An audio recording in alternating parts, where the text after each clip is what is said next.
Let that dry out.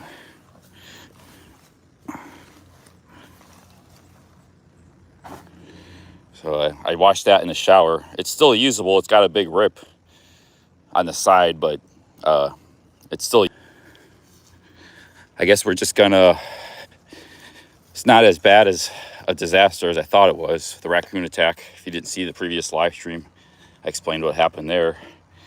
And I'm just gonna get ready to pack up here and go. Got a lot of walking to do today. This is where I camped last night. It's a state campground. There's a lot of people in RVs, vans. I just met a real nice lady. She's just subscribed too. She was camping with a dog in a camper van. She asked me, I told her what happened, and she asked me what my YouTube channel was. She saw the selfie stick. She figured I was a YouTuber.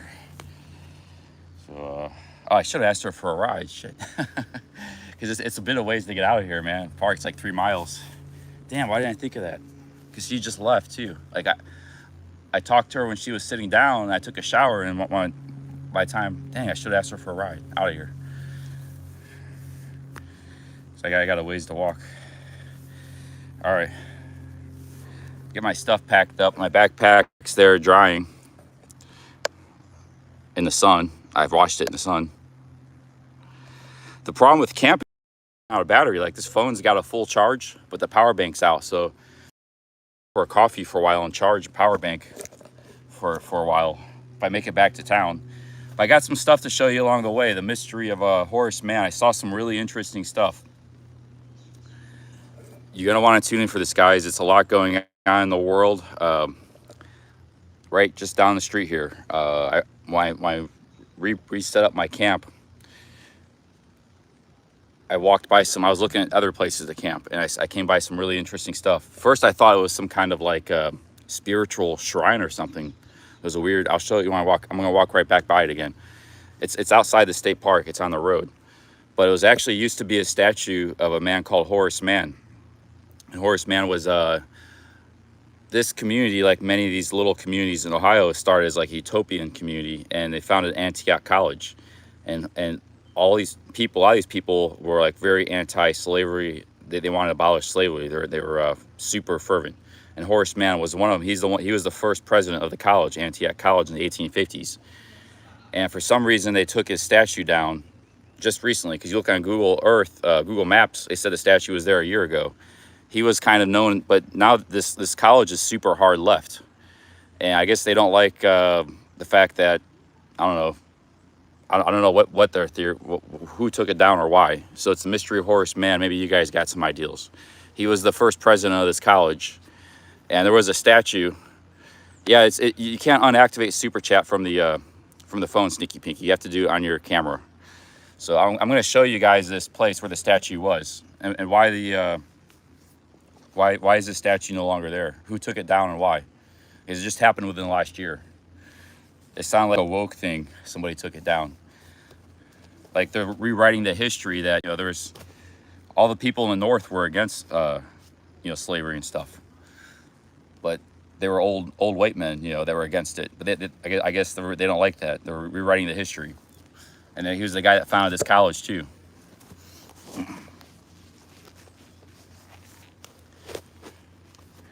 So we're gonna check that out on the way out here. Yeah, somebody took that statue down. There's 2 statues of Horace Mann, one at the campus. And this college is very strange too. It was a hotbed of far leftism, and for many decades. But they were totally out of commission for like 4 years. Antioch College, like there was 2008, they didn't even keep the doors open. So I was walking by the college, and some of it was like abandoned. Like there was just, I was thinking about camping there. Like half the college was like abandoned, like just weeds growing up and stuff all over it. So it's a very strange place around here. Saw a lot of cool stuff walking in, and I saw a deer. That was pretty cool.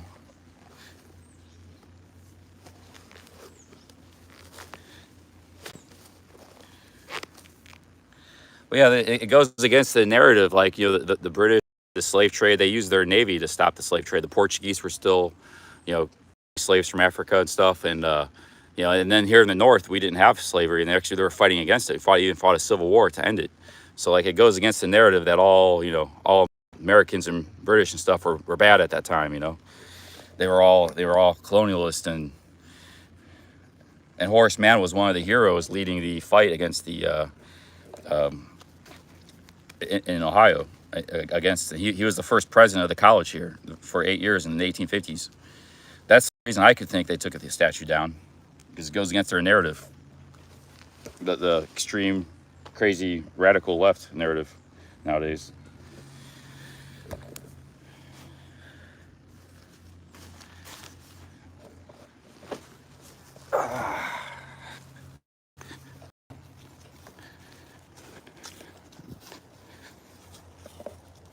My backpack's drying. So I think this is clean enough. I put a bunch of soap on it. I just ran it through the shower. I think it's clean. We're gonna pack up. It's a little bit wet, but it's no big deal.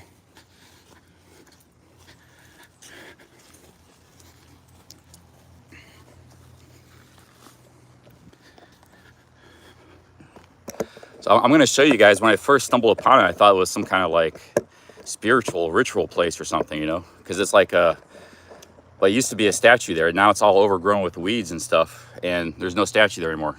A year ago, there was a statue of Horace Mann, a big one too. You know.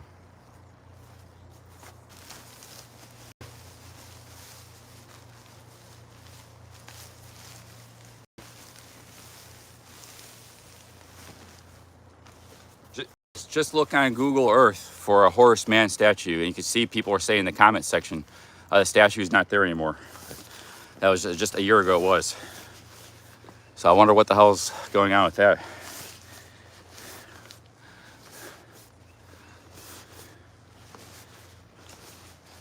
Yeah, that was a name I was familiar with just from history and stuff, you know. He was a major figure in the abolition movement. It was the abolition of slavery that led to the Civil War and stuff. He was the president of Antioch College for the first 10 years it was in existence.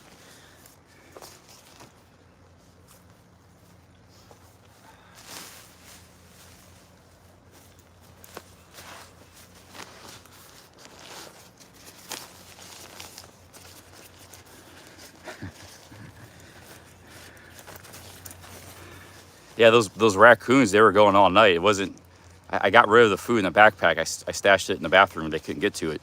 But they were still like rampaging all night. They were up right up against my bivvy, like inches away from my head. I had a tough time sleeping, man. I would have slept in more this morning, but then the sun came beating down right on me, right through my bivvy.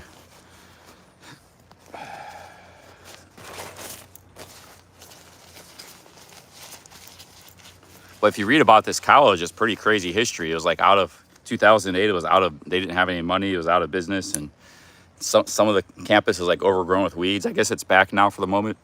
Like 4 years, it was out of commission.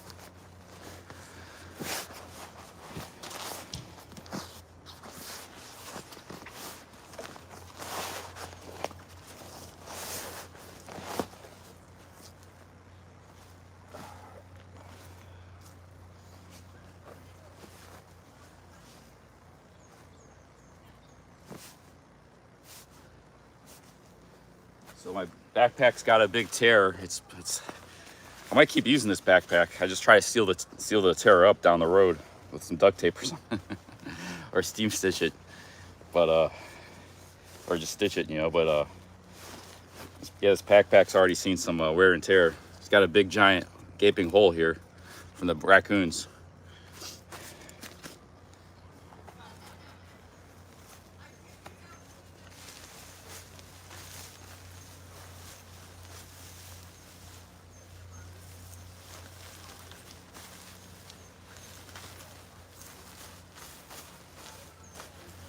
There was a lot of great places to camp. I really didn't even have to come here at this campsite. I'm glad I did, because I might have had that raccoon problem at these other places.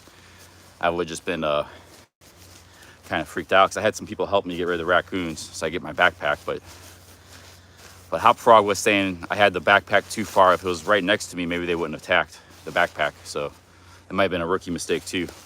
I should have hung it, or I should have had it right next to me, because they're scared of humans, you know. They just want food.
And I wouldn't mind seeing if the other Horace Mann statue still exists on the campus. There was one on the campus and one out here. In the 1920s, somebody donated like 1,000 acres of land to the campus. And I walked by some of those areas. That's where the old Horace Mann, the other Horace Mann. Let's see here.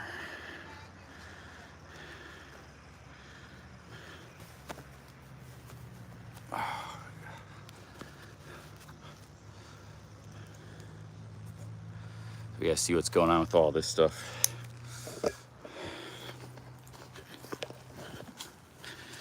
See, there was a lady just right here I was talking to. I gotta go stop in the bathroom for a second for a minute. But lady here I was just talking to, I should have got a ride with her. I know she was pulling out. Man, it's a long walk out here, but then I wouldn't be able to see if I did get a ride out here, I wouldn't be able to show you guys some stuff. So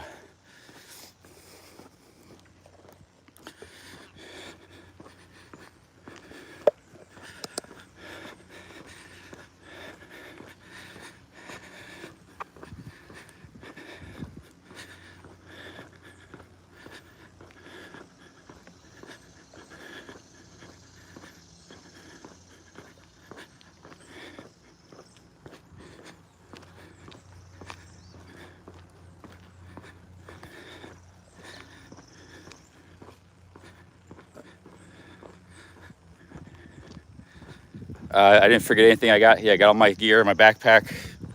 My backpack has lived to fight another day. Took a big hit yesterday. It's got a big gaping hole on the side of it, but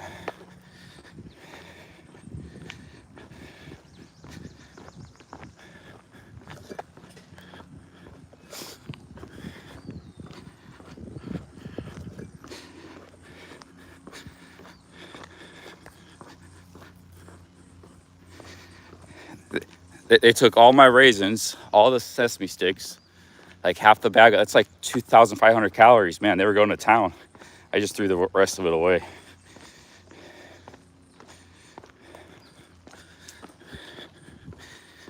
The hole is even that big. I don't even know how they got all the raisins, because the raisins were in. That was the first thing I noticed.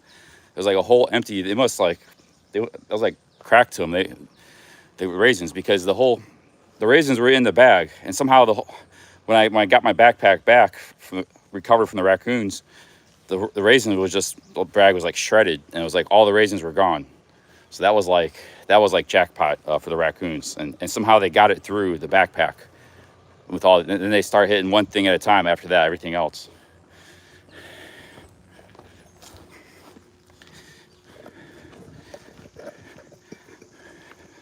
Hang on a second, I go in here for a second. I'll be back in a minute.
This backpack dries really pretty quickly in the sun. I really like this backpack. There's where they got in there.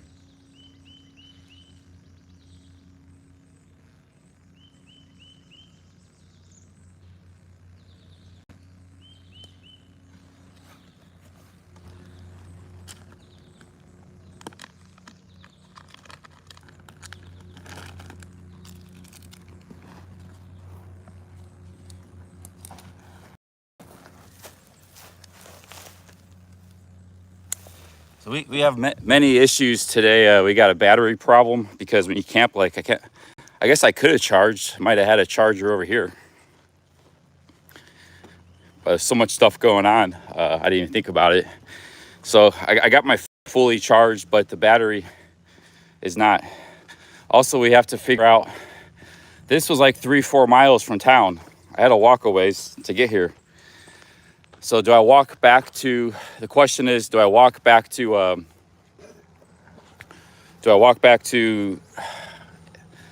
Yellow Springs, where that's the town I was in yesterday? Or do I go to the next town? The problem is I haven't had any food or anything to drink. It's gonna be a hot one. Next town is Xenia. And then Xenia, I had the option if there's a trail that goes straight to Dayton, there's a trail that goes straight to Cincinnati. I have that option. But anyways, let's get out of this park. So I have to decide. The problem is if I go back to that town, I could get some coffee. I could charge my batteries. Yeah, how you doing? I could relax. But I have to go 3 miles there and then 3 miles back. It's like an extra 6 miles. Or I could just go straight, start going straight to the next town. That's the problem. But I don't have a good battery. There's nothing here between here and the next town. Okay, I think the path, the shortcut's back behind here somewhere, back through here.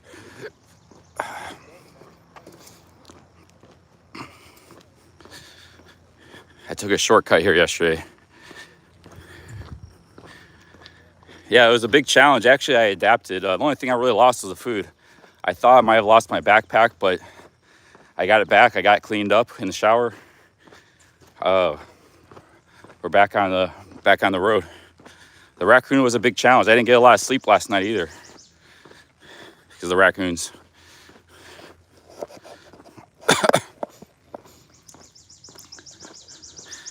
Hey, Marco R, big ups. Thanks for the 5. Yeah, I'm going to show you guys some weird stuff. Marco, thank you for the 50 Swedish kroners.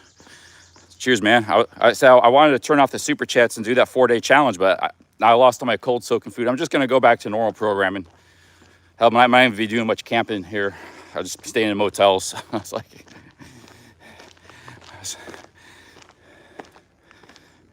yeah, I think it was back here somewhere. There's like a shortcut I took. I don't know if it was this way or that way.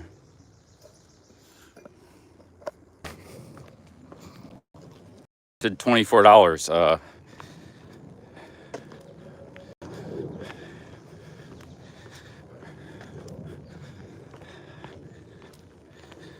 Normal programming. Yeah, every day something happens. Yeah, it's back here is the shortcut. All right, guys, I'm going to show you some interesting stuff. Yeah, this town is this college is weird as hell. That's where Dave Chappelle's dad was a professor or something. But this college, the history of it, man, it's like it was a hotbed of like hardcore communism and stuff. And the Congress, like the government was like cracking down on it, you know, back like in the 60s and stuff. They tore down this statue. It's a wild history. This college, Antioch College, it's called, in Yellow Springs. And then they didn't have any money. They were out for a while. They were out of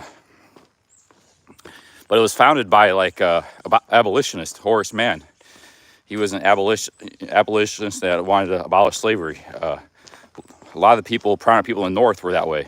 They all hated slavery and wanted to get rid of it. But they're tearing down the statues of these abolitionists. There was a statue here a year ago. He was the head of the college too, because back then, obviously, it was just it wasn't a hotbed of leftism. Yeah, I walked through here last night. Right there, I saw a deer.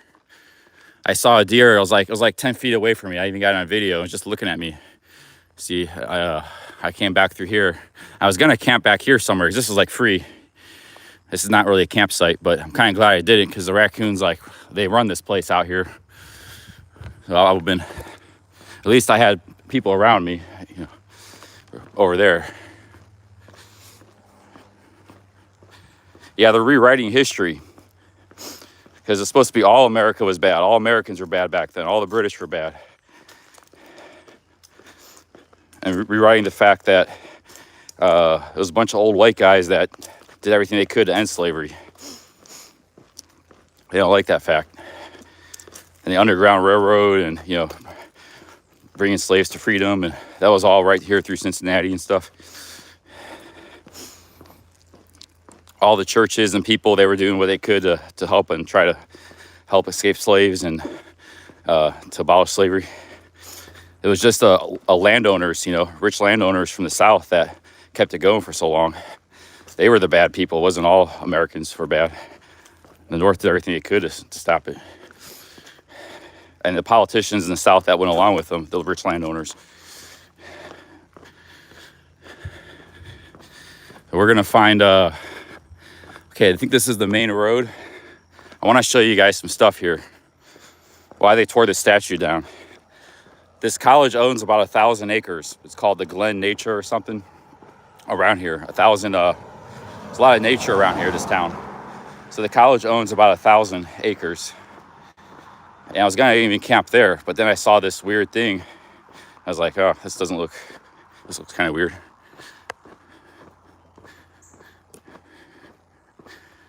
I read the chat sometimes, yeah.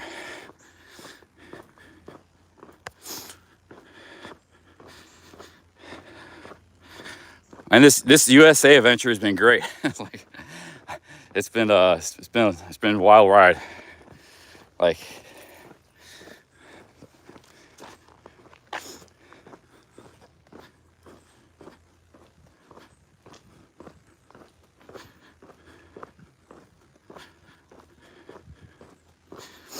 I want to know why this statue was torn down. Horace Mann, he was a hero, American hero, abolitionist. He founded this college, and he was a president. He was a major figure in the abolitionist movement. Who tore down this statue and why?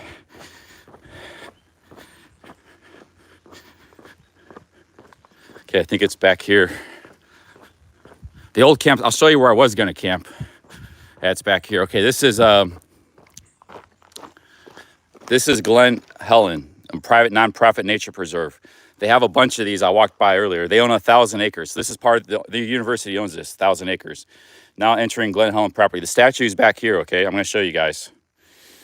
I was going to camp back here, but I was looking around. I was like, Glen Helen. That's all owned by the university, which is a hotbed. I guess been a hotbed of communism and super woke leftism and stuff for the last 60 years, 70 years. 80 years. Like even Congress was cracking down on them and stuff and taking away their funding. And I was back here as the statue was.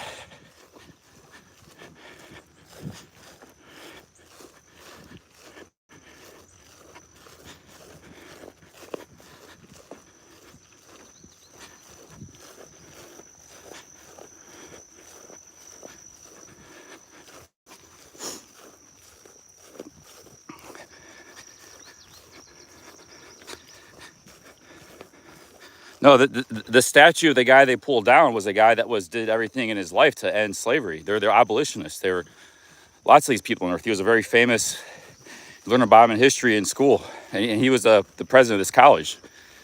So he had nothing to do with slavery. He was fighting. They didn't have slavery in the North. They were fighting to remove it. That's why they fought a civil war, and 1 million people died from the North. Remember, most of the population and the industry was all in the North at that time. The South were just like, backwards agricultural states. But that's why we fought a civil war. And these were the guys that led the abolitionist movement. His statue was taken down. It's like rewriting history. What's going on here? See, there's where the statue was. You look on Google Maps, it said there's a Horace Mann statue. It's not, the picture was there. You can see it was a big statue. Now it's just growing over with weeds, and the statue was moved sometime in the last year.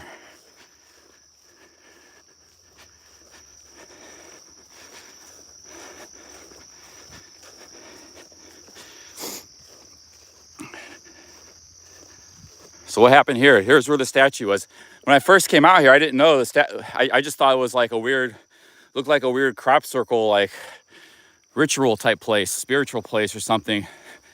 But see, it's all overgrown with weeds. At one time, there was a monument here to Horace Mann, a statue. There were plaques. The plaques are gone. So I thought it was just a weird, but then I looked on Google Maps. I saw, oh, this is a Horace Mann statue. So at one time, they had plaques here and stuff. Those are all gone. Look, they've been there was a plaque here saying the history. That's all gone. There was a statue there, bolted right there. That was all gone. It was bolted right here, a big statue of Horace Mann. He was the first president of Antioch College and a big abolitionist in history, one of the big that led the abolitionist movement, the anti-slavery movement. So why was this torn down? That's the question. Why is the plaque not there, staying the history? Why is this overgrown with weeds? Why is the statue gone? That just happened last year. So I'll let you guys figure it out. I'm gonna move on. You can look for images on Google Maps Yeah, it's just all overgrown with weeds now. This is all owned by the college back here. They own 1,000 acres.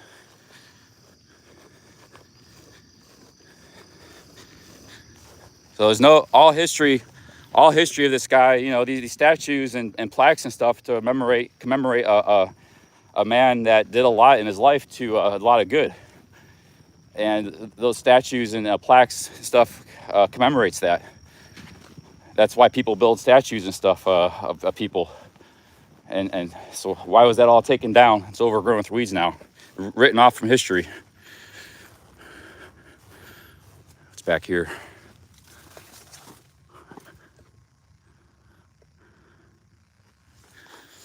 I'm not going back there. Tick Central. Yeah, this is well, this history's been now. There was one other statue of him by the university somewhere, but so there were two. There was one out here.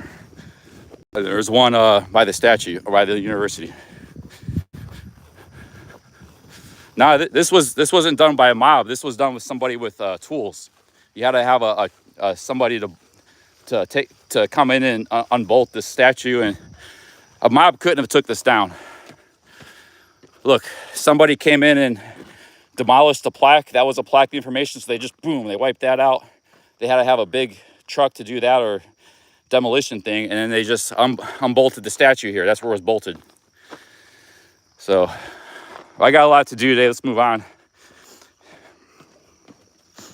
It's at Yellow Springs Antioch College.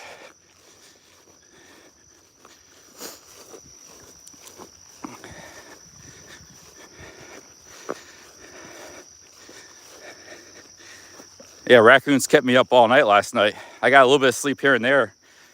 They like bump into my bivvy and stuff, you know. Everybody else was sleeping in campers and RVs.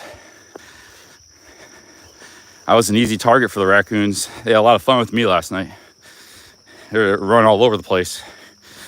I got a good look at some of them like 5 feet away from my tent, my bivvy, and like some of them are massive, like 30 feet raccoon. I mean, 30 pound raccoons. They were big.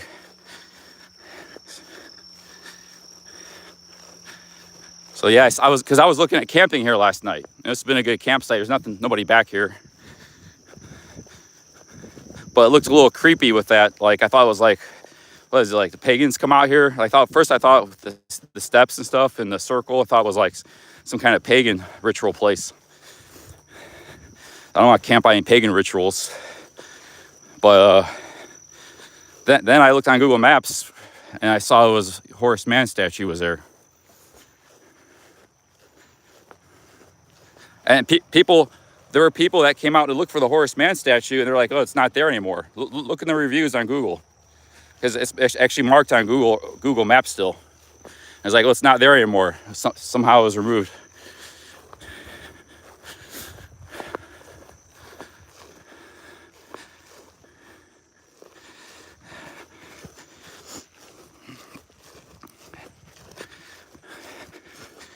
Yeah, I've been doing pretty good at the hiking, but the camping has been, I got to reevaluate the camping side of the game.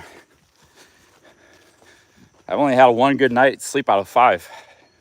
Like yesterday, I was all set to have a good night. I was real comfortable. I was kicking back on my phone, watching a little YouTube. I started hearing some noise, but I didn't think anything of it. And then 20 minutes later, my backpack was being destroyed. Hey, Marco, thank you very much. Thank you for the 100 Swedish kroners, man. Thanks again, Marco, for the super chats.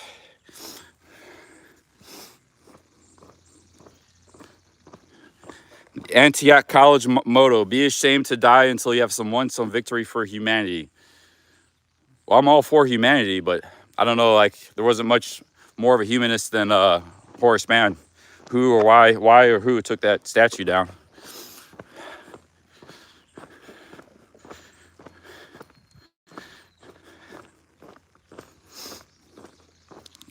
Now I'll show you where I was gonna camp. That place was kind of weird too, so that's why I left. Wasn't very comfortable either.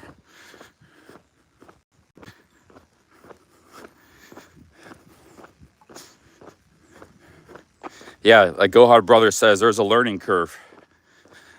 The thing was, I had plenty of places to hang like my bag, do a food hang, bear hang. I should have done a bear hang, wouldn't have been a problem. But the raccoons still might have been waking me up, because they said there's tons of raccoons around these forests and stuff. They're just all sleeping now. They only come out at nighttime. They're nocturnal. They do most of their stuff at night.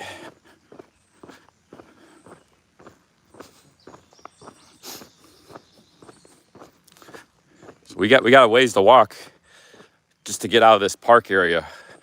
It's like 2-3 miles, and then you start getting back to the town where the college was and stuff. I walked by some of the college buildings, and some of them were like abandoned with weeds growing on them and stuff. There was like the art and sculpture place. I was thinking about camping there.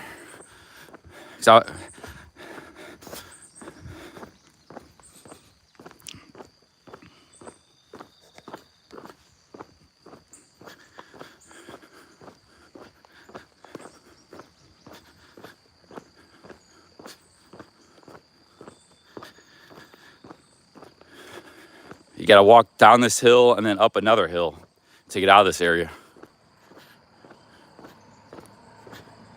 There's no sidewalk or anything.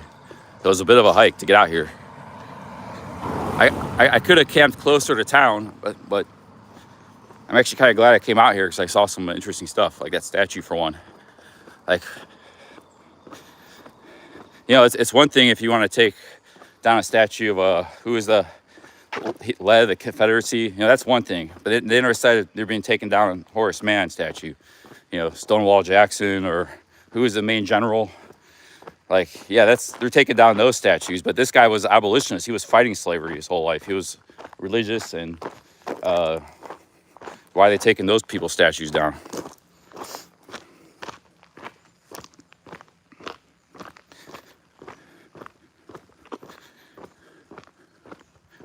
This ain't a trail, this is a road.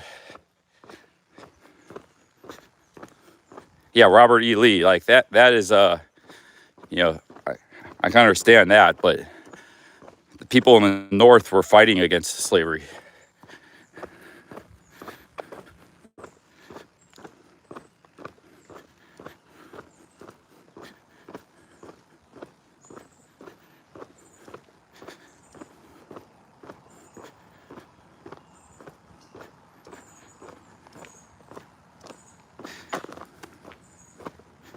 I don't think it was just a couple thugs that took that statue. I think probably weighed 1,000 pounds and was bolted to the ground.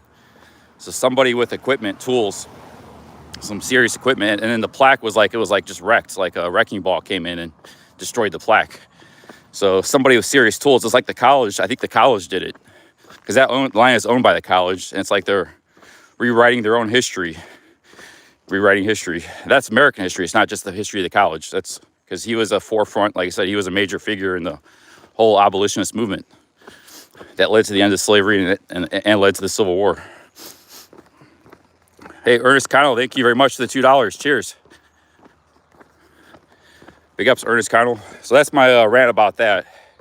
A lot of strange history with this college, Antioch College, if you read about it.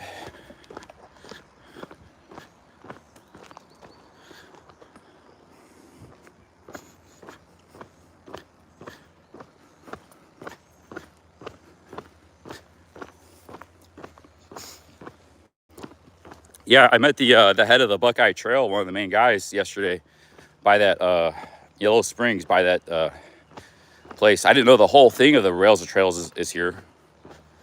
Rails of Trails is all over America. The whole headquarters is here.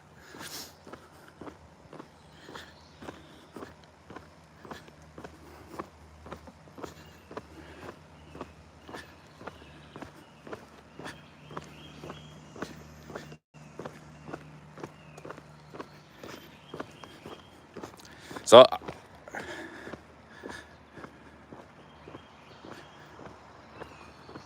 yeah, see, they're even removing like Abraham Lincoln plaques and busts and statues and stuff.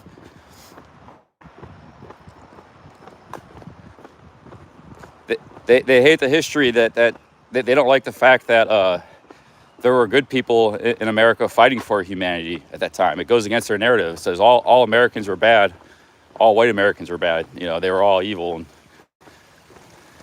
And It was really just a small group of landowners in the South that were perpetuating that system, you know, and a few politicians and landowners. That goes against all their narrative. That, you know, same with the British. They were fighting against 1810 or something. They outlawed the international slave trade, and they used their Royal Navy to seize slave ships and stop it. That happened. Like, that's why, like, there was no more slave trade. The British ended that. The British Navy did. Long before the Civil War, 50 years before the Civil War.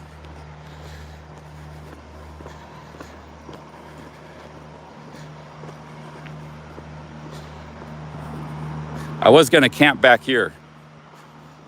So there was nothing back here. That was why I made that video. I was gonna camp. And back behind there, I was gonna camp. But I was afraid a truck was gonna pull up or something, so I didn't camp there.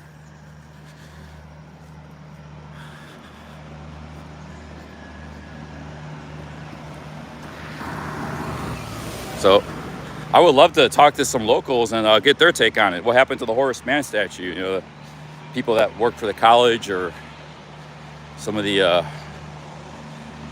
hey man, okay, big ups. Thanks for the 3 Canadians. Cheers, man, okay.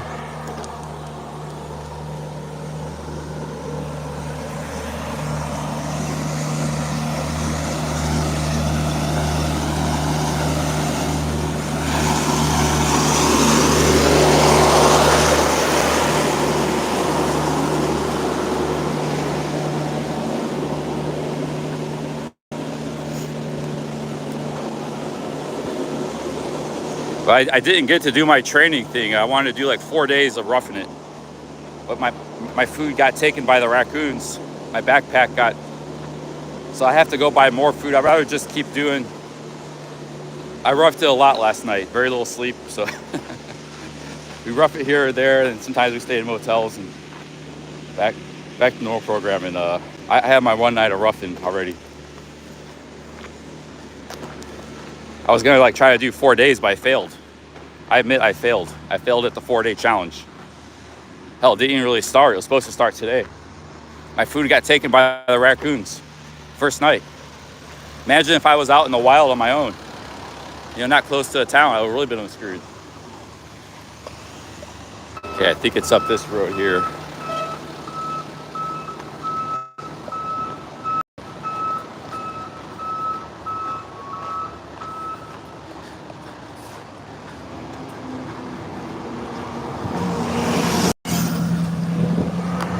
Hell, I was ready about 1 a.m. in the morning. I didn't know what to do. I was scared of the raccoons.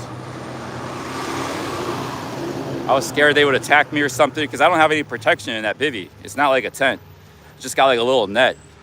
I thought I might have a raccoon attack me or something. I could barely sleep. I was ready to just get walking in the middle of the night.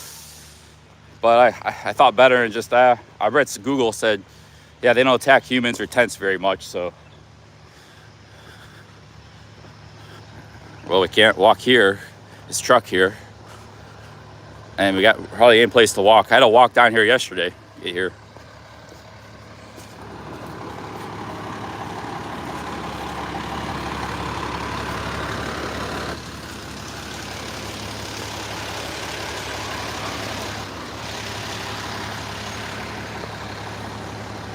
Yeah, I was about to, and I didn't have a backpack. I was about to just get up in the middle of the night and walk back to town or something. I didn't know what to do, but I was like really tired. Finally, I just tried to fall asleep. And I did get some sleep. But yeah, I failed the challenge right off the bat.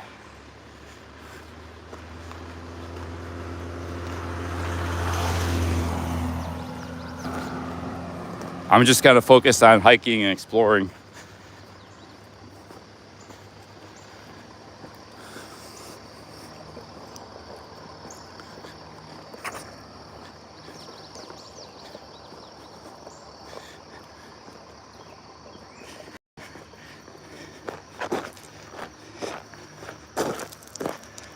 Some of those raccoons were like inches away from my face, like 1 foot away. They got big giant teeth too, so you can see I was a little bit scared. You know, because they got my backpack the first thing. That was like 10:10 night. I was just kicking back. I was all comfortable. I had a nice campsite. I had my bivvy really set up good. You know, the temperature was nice. And they rummaged through my backpack, like right, and ripped it up right off the bat. They were making a bunch of noise, but I didn't really notice it until I started hearing some like shrieks and stuff. Like, ah! They make a lot of weird noises. And it was like in the dark back there. There's no light. I shined the light on them and their green eyes, and some of them kind of scurried off. Others were like still digging in. And I didn't have a stick or anything to get rid of them. So I found some guys by the bathroom.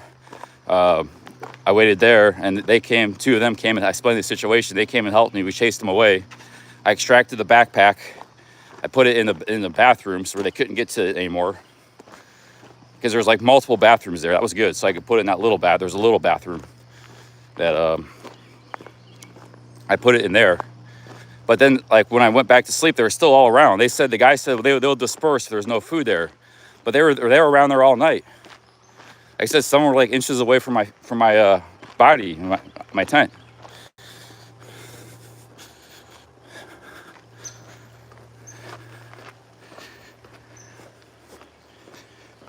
I had to like, they had startled me one time. I got startled awake. I had to wake up and I had I yelled and ran away.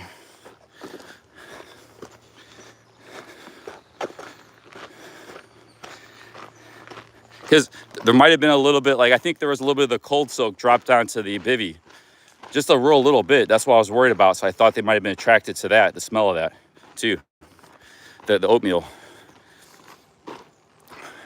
Hey, Mr. Flex, big ups. Thanks for the $5. Cheers, Mr. Flex.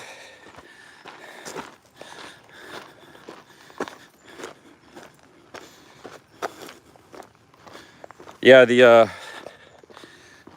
one guy said there's like 300 raccoons in that area back there, and those woods and stuff. That's what he was guessing. But they said you got to hang your bag 30, 40 feet in the air. That's enough of the raccoons. Every day we get some kind of like thing happens. They had the Greyhound incident, had the ATM incident, had the raccoon incident. It's like, man, like every day something weird happens.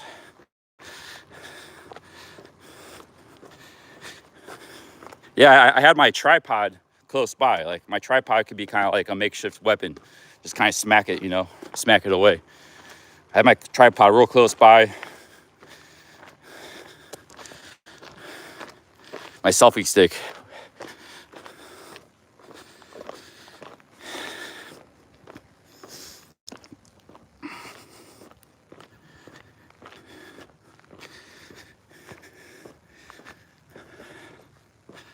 Yeah, the blister incident, the blisters, the foot, I couldn't walk. Greg rescued me from Canal Fulton.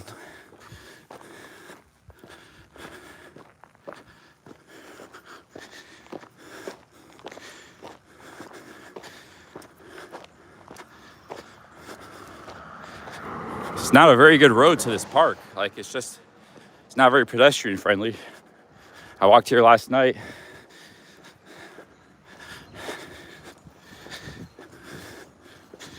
I think I'm gonna go back to Yellow Springs. I'm gonna go back to Yellow Springs and I can charge my battery, hang there for a little while, get some food, some coffee. I haven't even had any food yet today. And then just hang around there for a few hours. Maybe get some information what happened in the Horace Mann statue. I wanna get to the bottom of this.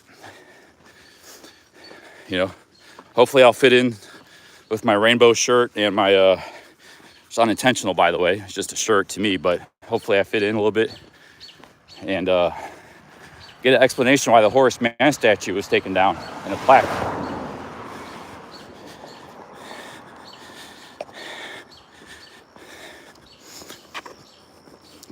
Yeah, I bought this shirt as a souvenir for the Cuyahoga Valley. I walked through there. I walked the whole trail through the Cuyahoga Valley. Started in Cleveland, went through the whole Cuyahoga Valley to Akron. That's what the shirt is, a souvenir. But some people said the shirt looks a little bit rainbowish, which I don't care, but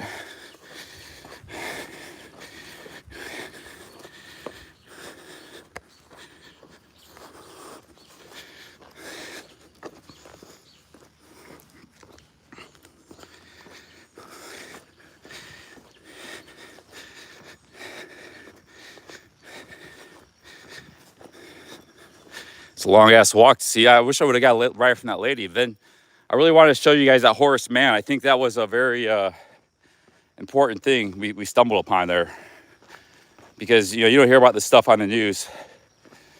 Why the history is being rewritten or erased.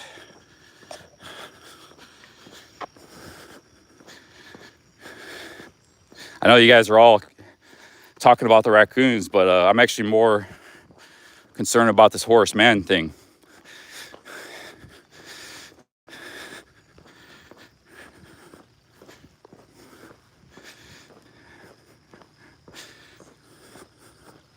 No, this is history happening right now. It was history that already happened. They're trying to remove the history, rewrite the history, erase the history. So that just happened in the last year. Somebody with a big bulldozer came in and erased that stuff and a wrecking ball.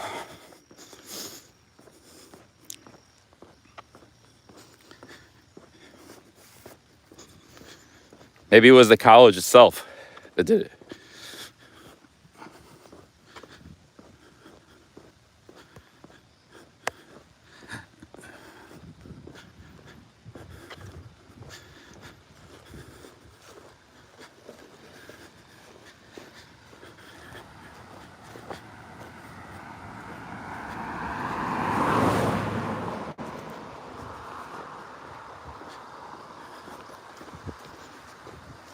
Yeah, he was the first president of this college for 8 years in the 1850s.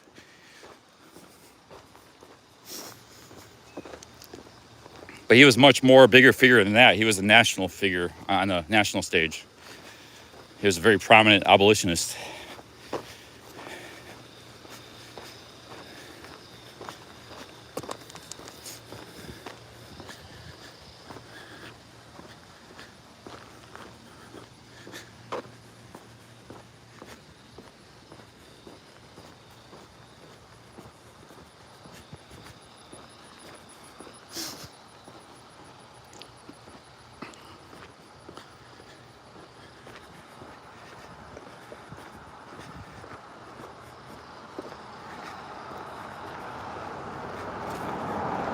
See, this is a pretty good walk to get to that campsite.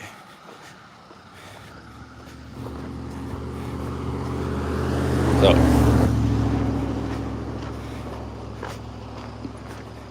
if I make it all the way to Xenia, it's gonna be like a 20-mile day, walking back to Yellow Springs and walking from Yellow Springs to Xenia. Yeah, I was looking at the Dave Chappelle thing. I think that was kind of like that was kind of a fluke too. We saw Dave Chappelle yesterday. This is his hometown, but I was looking in Google, the news, and reading about the guy. He was just in the news for buying up a bunch of property around here because he's trying to stop developers from building near his property. They were going to build like some modest income housing, and he bought up a bunch of land. It was in the Google News. So he was probably like talking to people and stuff. That's why he was out here in the street. That was a fluke as well, running into him yesterday. I didn't get a chance to talk to him. He was like no camera, but crossed paths. I was on yesterday's live stream.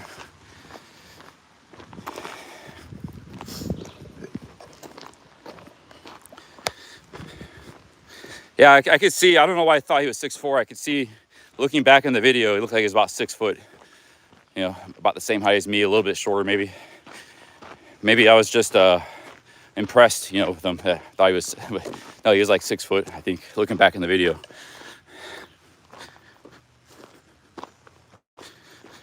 Oh, Dave Chappelle even talks about Horace Mann. Yeah, wonder what he thinks about the statue.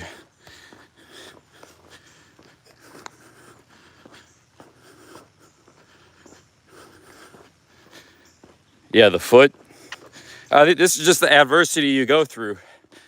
That's why everybody drives a car. They got an RV, or they got a house. They stay in hotels. Like, I'm just out there with a backpack, a guy with a backpack. Just trying to cross the state. Not easy. A small state, or medium-sized state. It's a long-ass walk up just to get back to town here. And then even when I get back to the trail, I still got to walk a ways to get to town. But I gotta get charge my battery, and I gotta refuel. I'll get some coffee, some food. So we're gonna hang back in Yellow Springs for a little bit. It's known as a hippie town, but I guess that comes from the college. But people seem pretty cool there, you know. I don't have any complaints about the people or anything. I just want to know why history is being erased.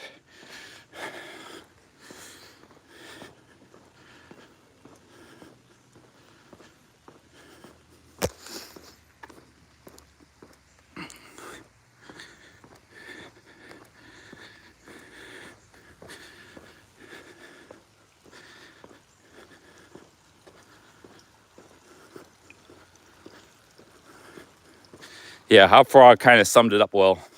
I'm not super physically fit, but I'm getting there. I mean, I'm getting there. I'm getting good at long distance walking. You know, yesterday I did 15 miles.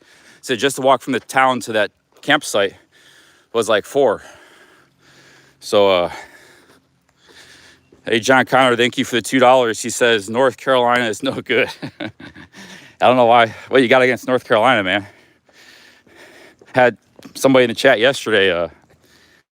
I timed him out because he was talking crap.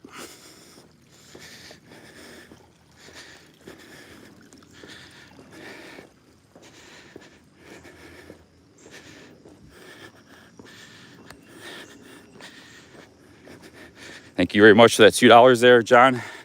Cheers, man.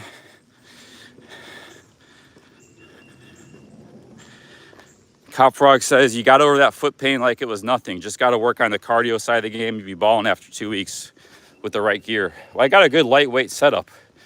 Like, you got to give me credit. My backpack, I still have all the camping equipment. It's a very lightweight. Like right now, it probably weighs about 7 pounds. It's pretty ultra light camping set rig. And I was pretty comfortable. It wasn't for the raccoons. I was about to get a great night of sleep. I was tired. But yeah, I'm getting in shape. I don't have the cardio, but I got the endurance to walk a lot. My feet and legs are strong.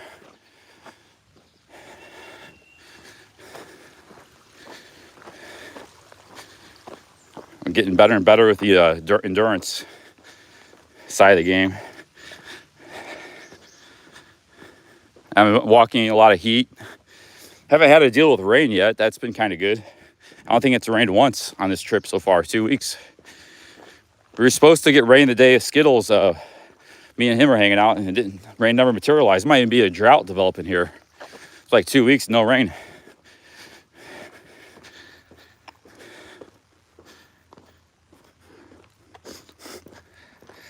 You know, those one-man tents, excuse me,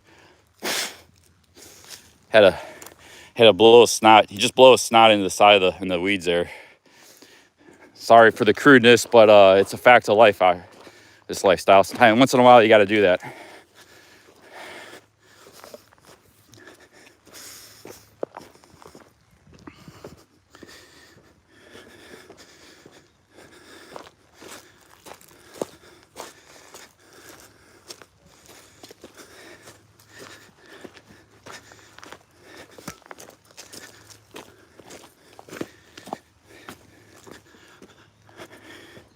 Yeah, that hill is like 8 flights of stairs I climbed yesterday, instead of my health app.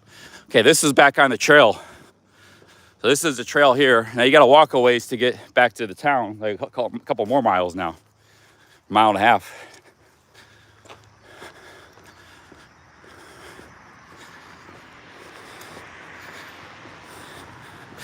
But those lightweight tents, they weigh about the same as my really good one that costs like $600.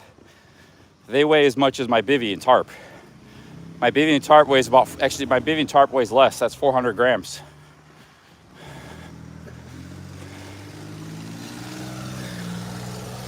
Take a little break here. That's a good little walk up out of that park area. It's gonna be a hot one today. My bivy and tarp weighs less than the best one-man tents. They're very expensive, those tents. And you need a hiking pole. I don't use hiking sticks. They don't set up by themselves. They say you gotta have a hiking stick to set it up. That weighs another 300 grams. If you're already using a hiking stick, they're great, but I don't use hiking sticks. So it's like double the weight.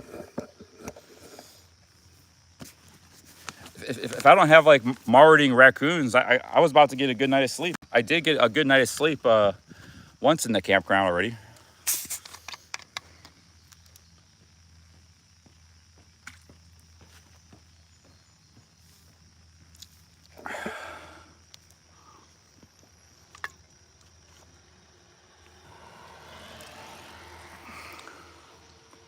Spicy Road says there's a Facebook page showing graffiti on the statue. Lots of comments on how poorly it was maintained. I guess vandalism and disregard for it just caused it to be removed. Huh. That's good, good investigation there, Spicy Roads. It's a shame.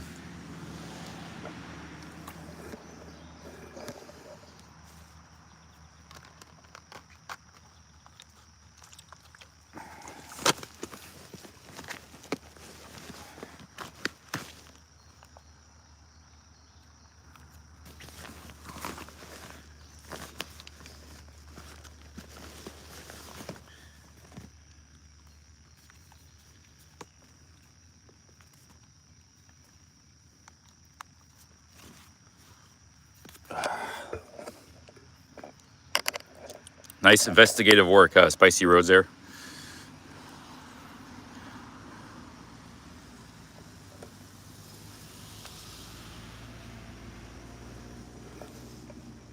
Well, I got this thing. I was using this as a towel in the shower.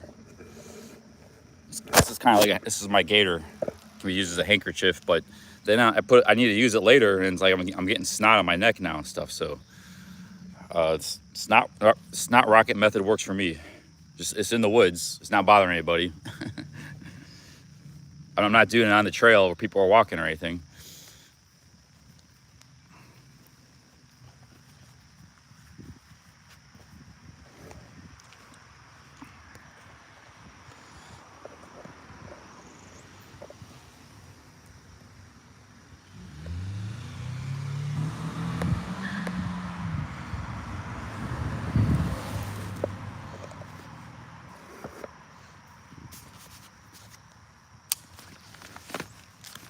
Skills is mostly recuperating. He's probably getting ready to start back up some jobs and stuff.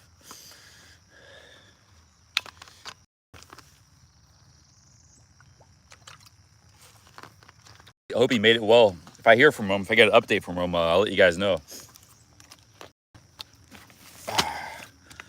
Hope he had a good trip back home, man. Big ups to Skittles.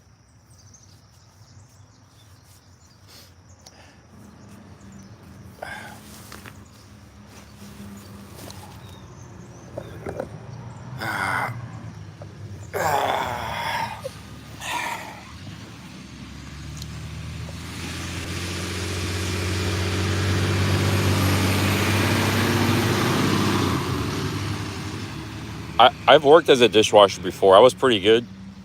It was only for a month, but I did pretty good at it.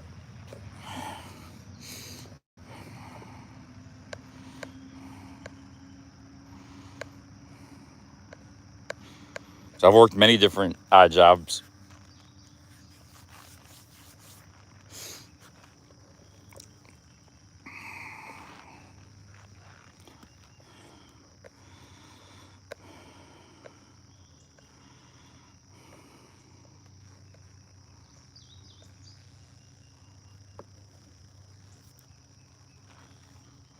Hey, big up Spicage D. Thank you for the 5 quid. It says just info CC. My one-man tent is 400 grams. Comes with a telescopic carbon pole, $250 extra.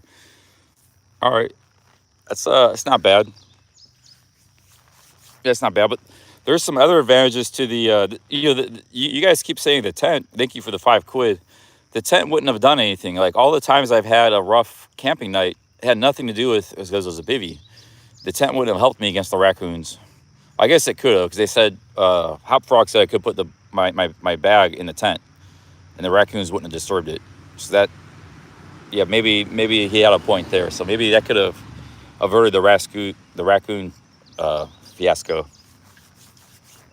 You do have a point there, yeah, about the raccoons. If I had a tent, it would have been, the whole thing would have been avoided. Yeah, just a backpack with food setting by itself. That was like an easy target for the raccoons.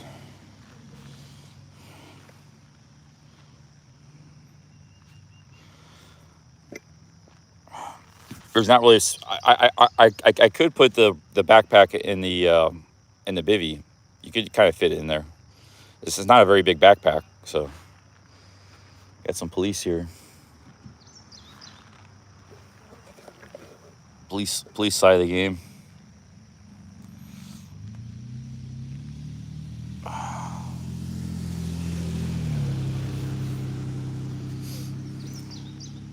Tent offers good security against most quitters.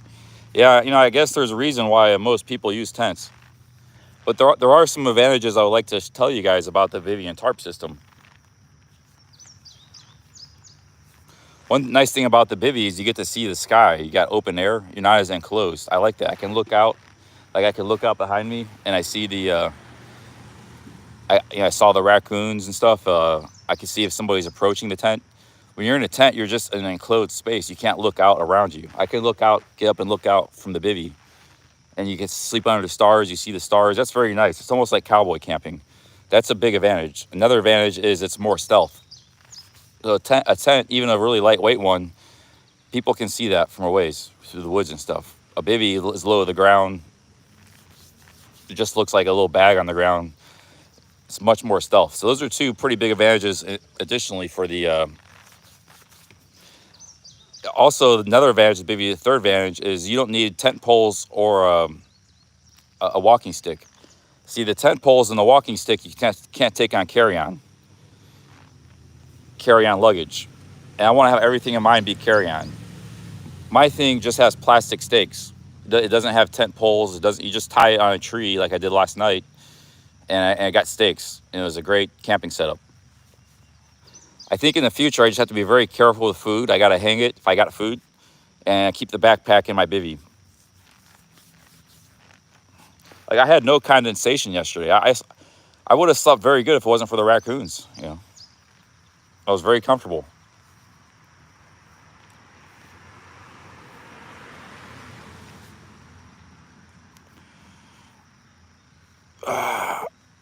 So I just learning. I learned a major lesson there, not to underestimate wildlife.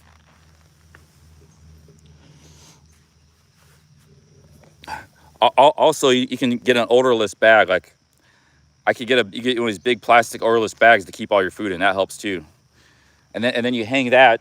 You get an odorless bag. All you gotta do is you just get an odorless bag, and you just hang it on a tree. So the combination of those two things, it only takes a second to hang it on a tree. Bear hang.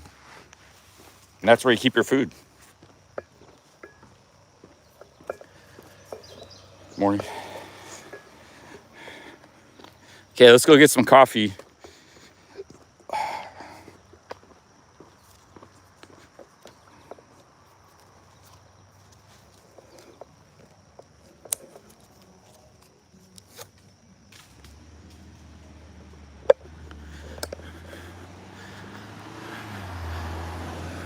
The university is a bit up there.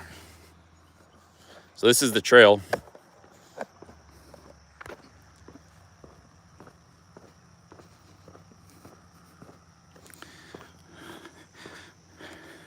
Hop Frog says, don't even bother hanging it.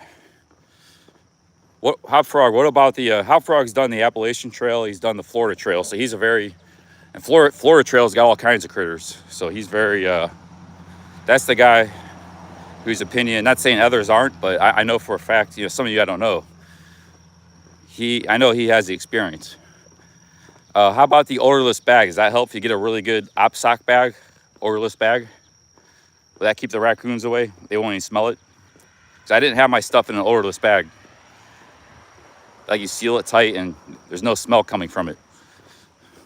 That helps? Yeah, okay, cool. Big up, Soft Frog. Thanks for your advice, man, tips. I'm learning as I go. You've been a big help. Hey, what's up, Truth Warrior in the chat? Truth Warrior says, air quality alert for today. Yeah, it's going to be really hot too and muggy. See, I have to walk I had to walk like 2-3 miles to get back to the trail, 2-3 miles to get back to the town. I'm backtracking, and then I have to walk back there again to get back to the next town. So unless I just camp again back here somewhere, I won't have any food in my pack this time. So I'll just eat food in the town. There's a cardinal. Dang it. They always fly away right when I zoom in on them.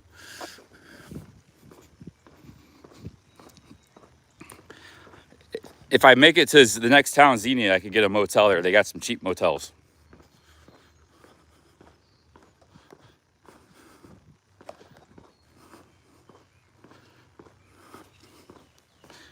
Yeah, it's not a good... You know why there were so many raccoons there is because there's campers there. Every day there's campers, RVs, and most of them do a great job, but some of them might leave some food. So that's a hot spot for the raccoons. That's where they hang out. They raid that whole area at night. And most people don't care because they're in their camper or RV. You know, they're in a vehicle thing. They're well protected, but I'm on the ground just in a little bag. So like I'm like easy target for the raccoons. Nobody else was. Some people had some big fancy tents, you know, big giant tents that they take out of their RV. This is a big solar panel, my dudes. Solar panel side of the game here. I don't think solar panels in Ohio, I mean, it's been nice and sunny this last couple of weeks, but Ohio's like cloudy, pretty cloudy 6 months out of the year. Probably better have those in Arizona or something. New Mexico, Nevada.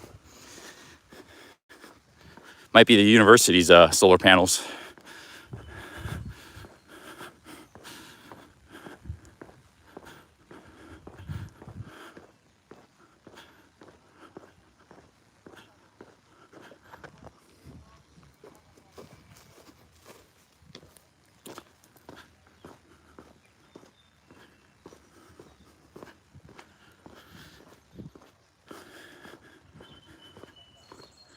Yeah, this 2 weeks of sunny weather, even in summer, I mean, you get some cloudy days and rain. This is kind of abnormally sunny. Yeah, net zero university. Maybe that's why they're bankrupt all the time, broke.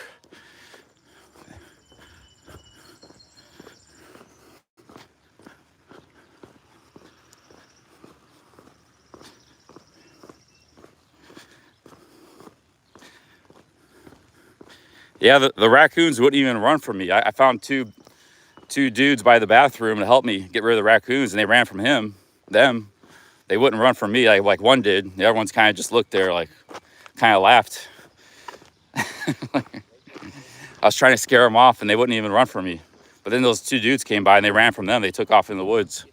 So yeah, they might have sensed weakness there. They knew I wasn't accustomed to camping and, you know, the wildlife and.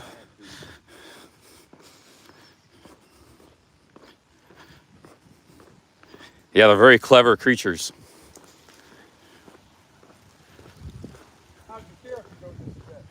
Check this out. This is the university. This was a building. I was going to camp around here yesterday.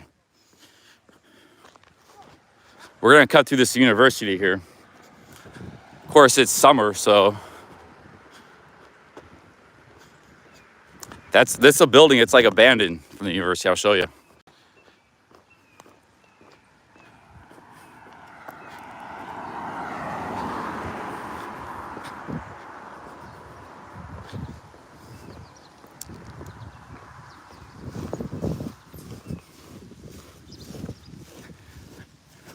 Well, one raccoon did run off. There was like maybe 4 or 5 of them.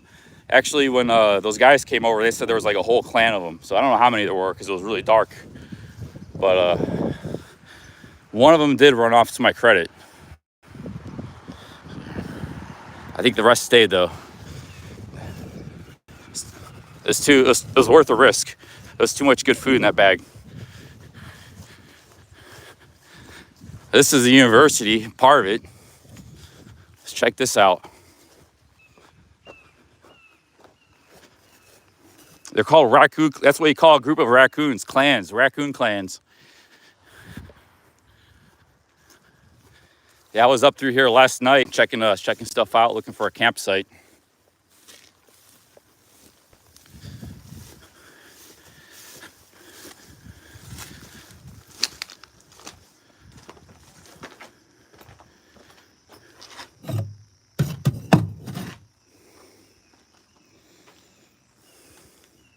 stuff's just sitting here.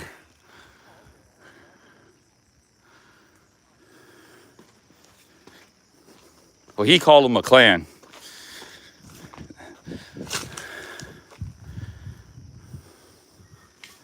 This looks like a furnace for bricks.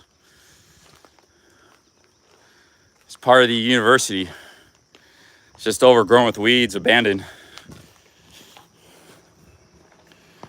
Love is here.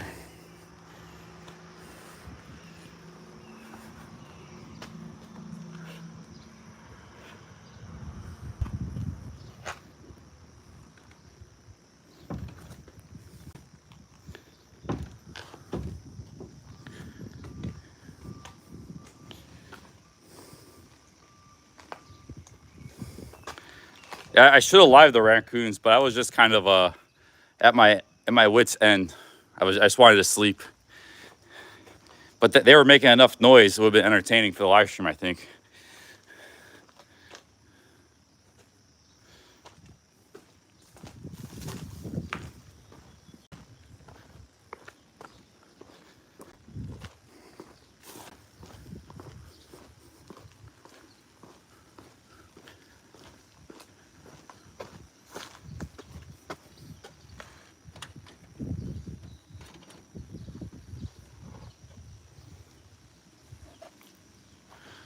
Not an exit.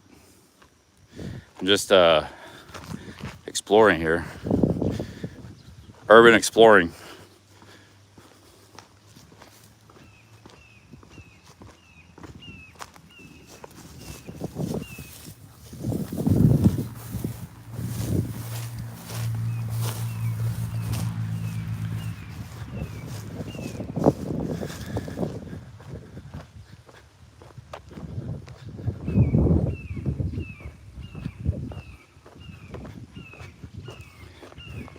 There's the solar panels over there.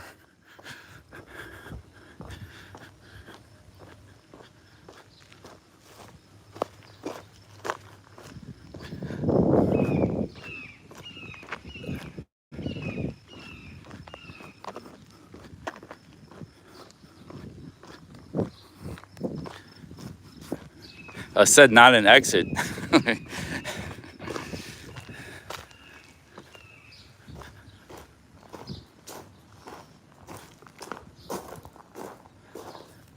What the hell is that thing?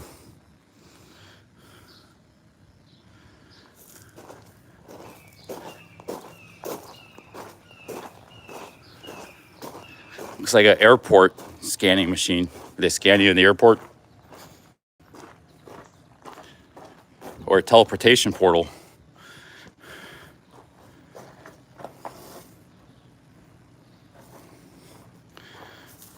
Oh, yeah. Dave Chappelle is trying to open a comedy club in this town.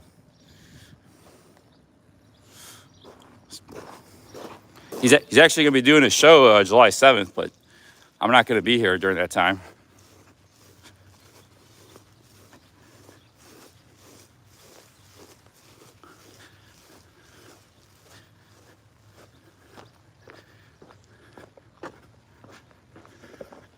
I think they say he was fighting with city council or something.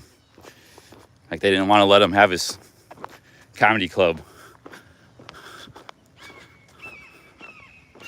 He gets other big names too, not just him. He gets like, just in this little town in Ohio, that'd be kind of cool.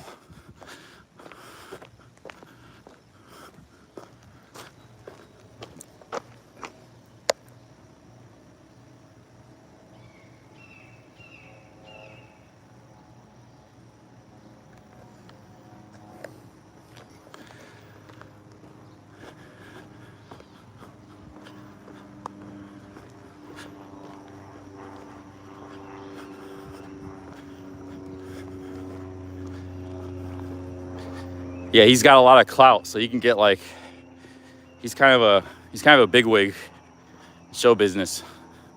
He made a really interesting comment. He said, like, I was reading some of his stuff because he's kind of like a radical free thinker, independent. He said, like, man, Hollywood, like, you know, because he was getting big in Hollywood and movies and stuff. He has his own show. He was like, every black actor man in Hollywood, like black male actor, ends up in a dress at some point. So I started putting two to two together. He's basically calling out Hollywood. He says, every black male actor ends up in a dress at some point, he said. That wasn't going to be me, he said. Yeah, he didn't, he doesn't like that corrupt, he doesn't like those people, the Hollywood execs and stuff, directors, and he kind of does his own thing.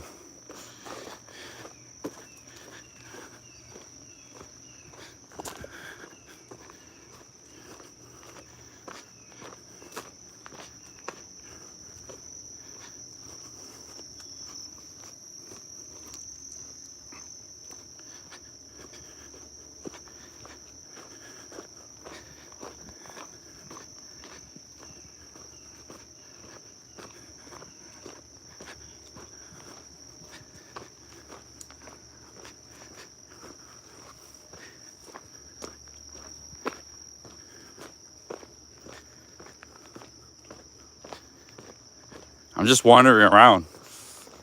I'm gonna go get some coffee. I haven't had anything to eat or no coffee yet today. This is what I'm good at, is walking and exploring. Not good at camping. Yeah, I don't get lost. I got a good sense of direction. I can walk a lot of miles without getting tired. So everybody's got their strengths and weaknesses. Mine's definitely camping at the moment. But I disagree with some people here. It's not so much about the gear. Yeah, there might be improvements I can make, but maybe I should go with a tent. I'm not totally rejecting your guys' advice. I'm considering it.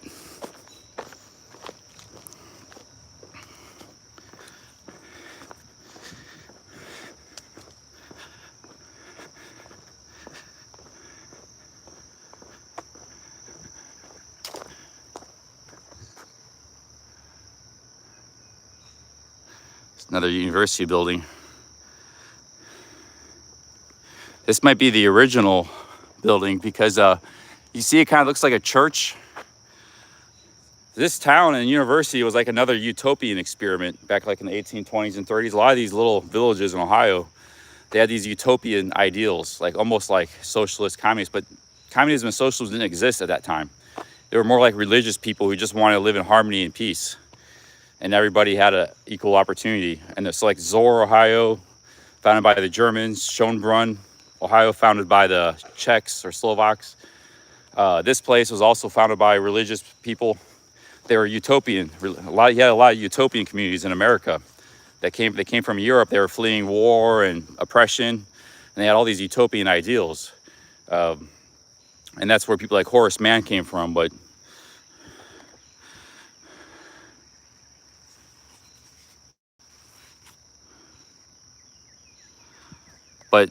the whole, Marx and stuff didn't exist at that time. These guys were back in the 1820s and 30s and stuff.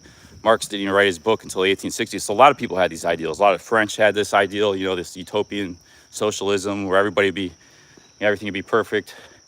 A lot of Germans had that same concept. The British were more pragmatic and utilitarian. Actually, there was a whole philosophy, utilitarianism, by Jeremy Bentham, and they respected more like property rights and the rule of law and basically capitalism. But all these other people had all these different ideals like about utopia, and that's where you get a lot of this. And from that came the 20th century horrors of modern communism, with 100 million people died, 200 million people, Stalin and Khmer Rouge and Mao. And so sometimes the road to hell is paved with good intentions. That's an old saying.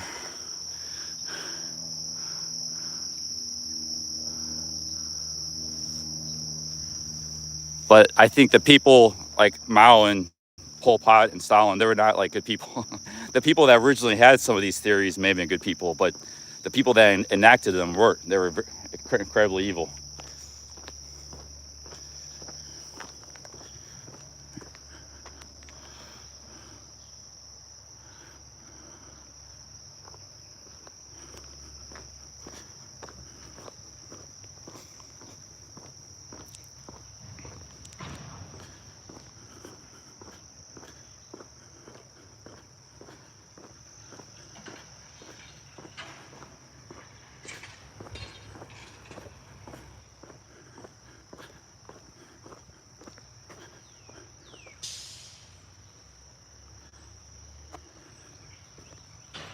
I'm gonna get some coffee, my dudes, and maybe a Snickers. Maybe a couple Snickers.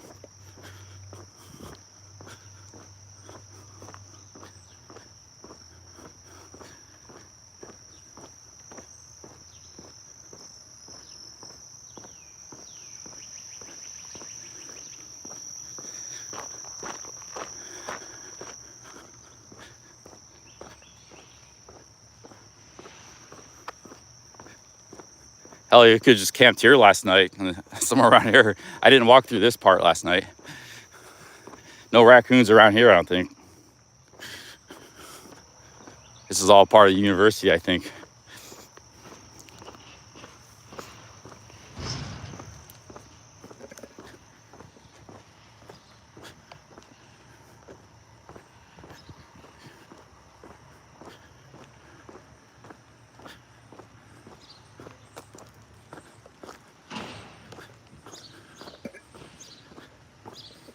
I was looking at some of the alumni of this college. There's two interesting people. Rod Stewart, the guy that wrote the Twilight Zone, he went to college here. Also Spock, Leonard Nimoy went to college here. That was the only, I didn't really recognize any other names. Only those two people I recognized. A lot of radicals, a lot of like political radicals and stuff went here, but I didn't recognize a lot of names. You know. Rod Sterling and Leonard Nimoy went to college here, though. That's pretty cool. Two legends. Spock and the Twilight Zone guy.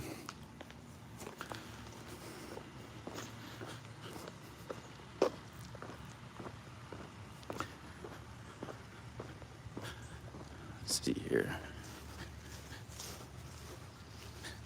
But that was, you know, those guys were in the 60s, so they were already middle-aged, 50, you know, so they probably went to school here in the 30s or 1940s or something, 30s.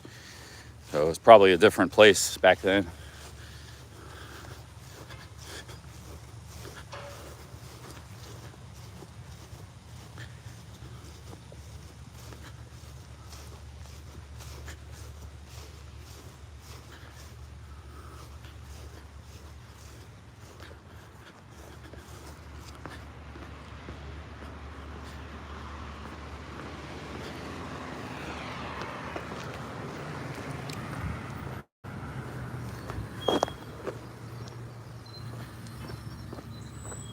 It's kind of interesting, the man that made the Twilight Zone. I mean, people still, the Twilight Zone was only a show that lasted like 4 or 5 years in the early 60s, and it's still timeless. People still watch it.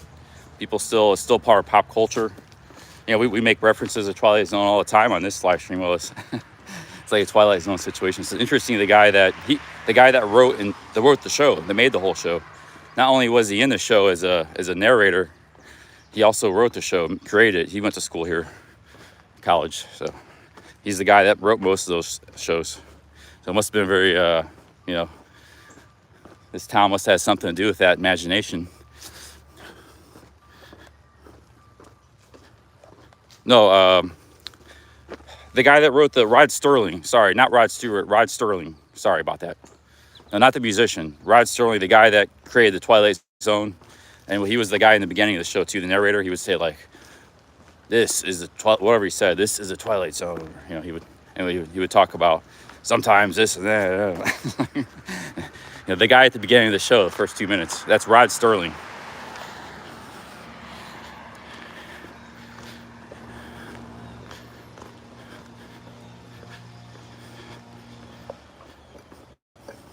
Oh, local is offering me help.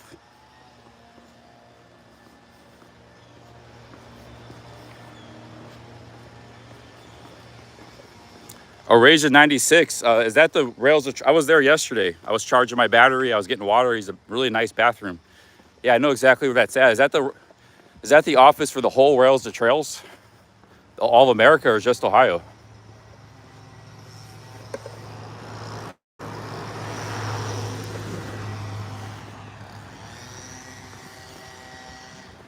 Hash browns in the chat.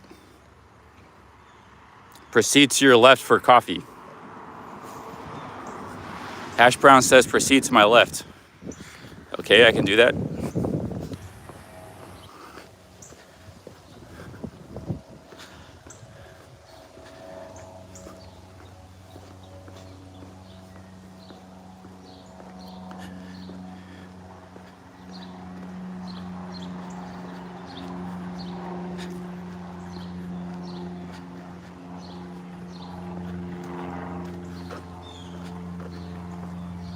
Oh, hash browns are local. Cool. I'm gonna be going, having a coffee, sitting down. Anybody's welcome to come out.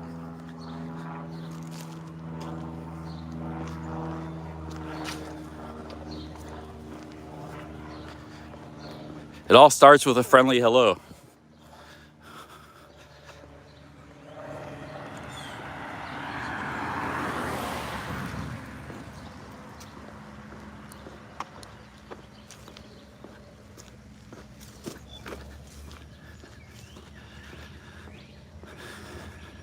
They got gargoyles on that porch. Check it out. It's pretty cool.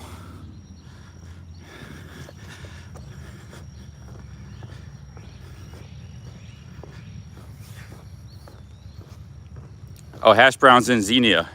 Xenia is the next town I'm gonna hit. So we're in Yellow Springs.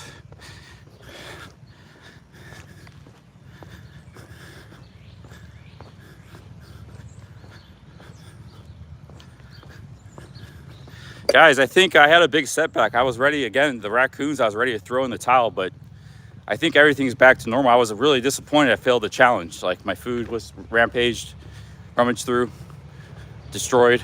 I thought my backpack was destroyed, but my backpack salvaged it. So we're back on track. I just didn't do the 4-day challenge and turning off the super chats. We're just back to normal here. I can't turn off the super chats on my phone. You have to go on your laptop to do that.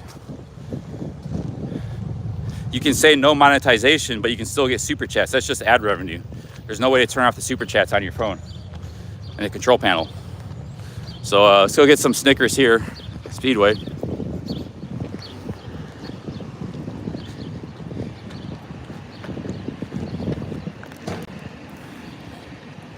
Get 2 Snickers and a coffee. I'll go back to that coffee shop to get some coffee. That's pretty good. I got to charge my batteries too. That's good. And go to a house that's smaller, yet still more expensive. Gino come in the other day. Yeah. How much are the Snickers? $1.99.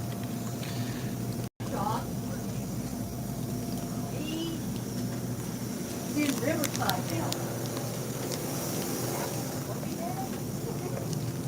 I'm gonna drink a quick thing of juice too. 7-Eleven. See, they made the juice really small. It used to be like a lot bigger. They made the container really small, and it's really expensive. I'll get with you, okay? Okay. This looks pretty good. Like really small amount of juice.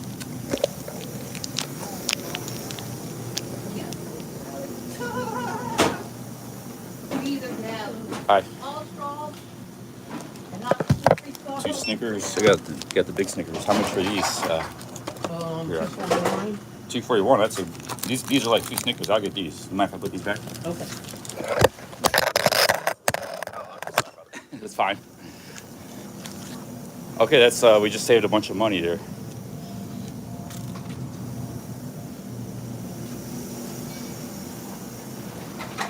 Sorry, man. Oh, no, go ahead.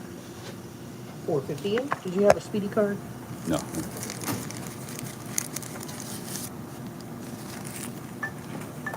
we got the big Snickers for the same price as one Snickers. It's $3 for 2 little ones.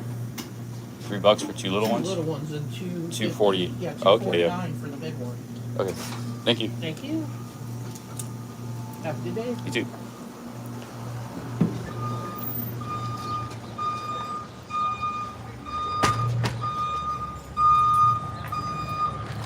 Got some juice here.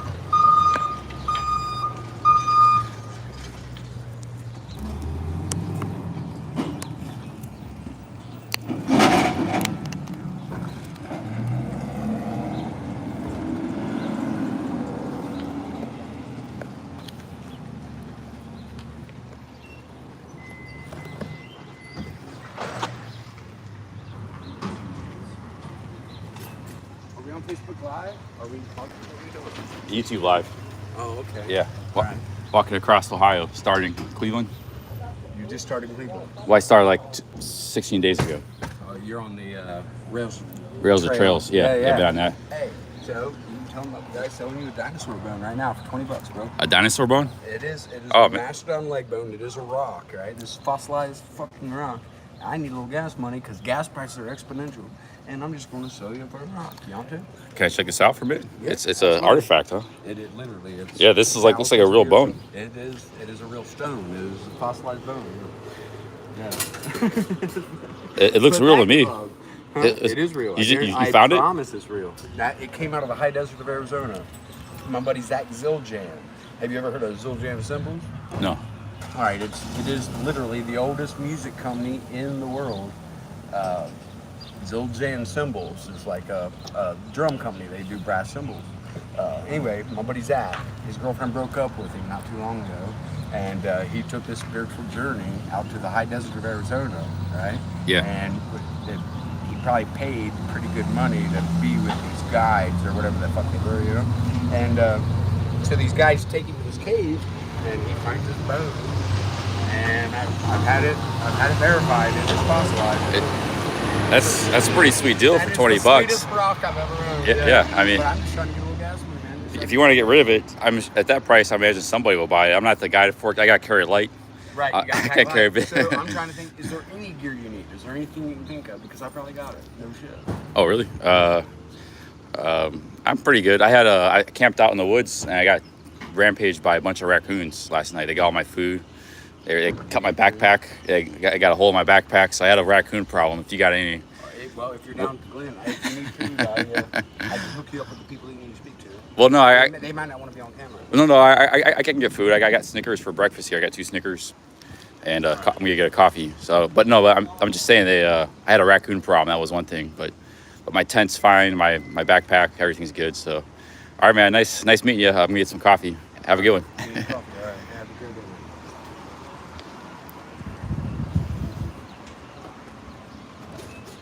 I'm gonna finish drinking this.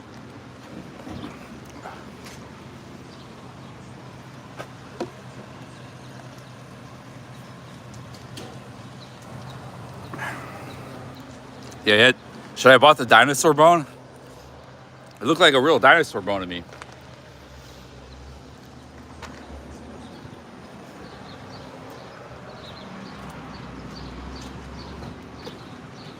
Say he's been carrying that thing around since Arizona. Hey, guy. All right. So right behind this church is a what they call it, the free box, the food box, right? Oh, food box. Yeah. Like a little box you open? Yeah. I've seen those before, yeah. There's one right behind this church, and then there's another one up if you go Fairfield Pike, about a quarter mile. But yeah, this one here should have some. Cool. food in it. I'll check it out next time. Yeah.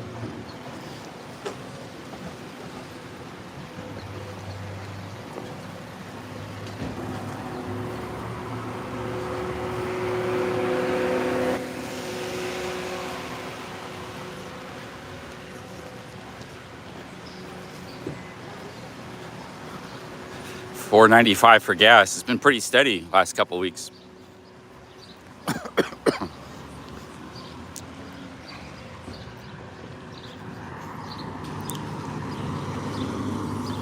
I'm not going to take anything from the food box, but I'm just going to check it out if I see it.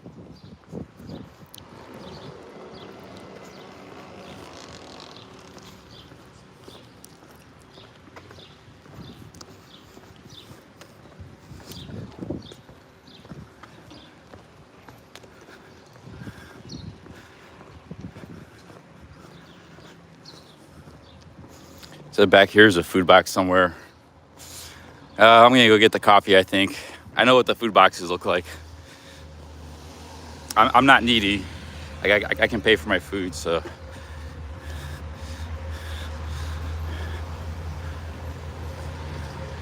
Hey, Urban, ex-Urban, thanks for the $10. Cheers, man. How do I do it? Keep the content. Oh, that dude just came up to me because I was live streaming. A lot of stuff just happens like spontaneously, you know? It's like you just walk around with a selfie stick and a phone. Yeah, a lot of stuff happens. Thank you, Ex-Urban. Big ups, man. Cheers.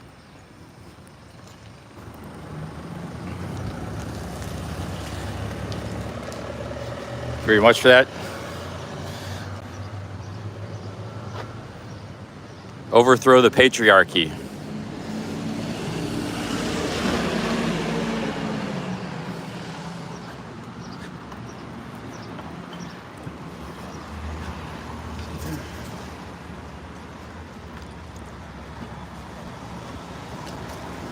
Yeah, I think coffee's up here somewhere. Oh, there's the market. That's where I was yesterday.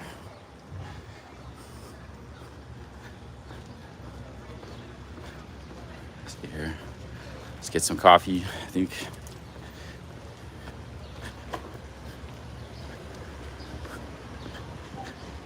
This is right where I saw Dave Chappelle yesterday.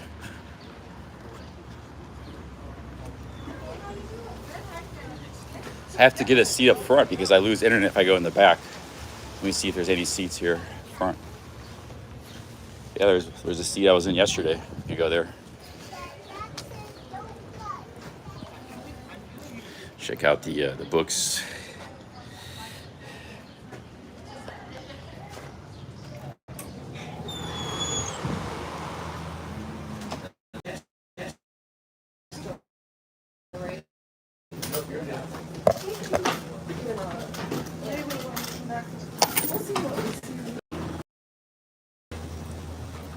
A lot of people here, so we got to see. That's my favorite seat.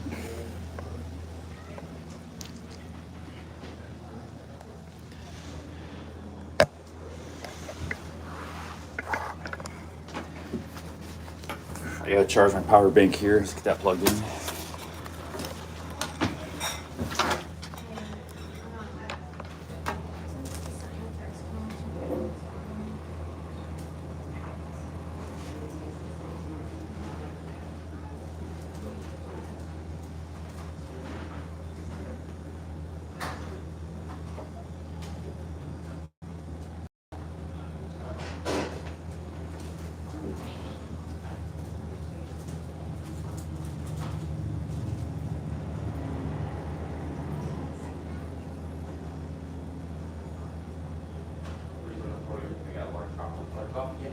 Self-serve. Yeah, a little bit of free. You know, it's not allowed to say.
I should have left you guys with a view of the window. So just up the ceiling.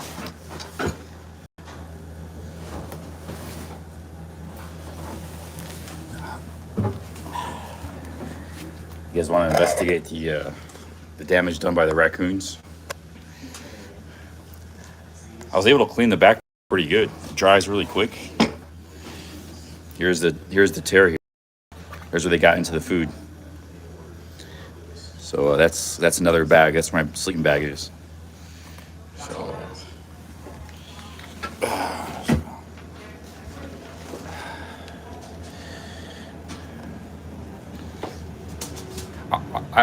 I thought the backpack was gonna be a lot more damaged because they managed to get a lot of the food. They ate all the raisins, all the sesame sticks. Like the sesame sticks vanished. They didn't exist anymore. So did all the raisins. And then they got some of the oatmeal.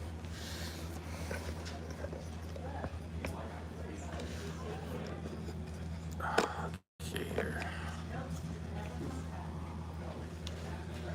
I got my power bank charging here.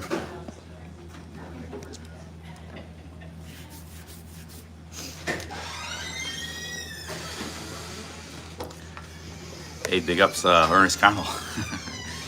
Yeah, this town has had raccoons, dinosaur salesman, and Dave Chappelle. And don't forget Alfred. Alfred. And a lot of characters in this town.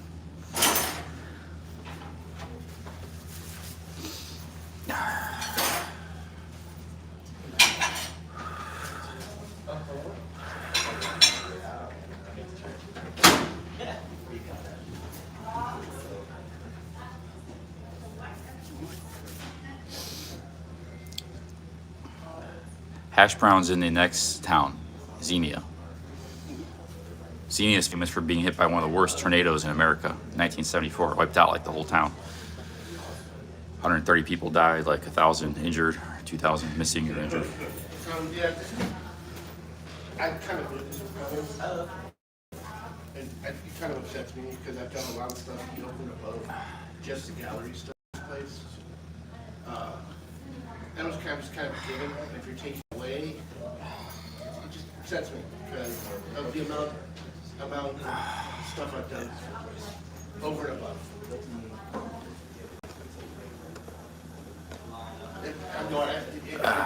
As soon as the gallery stuff started to happen, I kind of saw this coming. Okay, this stuff when you need to be working with Martha, I felt I'll tell you honestly, you want me to do it. Just because of the way that little meat is. Some Snickers. I didn't get a lot of sleep last night, man. I was gonna sleep until like 11, but then the sun was beating down through the Vivi. I guess that's another advantage of the day. I had like a sun just coming right down my face, and It felt like you want to change the way it is, and which I understand, you need a manager, but I can do, and I'll be totally honest. And then I knew that once I started not doing it, next thing would be, oh, employee discount.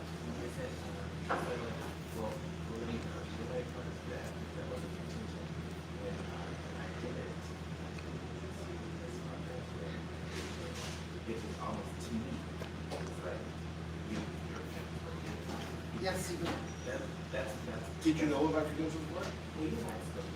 A little, but, you know, and always camped with trees to the east if possible.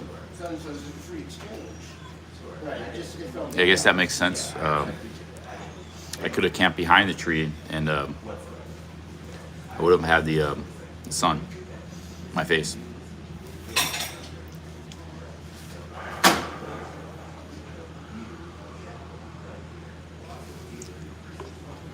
Remember I told you about that lady I met walking out of the camp, and she wanted to know what my YouTube channel was. And I told her about the raccoons, and she was laughing like, "Oh, it's like that'll make for a lot of views and like good content." She said so she understood the nature, like the yeah, it was.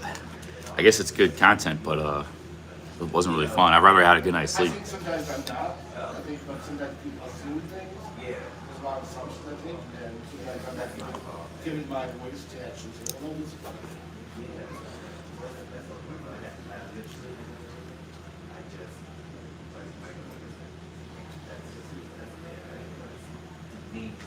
Yeah, I think Spicy Rose got to the bottom of the Horace Mann thing. It was just neglect and vandalism, and they decided just to get rid of the statue. I guess the university probably.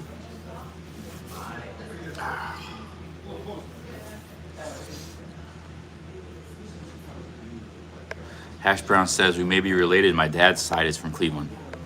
All right. I don't think so. There's a lot of people from or in Cleveland. You meet people from all over the country, other parts of the country that are from there, because it's one of those places that like push people out all over the place. Not many people move there, but many people moved from there.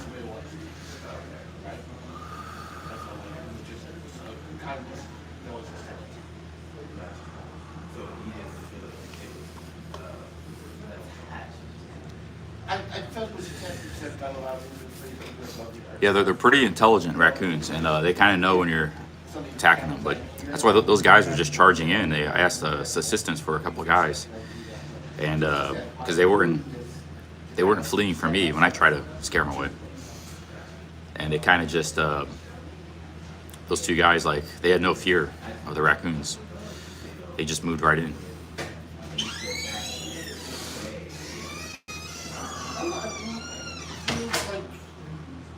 I have such a relationship with the place, right? This is right where we saw Dave Chappelle. He was right here down the street yesterday in the stream. You can check out yesterday's stream. And then I saw him 3 times. He was hanging out here on the sidewalk for a while on his phone. And then he was talking to some people. But when I left this coffee shop, I didn't even know he was coming this way. And right when I left, he was coming this way again. And he said, no camera. And like, he didn't say it, but he put his arm like this, like no camera, it's like that. He didn't say it, but and it was right when I was just leaving. So we crossed paths there. And so I never got a chance to like smile or say hi or, say I'm a YouTuber. Just explain to him I'm a live streamer, Never had an opportunity. It would have been cool to talk to him, but I didn't come to this town for Dave Chappelle. I just came here because it was on the trail. I stop at all the towns on the trail. It's just another random town to me. It was just a coincidence. I didn't even know much about the guy, and I never heard of this town until a couple days ago.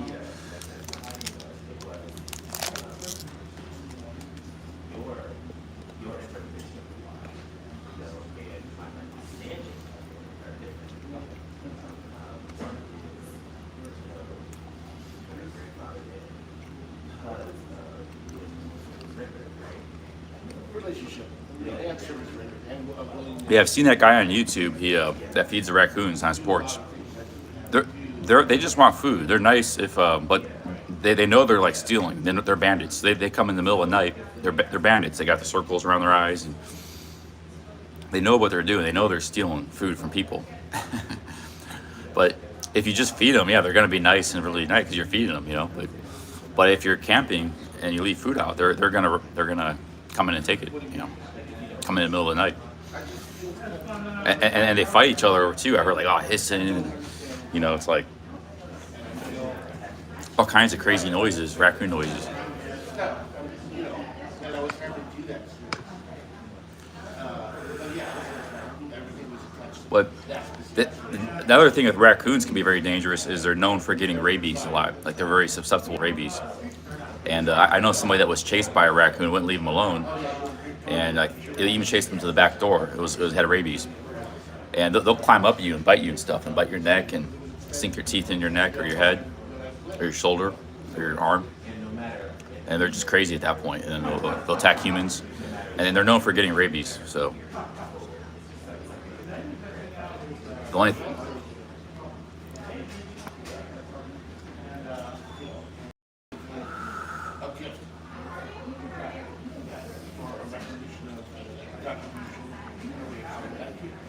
But only one person in American history has ever died from a raccoon.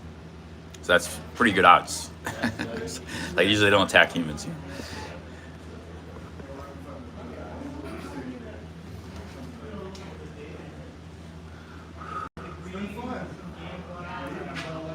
Yeah, they're relentless when it comes to food.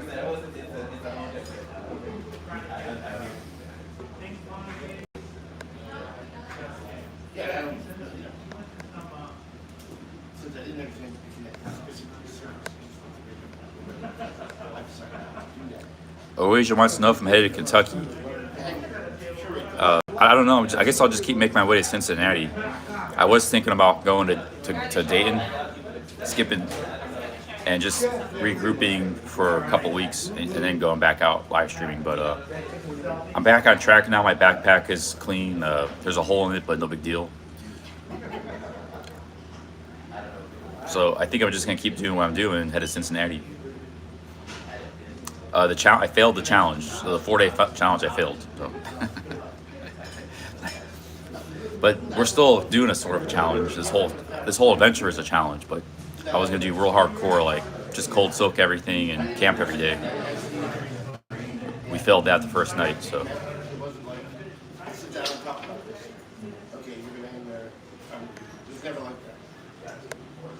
set up as a transaction. Hey, Ash Brown. Yeah, we'll see. I just kind of see when I get there, Xenia. That's the next town. If you want to come out and have a coffee or something, or a lunch, we could do that.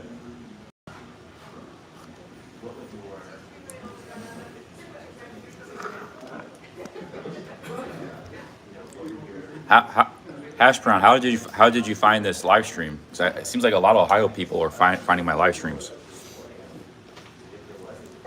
I mean, I would probably still come in here and eat, right? I would feel upset. Hash Brown says no, stay away from Dayton. I was just gonna take a Greyhound out of there, get back to Cleveland. That's only like a 2-day walk. Cincinnati's like 4 or 5 days. I would feel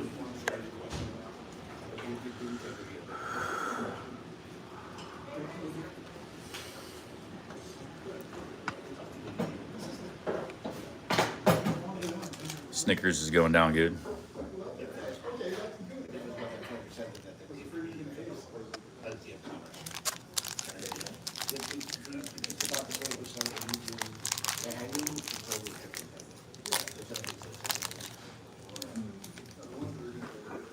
I almost called it quits after the Raccoons, but I'm gonna keep going.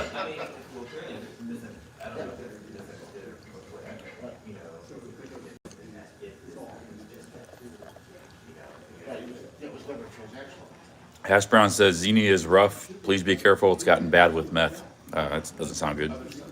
You gotta watch out for your stealth camping too. First off, from your wife, Rebecca, strangers that are great because it's not really based on expectation or reciprocation. Just there's a lot of things against her. Doing some people watching out here, drinking coffee, charging my power bank. Right, because it's about to maintain community, maintain connection. Hash Brown says the bus areas are rough, so please be safe. All right, yeah. I haven't really had any problems with like crime or anything, other than the Raccoon crime and ATM crime, ATM theft, and Greyhound theft. So it's like people on the street I've had no problems with. With some of these companies I've had a lot of problems with, and Raccoons, ATMs, and Greyhound buses.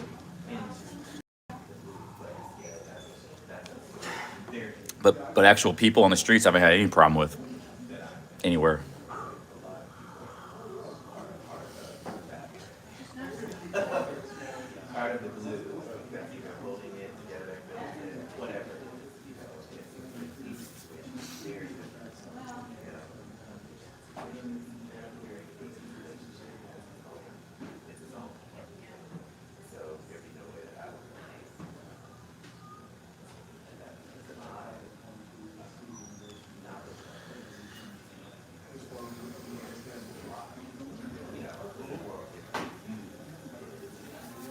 Oh yeah, dinosaur bone smugglers.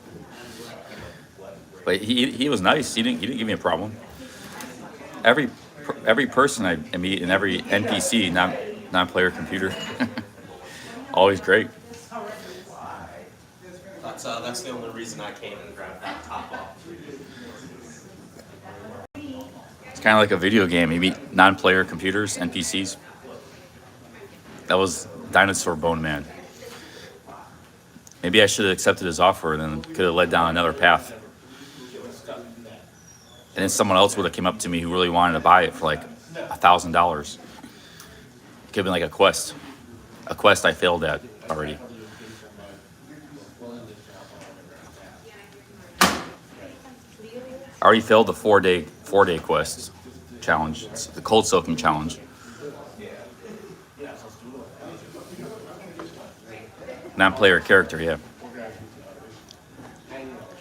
Yeah, in role-playing games, like you wander around a world, and there's players that are operated by humans, but then there's characters in the game that are they're just controlled by the computer, the game. They call them NPCs.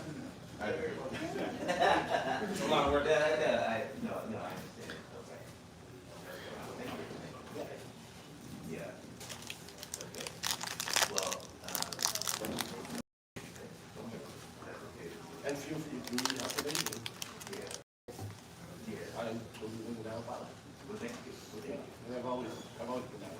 Yeah, yeah. I can do a lot of different things.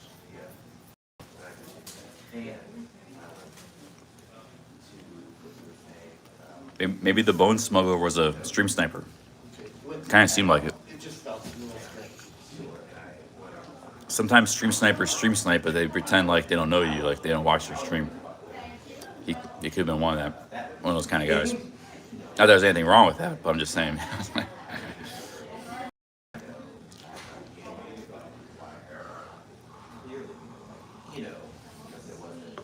I'm going from cold soaking to like Subway restaurant and diners and cheeseburgers and stuff. And I've seen I'm abandoning the cold soaking experiment for the moment. oh, you're interested in pretty pictures? Oh, why don't you do pictures? I wasted $24. The raccoons destroyed all my food. They either ate it or ripped it up.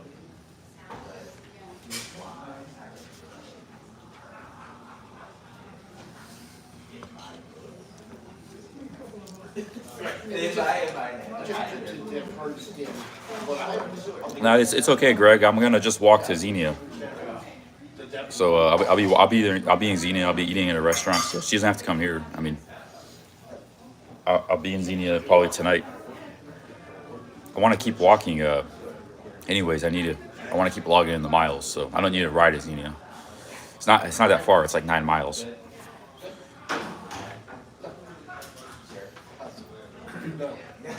Oh, you didn't know. I was bad at the beginning. Did you see my eyes at the beginning? Yeah. Well, cold soaking is more nutritious than like jerky and Oh, yeah. that kind of stuff. If you're just eating oats and like grains and stuff, it's high quality starches. It just doesn't taste that great, I guess, but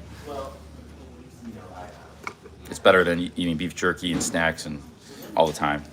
More nutritious. Beef jerky is really expensive anyways, real expensive.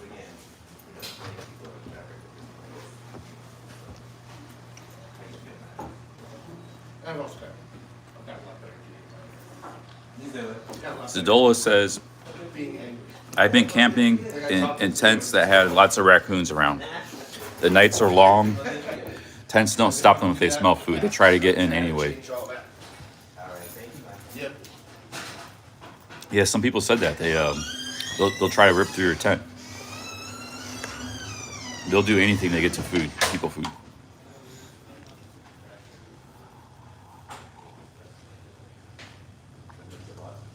One guy said just even having a cough drop, one cough drop, the smell of that could lead them to ripping up open your bag or something.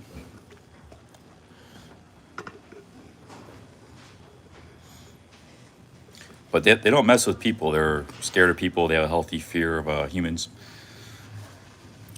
Except me.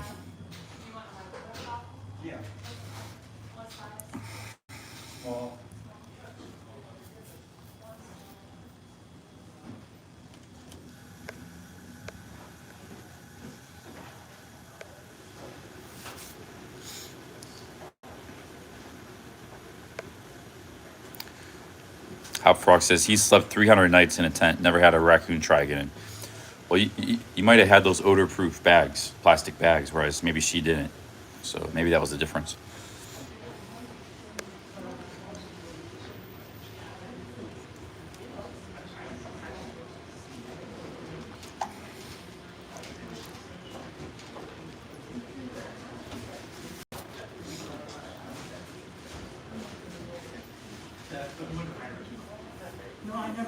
Yeah, I don't know. They have raccoons in Europe? I don't think so.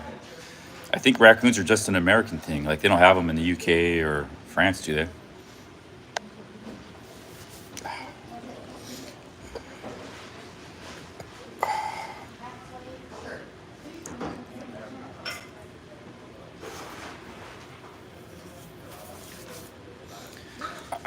Here's the other thing. My theory too, Hop Frog, is you were staying in just random places. I didn't have a problem with raccoons. I had food in my bag the first 4 days I camped, but those campgrounds are notorious because they get access to food there. So they hang out, they stalk the place, and people were in their RVs and camper vans. But So maybe the campgrounds aren't a good place to camp. And I had to pay money for it, $20. Yeah, you get a shower, nice bathroom facilities, but so I think normal campsites you're less likely, just like random camping on the Appalachian Trail and stuff, you're less likely. But if you go to a campground, you're like 10 times more likely to have issues with raccoons because they're used to like going after people's foods in those places. Every night they do it. It's like, oh, we got a new guy here tonight. We got jackpot. He's got raisins and sesame sticks and oatmeal, and like that's their territory. They know what they're doing,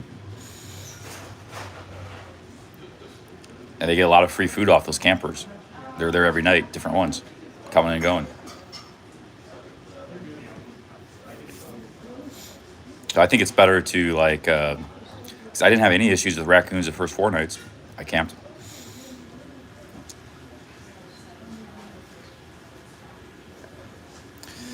This is actually a lot harder than the Appalachian Trail. Like I said, for one, I'm live streaming 24/7. You got logistical issues with live streaming. You got to carry a stick. It's a lot of energy, live stream, a lot of mental energy. So if I was just most people doing the Appalachian Trail aren't live streaming. Neither would I, because I probably wouldn't have internet. Another thing is everything here is more dynamic. Like the trail, you know what you're doing. You have to walk and you camp. You walk, you camp. You walk, you camp. Then you resupply at a town, get some food. Then you walk, camp, walk, camp. It's just the same thing over and over. And IBTAT will tell you that. Here is more random. Like, I mean, we got all kinds of random shit happening. We don't know where we're going to be sleeping the next night. There's not always campsites. Sometimes you have to walk a shit ton of miles to get to the next town. So it's more predictable, unpredictable. You get strange things happen. We get run-ins with people or this or that. Appalachian Trail is much more predictable. So, in my opinion, I would say at least they're equal. I bet a lot of people at Appalachian Trail have a tough time doing what I'm doing right now because they're used to the consistency and the predictability.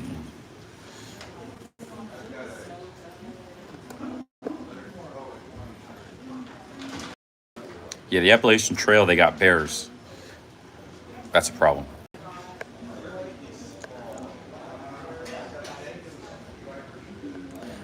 I'm going to be leaving this town soon. Like I said, I'm heading to Xenia anyway, so if she's in Xenia, she can just wait until I get to Xenia if she wants to meet me or come out. There's no reason. I'm just charging my power bank and having some coffee here.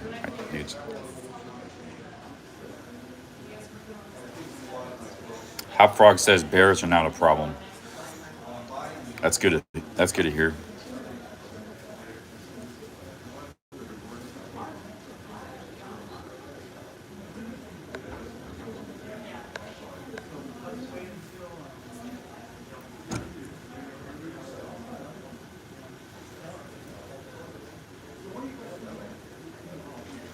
Tantar says, wow, okay, you need to look more into the App Trail. There aren't campgrounds every night. I didn't mean like campgrounds, but all you have to do is find a spot. You're in an unpopulated mountain area. So if you just find your own little spot, you can camp. There's always going to be places to camp. Here, it's farms and houses and towns. There's not always places to camp. Or there's like really dense woodland, jungle. And you have to camp. You have to stealth camp among people. You might have police. I'm a live streamer, so sometimes you got people calling the police and, hey, there's a guy, they're trying to harass me or, cause problems. And say, hey, there's a guy camping on the sidewalk.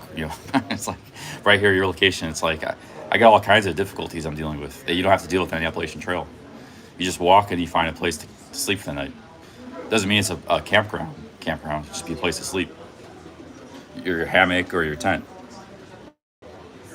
Yeah, see, Hop Frog says there's a place to camp about every 10 feet in the Appalachian Trail. The whole thing is a camp trail. The whole 2,000 miles. I mean, yeah, there's some spots are better than other spots, but Hop Frog did the whole Appalachian Trail. He also did the Florida Trail, which is notorious, really, really hard trail.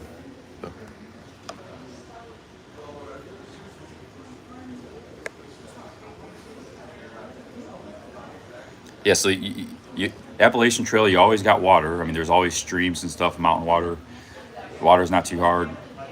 The hard thing about the Appalachian Trail is the ups and downs, the lot of elevation climbs, and then there's a lot of rain, a lot of cool rainy weather. So you gotta be tight on your rain game. be able to walk in the rain all day if need be. That's the hard thing about the Appalachian Trail, I think.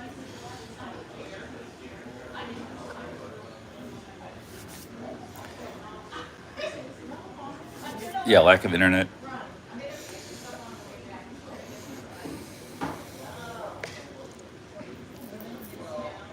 Yeah, and you have the predictability of the trail. You have a straight. You don't have to think too much. I just follow the trail every day. Like, and I camp when I feel like it. And make sure you don't run out of food or water.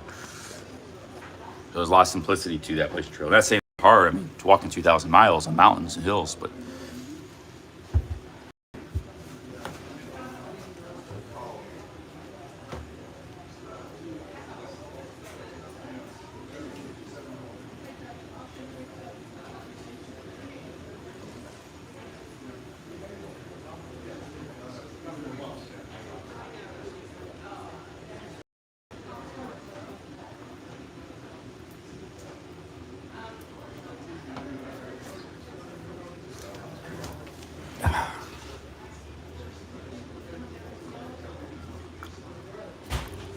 I'm not saying it's easy. Like, a lot of people quit the Appalachian Trail. What I'm saying is, on the mental side of the game, it's kind of easy. You know, it's more about overcoming the physical challenges of it and the uncomfortability of it. Like I said, it can be rainy and cold for days at a time, many days. You know, it could be hot down here in the lowlands. It could be 80 degrees. It could be 65 up there because you're in the mountains, and 40 at night, and rainy and windy. So yeah, you got to be able to deal with the weather and the cold, damp weather, and the physicality of it. But there's people in their 70s that do the Appalachian Trail. They're almost 80 years old. They just walk like 8 miles a day. They just take their time, and so you can just walk as much as you want. You know, you can walk 30 miles a day. You can walk 6 miles a day. You just have to get it done in about a 7-month window.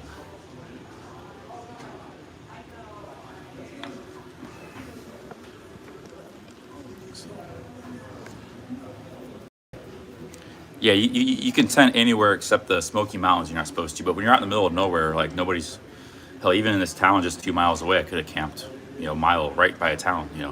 I've already done a lot of that. So you're just in the middle of nowhere in mountains and Appalachians.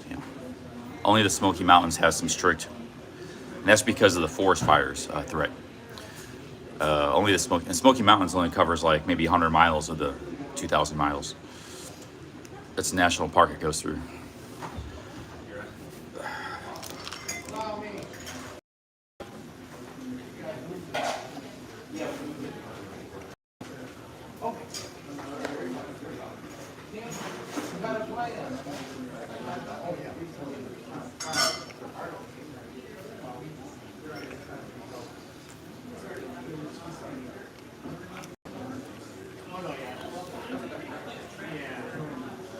Bobby, those are pretty small states, but I'm pretty sure people ignore those things. Like, people camp in Massachusetts.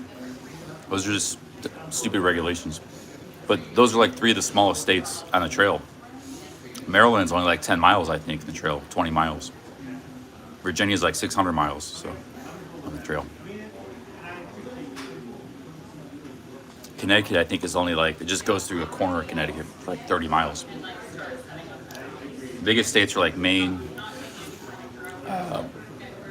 Virginia, Georgia, Vermont, New Hampshire. New Hampshire's pretty long one, I think. Pennsylvania's a long one, very long.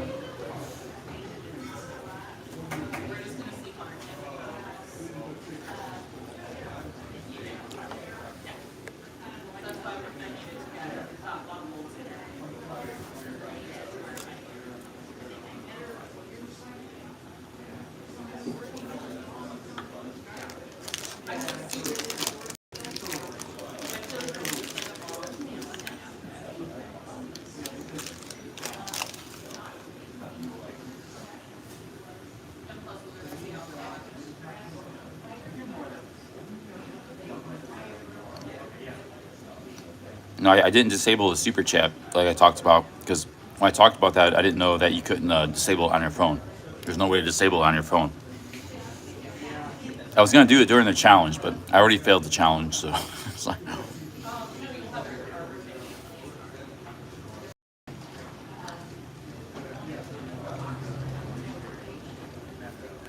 We did really good, like I said, in super chats first couple weeks. So if I stream like the next 5 days, and if nobody's super chat, I'd be totally fine with that. I did pretty good the first couple weeks. So whatever comes in next week here is just bonus. It's gravy, icing on the cake.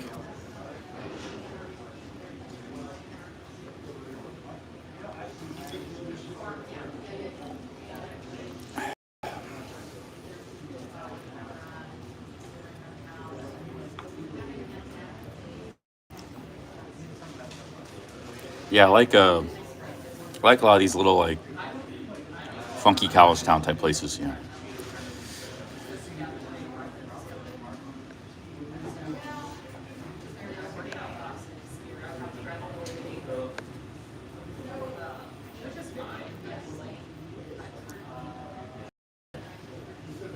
Oh yeah, we had some bug issues too. I had to use my tripod to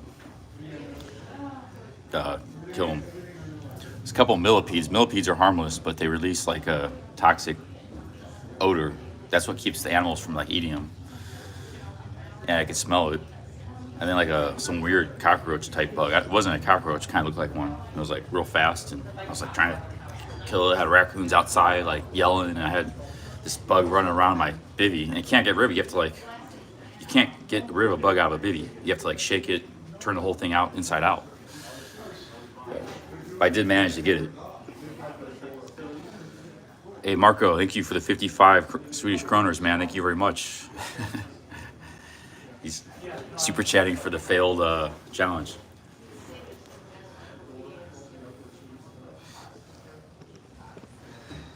Hey, I lost some street cred failing that challenge.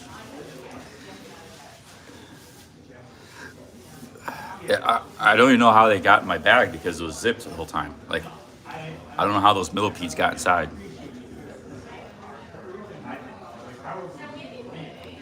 Some reason millipedes are attracted to campers, because one time I had this guy, he cowboy camped like out west somewhere, and he said he woke up, he was covered in millipedes. So like I said, they're harmless, but I still don't want to be covered in millipedes, on camping. Cowboy camping is like no tent, nothing, you're just laying on the ground.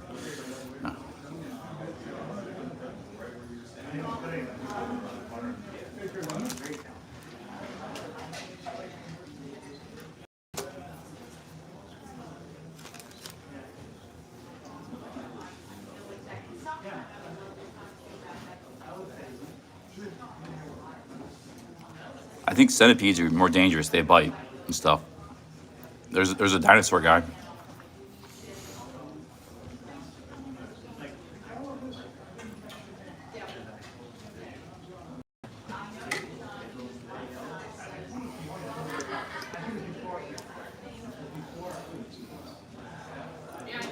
Yeah, if you don't like bugs, don't get into camping, hiking.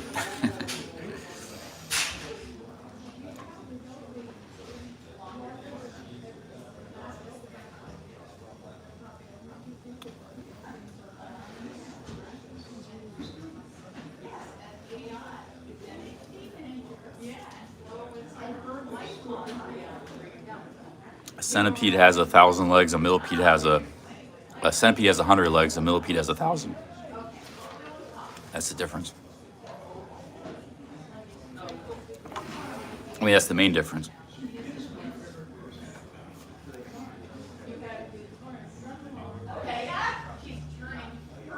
No, but Thailand has some really nasty centipedes. They're like this big, and they're poisonous. They got giant. Some of them, they just discovered a species. It's like bright pink centipede. They discovered in the jungle. Never even been seen or documented before. So there's some crazy stuff out there in Thailand. I've seen one of those big giant red centipedes. Even the Thai guy that lived in a hammock out in there, he was the guide. He freaked out when he saw it. He smashed it with his thing. Hey Stinky, thank you very much. Thank you for the 5 Aussies. Cheers, man. Big up Stinky, thank you for that. Actually, Arizona has them too. Oh, They look as dangerous as they are. yeah, like poisonous. Yeah, some of the ones I've seen in Asia, they're like about almost like a foot long. They got big. These are big, I mean, because you have to be at a certain elevation of Mount Lemon, Tucson, that's 9,000 feet. Once you're about 4,000 feet above, you're camping. And the sun came, we didn't have a tent, the sun came up. You're just cowboy camping in the open. We were in the open, and Yeah. we could hear this, I heard this rustling. I got up here, it was probably about that long, and it was yellow, orange, and black. It looked beautiful. That looked. I think you could raise up like a python. And there was an example of it in the desert, Arizona Sonora Desert Museum. Oh wow, yeah, yeah. There's like many different species, I think, of centipedes. You know, like they're still discovering new species all the time. I had one in my sink last night. Oh yeah, jeez. I've seen one in my. I camped in nearby here in the park, state park, and I had raccoons. Like they tore a hole in my bag. They got my food. I didn't have my bag hanging, so I'm not really like I'm a novice camper. I wouldn't have thought of that either. But and they kept me awake all night. There was like dozens of raccoons running around screaming, and so it was a raccoon. Is that the raccoon with the screech thing? Yeah, they screech and they yell at each other and stuff. So like, Yeah. yes, and they come right up against my. I have like a bivvy. They come right up against it, waking me up and stuff. And I turn and they run away. And but there was a lot of people there, but they were all in campers and RVs. I was just in a little like bag on the ground bivvy thing, you know. So. So what that Raccoon City up there, those campgrounds, Yeah, oh yeah, that's their hunting ground. That's where they they know. get a steady supply of human food. 'Cause Worse than if you're in the middle of the woods, Well, probably, because they know. last couple of weeks I did 4 nights of camping just in random places, not on a campground. I had no issues with raccoons. I still had some food in my backpack. But last night it was like, yeah, Raccoon City there. Worse. Yes. They help you. Hey Zadola, thank you for the $5. Solidarity against raccoon invasion. Cheers. Cheers, Zadola. Thank you very much.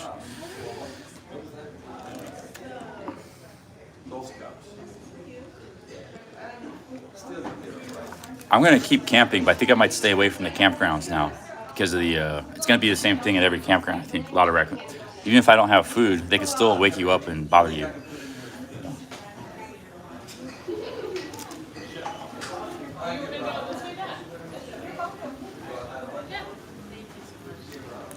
Cheers, Zadola. Thank you very much for the $5.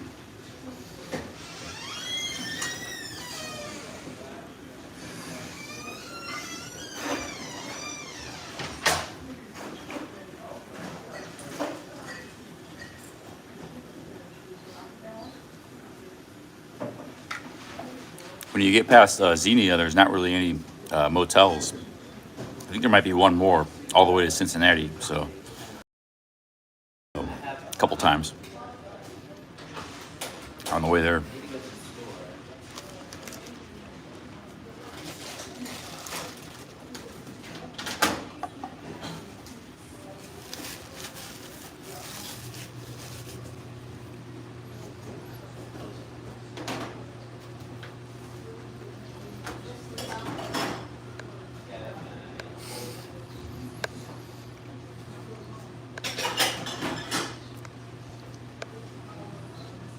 Bear cans are really heavy.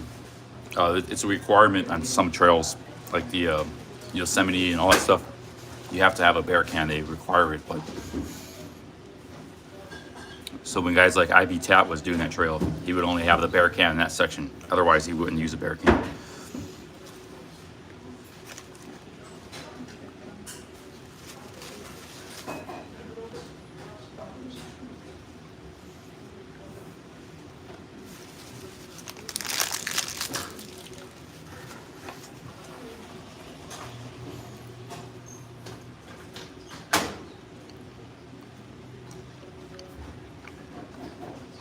Yeah, I've done a lot of research. Research is one thing, practice is another. Both are good. You need both.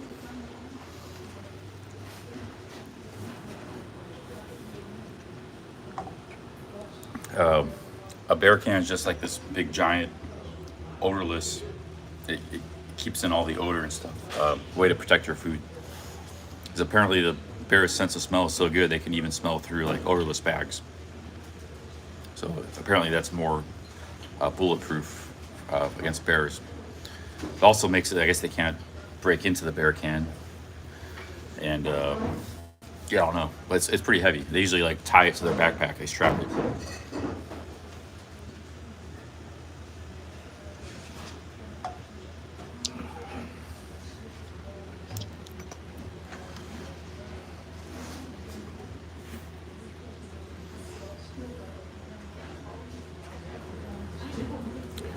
And then they only carry bear mace like when they go through Montana and the Glacier National. That's where grizzlies are.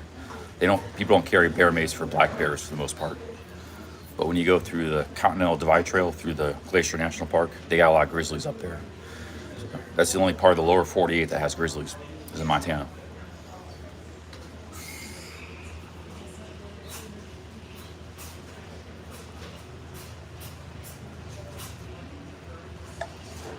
Barry Blue says, exploring America isn't easy. Yeah, Sebcam thought this would be the easiest country to start. It's actually like really one of the hardest to that kind of travel, you know. If you don't have a car, it's very hard to travel around.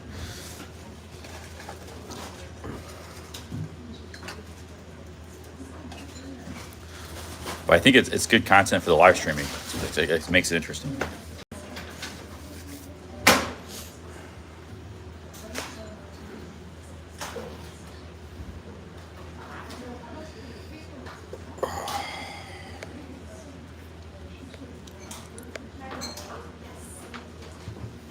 Yeah, this is a good spot. This is where we saw Dave Chappelle yesterday. Right here.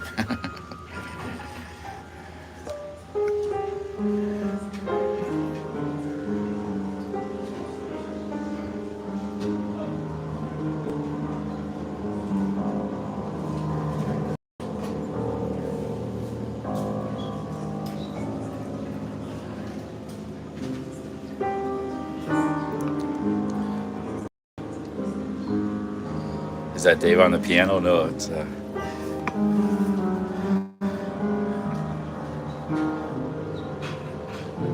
piano right next to me here.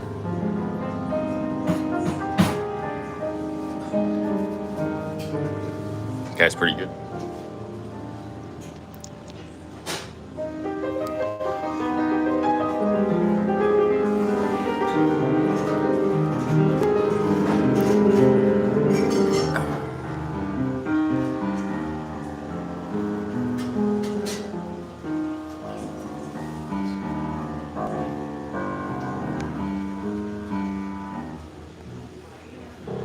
My name is Prince. Yeah, I saw Chappelle 3 times yesterday.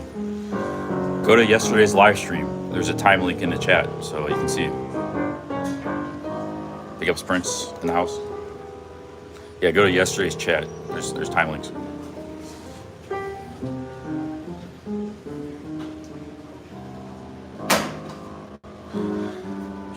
I gotta get moving to the next town here. It's a pretty long walk, but I'm waiting for my power bank to charge up. I might have to, let me go see, check what's at, get some more water too.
battery pack's only at two stars out of 8.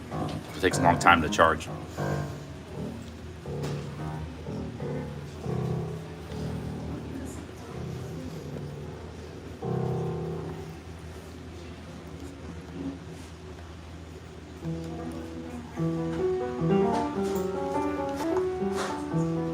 I think Truth Warrior is going to be sometime in the next couple of months. We'll be visiting this town. I think this is her kind of town here.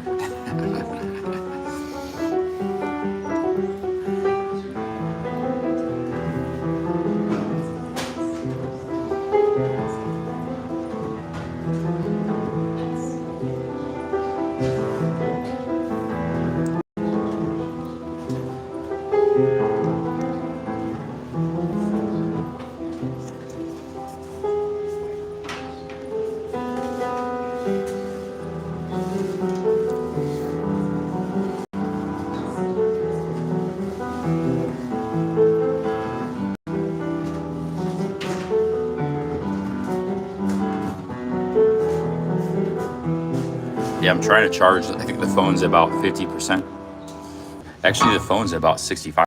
We're pretty good. At least we can get close to Xenia. Maybe all the way there before the power cuts out.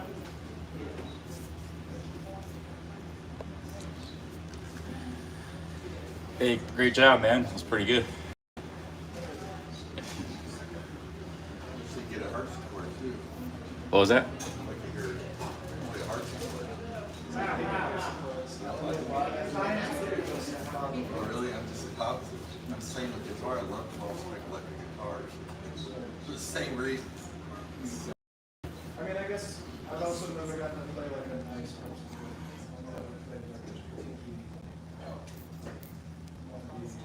Dave Maurice says, the more you practice, the better you'll be at camping. That's how I feel. It's, Either clavinet or electric clavinet. yeah, I think I agree. The way it blended in with the bass and everything else. But yeah, the long harpsichord pieces my mother used to play the classical stations. It gets a little tiresome after about 40. But then again, listening to anything that's percussive, get a little cold after a while.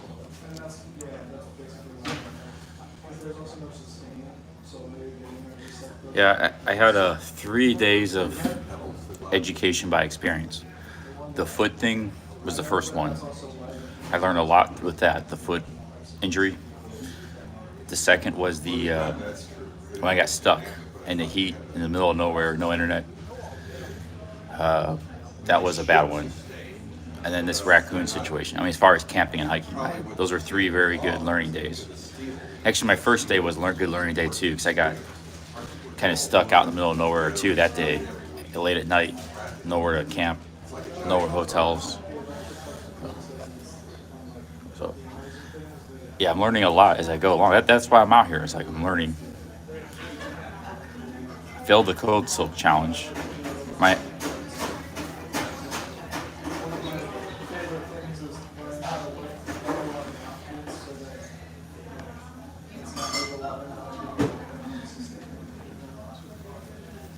Yeah, I'm pretty good with the heat though. I'll take the heat over cold and rainy. You know,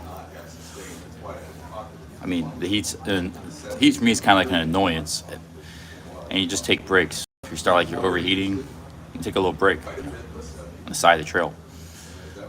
Lay down, rest, stay hydrated.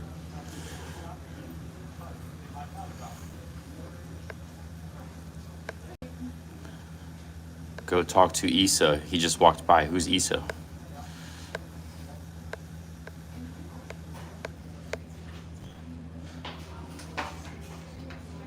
This town's called Yellow Springs, Ohio.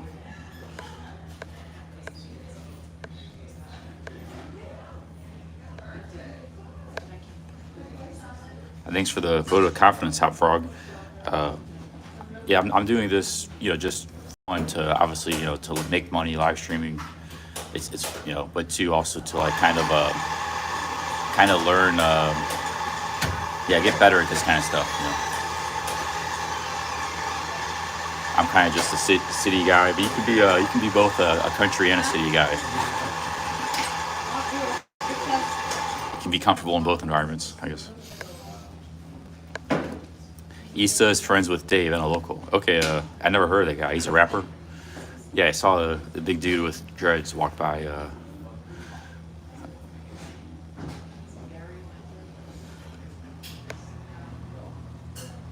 Yeah, there are springs here. There actually are springs. They're island-rich springs.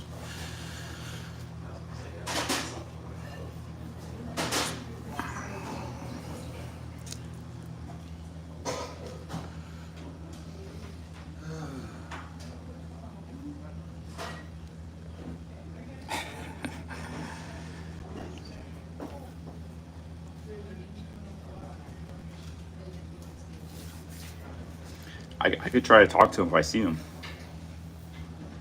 I'm gonna leave here in a minute. I mean, maybe another 20 minutes. I need to get some food somewhere.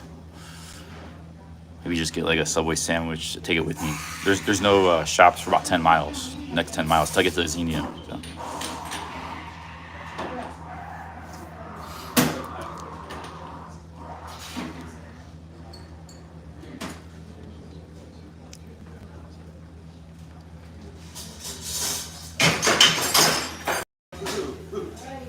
I didn't do it.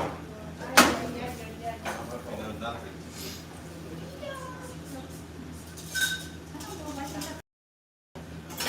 I don't know. Someone seems to use. Oh, Someone's yeah, confused you about have what balance. actually Yeah, in. they're knives tend to be, yeah. Too heavy. Knives are heavy handed.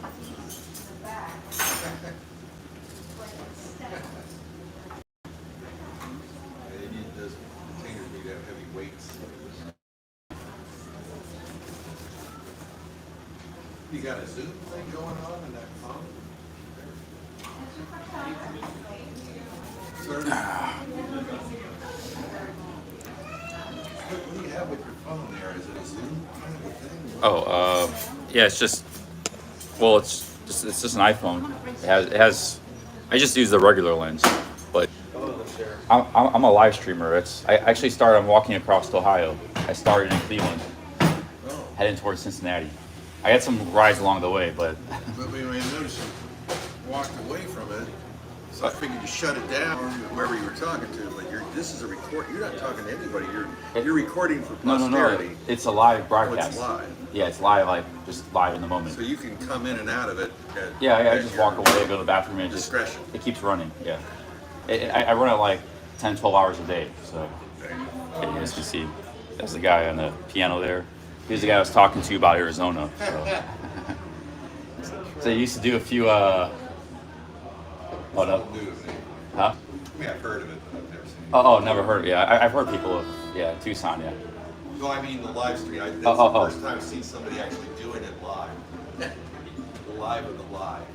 Yeah. It's just live broadcast. You got the internet, the 4 5G, and the phone, the camera, and just as long as you got battery life. What TikTok? Where does it go? YouTube. YouTube. Yeah. strictly?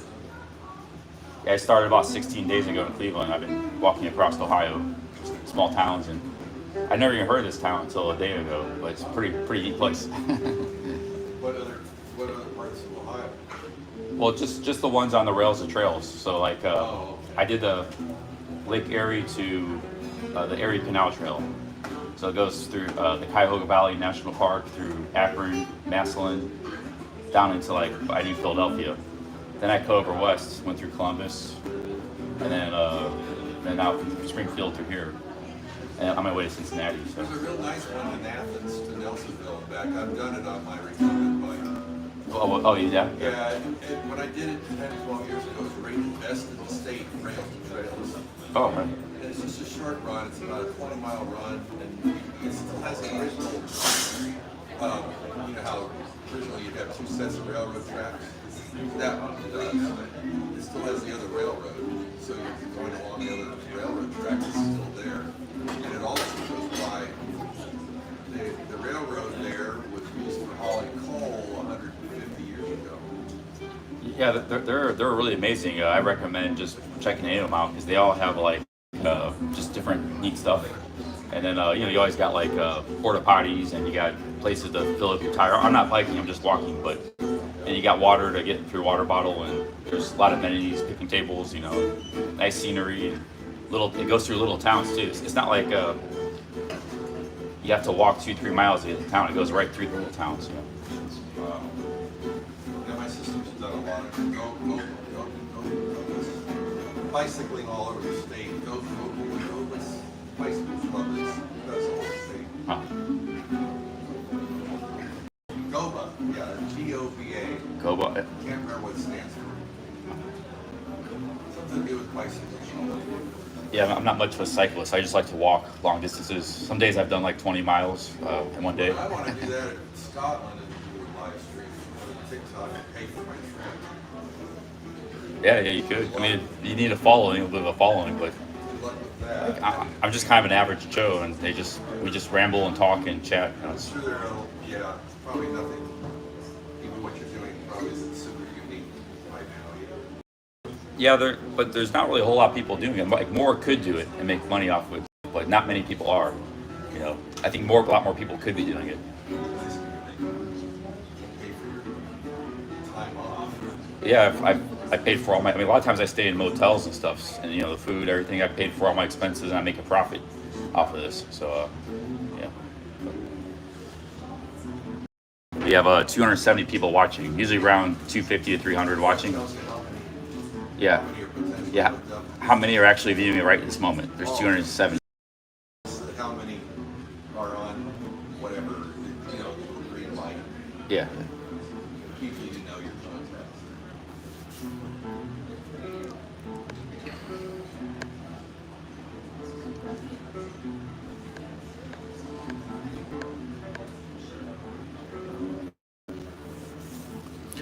Hash Brown says Yellow Springs is one of the neatest towns in Ohio. Yeah, it's pretty neat. I like it. It's got a lot of parks and scenery and a lot of little shops here. It's not very big, but it's like packs above its weight, punches above its weight.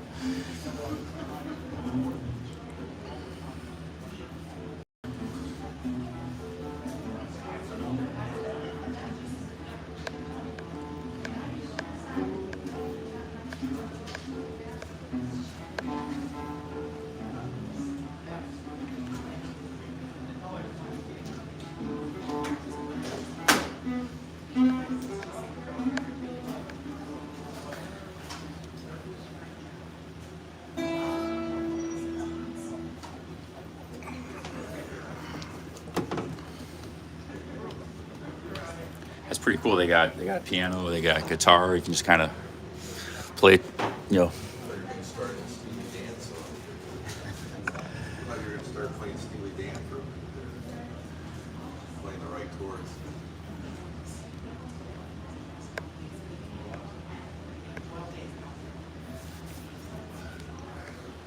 You ever watch Recounting? Oh man, this is a great seat too. Like I could just kick back here, lay back. I got my backpack.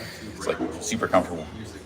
It's all things music, recording technology, music style, lessons, guitar lessons. It's like a Renaissance guy. Does all. Yeah, this is a college town. There's a college called Antioch College here. Out of California. We talked about walking through that earlier. Talked a little bit about it. It's got a really wild history if you read about it on Wikipedia. It's not your typical college, I don't think. He does a lot. He's even got furniture sound theory like ear training. It's known as kind of a hippie town too. Yeah. It's interesting. The thing about Stephen Jam was 3 days ago. About why that band changed their harmonic approach.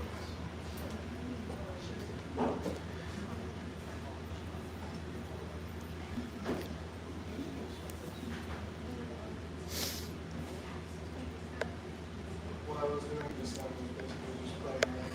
Well, I gotta get going pretty soon. I could sit here for a while, but I gotta get my gotta get walking towards Zini, I guess. Oh man, kind of tired. I can just lay back here for like 5 minutes. Oh, something just dropped. Led Zeppelin. Yeah, You know, just kind of close my eyes for 5 minutes, relax, and then head out. Well, You guys can see the street here. I never used it either. What I think we did mess around the most in was open major for little feet stuff, slides, little feet, and all the Rolling Stones stuff. Did everything.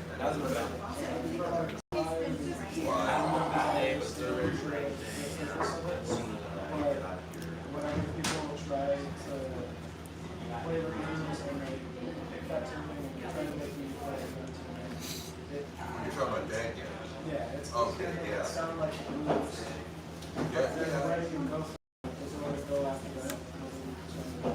Well, when you use that game, it's going to impart that specific flavor, and it's hard to get away from the flavor that it imparts by the nature of it. So, I've never. Was that the thing that what's his face supposedly made a deal with the devil and he caught him that tune?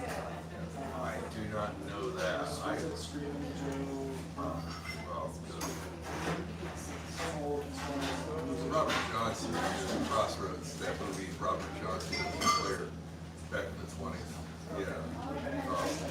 Deal with the devil and all that business. I don't know how much. Well, of course it's bullshit, but I think the thing is that he was caught that tune by the devil.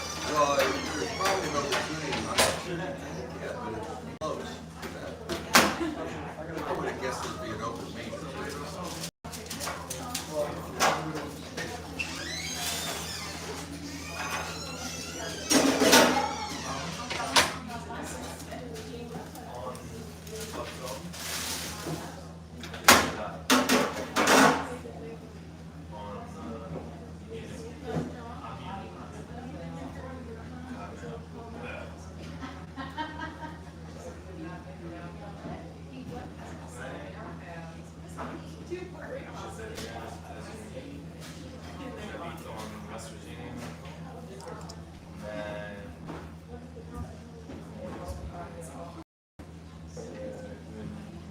A few more minutes, guys. I'll be heading out here.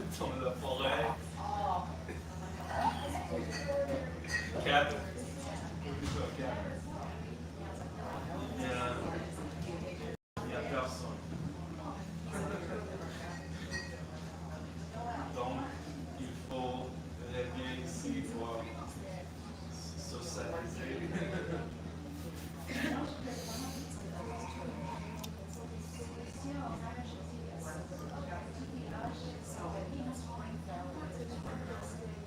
In Ohio.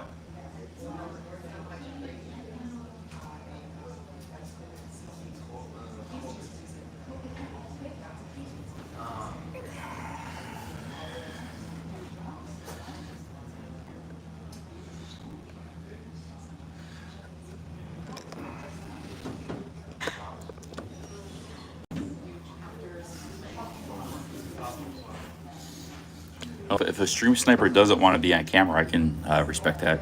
Like, there's ways I can hold the camera where they don't have to be on camera. I just keep it on me, or I've had stream snipers that don't want to be on camera. Like that one guy in Michigan, he's like, I just had the camera on me the whole time, you know, or pointing away in another direction. All right, I'm gonna get my power bank and we're gonna head out here.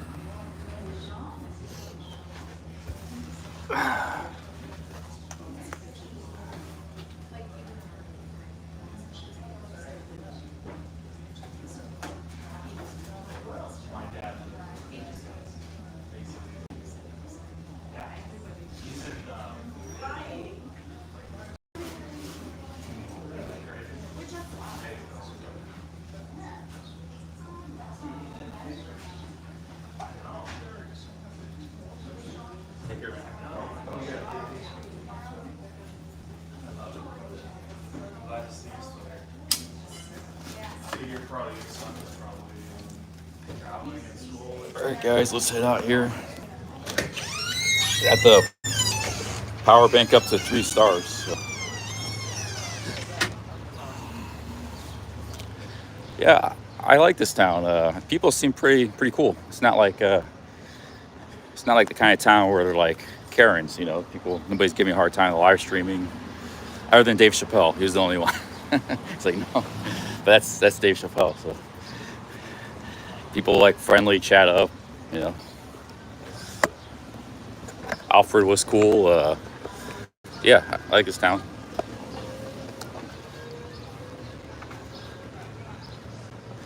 So we're gonna get back on the trail. We're gonna stop by the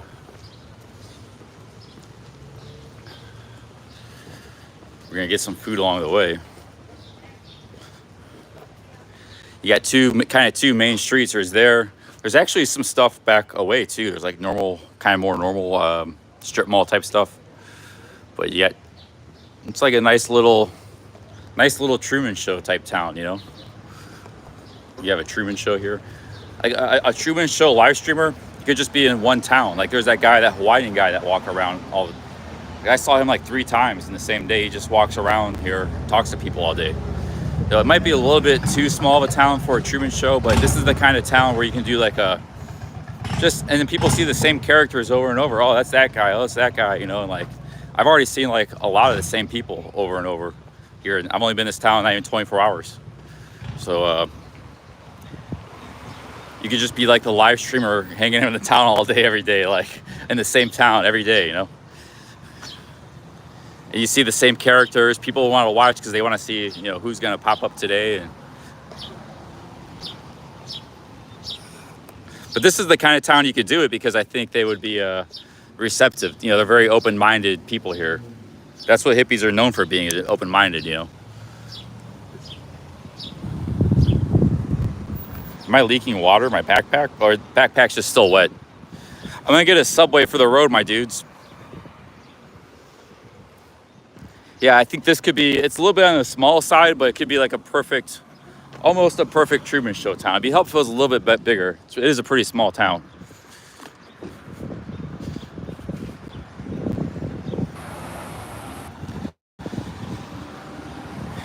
Yeah, you don't have to be traveling to do live streaming. You can maybe potentially do this in your own hometown. You know, you just got different spots you go to, you hang out all day, walk around, talk to people. And yeah, it could be a good live streaming show. Wanderer kind of does that in Venice Beach, somewhat. That's where his kind of base is.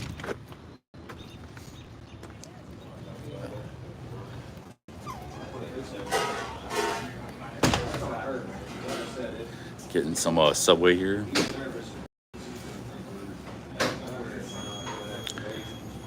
Prince, they got a Subway in Pattaya.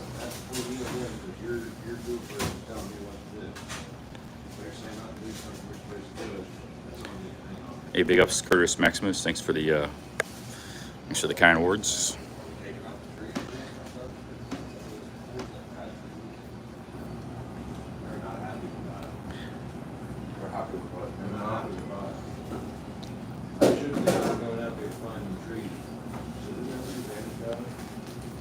Yeah, the cold soaking experiment failed really quickly.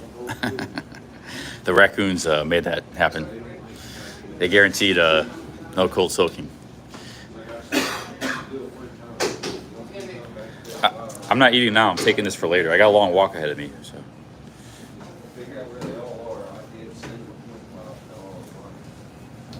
And there's no shops for like the next 10 miles of a walk.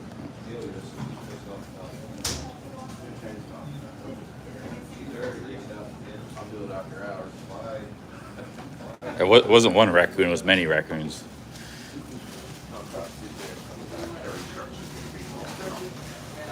I'll come in after hours and be like, I don't know why that tree's going for. I didn't get paid to cut it down. First off, it's not me. Trying the tree. Probably have any more of that.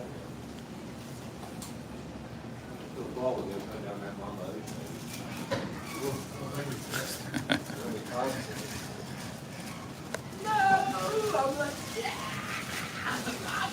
Cut it down. James running at him with that big song. Cut it down. We're not gonna be happy at all. We can say that, and it's like, we gotta cut it down. I had that in mind. See, oh, they got a sandwich called the Boss. Big ups, Barry the Boss.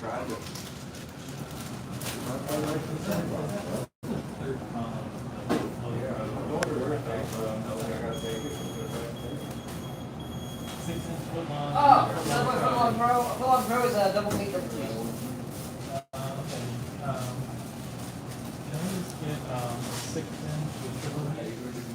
What? Yeah, it's not like Barry to everybody's kind of wondering what's happening. Barry, it's not like for him to disappear for 2 weeks.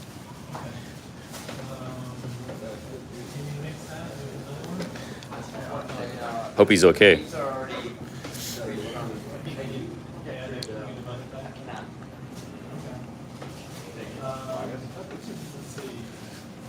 Don't have to charge me for it. Of course you would. Oh, I can do that. I mean, yeah, it can't be I triple. won't take a fee. Oh, okay. What do you Let's think? do monster and the turkey mixed with that, so 2 extra turkeys on top of that beef. You good? I just had 2 Snickers bars. I'm good on the sugar. Hey, Road Dog Travel, thank you very much for the $5. Looks like he posted a Facebook link there. Is that your Facebook? Cheers, man. Stop by, see us next time you're in New Philadelphia. Yeah, it's great to see you, New Road Dog, and also Michelle and Greg, New Philadelphia. Cheers. Thank you very much for that. It'd be cool to hang out with you guys in the Philippines too. We could meet up in the Philippines sometime.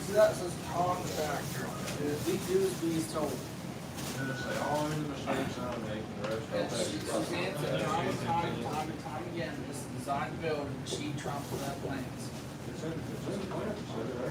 So she said to do it, we did it. That's not on us. Yep. Yeah, Road Dog was part of the New Philadelphia crew. Michelle, Greg, Road Dog. 2 stream snipers in a small city like that. It's pretty interesting. Still need the steak on there too. The steak's right there. Oh, I got you.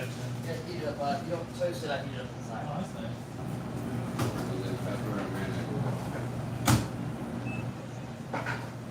Hey, how's it going? Yeah, how can I help you? Can I get a 6-inch Italian sub? 10 bread. I only have white wheat. White's fine. 6 inch or full? 6. 6. Is it Italian? Yeah. Italian BMT or just Yeah, regular yeah. spicy Italian? Yeah, the BMT is good.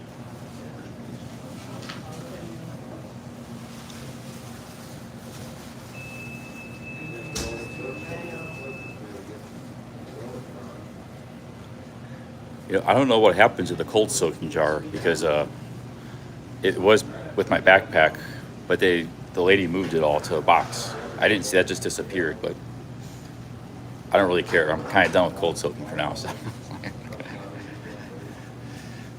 that just somehow disappeared. Maybe she threw it away, or I don't know. What kind of cheese? What kind of cheese do you have? I have American provolone pepper jack. Provolone's good. Toasted. No toast.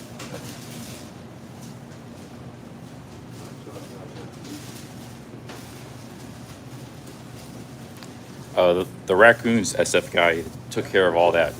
They took care of that food. They tore a hole in my backpack.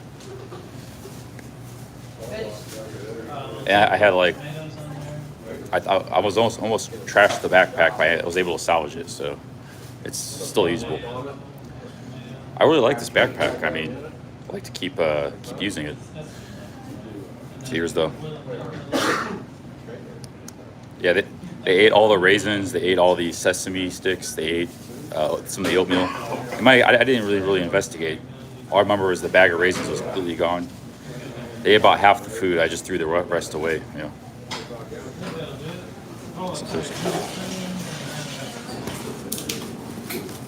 So here's the big rip in my backpack.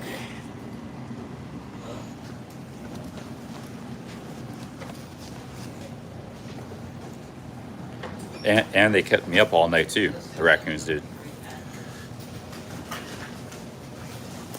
I didn't get a lot of sleep last night. I was gonna sleep in, and then the sun started shining down right about 8:30 right in my face. I just couldn't sleep for that.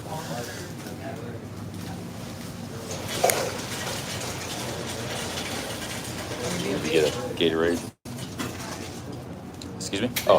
Oh yeah, I'll get everything. All vegetables, yeah.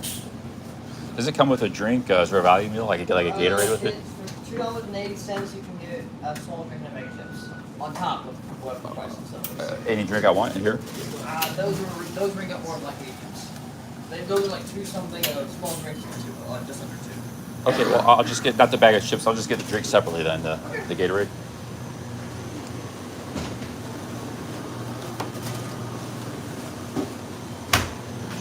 Excuse me. So just the sandwich and the drink? Yeah, I have the sandwich. This.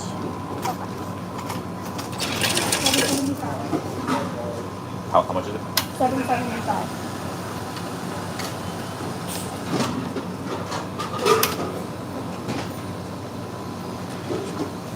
Hey, sauce.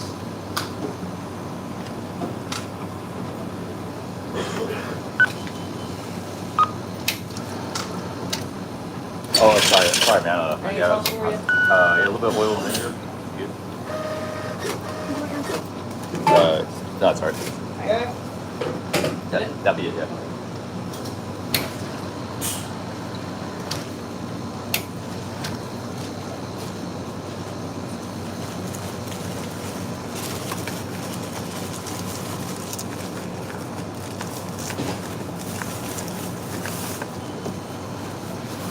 All right, thank you. Have a nice day. Okay, so this is for the road. We got a Gatorade sandwich. I'm gonna stop by the station and get some more water. We got a lot of walking to do in the heat.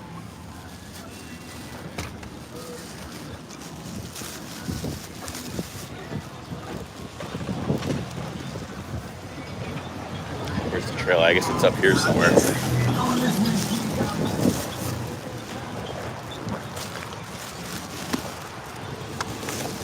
Yeah, they had it wasn't just like the backpack was pretty nasty too. It was raccoons. They slobber and tear and they're biting into their teeth. It was like, so this bag was covered in raccoon slobber and stuff. It was like gross, man. But I gave it hot water in the shower. I put a bunch of soap all over it, smothered it in soap. Hot shower, and I let it dry in the sun, which is also good for killing bacteria. So it seems like it's pretty clean now, but I was ready to throw it. But the problem was I had no way to take my stuff. I don't want my sleeping bag cost $250. I really like that thing. I had no way to get it out of there other than just carrying like a giant tarp, tying it, and have to carry it over my shoulder. But I got a lot of walking to do, so I was gonna just throw the bag away. But yeah, it got a pretty good cleaning. Like this backpack dries really quickly. You can put it in the you can put it in the bathtub, and it gets really dry. But yeah, like the stuff I have, I mean, I had the bivvies cost $150, the tarp cost $60. I like this stuff. I've been collecting this stuff. My blanket costs $250. It's a quilt. It's made for camping. It only weighs 400 grams, but it keeps me really warm. Actually, too warm sometimes. So it's great. Even if you're not camping, it's great for travel because sometimes you stay in hotels. They got the air con blasting in the hostel, or it's just they don't give you much blankets. It's a great piece of travel equipment. It doesn't weigh much. It's a great blanket, so I don't want to lose that stuff. I was willing to lose the backpack, but throw that away. But I still want to keep my other stuff, my camping equipment. But I was so frustrated last night. I was like, I'm just gonna walk down the road and leave everything behind or something. That's what was going through my head. It wasn't very rational, but I'm glad I didn't do that.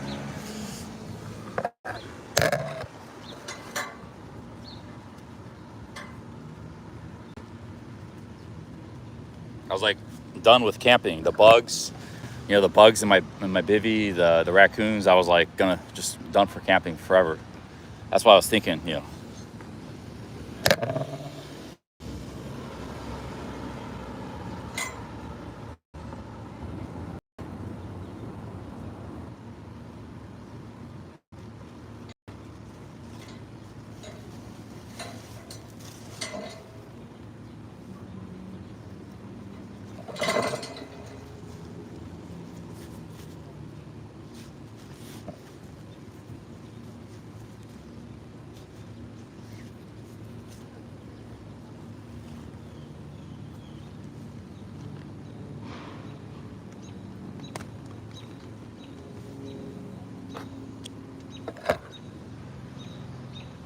usually put extra sunscreen on my nose. This is like chapstick that doubles as sunscreen. It's actually meant for your lips, but it works as sunscreen.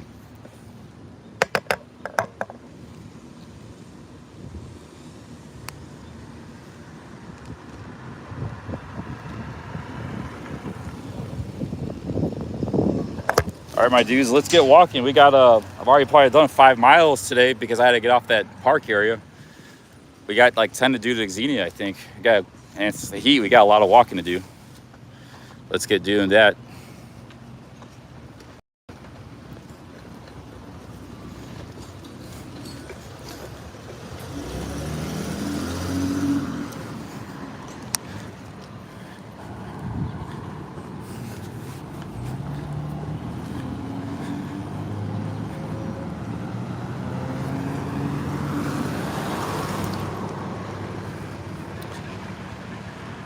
Trail's right up here.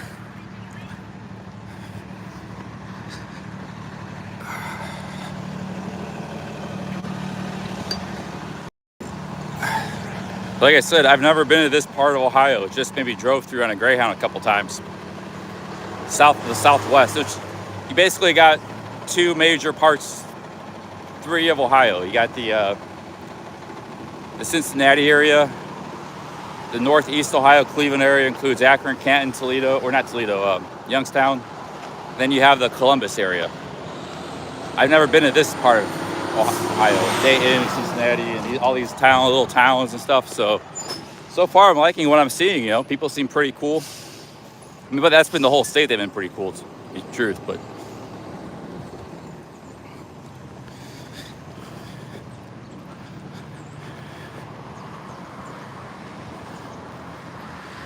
hey, handsome man, big ups. Thanks for the $5. Cheers. Thanks very much, handsome man. Yeah, you can see we had marauding raccoons last night. They were like hissing and screaming, and they ripped my backpack open, took the food. They were bumping into my tent, waking me up.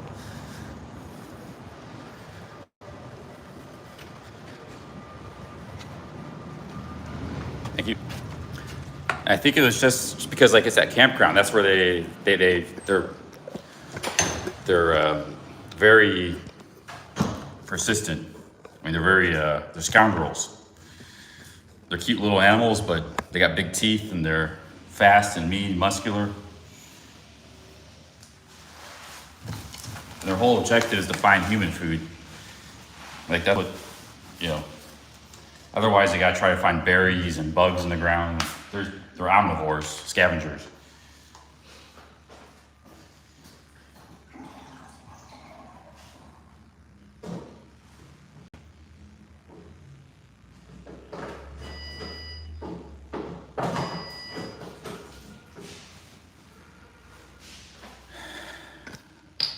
Hey, SF guy, thank you very much. Thank you for the $20, man. Cheers. Cheers, guys. Thanks for the super chats. I'm trying to get this water here, but the bottle's too big. Dang it. Can't get it in.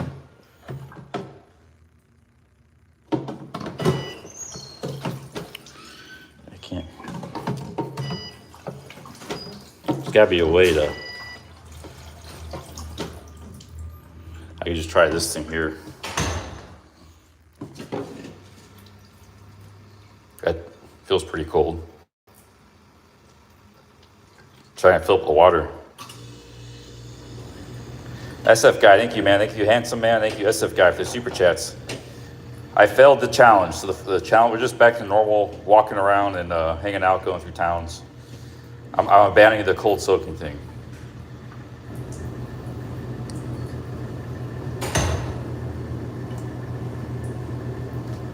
It's hard to get these bottles up totally full. See, this is only halfway. I'm already struggling. I'm gonna put this phone down here.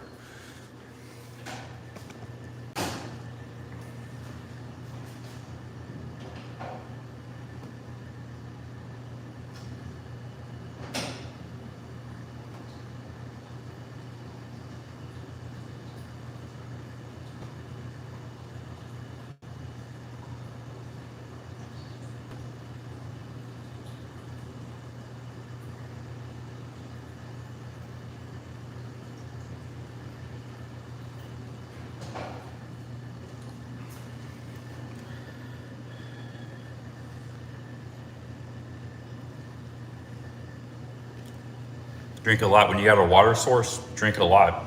So you don't have to carry as much. Drink a lot. You know, I can drink a half liter right now, and then I got a liter for later. I haven't been drinking enough liquids on some of these long walks, and I kind of get a little bit dehydrated, you know, because you can tell by urine color, you know, if it's too yellow or you're not going to the bathroom enough. So you need to drink a lot of water to deal with the heat and the long walking. Big ups SF Guy, big ups Handsome Man. You can remember that 20. Cheers, man. So I'm gonna try to drink a half liter now, and then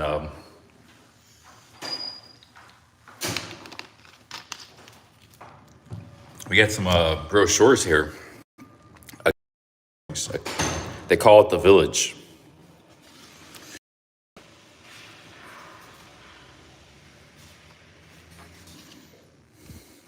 There's a lot of interesting stuff there. Visitor's Guide.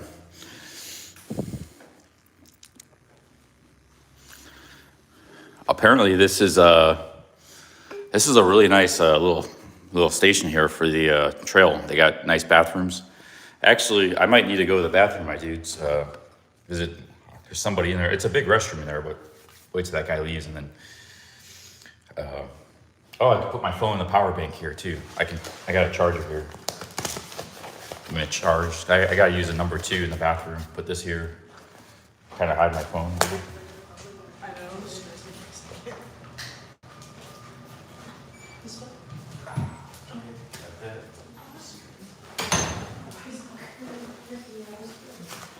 We're getting water. We're getting ready for the long walk.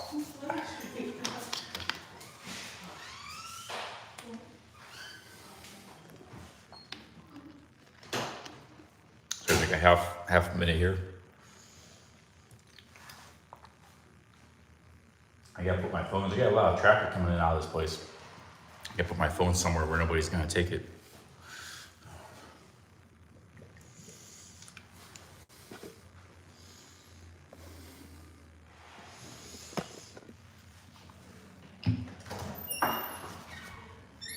Here's our yellow pages, now a very big book. That's like the phone book. All right, guys, I gotta go use the bathroom in the facilities here. Had about a half liter of water.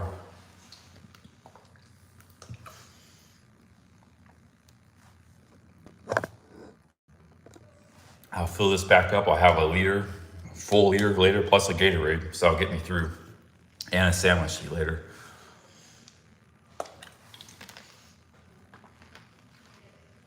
Good timing. It's like my body knows the bathroom stuff. I've never had to do. I've always had a porta potty, or you know, my body knows when it's time to go.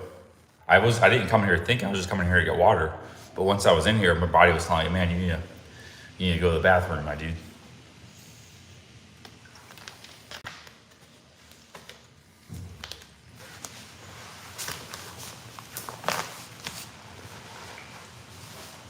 Where I put this phone at?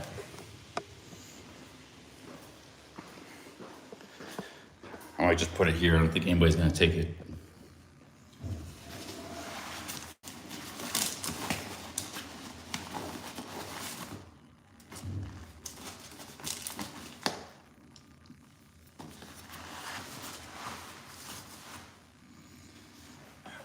I've had some of my best walking days on little sleep. On just last time I did 18 and a half miles, I camped that day. I had like 5 hours of sleep. So I'll just wait up here.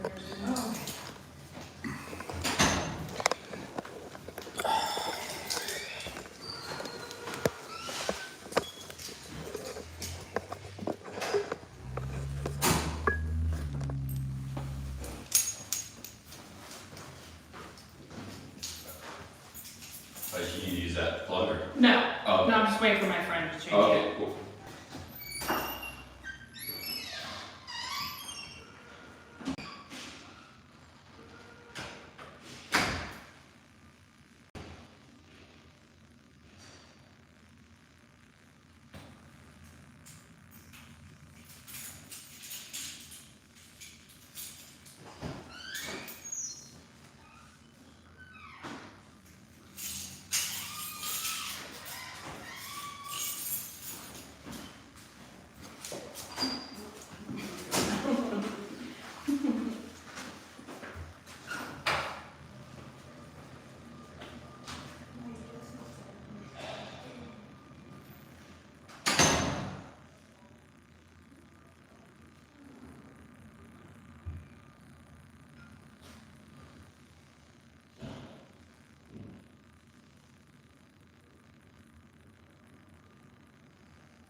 All right, let's get to walking here, my guys. We got water.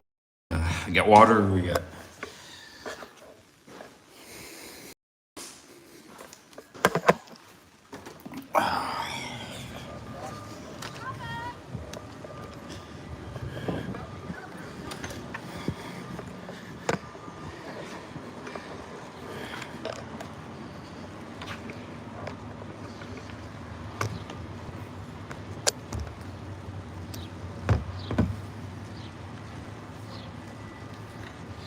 Yeah, my backpack's very light right now. I got a Gatorade, a liter of water. That's like 3 pounds right there. Subway sandwich. But one of the good things about doing these walks too, these rails or trails, as opposed to the Appalachian Trail, is you don't have to carry a whole lot of water and food. Because like you got water on the side, so that's a great thing. And you got restaurants, you got little towns you go through every 5-10 miles, 15 miles. So let's get to walking. We got a long ways to walk. But I'm getting to where like 15 miles is like getting normal for me. That's like average. That's like usual. It's like 20 is still rough. I haven't done 20 yet, but when I do 18, 19, there's a big difference between 14, 15 and 18, 19. So we're getting to where like 15 is just like average for me. Like no big deal. Whereas, you know, before I did this trip, I only done 15 miles once in my life, once or twice in one day. It's next benchmark we need to hit is like 20. 20 is like easy. Because every time I do a day that's 18, 19 miles close to 20, it kicks my butt. I've had like 3 or 4. And every time it's been rough, but it should be getting a little bit easier as we go.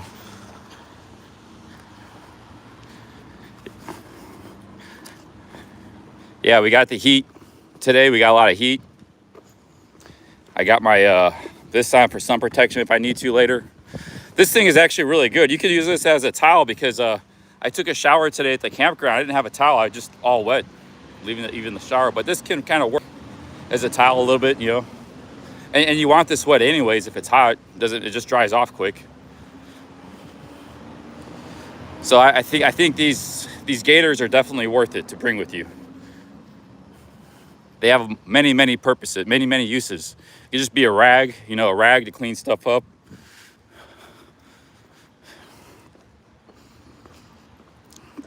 Truth Warrior wants to know if I'm going to Cincinnati. Well, probably, yeah. I was going to maybe just go to Dayton because I could walk from here to Dayton in about 2 days. But that was because I was getting ready to call it quits. That was my way out of here. But now I'm thinking of just going straight to Cincinnati. I'm back to normal programming, back to the plan. I got in a weird philosophical mood yesterday. Kind of talking about all this stuff. Back to normal now. Maybe the raccoons, they kind of like did me a favor, you know, with the whole cold soaking stuff and just too much minimalism.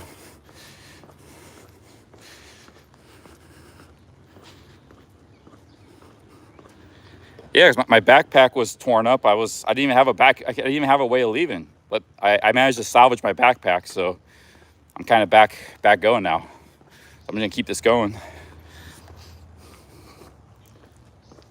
I was demoralized last night, lack of sleep, raccoons. I was like ready to go home, but now I'm back moralized again. My morale is back up.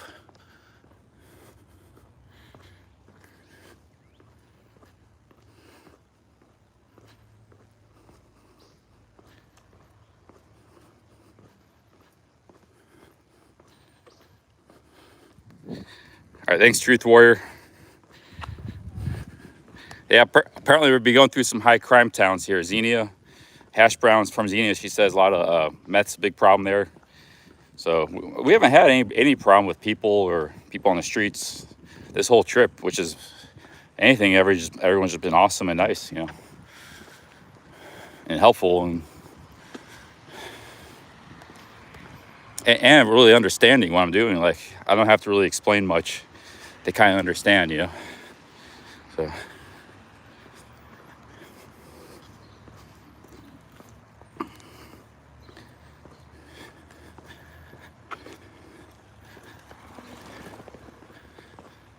So this trail will take us all the way to Xenia. Yeah, the only reason I came through this town, like I said, because it was on the trail. I'm glad I did come through here. It's kind of cool. I like hippie type towns, and it's one of the reasons I like Pattaya, because I felt like I fit in there, like, because, you know, a lot of oddballs there and a lot of oddballs in this town. And that's kind of towns I feel I like being in. I fit in there.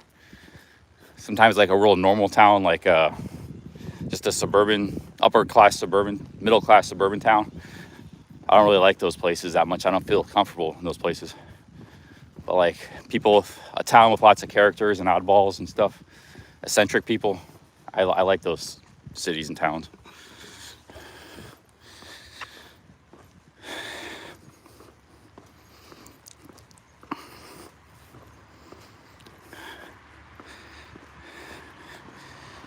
Let's see here.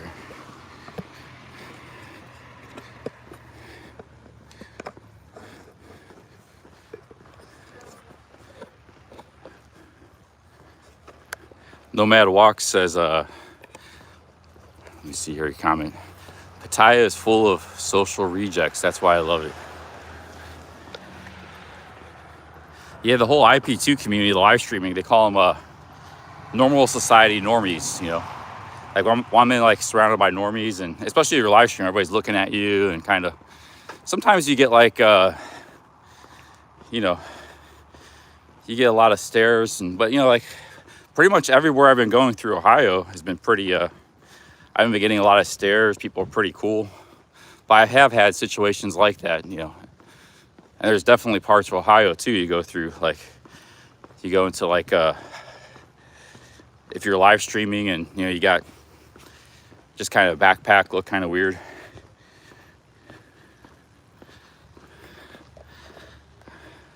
Hey, big ups, Dime33. Thank you for the $1. Cheers, man. Thanks for the dog, hot dog. Yeah, Xenia is a ways away.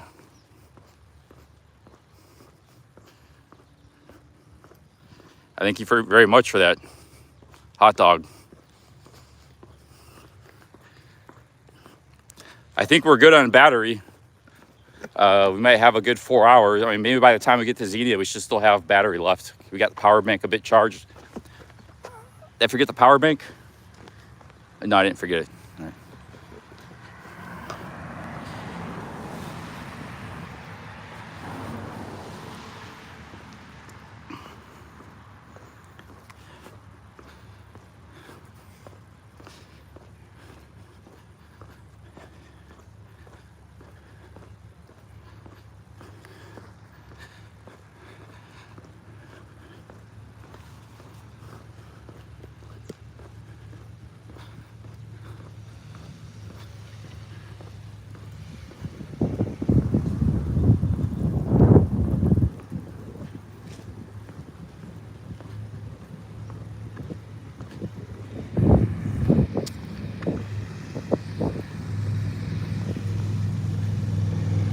Yeah, I had a, my whole thing with the eccentric normie type stuff is it's kind of growing up, I had an experience because I was kind of like, when I was kindergarten through third grade, I was in schools in the inner city, Cleveland, which is rough, and I don't know, it's kind of like the other kids didn't judge you and stuff, or they weren't mean and stuff.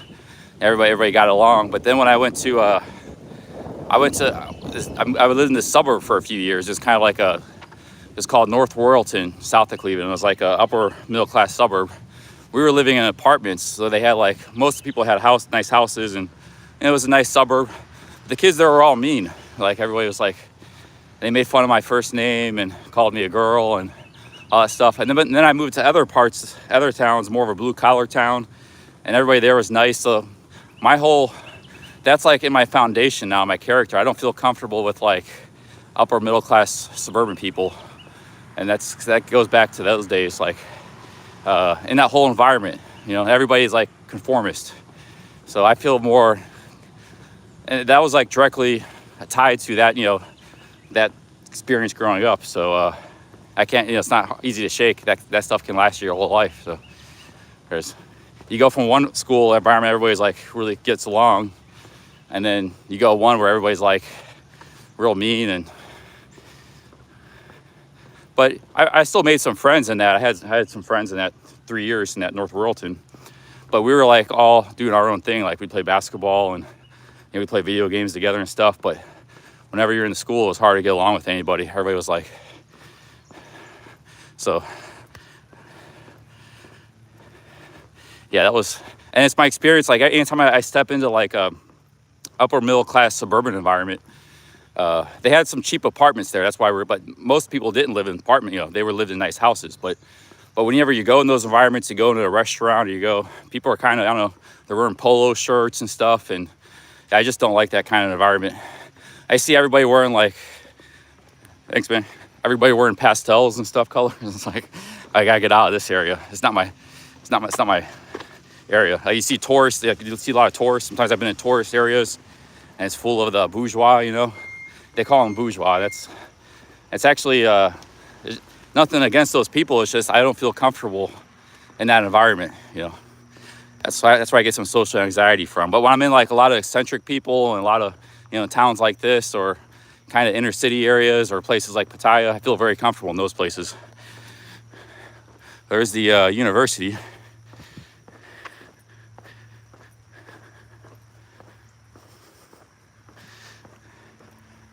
Check it out. It's a beautiful building.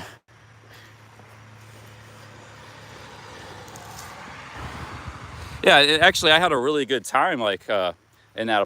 It's not like it was all bad, right? I'm not saying that. I'm just saying that mentality maybe harkens back to those days, because I did get a lot of, bullying during those few years.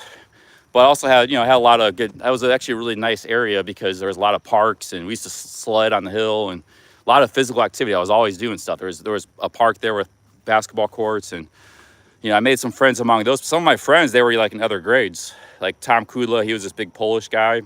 Oh, I shouldn't say names. I had all these friends. Dave, we played video games together, but I didn't really get along with anybody in the school. Some of those guys were in the same school, but they were in different grades or classes or something. It was a pretty big school. But check this out. I think a lot of that comes from that day. I mean, those years, that mentality. So everybody's different. Everybody's different. Everybody has different experiences and background.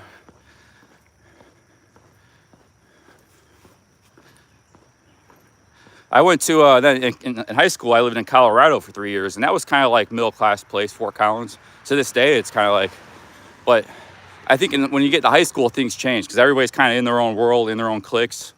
And I had my thing going with the, I was into video games. Like we played at the Internet Cafe. I was into Magic cards. I had friends there. I was a little bit into sports, a little bit into basketball. So we had I just kind of, and people don't really bother you in high school too much. But when you're a little bit younger, they'll bully you and pick on you. And if you're a little bit different, or you got, a little bit of a different sounding name, or like little things, But yeah, high school was pretty good. I had a pretty good time.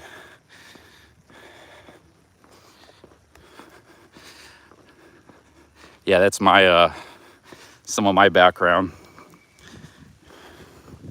But that kind of thing can stick with you for a long time. Yeah, here they're wearing like tie-dye shirts and stuff like that. And there was a lot of LGBTQ people here too. Like when I was just outside the bathroom there was definitely tomboy type, lesbian type people and stuff. I don't, all that stuff doesn't bother me. It's like individuality. The people that kind of look down on those people, like that's why the transgenders and all those transgenders in Pattaya never bother me. Just everybody gets along. We're all different and all these different lifestyles and people. But if those people were to go into one of those like upper middle class suburbs, they would be looked down upon. That lesbian lady that was short hair, or they'd be, be stared at. They'd be, questioned. And it's not just those. Sometimes it's like small town hicks too. Can be like that a lot. You go in a small town hick place. So yeah, it's like. But I like places where it's like open-minded. Not everybody's different individuality. Not everybody's trying to conform, be the same. So those are my kind of places, People don't really judge you.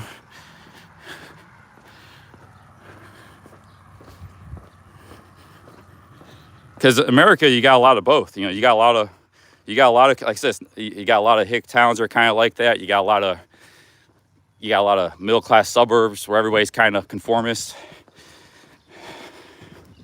all across the country. So, I used to have a really, really poor background too. Like there was times we'd be driving like a station wagon, it was all beat up. You know, we pull in the, you just remember as a kid, you pull in the parking lot and people staring at you and your family and like, oh, look at this car they're driving in and stuff. And just shit like that adds up, over the years, and you kind of develop an aversion to those kind of, at that impressionable age, you notice that stuff and you develop an aversion to that mentality,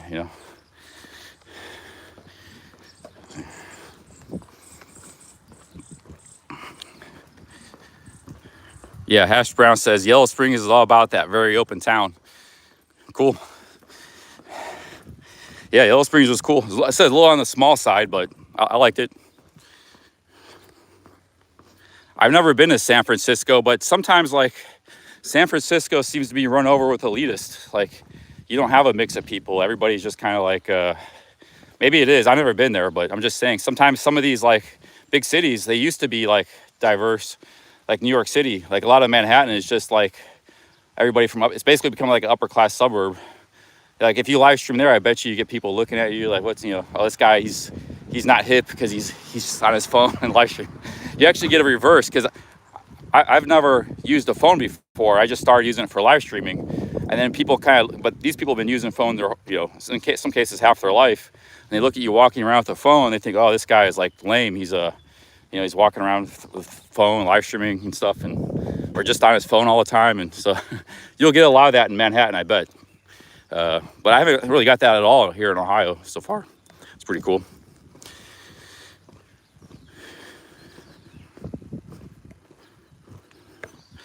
No, yeah, it's not like they're bad people. It's a mentality that develops. It's everybody, it's a conformist attitude. People fit in, and they have it in all cultures. In Japan, they call it the nail that sticks out. It gets hammered down. That's a saying in Japan. The nail that sticks out gets hammered down. And it's not like it's just a Japanese thing. They got that here too a lot of cultures. So, but some of it goes back to like trustworthiness in business. You wanted to trust your neighbors, and if they seemed a little weird, you didn't want to have neighbors that are weird, or you didn't want to have do business or give a loan, or or your daughter dates somebody. So there's the relationship thing, like people, judge for out of their own kind of well-being and safety, and they're not going to get ripped off or lose money, or their neighbor's not going to be crazy and playing music all night and causing all kinds of problems. So, there is some element to that where people are just looking after themselves and they make a quick judgment. But so that's a balancing act what humans have to do. We don't want to be judgmental, but sometimes you need to be a little bit judgmental. Sometimes you can't just trust everybody and be a hippie. You can be a hippie, I guess, but if you don't have anything to lose, I guess. But nice flower. That's why a lot of hippies are kind of not very materialist. They're just kind of all about the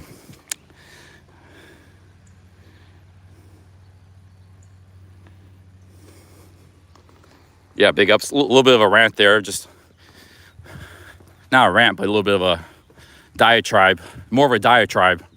Difference between a rant and a diatribe. A rant is like an angry, a little bit more on the angry side, not extremely angry, just a little bit. Diatribe is just a long speech about anything. These are very beautiful.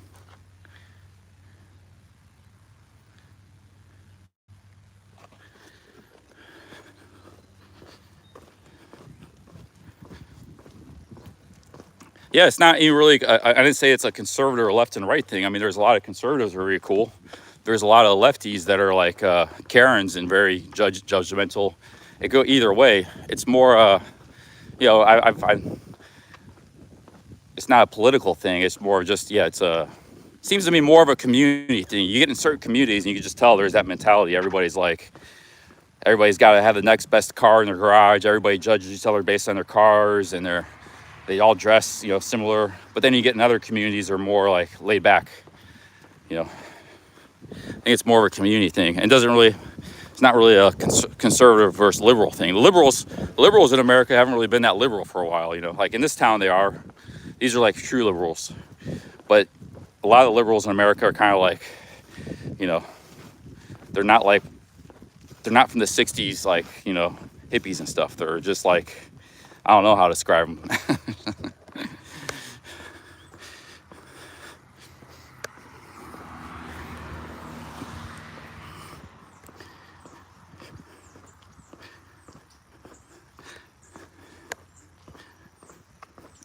Yeah, I didn't know. I thought a diatribe was just kind of neutral, just like a long rambling speech.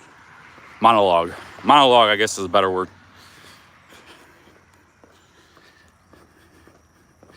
Racket Tech says, don't confuse your own insecurities with actual facts. Yeah, you can call it insecurities if you like. I think everybody has their own personal insecurities.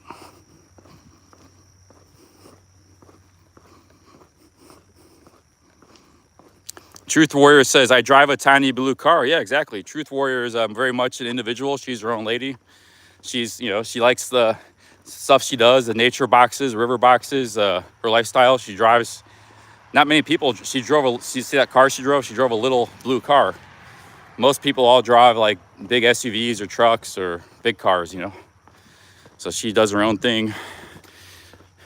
Like she makes decisions based on what she wants to do and makes her happy, not what other people might think about her decisions. That's like conformity.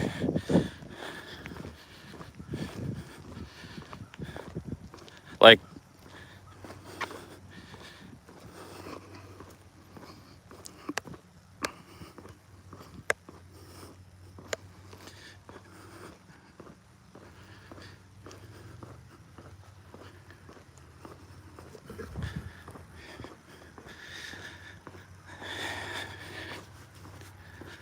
so yeah, anyways, what I was saying was I always liked kind of a oddball like that. That town had a cool vibe. You know, I mean, Dave Chappelle likes it. He's a big Hollywood star, one of the biggest comedians in the world, and he just hangs out there walking down the street, no bodyguards, so he feels very comfortable there. Whereas if he was like Dave Chappelle was living in, you know, a fancy area of LA, he might be bombarded all the time with paparazzi and people, oh, you know. So he that's an example. He feels very comfortable there. Manicure Daniel Conaway. You got a little historical marker here. Oh, the other thing, I used to get bullied a lot because I have speech impediment. I used to have a lot worse speech impediment than I do now. Like a little bit of stuttering and just kind of, I couldn't say R's very well. It wasn't real bad, but it was bad enough. So I get bullying about that in my name a lot when I was younger.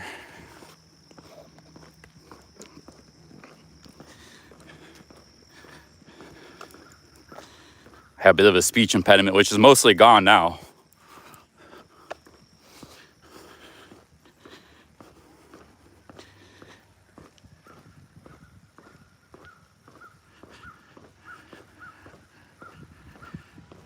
Liam Joe says rural. No, everybody's been really cool in rural America, man. We haven't any problem with rural America. Yeah, like I used to not be able to say the word girl. Like I still can't say girl. I can say it kind of, but it's like anything with an R. Girl, rural. Yeah, that's one of the hardest ones, rural. That's pretty hard. But it's not as bad as it used to be. And a bit of a stutter too, a little bit. And on top of that. Hey, Iron King, big ups. Iron King in the chat.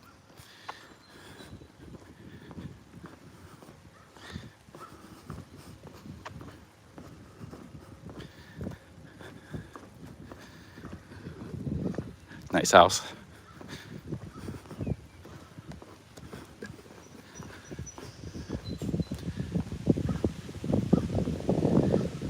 Idea. I just don't like saying the word idea. Ideal sounds, it just flows off the tongue better. Idea, it's just like kind of hard to say. Everything is ideal. Ideal.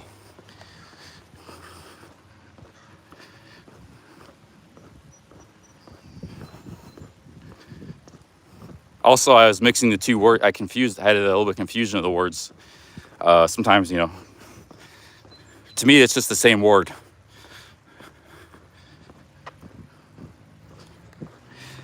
All right, let's get going. Let's change the subject here. What are we going to talk about next? Got a long walk here.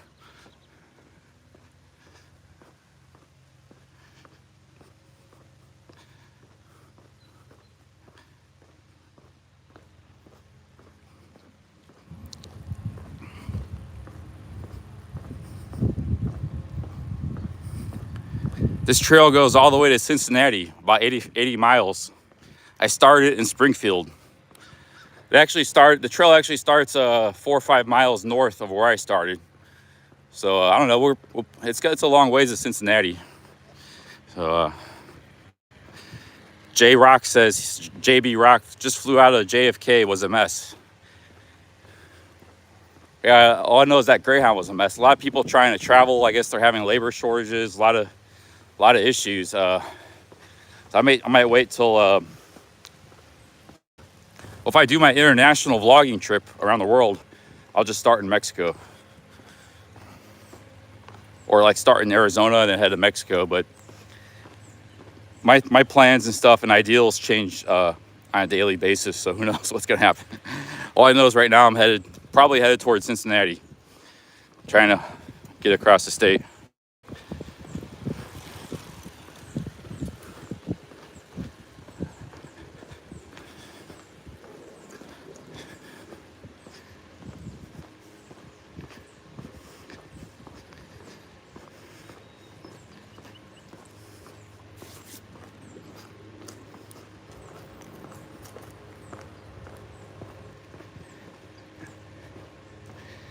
Curtis Maximus, you're too kind. Anybody, like I said, a lot of people can be doing this. I'm just lucky I have a big enough following. It's kind of like critical mass. You need if you just start live streaming, you got a small channel, 1,000 subs. You might only get like 3 viewers in the chat. You don't have the critical mass audience. But a lot of people could be doing what I'm doing. It should be doing, could be or should be. It's kind of like the person that's been in it the longest kind of reaps the rewards, you know. The person that just starts up, you might have to stream. I mean, but then, you know, if you don't have anybody in the chat, then nobody's going to watch too. So it's kind of like starting a tech company, you know. There's already a Google and Amazon. You're trying to compete. That sounds really arrogant. Let me rephrase that. I don't mean like that. Let's say you wanted to do eBay, right? You want to start an auction company 20 years ago. eBay's kind of the big dog. Everybody goes to eBay to sell and buy. You want to do it's very hard to start out with nothing. You know, even if you got a lot of money, a lot of time, and a lot of good people to build your new auction to compete with eBay, it's hard. But it's not a competition thing. The analogy I'm using is not very good. What I mean is it's like, it's called network effect. They have this in business and technology. The guy that starts early and has the network and the viewers and the mods and stuff, it's first mover, you know. So he's already got the audience there. He's got people. He goes live. He can do it. It just applies to live streaming. So it's very hard to start from little or nothing. And guys like Barry the Boss, Steph Traveler, Ben, they all got their network building up too. And they all have theirs too. But if you're just starting and nobody knows you, it's very hard to get going on live streaming, even if you got some subs and you already got a channel. That's what I meant. So it's like a network effect. The bigger the audience you have, the easier it is to maintain. It's hard to describe, but so that's the problem for a lot of would-be live streamers, is getting off the ground. Like, you almost need a strategy. You got to go collab with people. You got to go hang out with IP2 guys. Or you just got to do a lot of vlogging and build up a lot of videos, and people get to know you from your videos. There's a lot of untapped audience, that a lot of people I meet on the streets and stuff. They could be a great live streamer, you know. And it's not like it's very hard with technology. You just need a phone, an internet connection, selfie stick. Like for example, Skittles could be a great live streamer. But if he were to just start from nothing, let's say like we gave him 300 subs, 300 people came over right off the bat, and he had Prism, it would still be hard for him to kind of get the ball rolling. So I mean, you know, it's hard to get the ball rolling, but once it's rolling, it's good.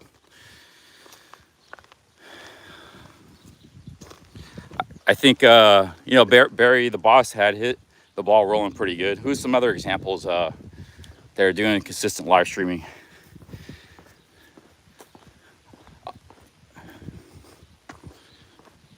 Ben's got the ball rolling pretty good.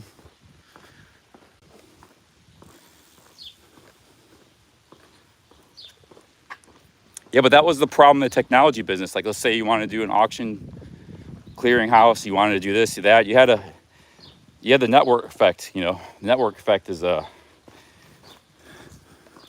yeah. Ron's getting the ball rolling. He had his original channel was banned, so he had a big setback. But he's you know, usually every time I see Ron live, he's got like 40 in the chat. 40 in the chat doesn't sound like much, but that's good. That's an audience. There's a chat going. You know, there's people getting to know each other. There's a community there. John 5.5. He seems like in Tequila Joe they have a so actually in our community it's probably one of the easiest to like kind of get the ball rolling, to get up to like 40-50 people in the chat quickly. You know, we got a good community here. I think other communities are a lot rougher, a lot harder. Because we got a lot of people now. We got live streaming that get 30 plus in the chat. 30 doesn't sound like a lot, but you know, there's people with 100,000 subs that don't get 30 in the chat on the live streams.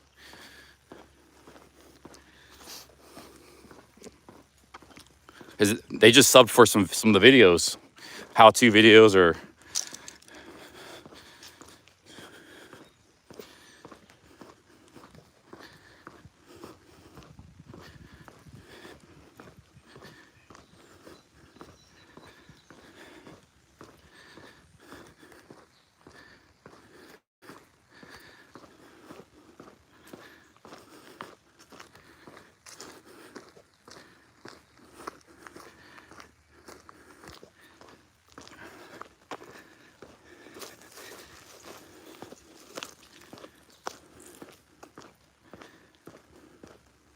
Who else has been doing a lot of live streaming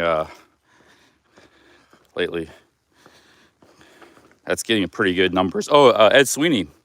Ed Sweeney is a good example. He started a new live stream channel. He used to stream on his old channel. He would get like 500-600 in the chat. He'd just be chatting with the chat, you know, talking about Thailand or pop culture.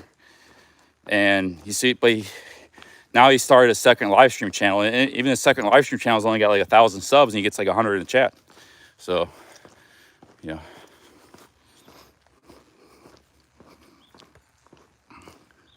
Yeah, Big Shot Travel is an example of a guy, like, because Ed Sweeney, he had a big following from his videos. Like, he's been doing vlogs for 3 years, 4 years. So those people came over into the live streams. You know, they like listening to him. They like his way he talks, you know, and his sense of humor. So those people came over. That's why he had a pretty big audience. And same with like Nick, NDTVI. You know, when he was doing live stream shows, he already had a natural audience there waiting for him, his blogs. Same with CB Media when he goes live. And it's true, not, you know, I'm just talking the Thailand genre because that's what I know, but it's true in other genres. So if you want to be a live streamer, starting off as a vlogger is actually a great way. You get the vlogs going, build up an audience, but you have to be a vlogger that people get to know you. Like you have to be a personable vlogger where you're talking to the camera, you're in front of the camera a lot. Like if Bald and Bankrupt ever went live, he'd probably have about 10,000 in the chat, 20,000 maybe, you know. But he doesn't want to go live, but I'm just saying. So that's one way, is starting out as a vlogger. The other way, guys like Big Shot. Big Shot thrived on drama and stream sniping and collabing with other. And yeah, you can get known real quick with that way. That's one way. That's the same way Twitchy got well known and a big audience. But you have to give them credit too, because they were also could be entertaining. You know, they were entertaining.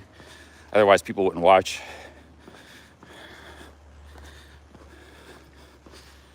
Or just collabing with a lot of people. Like you don't have to be about drama, but just getting out there and known. Like Broke Faring, he kind of started. He had a little bit of a vlog going, so he had that going for him. He had some videos, but then he started like he got a lot of viewers from me.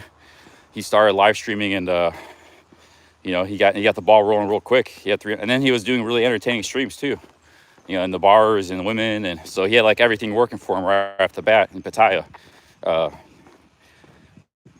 And the word of mouth got out there. You know, people come on my streams or Chuck Wow streams or Steph streams and talk about broke framing. When people are talking about, you know, other people's streams, that's a good thing, even if it's negative. It's like people, oh, did you see what happened on broke fairing yesterday? You know, and then everybody goes checks it out. That's why we have a big community here. But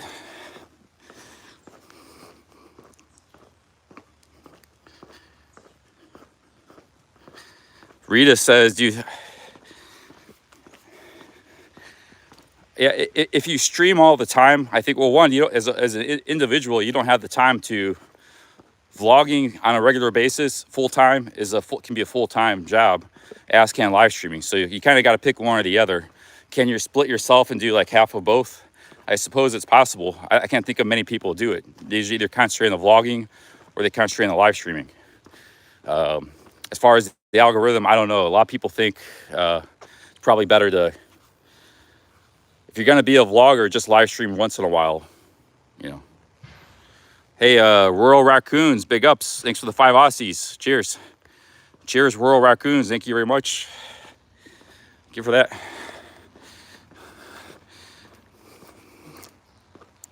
You got a picture of a panda, man. You need a picture of a you need a picture of a raccoon. Look at this bridge. Let's go check out this bridge. Looks like a covered bridge.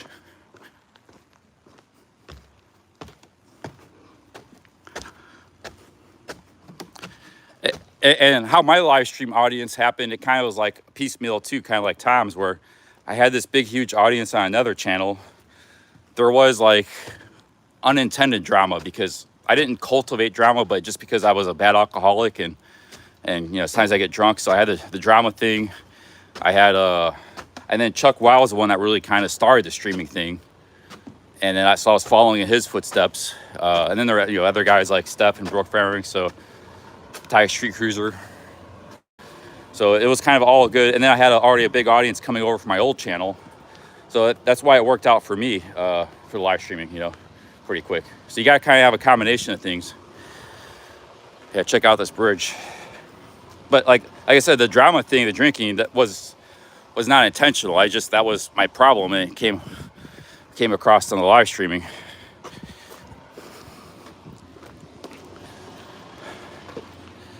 But that you know, was kind of like,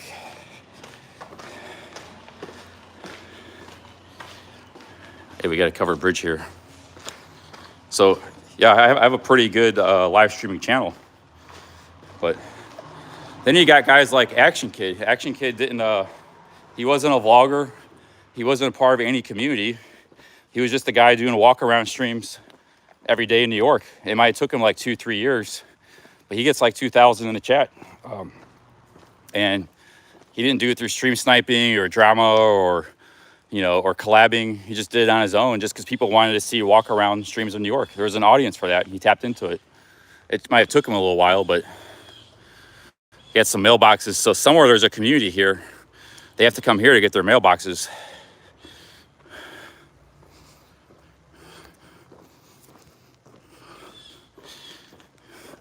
Maybe they live back here. Maybe it's like a little hippie community back here. They live off grid. Caution, horse trails.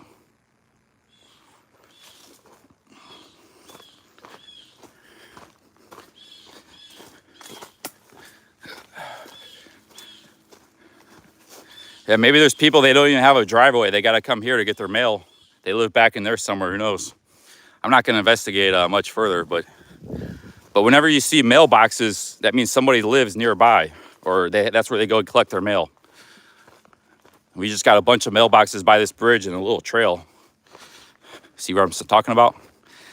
This right here. And there's no houses nearby. But somebody lives around here somewhere, and they go collect their mail.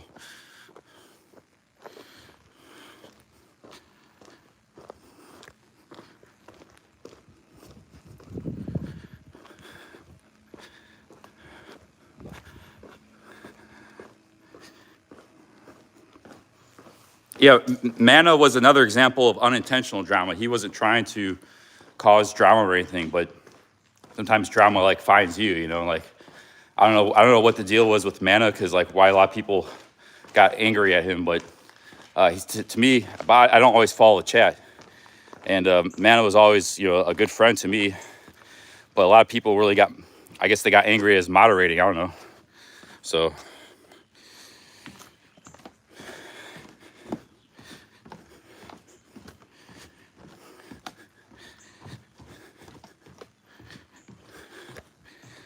So like Mana was like a character, you know, he was a character in the whole community. And it's like, love him or hate him, he was controversial. So those guys like Toronto Brad, I mean, there was endless characters in this community.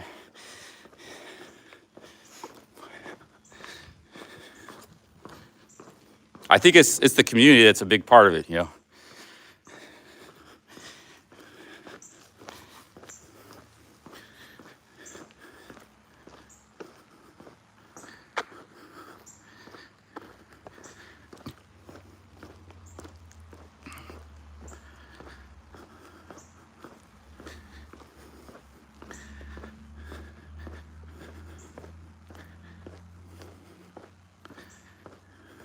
But see, Mana was a mod. He was a mod on a lot of channels. Like he was a mod on Nick NDTVI's. I think he was a mod on Steph's. He was a mod on a lot of travel channels for a long time. So he was kind of bigger. It wasn't just about my channel, and he was a mod on all the channels. He used to leave a comment like first on every video of mine. So his name was out there in the community, just his activity. You know, he's always leaving first on every video. You know, that, to me, is like, that's funny. You know, I always like those first comments. Like the very first person that leaves a comment, they leave first. You know, on a video, and then he was a moderator for so many channels in the genre. You know.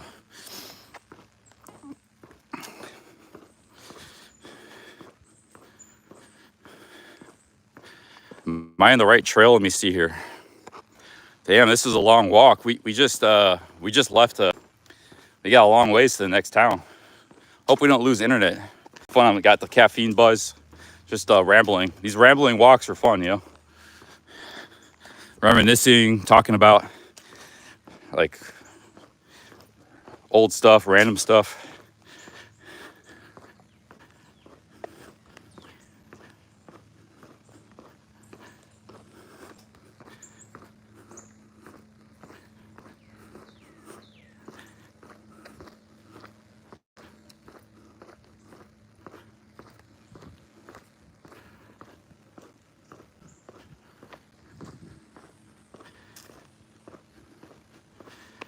Truth warrior.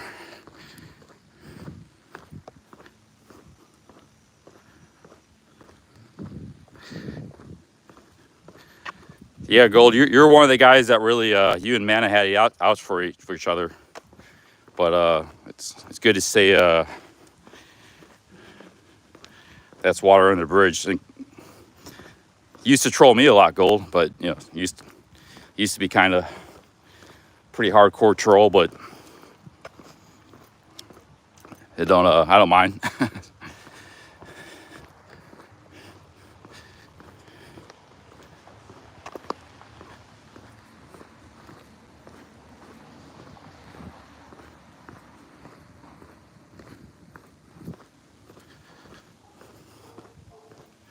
Yeah, this is a real long trail here. We got a long. We just left the outskirts of that previous city, Yellow Creek or Yellow Springs. Hash Brown says I will lose internet shortly. Man, Hash Brown really knows this area.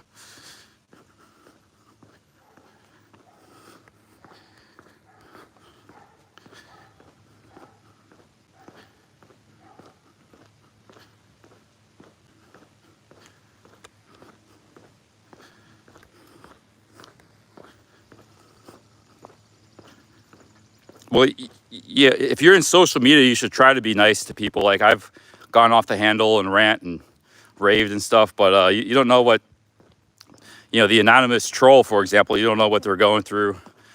They could be going through bad problems. They could have mental problems. They could have You know, so you should be trying to be nice to people. People can still get under your skin and bother you a lot, but you need to be very forgiving and nice. Like if you're on social media, and not take like offense too easy, not get angry and to get triggered.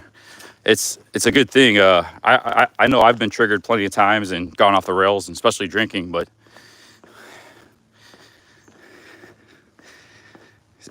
it's kind of like I saw a movie, The Bouncer, with Patrick Swayze when he was a bouncer, and he was like, you guys know what movie I'm talking about? What was it called? Where he was like a bouncer in these clubs, like these roadhouses. Was it called Roadhouse?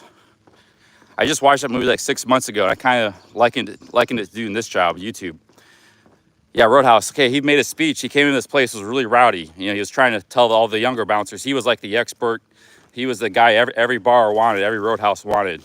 He was known for states across half the Midwest. Or he was like, so they brought this guy in to clean the place up, the owner. And he's like, hey man, you gotta, people are getting shot and killed in this bar, and like fights every night. And it's like, I need you to, it's a very dangerous job. We paid him a lot of money to bring him in.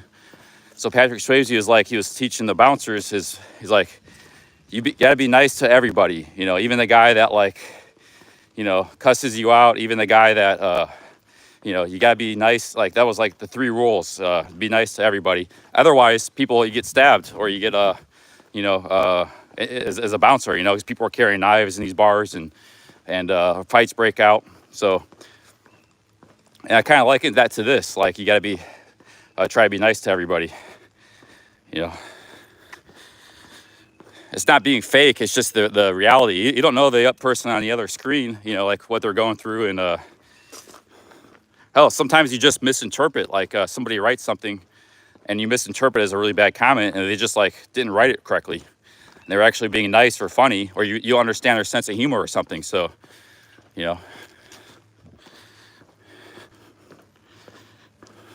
so it's best not to be too sensitive. That's another thing too, not to be too sensitive.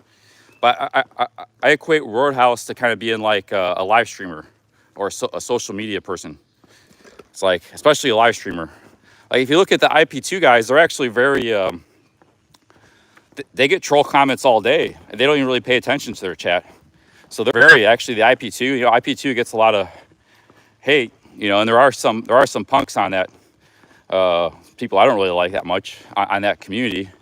But they're all like, you can all say they're all used to the game and the trolling and the comments, and they're not sensitive, Then you get it, so they're not sensitive to the comments.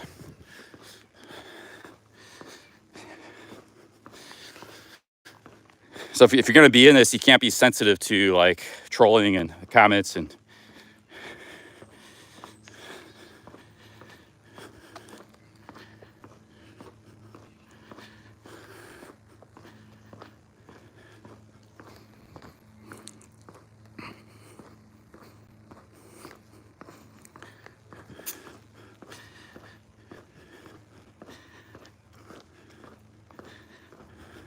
But actually, I'm kind of, I've been thin-skinned in the past, and a lot of people know that. A lot of the trolls know that. I'm not like now maybe somewhere in the middle. So I'll admit to that. I'm not like.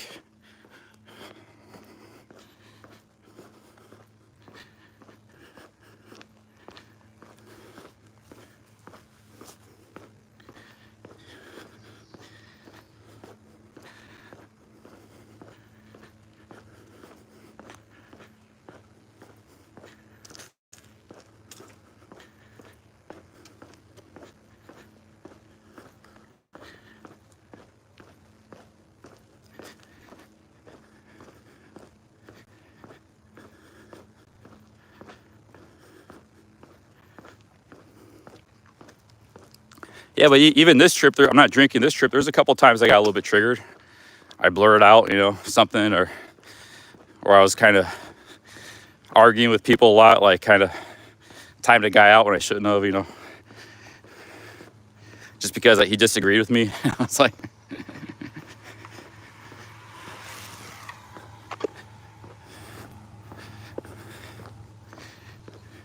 because we had a disagreement.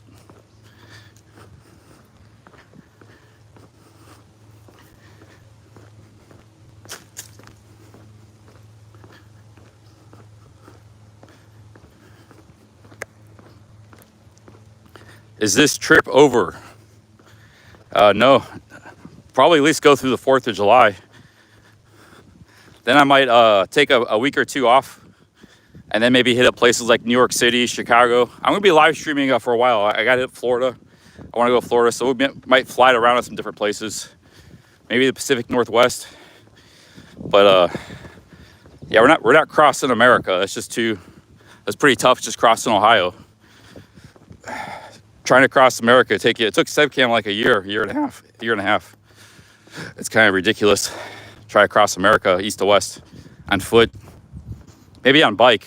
And then we're just gonna go hit individual spots like New York City, maybe Philadelphia, Florida, maybe Chicago, a lot of big cities, maybe Vegas. I wouldn't mind being stream sniped or stream sniping more IP2 guys, because I think maybe I could get more, of an audience from IP2. Like there's some guys in here from IP2, but I don't think there's that many. I think it might be 10% of the audience. Like Stinky Pinky, he came from IP2. There are definitely some, but if I hang out with some of the IP2 guys, I think I could, it's called leeching, but everybody does it. I could leech off the IP2 crowd a little more. Hey, Kayak Sailing, thank you for the 8 Aussies. Cheers, Kayak Sailing. Thank you very much for that. Kayak Sailing, big ups. Yeah, I might do some leashing this summer off IP2.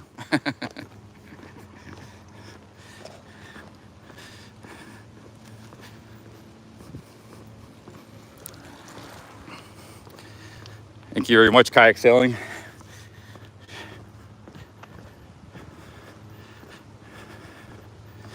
I'm gonna find a place to take a break for a minute, have some Gatorade.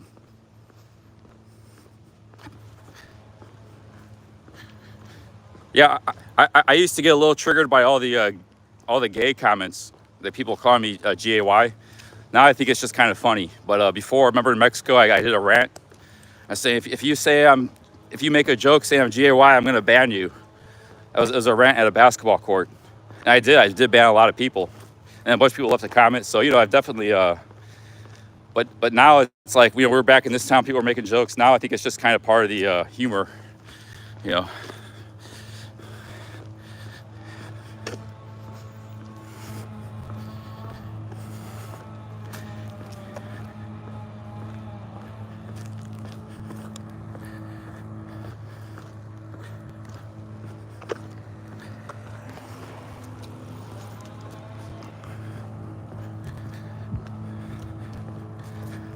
No, I think I don't have any issues with bar fines. Bar fines he's a character. He's his own character. He's unique. He's a unique guy. I think generally he doesn't have he doesn't have any ill will towards anybody or any other streamers. He does his own thing, and he has his own humor and character, and he's done some stuff people didn't like when he was drunk. Some of the stuff I seen I didn't like, like that. The one time, I'm not gonna bring it up, but there's a few things. But pretty much anybody that's drinking on stream all the time is gonna have stuff like that happen. So, but yeah, I got nothing against the guy. He's pretty funny sometimes. I mean, when he's drinking and stuff. Sometimes when he's chatting, he's Bar Fines is his own unique dude.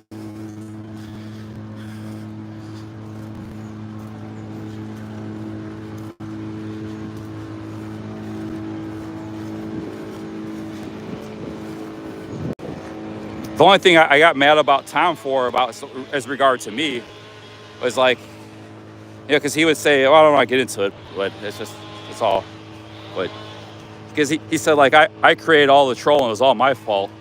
But then his channel was nothing but a lot of it in the chat was trolling me for months, And then he came back a year later and said, "Oh, I'm the reason there's so many trolls in the community." So that kind of made me a little mad. I did a rant about that in Mexico once, and other than that, that was just a disagreement, I don't really have anything against the guy.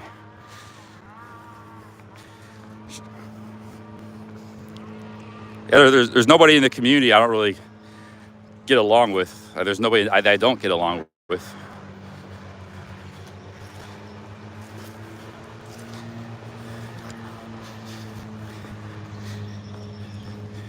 But him and Mana had a lot of. That's why I didn't. Like I didn't really like the way he treated Mana either. So that's why I kind of avoided him. Because him and Mana, it seemed like they really didn't like each other. Like almost like they hated each other or something. So.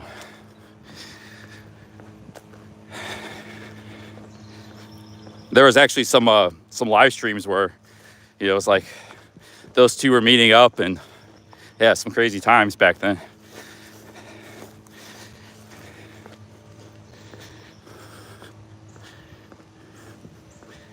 Yeah, I like vlogging a dead horse too, but he's not a live streamer. He's a good vlogger.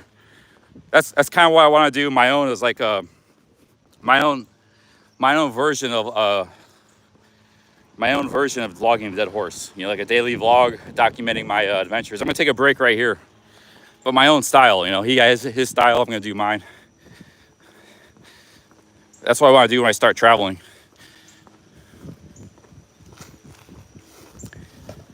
He's doing pretty good. Like he only has like 5,000 subs, but he gets like 5,000 views every video every day. Some videos got 10, 20,000 views. So, and then he gets like these super thanks. You know, you're getting some super thanks. So he's probably paying most of his traveling in Thailand with YouTube if he's not traveling too expensive. Just with 5,000 subs, you know, he's probably getting good ad revenue. And see, if you only put up a channel at like 4 times a video 4 times a month, like once a week, you're only gonna make money from 4 videos. But if you put up videos every day, you make money from 30 videos every day.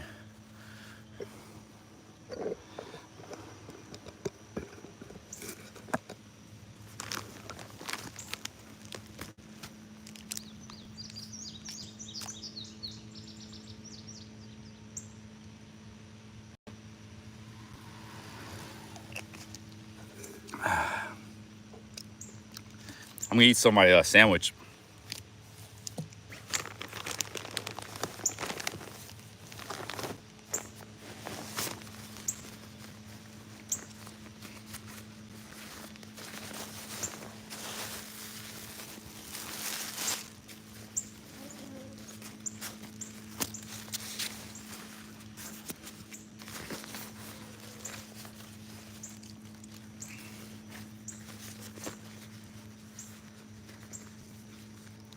I've dropped this iPhone 4 times, but the case protects it. But yeah, the give me the peanuts. That was just a joke. I knew that would kind of piss him off. He was hanging in the sexy bar. You know, it's kind of like, hey, Tom, go get me some peanuts. I'm busy here. You know, I'm real busy. He wasn't live streaming or something, I don't think, at that time. I'm busy live streaming. Yeah, we had like a little bit of we trolled each other a little bit, you know. He trolled me when I was in the bathroom and he went to the phone. So that was all good-natured stuff there.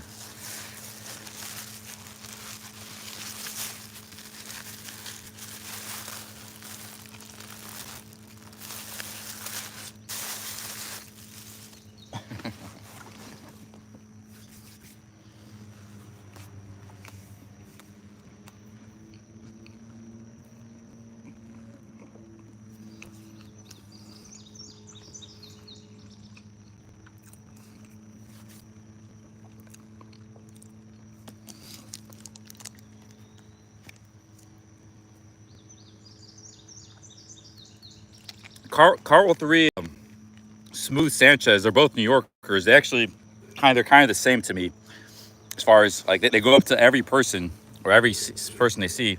The only difference between Carl and Smooth Sanchez is one, you know, Carl's a little older. He's got but Carl knows where the limit is on that, whereas like Smooth Sanchez didn't, you know, because he was younger maybe. But to me, like Smooth Sanchez and Carl, their style is like very much the same. But Carl knows where to draw the line. But they're both going up to every person in the street everywhere they go and saying, you know, crazy stuff. And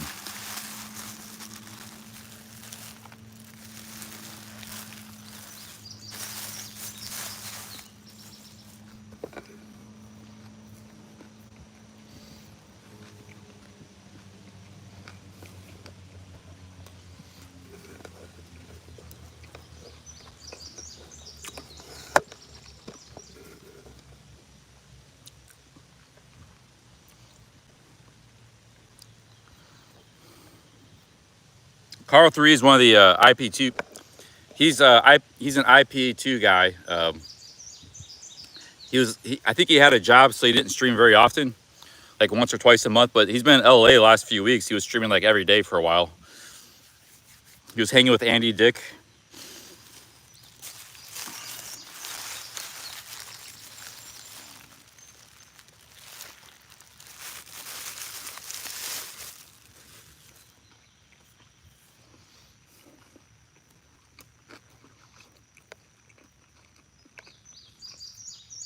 I'm taking a little break here.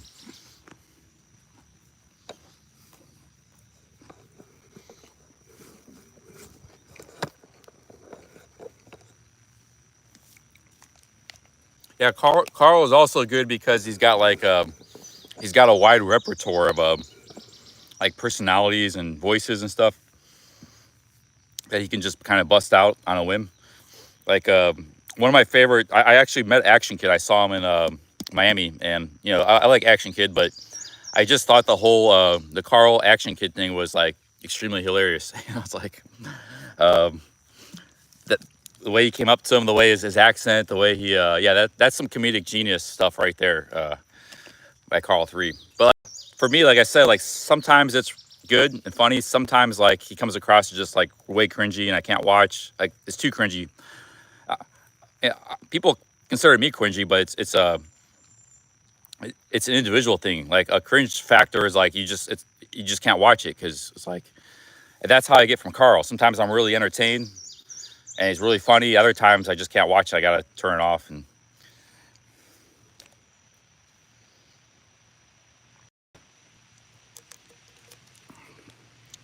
but yeah, I think that was one of the ultimate his stream sniping of Action Kid. It was like right in the pandemic. The way Action Kid reacted to it, the way Carl, that was like one of the most epic moments in the history of live streaming, in my opinion. There's a video on it. Just search Carl 3 and Action Kid. I think that video is on Action Kid. He made a video about it. You know, I think Action Kid understands more now. He understands the nature of like live streaming, but at that time he was just the guy who did walk around videos in New York.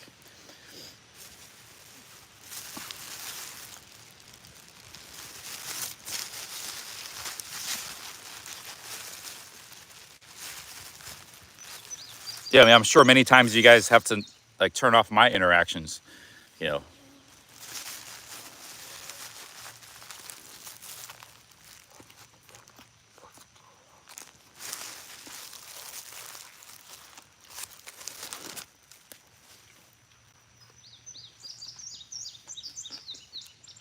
JJ's a pretty good streamer. Actually, I don't find him cringy.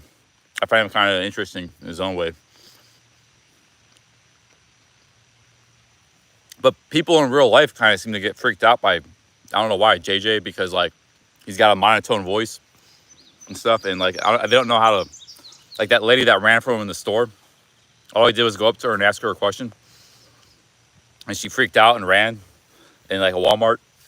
Like she's like, oh my gosh, like so some reason like I don't find him strange or cringy, but some reason like people do in real life.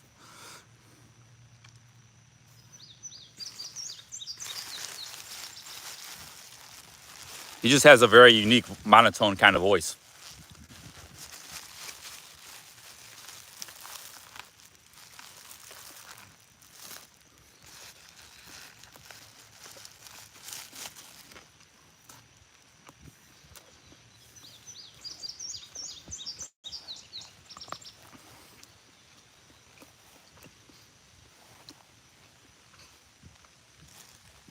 I never got to see Ice Poseidon in his heyday. That was like 2017, 18, 16.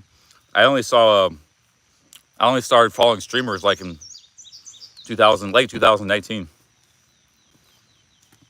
A little bit, you know.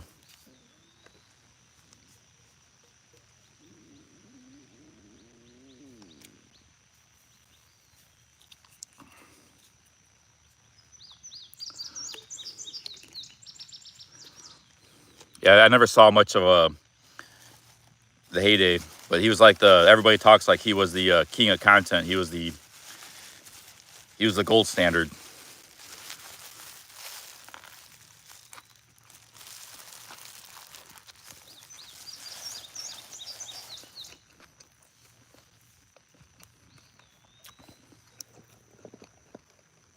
Yeah, he was the GOAT, greatest of all time.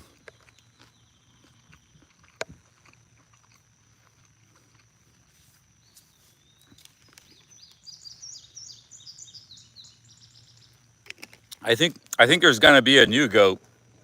It's not gonna be anybody that's currently streaming the Thailand genre. It's not me. It's not Tom. It's not anybody. A GOAT will arise that everybody's gonna be talking about sometime in the next couple of years. This is my prediction. He's gonna be like the Ice Poseidon of the Thailand genre, the Southeast Asian genre. And guys like me and stuff will be just kind of the second tier, you know, with the guys tagging along, trying to get a piece of his cake. I don't know who that person is. That person probably doesn't even have a YouTube account, but that person will come along at some point, and it'll be probably pretty epic. And 10 years from now, everybody will be talking about him like they talk about Ice Poseidon now. So I don't know who that's going to be. No, it's not going to be me. No, it's not going to be me. It'll be, as I said, somebody probably doesn't even have a YouTube account. There's going to be next few years with Thailand reopening, you know, there's going to be someone's going to come along and it's going to revolutionize the game, the genre. It's going to come out. Nobody will even expect it. It'll come out totally out of left field. And guys like me will just be kind of riding in his coattails, you know. Yeah, a totally new guy. Nobody even knows. He'll be getting like 3,000 viewers in the chat and stuff. He might even start out as a vlogger, you know. But hey, Hippie Longshanks, big ups. Thanks for the $5. Cheers. I vote for the Xenia to Dayton Trail. Xenia to Cincinnati looks rough with just a few stores. Well, I could get to Dayton in 2 or 3 days. Take me to Cincinnati 5-6 days. It could, yeah, or it might be an old vlogger. Might be, it could be like a new guy that comes back. Like, imagine if Chuck Wow came back. That would that'd be an earthquake. Imagine he came back and started streaming, or because he was like I still think he was the best that's done it. You know, it only started a few years ago in the Thailand genre. He was still the best, you know. But no, I think it's going to be a new person. Because there's always new vloggers starting up all the time. And there's people that, you know, they're watching me, they're watching people. And this guy's doing pretty good. He gets to travel the world. He's making money. Why don't I do this? You know, why don't I try doing it? So there's going to be a live streamer that's going to come up and he's going to revolutionize the game, you know. He's gonna be on IP2. He's gonna be he's gonna be in the Asian genre.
Like we've had a lot of like interesting stuff happen on these last couple of weeks, but most of it wasn't my doing. It wasn't something I planned, like the Raccoons.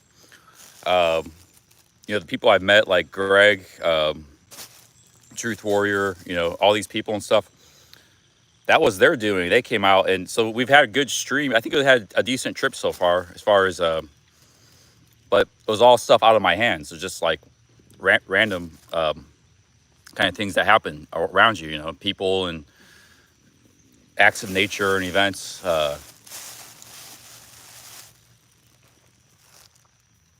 But what you need is somebody that really brings a lot to the table. Like, how am I trying to think of? Like somebody that's like a Carl III, you know, that has all that, like the comedy, like somebody like that, but knows like not to go over the line, you know, can control his alcohol, not gonna, you know, not gonna get his channel banned.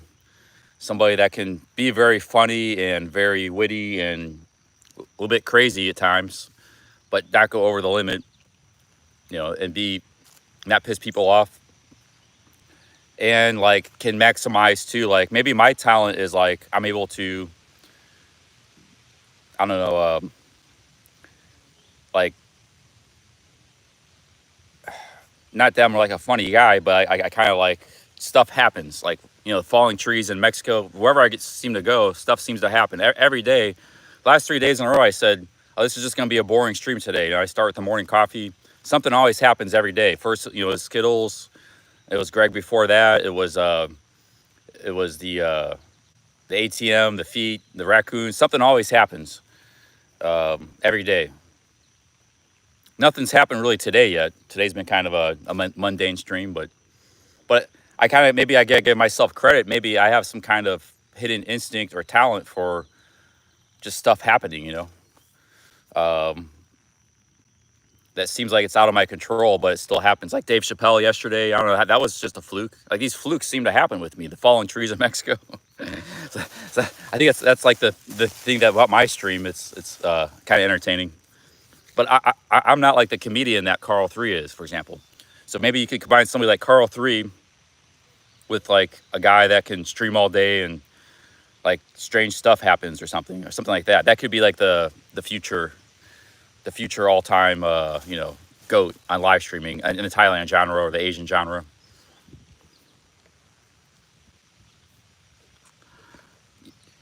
Yeah, the tornado. I mean, like, yeah, content seems to follow me. Like, sometimes I do funny stuff, but generally I'm just kind of an average guy, but stuff seems to happen around me, you know.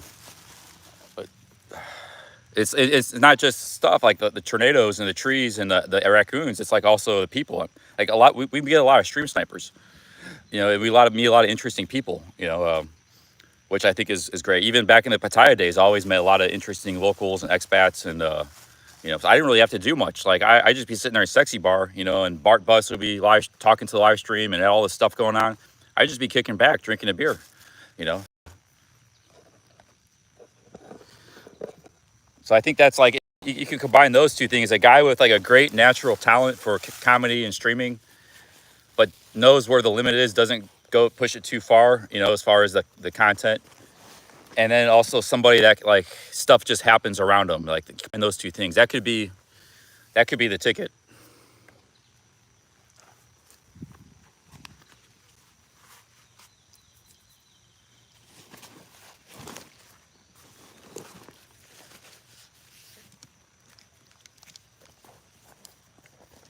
Like look at the whole Sexy Bar phenomenon. This is kind of the case in point. I wasn't really a bar live streamer. That was more like Tom's stuff. You know, Tom had a lot of success with the bar streaming.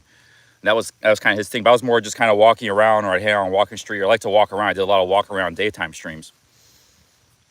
But once I started hanging out in Sexy Bar, like all these people just started hanging out and stuff too. It was like we had this whole content bar. Like, you know, the bar itself was really cool. The people, A and, you know, Pity Chan and Kwan and all these, the ladies, but also just all the customers coming to the bar. It was like it was an event. And all I did was just kind of just me hanging out. I wasn't really doing much, you know.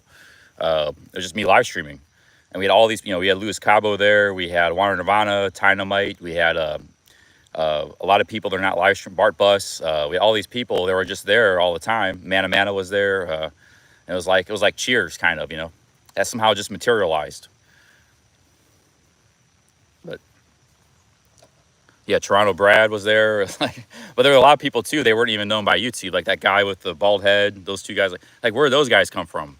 They just like kind of showed up. The Belgian guy, the crazy Belgian guy. Or these people just showed up out of the woodwork. You know, it was like. So I don't know how that happened, but it was like dozens of people, dozens. And every night that bar had like 20 people, 30, you know, customers. You know, Small Time. He's in the chat. He's a big British guy. He was there. And sometimes that bar was like, it would be going to like 6 in the morning, you know. So Yeah, that all started with Glasgow. Quan was I think that was my first time in Sexy Bar, the Glasgow thing. But the Glasgow came from it came from Tom, and he had a friend from Scotland, and it was one of Tom's earlier live streams. He was like, his friend was adamant he was from Scotland, but he hated Glasgow. He was like, I'm not from Glasgow. I'm not from Glasgow.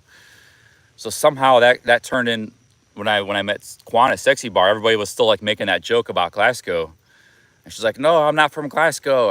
I'm Thai people. That like kicked off the whole Sexy Bar thing, you know.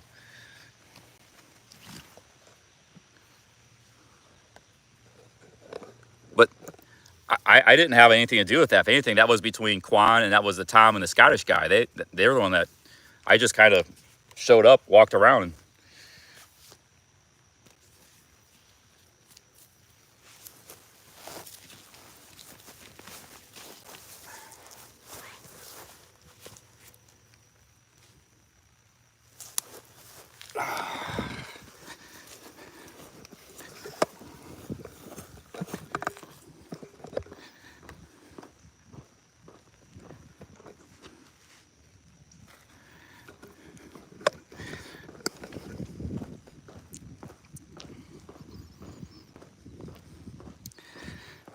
the Scottish guy just had like, it was like, because like Glasgow's kind of looked as like a kind of like a slum or something in Scotland, and it's like an insult to say to him to say like he was from Glasgow or something. So everybody kept giving me a hard time in the chat. That's where that all started. I remember watching that. It was pretty funny.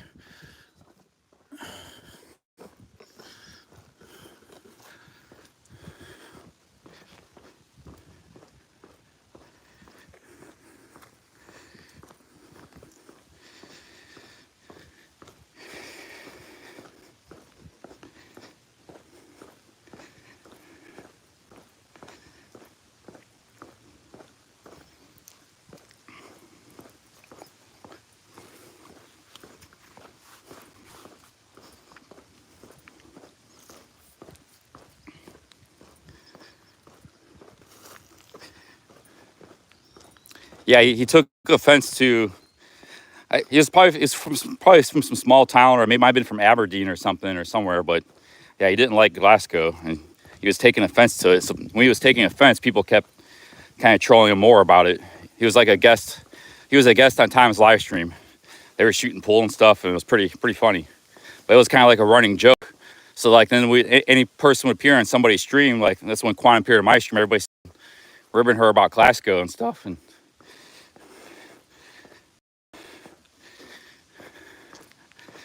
so that was all the chat doing. That was all chat and Tom and his friend and Quan, and really nothing to do with me. The chat had a lot to do with that.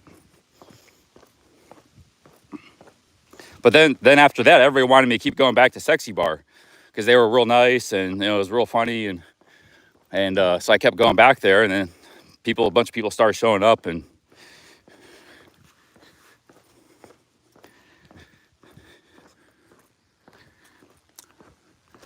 low on battery here.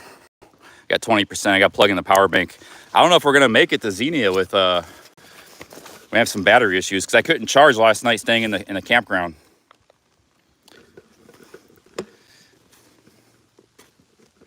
Worst comes to worst, I'll just close the stream. But I should have a good 3-4 hours left of a battery.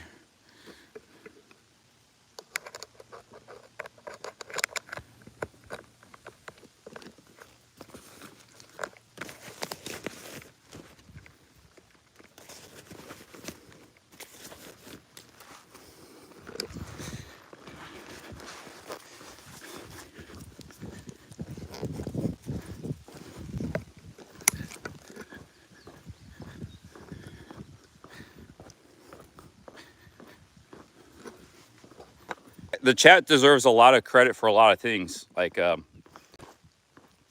for example, that whole Glasgow thing. The chat created all that.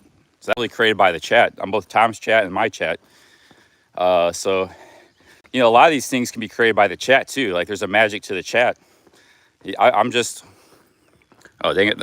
Yeah, the chat has its own kind of a force to it, you know. force field,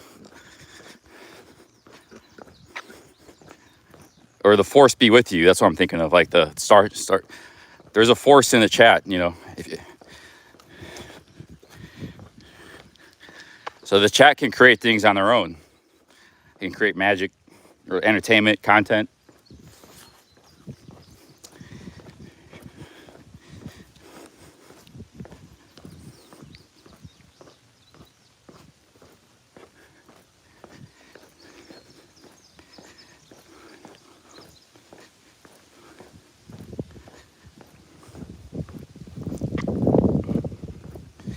Yeah, the chat kind of created that whole thing, you know. People were giving PSC a hard time, but that ended up being some funny content too. Like, and actually me and PSC kind of became friends out of that a little bit, you know. Because what happened was I kind of stream sniped PSC. I told him I was going to do it. I ran into him the first time, so I wasn't like trying to step on his toes or anything. But a few people in the chat started giving me a hard time. And then he kind of reacted badly, to be fair. And he started like grabbing and banning people and stuff on my chat. And then so everybody in the chat turned against him. And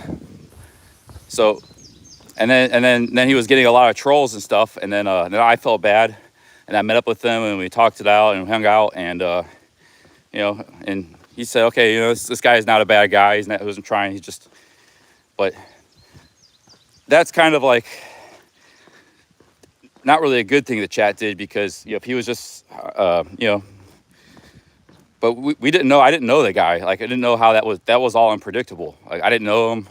Yeah, I watched him some on YouTube, but he actually had just started streaming too. He was an anonymous vlogger like I was for a couple of years. He started about the same time I did. He had the Pattaya Street Crew. He always had a really unique vlog style. I actually used to really like his old vlogs. Wonder why he used to ride around the street and it's like boom, you know. He had his own unique vlogging style. It was really cool, and he switched it up. He actually started live streaming about the same time I did and stuff, and Tom did, and he was doing these workout streams. And I was watching some of his stuff. So nobody knew what he looked like before then. He started about the exact same time. So then I ran into him on the street.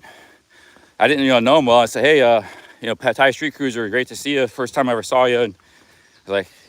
I say, I'm going to be, and then he said, oh, I got to meet a sub at Hooters as a subscriber. It's like, oh, cool. I don't think it was streaming then. He said, can I stop by? I'll be live streaming. I'll be live streaming today. Can I stop by in about an hour? He said, yeah, I'll be at Hooters. He said, fine. So I stopped by with my live stream, you know, and that's when that happened. So, but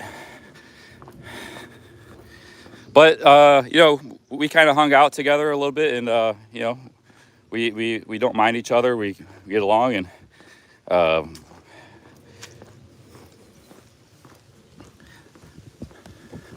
Pattaya Street Cruiser is a very good streamer and a good vlogger. He made a lot of the sayings we all use today. Go hard, brother. My dudes. It all starts with a friendly hello. He has like a whole book of sayings. The thing with Street Cruiser is he just wasn't. He didn't care about the numbers and stuff. And for like 2 years, he played video games or cooking streams. Nobody really wanted to see that. Like he did nothing but video streams. So he had a lot of potential to be like a great streamer. Because he would get like 100 in the chat when you do a nightlife stream, but he very rarely did them. He's just doing his thing he wanted to do. He just didn't give a shit. So, you know. But I always thought he was good, both a talented vlogger and a talented streamer. Big Ups, I think that was Tom created that. Big Up came from bar fines. It's like a British term. He would say that all the time. Every time a super chat came in, he would say Big Up. I'm pretty sure that was Tom. Now, like, everybody says it.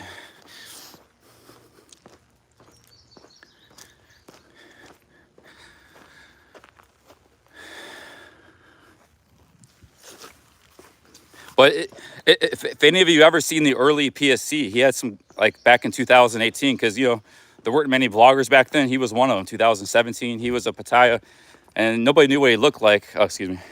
But I always thought he was like, he had a really unique style. It was really cool, like the editing and his commentary. You know, it's like, who is this dude? You know, it's like. On your left.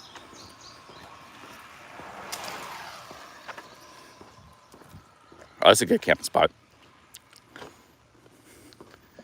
And yeah, he didn't really start showing himself until, like I said, about August like when Chuck Wow was going, and then I started up in town about the same time. And then he started doing like daily workout streams, you know.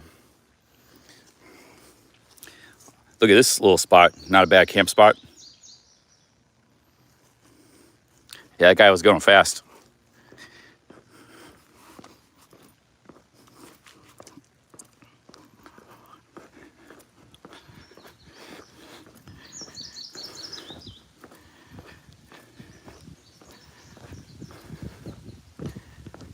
Yeah, I actually haven't come up with many sayings. I just borrow everybody else's sayings. I haven't come up with many sayings of my own.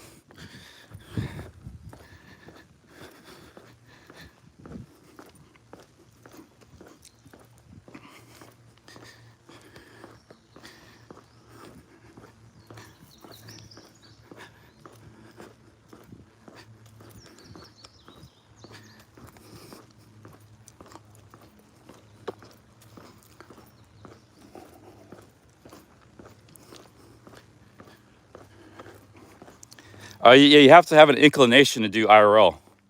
Like, there's some people that do like they do a chat, like a Q&A, you know, in their hotel room or something. But you have to be not a lot of people have an inclination to do IRL on the streets and stuff.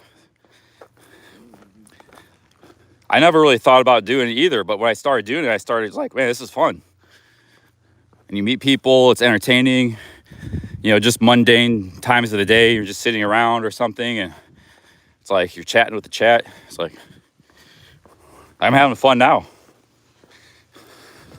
Just walking down this trail.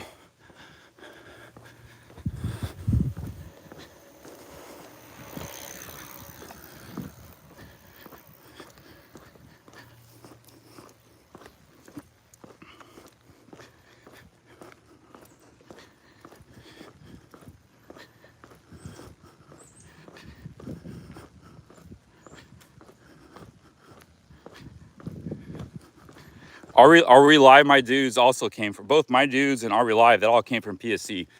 PSC has invented like half of the sayings, Tire Street Cruiser, that everybody uses on a regular basis. He had a whole lexicon. He used to use all that stuff in his old videos too.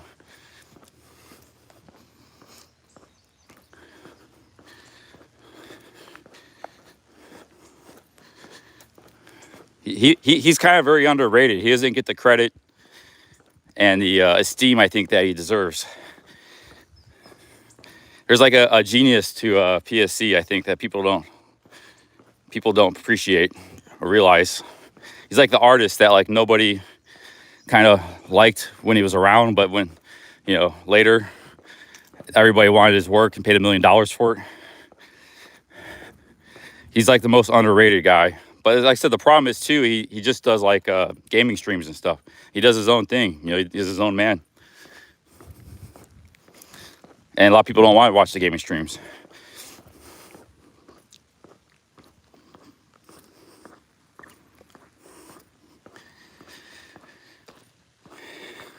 No, because I used to watch a lot of PSC in his early days. He was just a vlogger.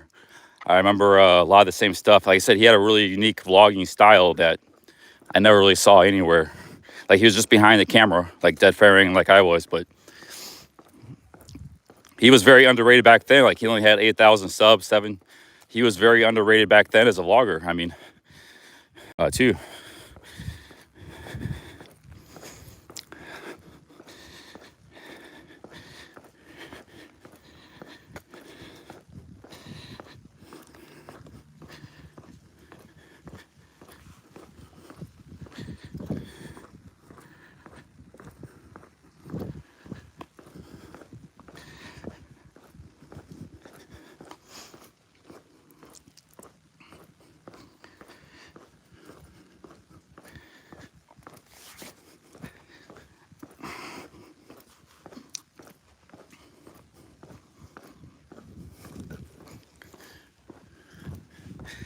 I gotta kind of walk on the left because if I walk on the right, I get more sun, but then the bikes come down the left. This is a dilemma I've had. I think maybe because it's the direction I'm going a lot on this trip. I need to walk on the left side because I get less sun exposure. But it's also the same direction the bikes come. See, there's more sun on the right here side than the left side.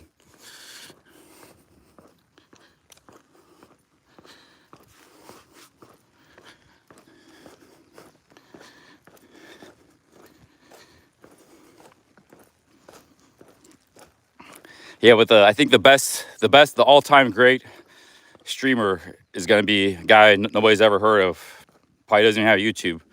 But the next few years, he's going to come out of nowhere and bam, he's going to be like a little bit of PSC, a little bit of Carl 3, a little bit of Barry the Boss. He's going to have like, it's just going to be revolutionize the whole game. A little bit of Tom Barfines.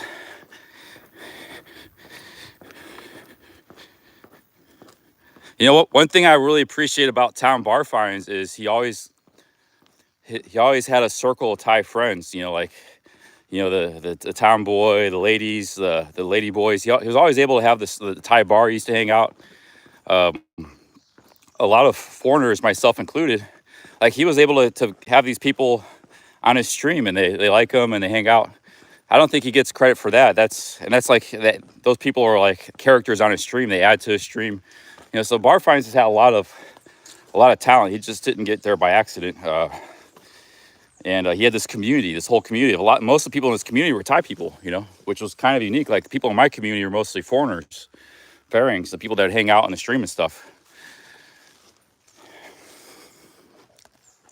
You know, Tom has always had like Thai people around him, different ladies and that. Who's that one tomboy lady? There's different lady boys and stuff, and it's kind of. Yeah, he doesn't never really gets credit for that. Thai bar. I think he's the only streamer that pretty much was able to do that. I gotta use the restroom.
Yeah, those bike riders came by. I wasn't even really thinking. I was just going. Usually I try to do a little more of a concealed spot, but I was kind of caught up in the chat, the live streaming. Had to do a quick relieving myself here.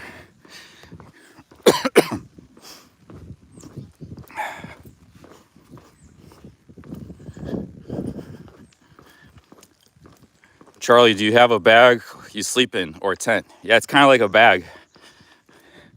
If you see the previous video this morning where I was talking about the raccoons, you can see my camping setup a little better. So it's like a bivvy. You need to stake it down with stakes. If you do it properly, I have plastic stakes, and then you kind of tie it off to a tree, so it's not hanging on your face. It's almost like a tent, except half of it is open, like doesn't have protection from the rain, so that's why you have to combine it with a bivvy.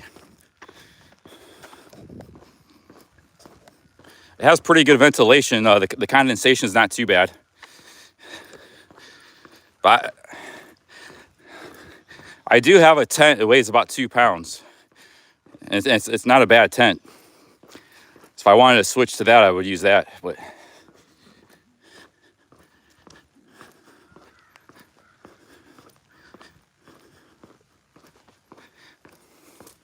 Yeah, these used to be old railroads, so that's why it's all graded out.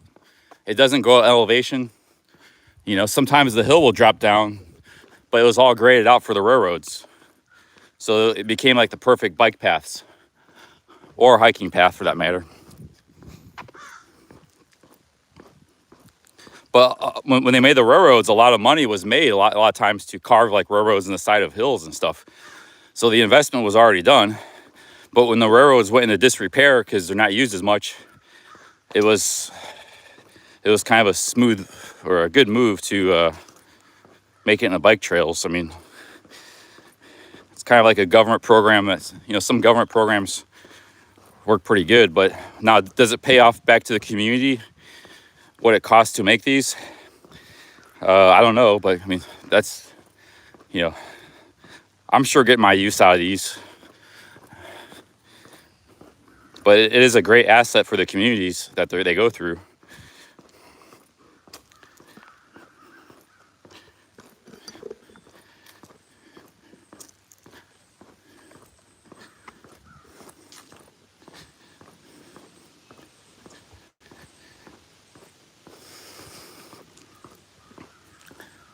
But like I said, most of the hard work was already done by the railroads. They just had to come in and make this pavement. And it's not always pavement. Sometimes it's just like dirt or like kind of like loose gravel.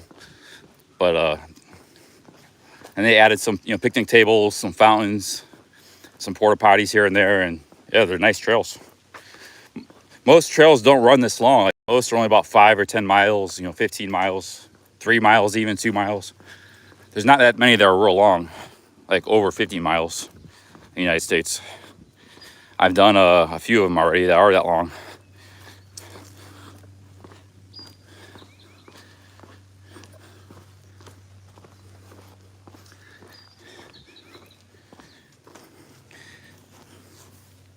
Yeah, I hope these other YouTubers don't mind me talking about them. I don't really talk negative. I just kind of, if anything, I talk a little bit of gossiping, reminiscing old times. You know, the genre community.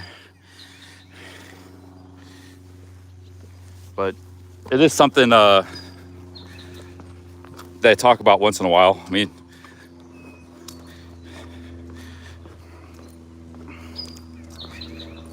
but I usually don't talk like negative about the other guys. You know, it's just, if anything, it's complimentary.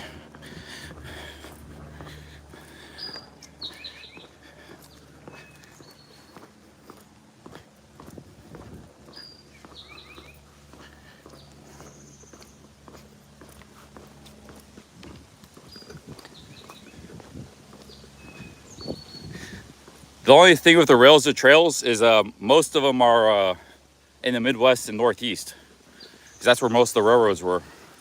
So there's not many in the South, and there's not many in the West. You know.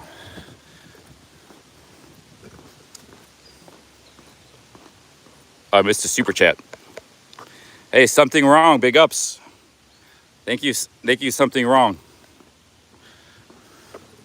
Thank you for the $2. Cheers. Yeah, I did miss that.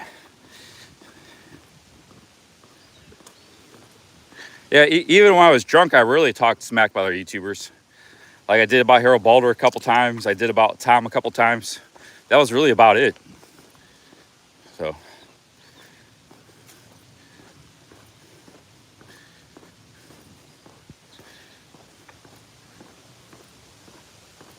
From what I remember, I really, because if I did talk smack about anybody, people would make a highlight video about it. So there weren't that many. There was only like a few times I did. And anytime I did, somebody make a highlight reel about it. For some reason. So there wasn't that many times that I would talk smack about other YouTubers.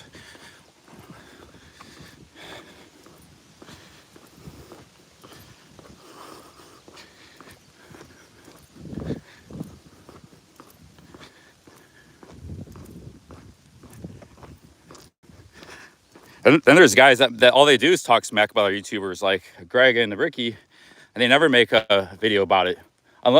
Unless if you whenever Ricky makes a highlight, some reason the real highlight videos are always about me. So like Ricky, for example, he would talk smack about everybody in every stream, and only get but anything he said, and then when he went after me, then it'd be a highlight reel about it. And it said Ricky about this, but anybody else, they would never make a video about it. It's kind of like, so I always get like the most videos made, I guess, which is, you know, probably doesn't hurt me that much as far as, but then like, you know, then Ricky will talk weeks and months about other people. And it's just like, you know,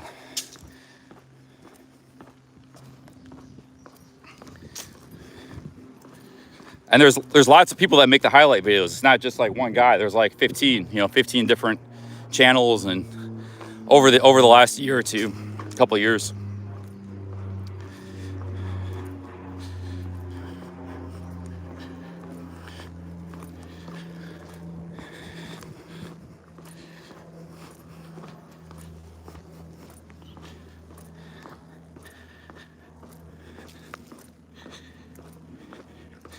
Yeah, I'm getting into long distance walking. That's like my thing.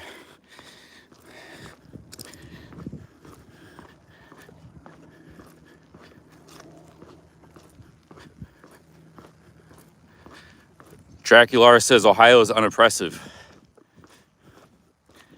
I don't know. I think these streams have really highlighted Ohio, like how nice the people are. It's not that expensive. Cool little towns, a lot of nice scenery. So if anything, I think you know, this trail is a nice trail right now. It's a little bit boring, but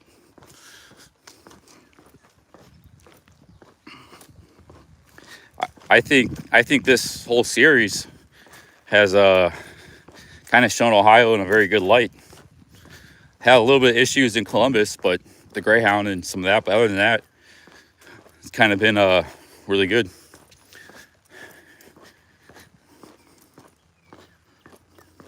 Laser says, I'm from Maryland and it's improved my opinion of Ohio.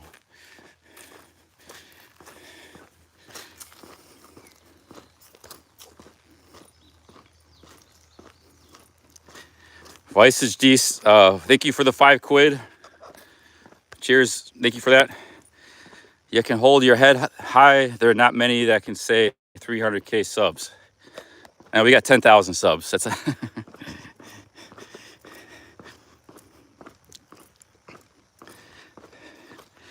big up, Spices G. Thank you very much.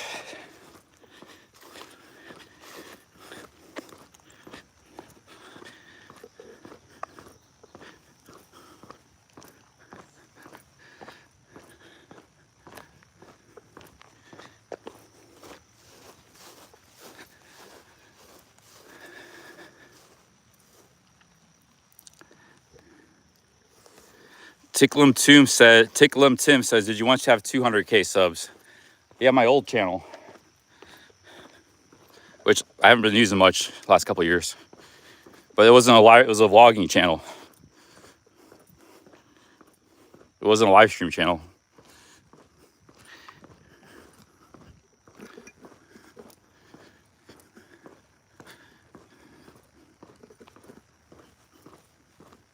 Do I still have that channel? Yeah, it's called Cheap Charlie Chronicles.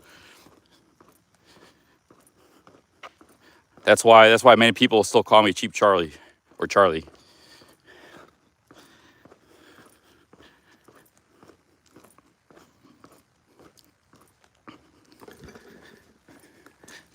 This channel was like an offshoot of that channel.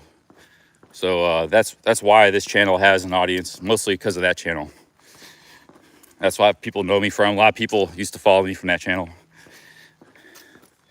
But I might be active vlogging again soon. We'll see. Right now I'm doing a little live streaming. Maybe, you know, be hitting some more cities in America, going around a bit. Then I might be going back to what I used to do.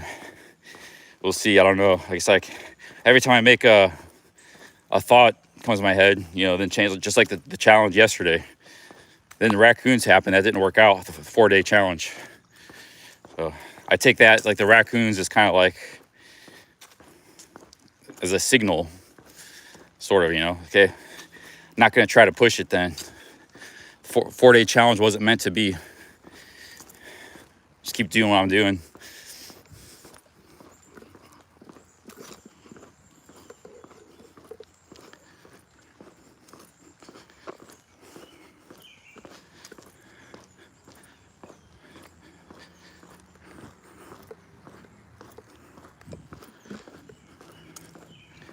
I only have 3 channels. I have that old channel, this channel, and just a food channel that I was gonna make some random videos. Haven't done much with it.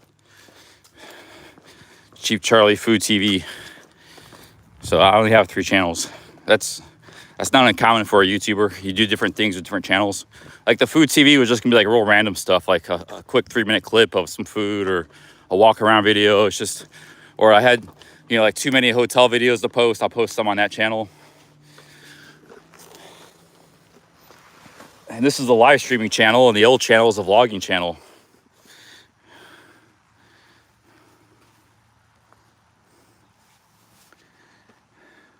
But those channels don't really make me any money. Like the old channel, Food TV, the only reason the Food TV has over 1,000 subs is like I kind of like, there was a time when I was like talking up, I'm gonna do a food tour or something, but never materialized. And a lot of people from this channel came over and subscribed to that channel.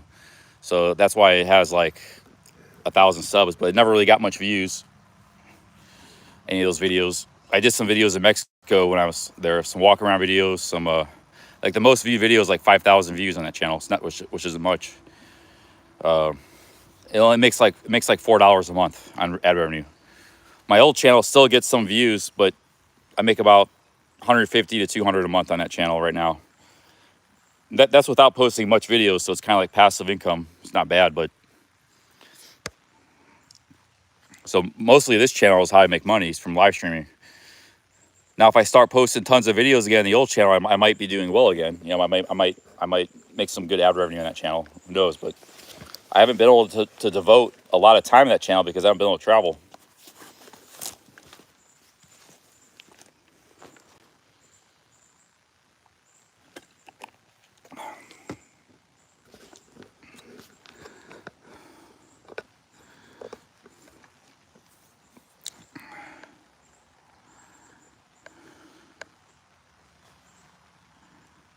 If I do go back to Thailand, this might disappoint a lot of you guys. I'm not going to live stream.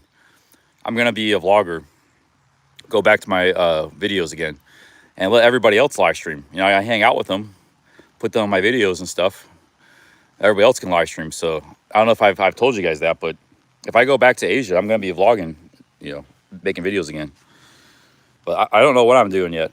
If I'm going to return to Asia this year or not, maybe. I don't know. I like live streaming in America because I know the videos, making vlogs of this stuff would be difficult for me. It wouldn't work that well. But if I go back to my old stomping grounds and stuff, I'm just going to make videos, you know. Now, would I do a live stream once in a while? Yeah, that's what I was doing with Chuck Wow. Like, he was doing all the live streaming. I would just go live like maybe a couple times a month, a few times a month.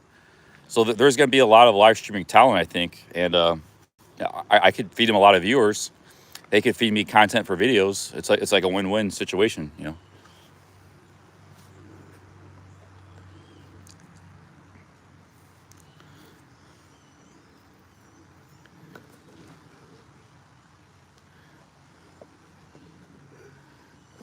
Yeah, but there's already so many streamers in Thailand. People used to like my videos too a lot there.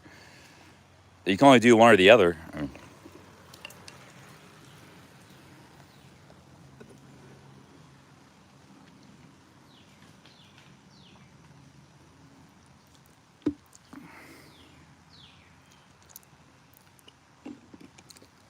Nomad Walk says, I think you should go back to Pattaya and make a channel like Durko. I was like Durko before Durko existed. Durko came around 2019. My videos were very similar. I would go up to people, point of view, you know, with the camera, the hotel videos, talking to ladies on the street, you know, hey, where you go? I was like my own style, of course. Durko was a little more smooth talking to ladies, but we had the same style. It was behind the camera, point of view, and talking to a lot of ladies and stuff on the camera. So, well, of course, I had other things too in my videos, but that was a big component.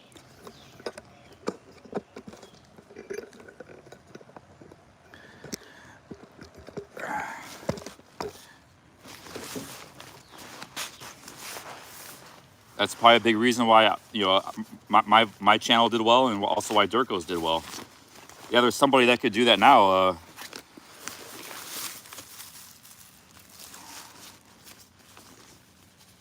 But it was hard during the pandemic. Nobody could really do that style because the pandemic.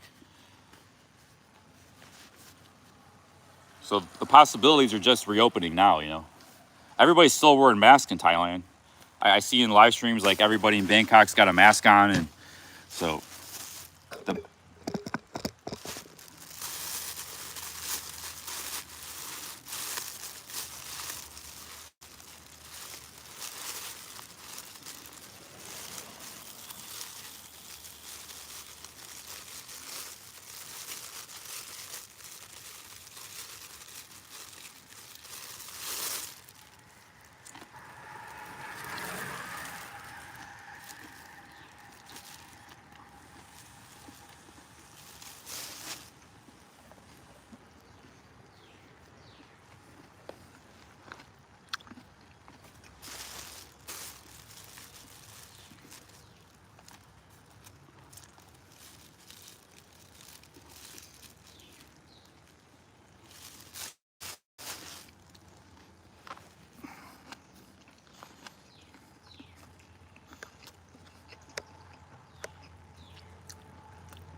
Alabaster Smudge says my Bali vlogs were great. Glad you like the Bali vlogs. I think it was okay. Like I don't think they didn't have a lot of interaction. You know, some of my videos like you gotta try to make a point to interact with people on camera. Um,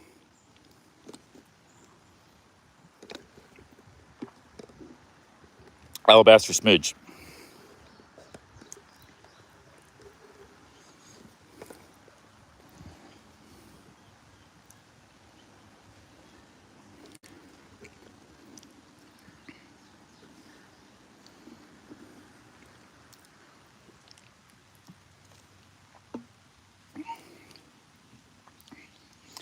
I have basically three areas I could go if I do the vlogging side of the game. I really focus on that. There's three directions I could go. There's one, it's kind of going more back to Thailand, Pattaya, kind of doing what I used to do in Southeast Asia, Philippines, Vietnam. Basically doing the same stuff I used to do. Two is doing like the around the world travel thing, which would be more like maybe I would be more on the camera more. Just documenting my travels and traveling cheap around the world. I talked about that yesterday or the day before. They're two very different styles. Or three is more kind of just like hanging around beaches around the world, filming all the women in the bikinis, beautiful women, and just basically traveling around beaches and the beautiful scenery. I did that in Boracay. It was very popular, Boracay, Philippines. And and you don't have to be in Southeast Asia to do that. Actually, there's better places like Colombia is good for that. The Caribbean, Europe is very good for that, like Spain and Portugal, the great beaches, islands, Greece. So focusing on that still, those are the three different areas I could go. So one would be like, yeah, vote like one, Thailand, Pattaya, like the old style videos. Two, like doing an around the world tour, like it might last a long time. Traveling was super cheap. You know, so I'll be doing camping and hiking and hostels, maybe be on camera more. Three would be more just like filming the best beaches of the world. Those are three different areas I could go. So one, two, or three.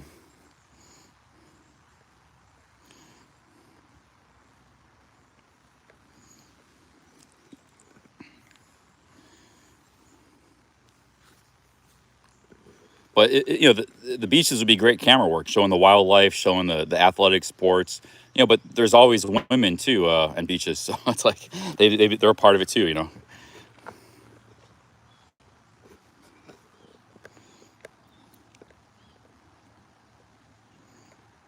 Like those Miami videos are basically beach videos. But if I focused on the beach, I'd have a better camera, better lenses. I didn't take my best stuff to Miami.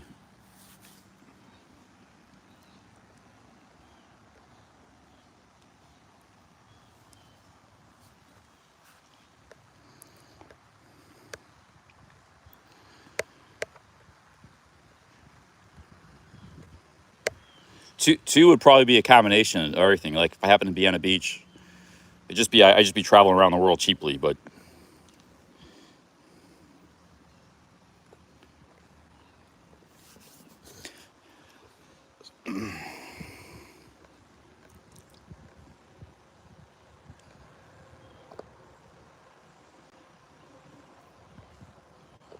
like those are 3 directions I could go for vlogging.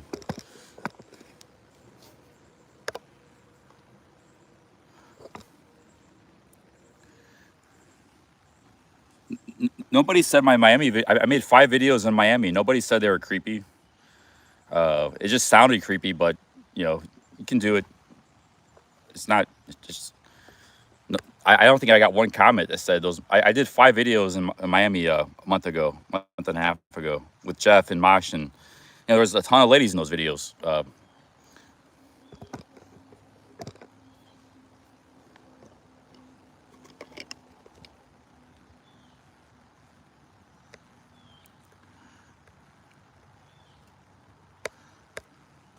I think the vote was kind of split.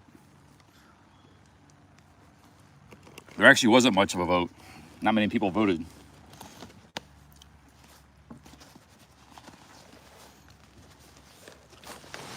But I think there's like you know, the beaches. It's not like the women that you come across are the highlight, but you film everything: your holiday, your vacation, your the food. You know, the markets. That's why you do. That's all mixed in the video. Your friends you're hanging out with. That's what the Miami videos were too. So it'd just be like that style. But I think there's a channel on YouTube. Like there's not really anybody doing that. Just focusing on islands and beaches because the scenery is beautiful. The sunny. You know, like you don't even have to have a good camera to make beautiful videos. And the better a camera you have, wow, like the scenery, the blue, the turquoise water, it just makes for really good videos. I was gonna call it beach life, but or paradise travel. That's what the whole paradise travel was about. Just nothing but traveling in paradise locations and filming it, you know.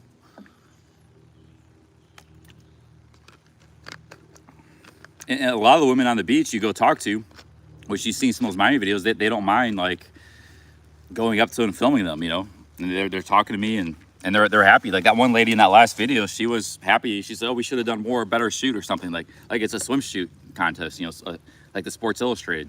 Like, oh, we could have done better. And I said, no, we had, you know, pretty good shots. Because when I told her, I explained to her I was on YouTube and stuff. She was like, oh, we should have done more filming then or something, you know. So a lot of women are happy to show off and be on video and.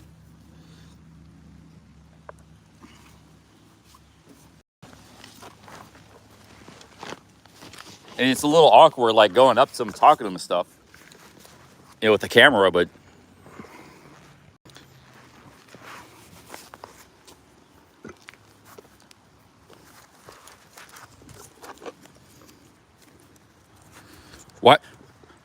why do you think makeup is a $100 billion business? Women like to look good and they like to show off their looks and stuff.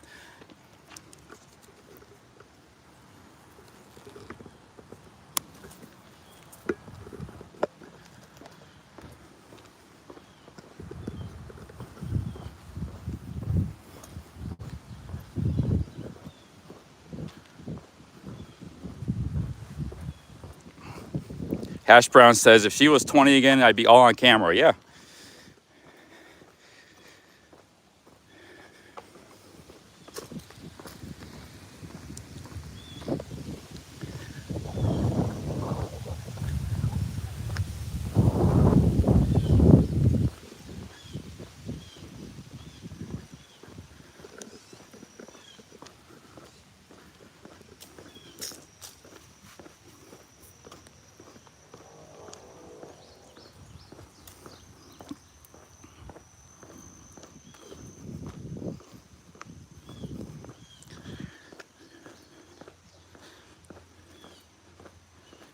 Well, yeah, the zoom is kind of where like that's where you kind of got to figure out whether to use a zoom lens or not. You're gonna need a zoom lens anyways to film like surfers, the boats, or just the wildlife. You know, there's a lot of cool things on the beach that you have to kind of zoom towards, but whether like you know, it is in public. Yeah, I don't know. That's I do use a mix of the two. I do beach videos.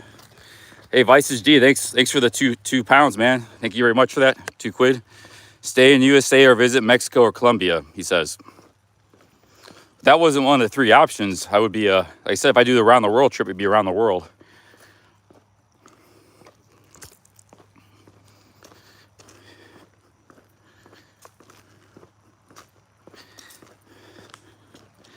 Truth Warrior says, I'm 60. I was on camera with CC for 2 days.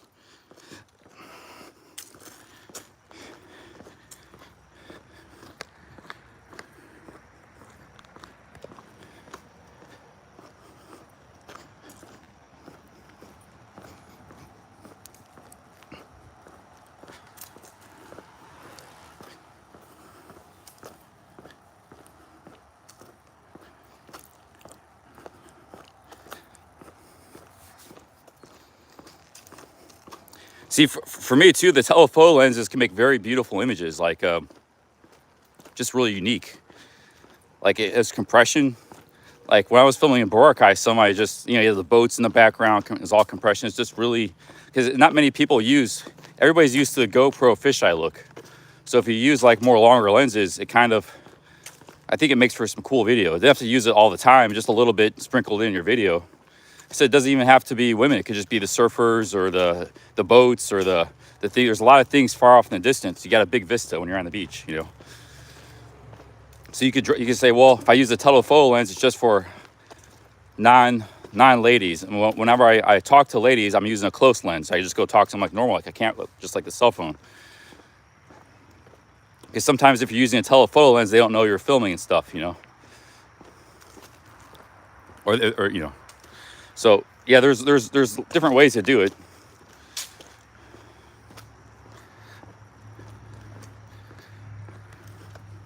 But yeah, I talked to ladies. Those Miami videos, I talked to probably 30 different ladies in those 5 videos, or 20, maybe 20.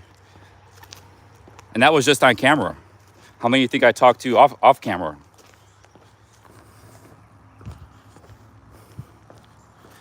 I don't know why people always think like, say, I can't talk to ladies when I've talked to like thousands on my videos over the years with cameras. You know, it's like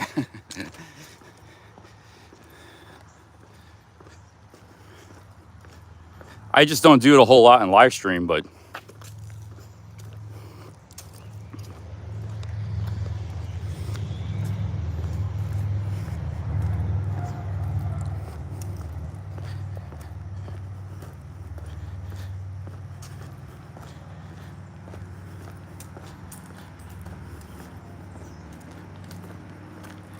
yeah, if you're filming like sports or like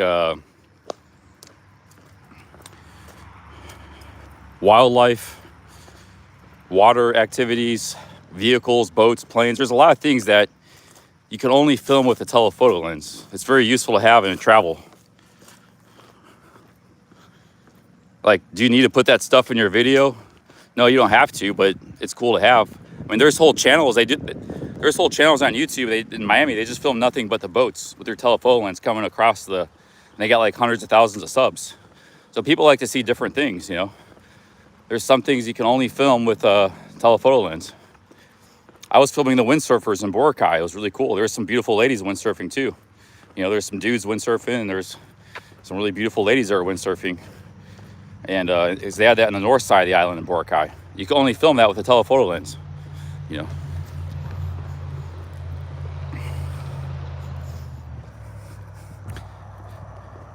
And everybody's using like cell phones and GoPros for video. It's kind of unique. It adds like a extra unique dimension to your channel that not a lot of people have, because everybody's, you know, using other stuff.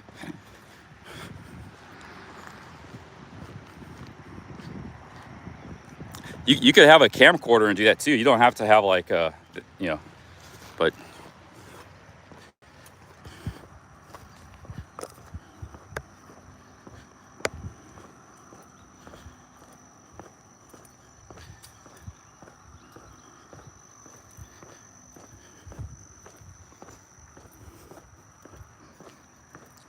Like there's a guy in Bali, all he does is film surfers, and he's I talked to the guy because I remember he started out when he had like 5,000 subs. Now he's got like 500,000. It's called Surfers of Bali. He just sits in the same spot every day. He films the surfers. There's a lot of beautiful women in those videos too. A lot of beautiful surfers in Miami, beach babes. So he gets a lot of views from that, but he also gets views. People just want to see the surfing because Miami is, or not Miami, Bali is some of the best surfing in the world. So he's out there every day. He's just sitting there in the same spots with his telephoto lens. He makes a video every day, and people have been watching it for, he makes a living off of it. He's got 500,000 subs, but you can only do that channel with the right lens. Hey, Matt, thank you for the 10 Snickers. Keep up the good work. Thanks for the 20 euros. Cheers, man. Thank you very much for that. Yeah, it's called Surfers of Bali. Big ups, Matt. We don't get too many euros. So we get a lot of quid, British donations. We get a lot of US dollars. We get a lot of Scandinavian, Swedish, and Norwegian. Euros, that's one of the biggest euros I've had in a long time. Thanks very much for that.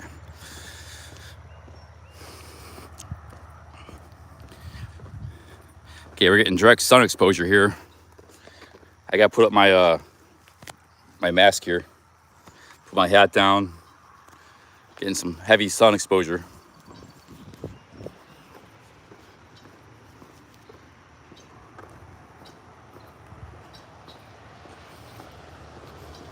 Robert says, can't believe you blew it with Dave. Got your stuff attacked by raccoons. What do you mean blew it with Dave? Oh, Dave Chappelle. Hey, how did I blow with Dave Chappelle? I got to see him. I just had no shot of talking to the guy or interviewing him or camera, but that's kind of to be expected. It was kind of cool just seeing him. So I didn't blow anything. I was lucky to see him in the first place.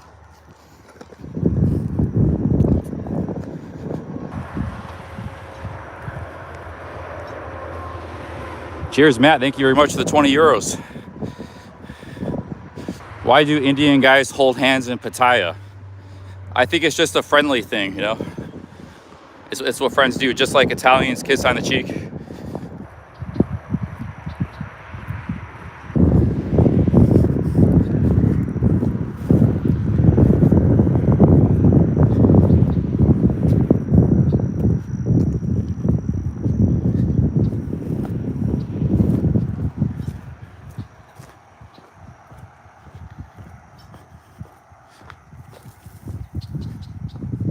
There's a lot of like solidarity in Indian culture for groups of friends. That's why they share the same drink.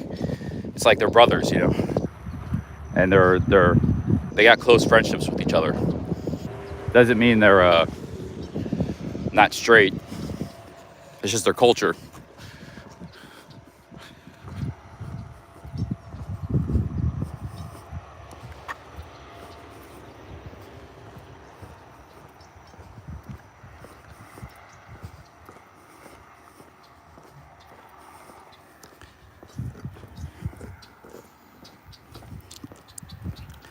Yeah, most Indians are vegetarian, unless they're if they're Hindu, they're vegetarian. If they're Muslim, they eat meat, but not pork. But 80% of Indians are, maybe 80 plus, 85 is Hindu. They have a sizable Muslim population too. Maybe it amounts to like 200-300 million. But the other billion are all Hindu. But with Thailand too, like there's a lot of guys from Pakistan and Bangladesh too that come, so you don't really know where they're from. Hell, I've even seen like Sri Lanka people in Thailand. Pretty much any country that's near Thailand, people go there. Maybe they go there for medical care, maybe they go there on holiday, whatever reason. Maybe they go there for business, but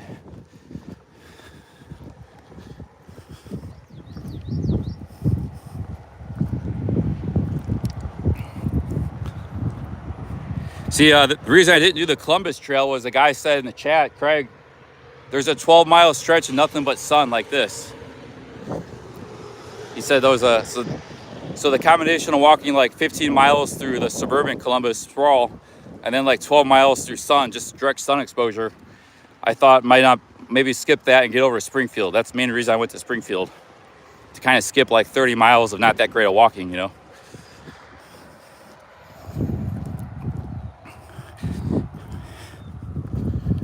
Big ups to Truth Word. Truth Word took me out to Springfield. That's where we had dinner. Hung out with Truthy 2 nights in a row. I had a good time each night. Truthy's fun to be with.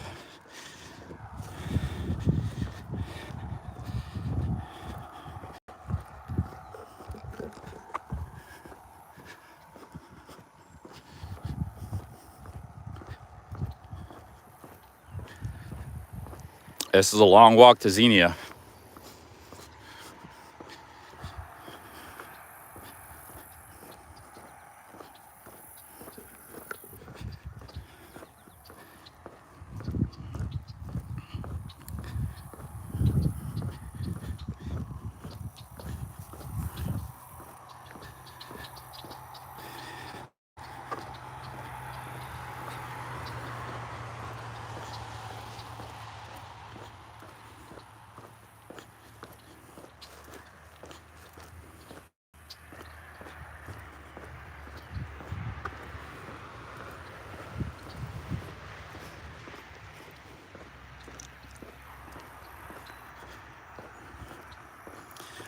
I think, you know, the people like to people watch too, whether it's like a street corner or on a beach. And, you know, of course, you're just sitting in a cafe filming the people walking by the street, just like I was today. Dave Chappelle didn't know I was filming. He was on camera. Like, yeah, they don't really know you're filming, but I don't think there's no harm done, you know.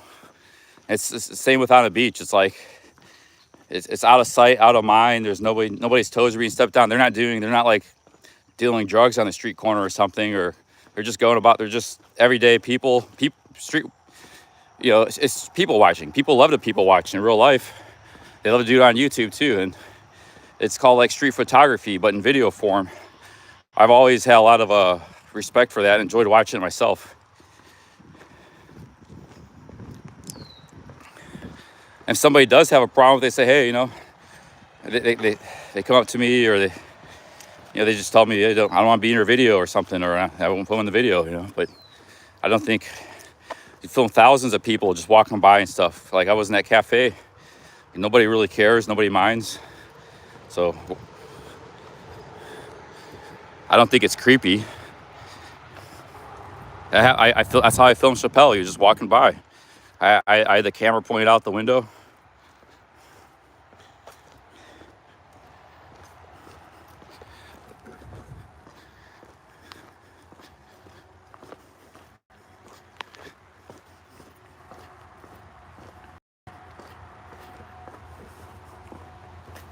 I mean, maybe if somebody's cheating on their missus or something, or their wife or their husband, but even in that extreme scenario, and they're walking down the sidewalk, I guess, you know, you can make a point. But even in that extreme scenario, it's like 1 in a million that, you know, that person would see that video or something, you know. It's like, so it's like, that's the only thing I can think of that, like, one person might be really object to, you know. That's why you gotta be kind of careful if, like, you see some people holding hands. They might be like a mistress or something, you know. Other than that, it's like, I think nobody really minds, or there's no harm done, you know.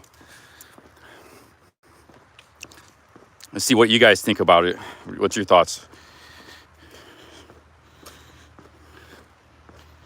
It's like the guy that films the surfers in Bali every day. Like, a lot of them probably know he's there and doing it, but most don't. And, you know, if they had a problem with it, they know where to find the guy. He's in the same spot, but nobody cares. So why would he make a problem out of it? He makes videos people like to see. They're enjoyable videos, and, you know, he just films the same stuff every day. The people surfing, and you know, it's like people watching, but they're surfing. You know, so people watching can be in many forms.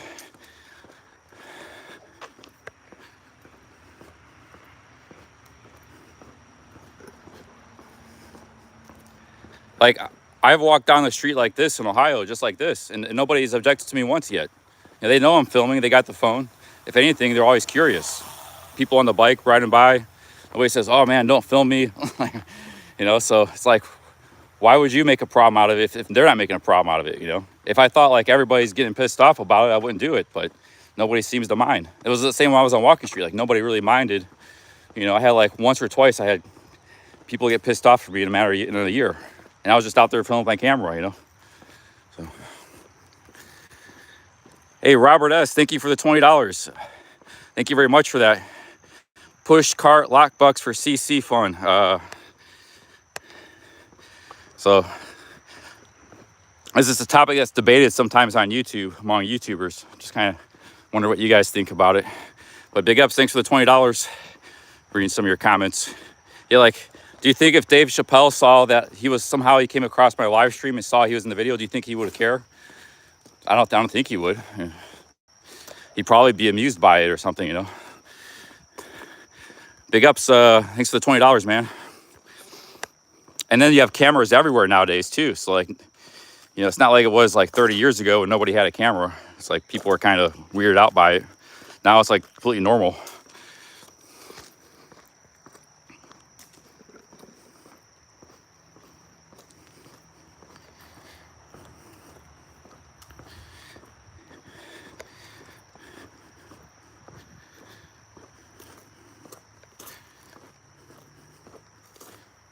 Could you do the same with beach volleyball? Yeah, you could actually, Miami had like a beach volleyball. They put like 7. You could just show up there every day and film the beach volleyball players. And there's beautiful women playing beach volleyball. Why not? Some of those videos get millions of views on YouTube. Now, if they object to that, they see you filming, that's one thing. But, you know, I would bet 95%, 99% chance they wouldn't care. And you just keep filming every day, you know, the volleyball. That's what the guy in Surfers from Bali does, you know, like, because more than half of the people in his videos are women in bikinis and stuff. You know, but there's a lot of people, it is action, so he's filming the sport. People like to see, there's surfers that come in, they like to see the waves, the action, people crashing. So he's got 2 big things working for his videos. He's got the surfing and the waves. It's just very entertaining. It's like watching a sport. And then there's all these beach bikini babes surfing, you know, so that's the making of a successful channel. He can just go in that same spot, which he's been doing for a few years. I saw him when he had like 5,000 subs. Now he's got 500,000.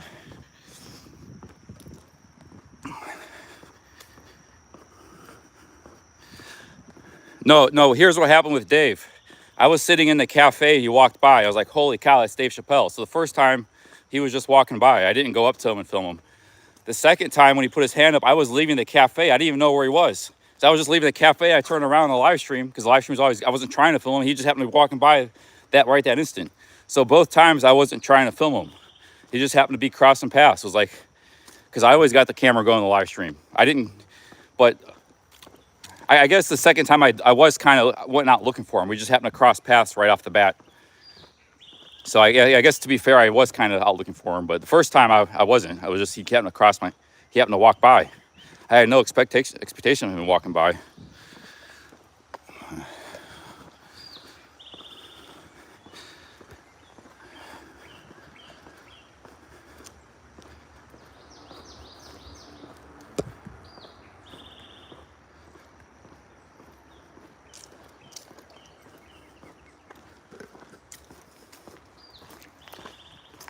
But there's some cultures where people seem to like they're really don't like cameras, like some of the Northern Europe and stuff, my impression.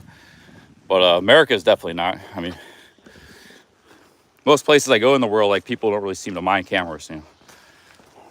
But if I went to like the UK or Germany, it might be a little different. You know. But I don't know, there's live streamers in the UK too, and it's kind of the same thing. Vloggers, there's guys that do walk around videos. They're getting good views. They just walk around London, nightlife. They film the women, you know. There's a lot of beautiful women in the nightlife streets there in high heels and stuff and mini skirts. There's only one way to film those walk around videos. You have to have a gimbal, or you have to have like something, your phone on a gimbal, something. And that's a pretty big setup. They're just walking down the street. Nobody minds, you know. Maybe, yeah, once in a blue moon somebody does, but there's all these genres on YouTube that are just based around like people watching, like the walk around videos. You know, they got those all over the world now. People doing walk around videos. So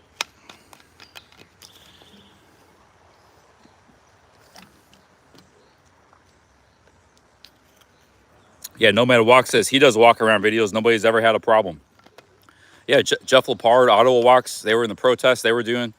You know, once in a while, you know, the guy that does have a problem, he could come out and tell the guy. And most, you know, most guys doing YouTube, they're not in like the business to try to like, oh, I got you kind of thing, you know, like, oh, look, I filmed you.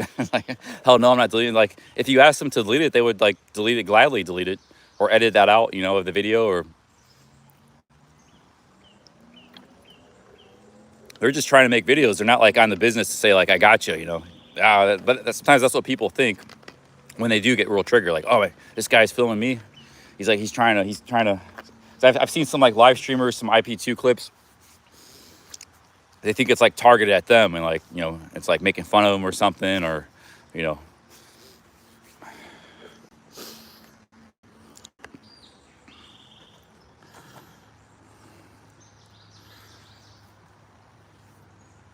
The whole street photography thing is a good debate. It's not just on YouTube. There's you know, there's people on Instagram and stuff that street photography's been around a long time. I think somebody, Facebook or something, just had like a because I'm subscribed to a lot of street photographers. There's been people that just like to snap photos of people and the situations on the streets and stuff. It's like an art. Long before even video cameras existed, you know, back 100 years ago. It's one of the most famous types of photography. You know, you got wildlife photography, you have sports photography, street photography, which is basically like cities and people and stuff, has always been a major, like a journalist for the newspaper. He's doing snapshots, street photography, you know, a crime scene or this or that. That's one example of street photography. And it's the front page of the newspaper, you know. But it's kind of like an ongoing debate now because everybody's got cameras and everything is social media. But I think it's become so prevalent that nobody really cares anymore. There's like a dozen social media platforms: TikTok, Facebook, Instagram, and there's just millions and millions, billions of video and photos being put out there, and nobody just cares if they happen to be somebody's photo or video, you know.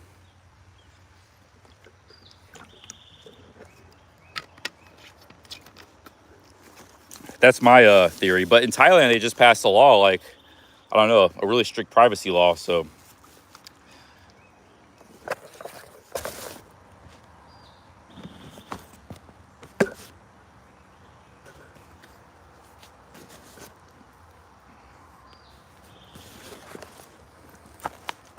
like, if you just read some of you guys' comments here.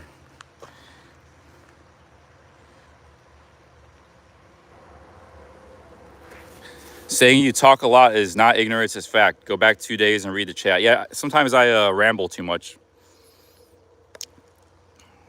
Inamute says, bro, no one cares. When I do these walks for like 10 hours, I got to talk about something. Because it's just me walking. Look at this.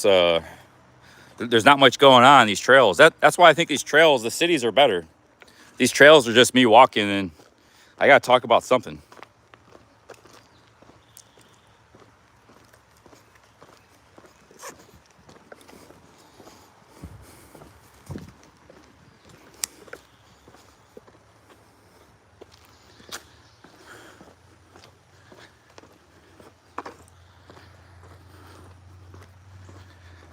I'm just gonna walk in silence here and read the chat for a while. I haven't been reading the chat much last few hours.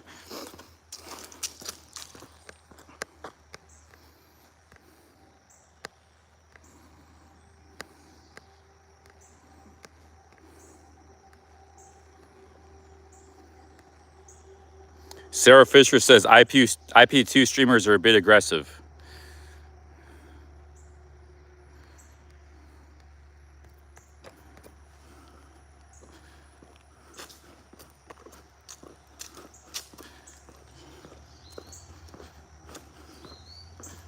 Talk about the life search. We talked about that yesterday some.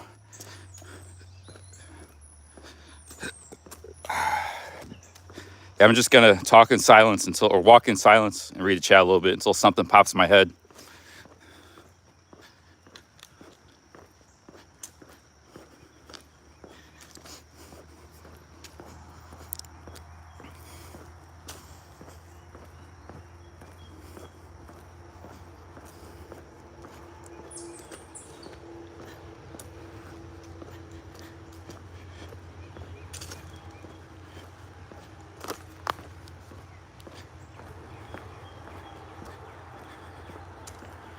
How far to next town? I don't know, maybe 5-6 miles.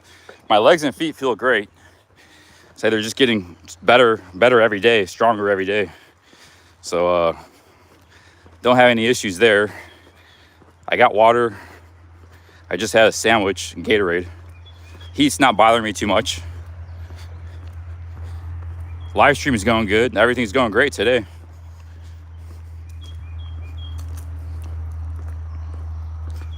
With the internet, we haven't lost internet like we do sometimes on these trails. Sorry about that. I had a bug on my leg.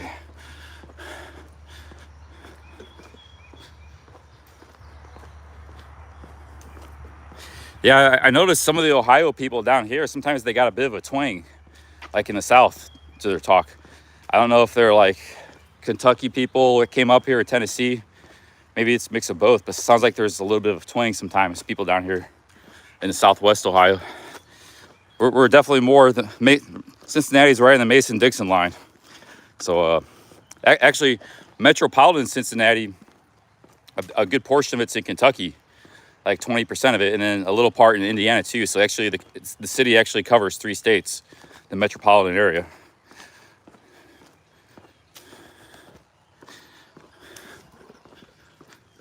Call it the tri-state area. Do you guys know how many cities have a tri-state area? Like, you ever see the news, radio, where they say like the weather, in the tri-state area? How many cities in America have a tri-state area? See if anybody could guess it and name them. I just gave you one. Cincinnati's one. There's not many. See if you can name the cities that have a tri-state metropolitan area. That the city, basically the suburbs and stuff, goes across 3 different states, the metropolitan area. Cincinnati's one. You guys name the other ones? Pittsburgh doesn't. Pittsburgh's all just in one state. I guess a little bit in Ohio, you can say, but that's kind of stretching it. Yeah, Philadelphia's one. Delaware, New Jersey, Pennsylvania. Yeah, New York, Philadelphia, and Cincinnati. The only 3 I can think of. Boston might be, because I think they say like New Hampshire, southern New Hampshire is part of Boston, and maybe like a little bit of Rhode Island. But I'm not sure about Boston. Maybe Boston Mike can inform us on that one. He might not be here in the chat. But definitely, the only thing I can think of are definitely Cincy, New Jersey, Philadelphia, and New York. New York is Connecticut, New Jersey, and New York.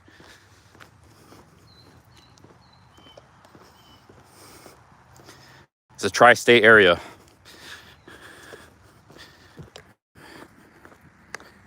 Well, the 4 corners is more of it's where 4 states meet, but there's no city around there. We're talking like a city metropolitan area that extends across 3 different states.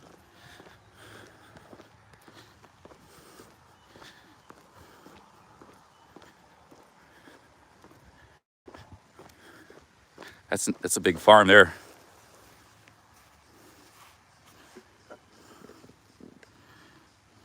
New Orleans is pretty much one city. I mean, one state, Louisiana.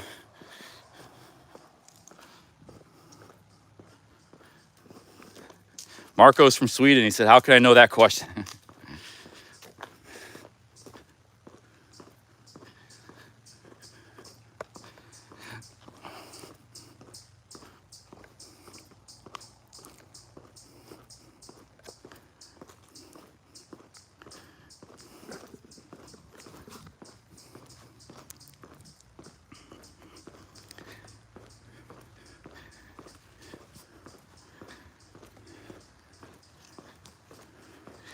Actually, I didn't think about it, but Chicago is kind of tri-state too, because it's definitely Indiana with Gary and stuff. It kind of extends, and then it extends into southern Wisconsin a little bit too. So yeah, I forgot about, so there's actually maybe 4 or 5 cities that have, Chicago definitely is, I think.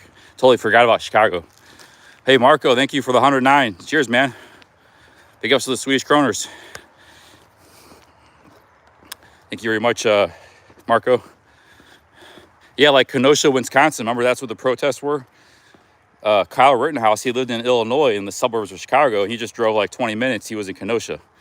That's like where his grandma lived. That's why he was there or something. So that's all connected, like southern Wisconsin all the way through to northern Indiana. Kenosha's right on the other side of, like, just north of Chicago on the Wisconsin border. Big ups, Marco.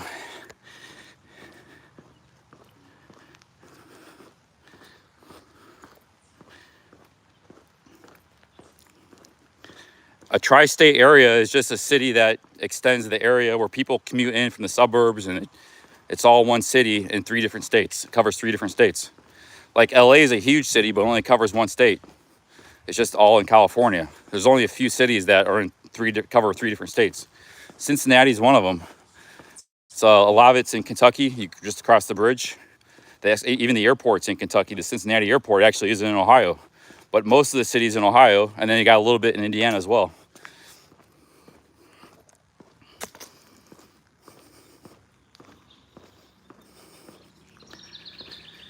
Boston Mike says Boston, yes. Greater Massachusetts, Rhode Island. Yeah, I know southern New Hampshire, like Manchester, that's considered part of Boston metropolitan area.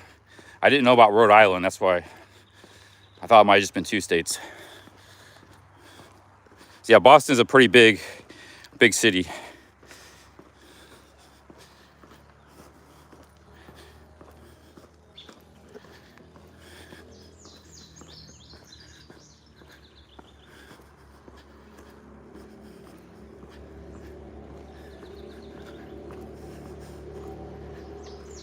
Yeah, if I get to Cincinnati, I'm going to check out some of the Kentucky side of the city too. You just have to walk across the bridge and you're in Kentucky.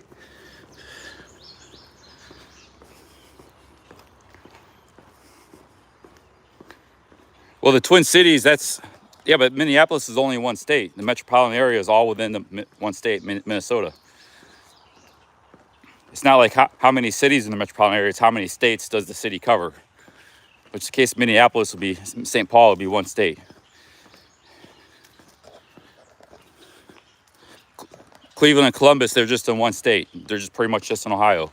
But Cincinnati, because of its geographical position, covers 3 states because it's right on the corner.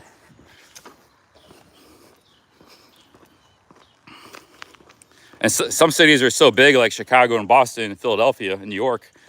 Those are the other ones. They just cover, like, they're behemoths, so they stretch across 3 different states. Mostly because of their size, also their geographical location. Cincinnati is not that big, but it's just mostly because of where it's located. That's why it covers 3 states. It's the smallest of the tri-state cities, the smallest of the bunch by far.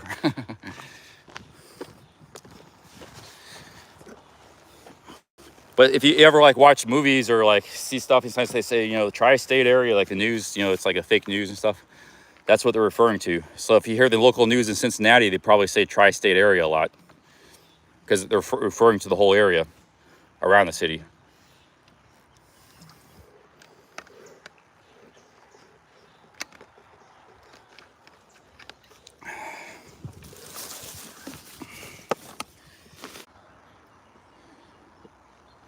Mobile, Alabama. I didn't think about that. It's because it's right. It's got the Panhandle. That's a good one. That's a really small city. If it was a bit bigger, maybe it covers the Panhandle of Florida a little bit. And then what's the next state? Louisiana. Yeah, I don't know. But Mississippi, Biloxi. I don't know. I don't know much about that part of America. But Mobile is not very big. It's maybe 100,000 people, the whole area. But because of its geographical location, it might be like a tri-state area. I never thought about that. Mississippi, yes, so Mississippi and into the far western side of Florida too. Yeah, that's a good one. I mean, that might work. I'm gonna set this down for a minute and take a little break. Set the phone over there. We've had a good internet. Usually we get these trails. Usually we lose internet. We haven't lost internet once.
out of power bank already. I don't think we're gonna make it to Xenia. I'll have to start a new live stream tonight.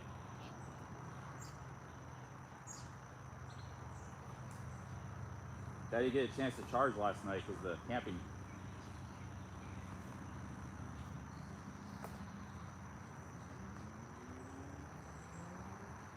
Almost out of water too. I had a whole Gatorade and a whole liter. That's almost gone. Jeez, man. And I drank half a liter before I got in the trail.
Yeah, we got a major battery crisis. Power bank's out, and we're down to like 40% on this phone. I think when it's pretty hot and the sun shines on the phone a lot, that drains a lot of power. So we're draining extra power today, and because of camping, I wasn't able to charge everything. So we might not make it all the way to Xenia with the live stream, but I can always start the stream back up later, back in Xenia when we're there. Here's the Little Miami River, guys. Okay, yep. Here's the Miami River.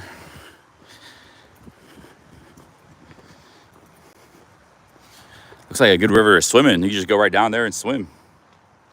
Not really in the swimming mood today, actually, but I'm sure the next few days I'll be swimming in it sometime. Now, if I can get to a little town or store or something, I could plug.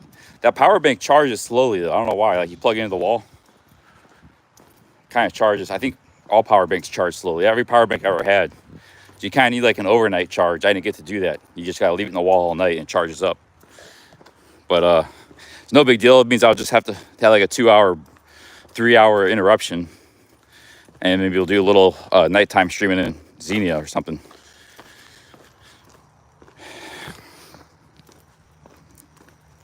It's called the Miami River. That's the little Miami. I think there's 2 Miami Rivers. There's Little Miami River and Big Miami River.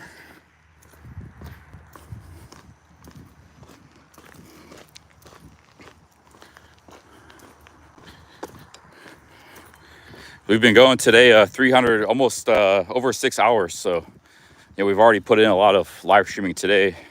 Actually, an hour earlier, so almost 7 hours. Because I did 45 minutes before I started this stream. So, but we got ways to go to get to Xenia, though. I try to walk faster. Let's try to walk real fast. Just walk real fast. You usually don't walk real fast when I'm streaming. Try to get there real quick. It's good for exercise too, walking fast. When you start walking fast like this, you start to get some cardio. When you're just moseying around, you don't get much cardio. But it's a lot rougher on your body. It's a lot more of an exercise.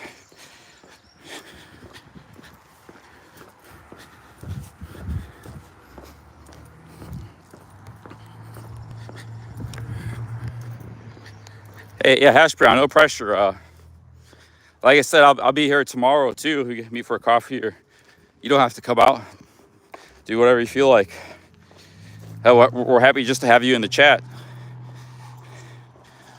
We don't have many females in the chat, like I told Truth Warrior, so it's always nice to have more females, a little more of a different perspectives. And most of my audience has always been a lot of males. It's not a bad thing, but it's nice to have some females in the mix too.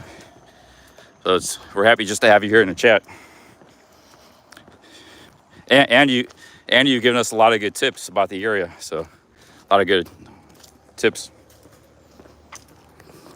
I try to, but you have to really consciously think about maintaining this pace, because your natural tendency is to slow down at a more comfortable pace. So you have to really, and every time I live stream, I forget that and I start slowing down again. So, because I start talking, and so you have to really try to maintain this pace. It's not easy while live streaming. It's good to have both, a bit of both. Male and female banter.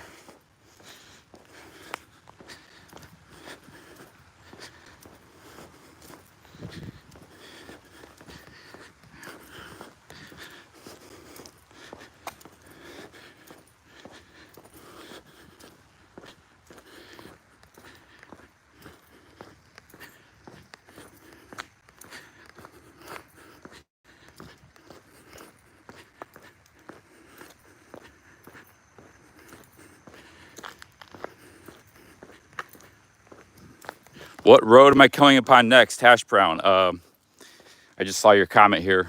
I'll tell you this road right now. Coming up to it. But if I'm walking fast, I'll be at town pretty quick, Hash Brown. Actually, I like to walk. Like, everybody wants to keep giving me rides, and And sometimes I really needed those rides. Shout out Greg, shout out Truth Warrior, you know, but shout out Road Dog. But sometimes I want to walk. I don't need a ride right now.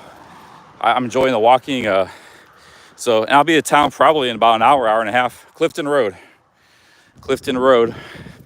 So if I keep walking fast, I'll be there pretty quick. But that's one of the reasons I'm out here, is to walk and get exercise, you know. Sometimes I'm in a tough spot where I don't have a trail. I need, you know, the town's 20 miles away. Like I had that situation with the Greyhound. Truth Warrior drove me to Springfield. But other times I just want to walk. When I got a trail ahead of me. And you're close. Cool.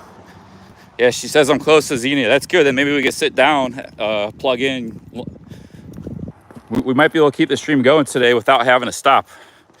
So if I get there quickly, I walk fast, then I could go to like a restaurant, diner, and plug in my charger and keep the stream going. And get some food anyways too.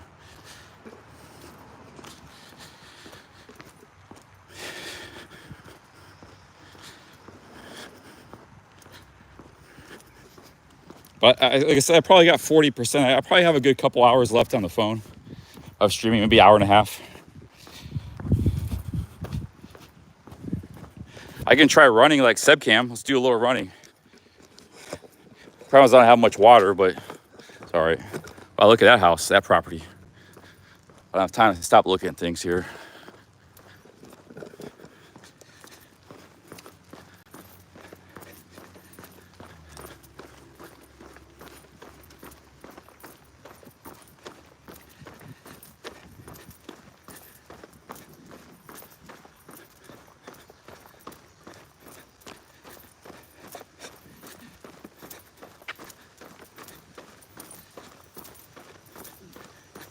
I can't run very long before my cardio poops out.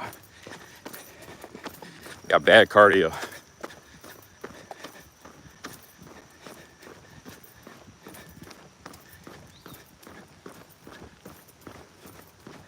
Yeah, that's it. Back to faster walking.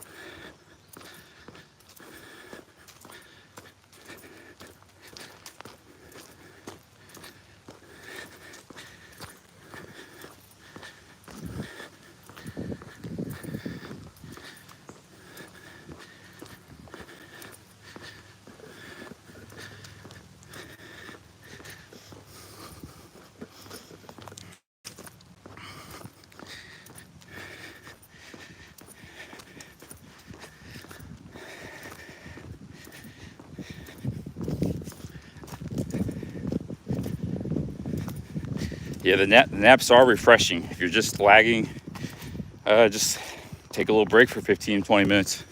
You got the heat. Heat's affecting you. Makes a big difference.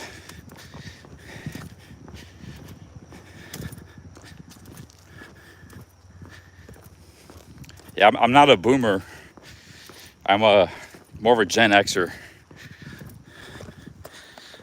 Gen X, my dudes, we're Gen X. Definitely not a boomer. Nothing against the boomers, but different generation.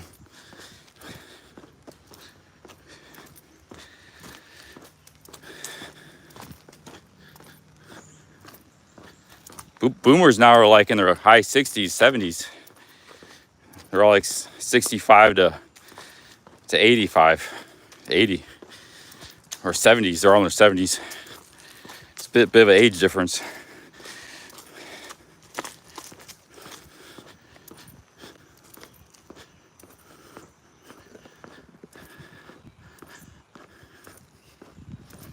Actually, I'm a little bit on the young side for Gen X, but I always consider myself more of Gen X than I'm right between. Some people are stuck between two generations. They're stuck between Boomer and Gen X. Then after that, it's Millennial. I'm kind of right in between Gen X and Millennial.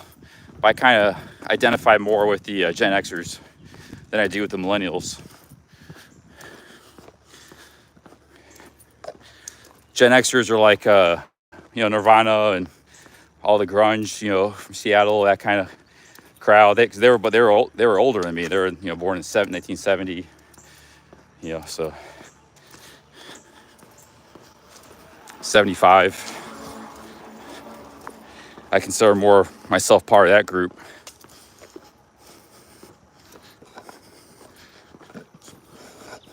Smells like raccoons around here. I have a heavy raccoon population in this area.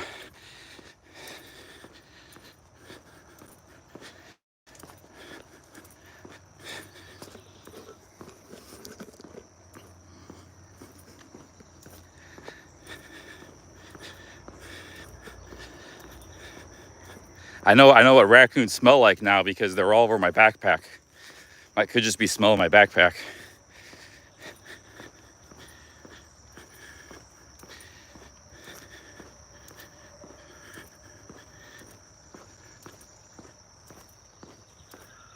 Spirit of the raccoons.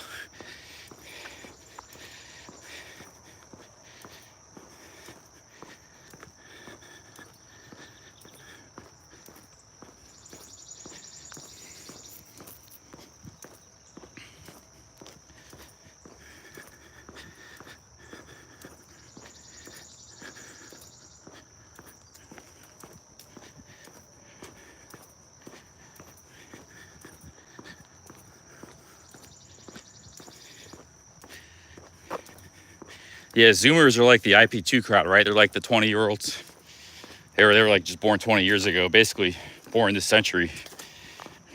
Those are the Zoomers, I think. That's most IP2, they're like 16 to 25 age range. Although some are getting older because IP2's been around for a while now. So some started like when they were 20, 22, they might be getting close to 30, some of them on the older side. But I think a lot of them are still, most of that crowd's pretty young. College age. Most of my crowd's more middle age, 30s, 40s, 50s, 60s, 30s at the youngest. Most of the Thailand genre.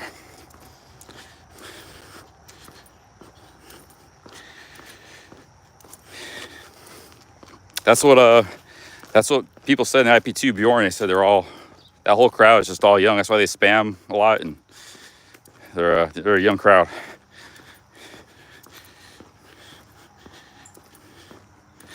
Now millennials are now like in their 30s, late 20s and 30s. There's a new generation, they're called the Zoomers. They're like 20 now. Millennials are past. Millennials are turning into boomers now. Like Jonathan North, he's a millennial. You know, Jonathan North, JRD, David Bond, these guys were all like in their mid 30s to late 30s to early 30s. Those are all millennials. I was like early 40s, right after the cusp of Gen X.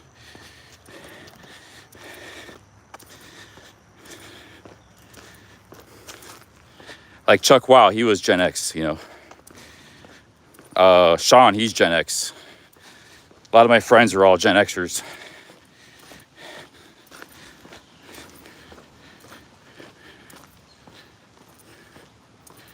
Barry's Gen X. Like if you're early 40s to mid 50s, you're Gen X. You start getting to the 60s now, you're boomer. So like early 40s to mid. Barry's Gen X. Jim, he's a boomer. 51's boomer. 54's anything under 1960s probably boomer. I mean, anything before late 50s. So if you're in your 70s or late 60s, you're a boomer.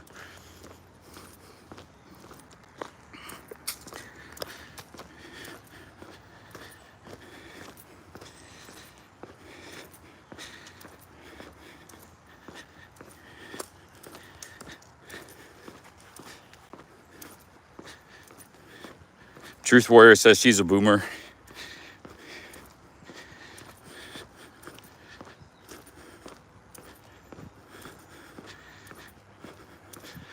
What is Sigma? I don't know what that means. You mean like alpha, beta stuff? Omega? I don't know what Sigma means. Never heard that one. Yeah, nothing wrong with being older. We're all gonna get old. Jim's a cool guy. Jim Jones, he's been here in the chat a long time. He's 71.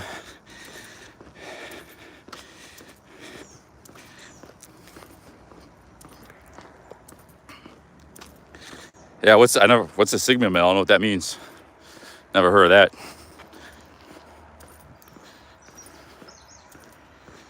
OG Billy says he's a boomer.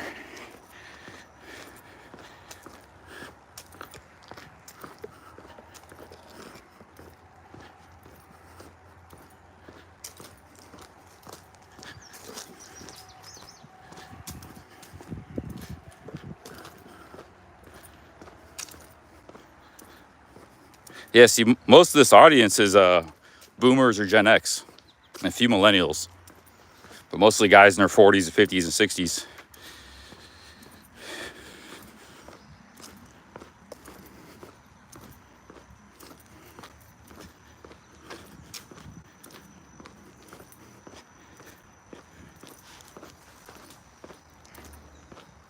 You know, the whole alpha male thing, a lot of so-called alphas, like, and a lot of the, you know, to be fair, maybe they are a little bit, but a lot of them are like overbearing. A lot of people don't like overbearing people. A lot of women don't like it. A lot of other men don't like it. But they, you know, they do have a lot of confidence, and they take a lot of action. So those are the qualities that are good. But they have like personal qualities a lot of people don't like. It's like,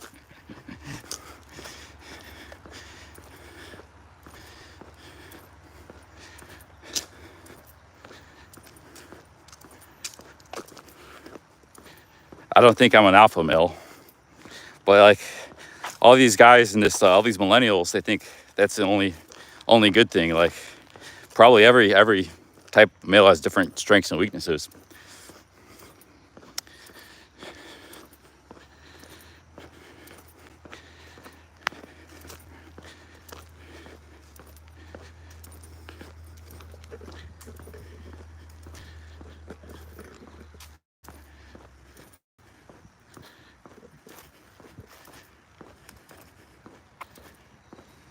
Also, I think the whole alpha male myth is a lot of it's based upon the physical appearance.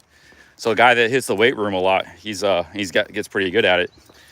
He just because of his appearance, he automatically becomes, they say he's an alpha male, but really, you know, he could just have a completely benign personality, you know. And there's like a real skinny guy that nobody would think is alpha male that's like totally charged and like overbearing and, you know, type A personality. So a lot of it people just assume by personality. I mean, not by personality, but by appearance. I mean, that's why by appearance. It's like 80% personality, I mean, appearance based.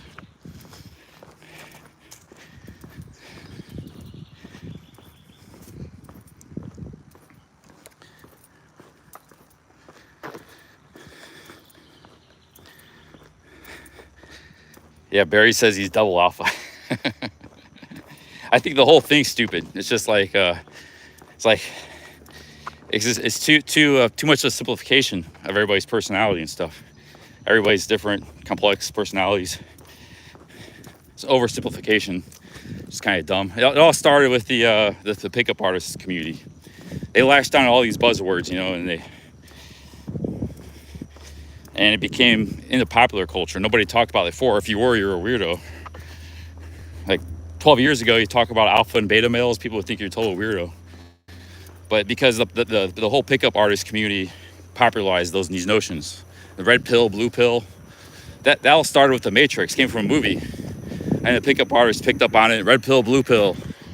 And then now it's like common culture, you know? So you can get things that become, they start like in fringe communities. You know, pickup artists has always been a fringe community. Hell, they're even like outcast community. They get banned on the web and stuff. But because they're so prolific and they repeat this stuff over and over so much, it spreads to popular culture, you know? And so now everybody's saying stuff, you know? But like 15 years ago, nobody really said that, used those words. It's true, because I've been on the internet for 25 years. I know a thing or two. I predate a lot of the Zoomers and millennials.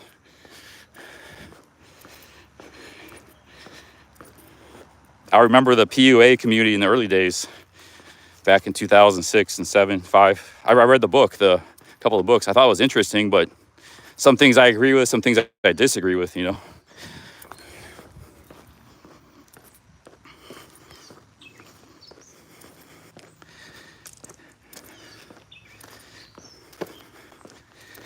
But a lot of the PUA community was a lot about, I mean, there was a self-improvement thing, which was good for a lot of males that, you know, they looked to improve themselves. But a lot of it was also a big marketing, money-making thing. People would try to making money off of it, and a lot did. It wasn't, I think a lot of it wasn't genuine.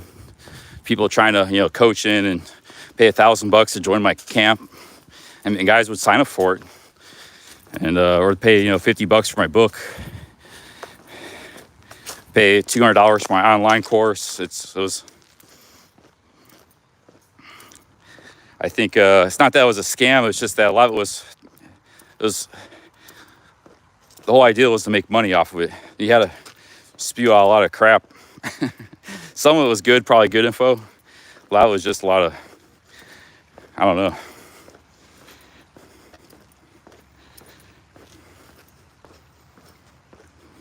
I think a lot of you guys, you probably signed up for a course or you're into that kind of, like I said, we mostly have a male audience with an interest in females. So a lot of overlap there, you know. I don't talk a whole lot about the PUA community much, but something, I'm sure it's a lot of overlap in this community.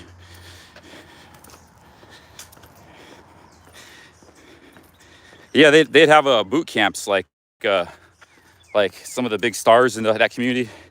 Like, you know, 400 guys would come and sign up, and they'd just watch a guy talking about in a chalkboard or a presentation. You know, they paid like $100 each or $200 each for the weekend. Yeah, you make 10 grand on a weekend. You know, there's just a couple guys talking, 2 or 3 guys in the panel. But there was an audience for it. You know, there's a lot of...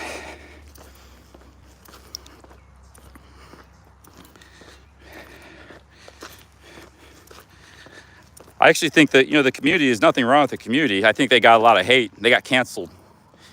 And you might not agree with a lot of the PUAs, but I think they got too much negative. Like for me, there's kind of like, you know, I agree with some things. I like some things they were talking about, and I disagree with other things. I'm kind of ambivalent towards them. Some of their theories, but I think they got cancel cultured a lot.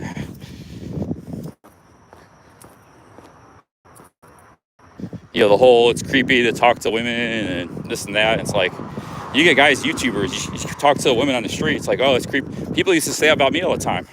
Because I would just talk to random women, you know, trying to, you know, I was never a good talker and running game and stuff, but I would approach women randomly on the street. That's what pickup artists do. So, oh, that's creepy. I get that all the time. That's what the pickup artists always criticized being. So I think a lot of that is like they got cancel cultured.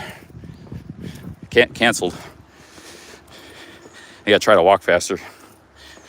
Yeah, PUA, pickup artist community. PUA, known as PUA. Like I said, some of the things I like and agree with, some I don't. Like I think the whole alpha beta thing is like stupid and overdone. Like, but you know, like the self-improvement, being more sociable, approaching women more, talking to them, all those things are great. I mean, hey Trey SB, thank you for the $2. Big ups, man. Thanks for the $2. Cheers.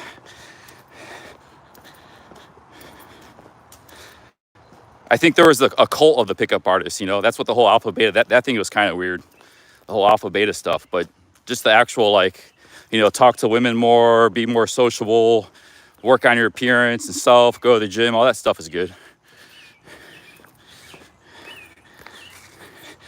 Hey, Marco, big ups. Thanks to the 55 Swedish kroners. Cheers.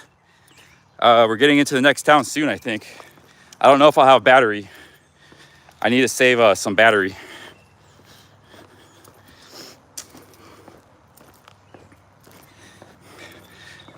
Big ups Marco and Trey. Yeah, like the wingman concept, stuff like that. There's, you know, a lot of concepts that are interesting, that apply. Like there's bad, I know there's bad, you can have a bad wingman and a good one, you know. It's like, there's a lot of stuff that's just theories that are a result of direct, you know, a direct action. I mean from experience, you know.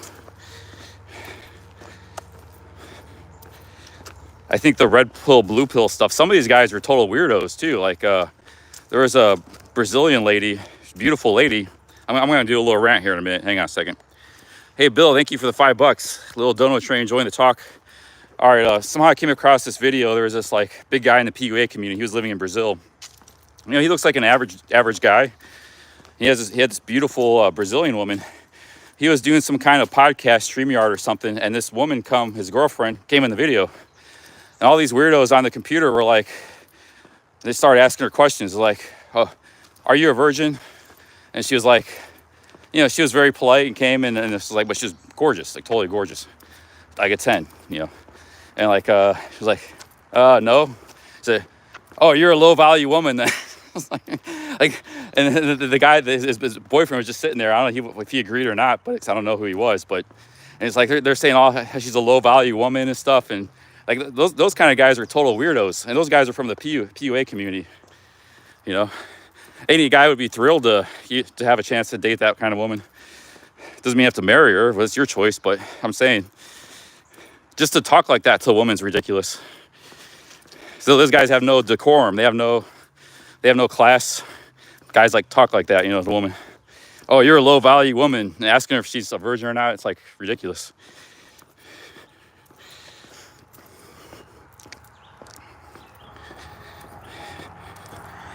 Big ups, Bill, little dono train, thanks. Yeah, a little rant on the PUA community. But no, I think, yeah, there's a lot of good that came out of it. But like I said, there's a weird side to it too.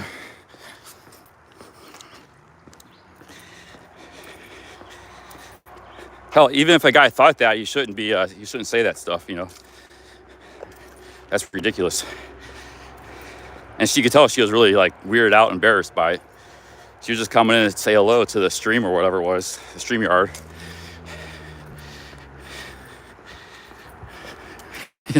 Yeah, it was some video like 200,000 views.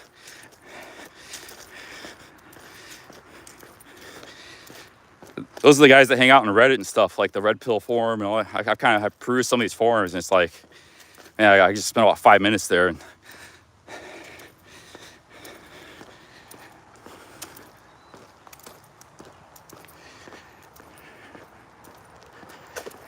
they sound like some kind of Muslim dude, like jihad dude or something. Sorry, I'm not offended Muslim people. I'm sorry. Dang it. Offended Muslim people. You know what I mean, the extreme fundamentalist type. All right, let's get off this topic here. I'm sorry. Saying I got a little distracted here, but I was just kind of making an example of the weird side of the PUA community.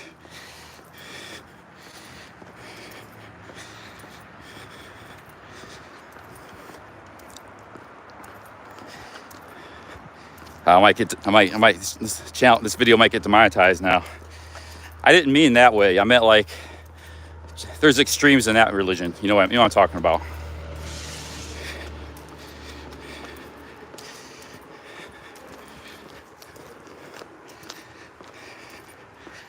My apologies if anybody was offended. I didn't mean it that way. I didn't mean to offend Muslims.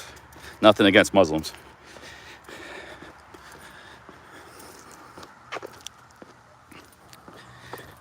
Yeah, my apologies. Anybody was offended. I didn't mean it that way. It came out that way, but I didn't mean it that way. So.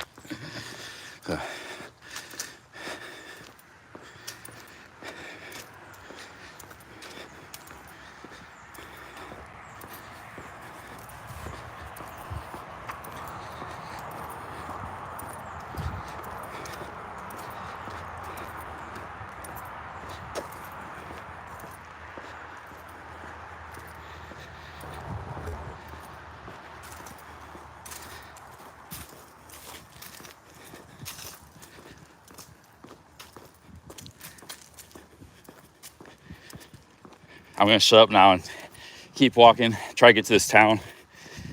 No, I mean, no, the PUA community is always interested in me. You know, it's like not really a part of it or into it.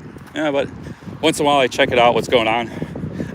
David Bond's pretty prominent in the PUA community. I've known him, I've met some of them and stuff, but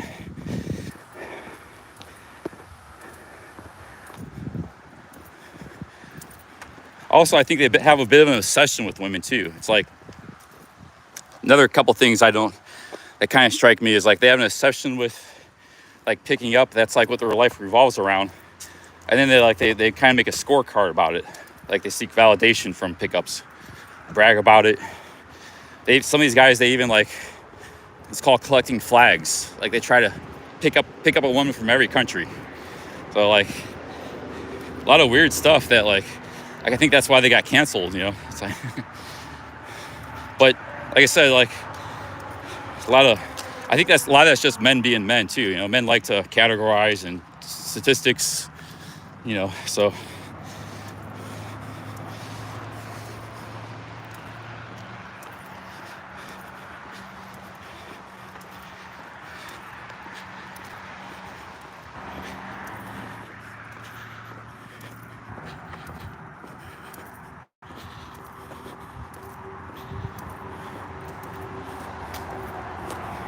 The good side of PUA gets overlooked because the general public kind of, you say this stuff, it's like, that's really weird, you know. But then all the good side of the self-improvement, the being more sociable, approaching women, those are all good things. A lot of good things. Having confidence.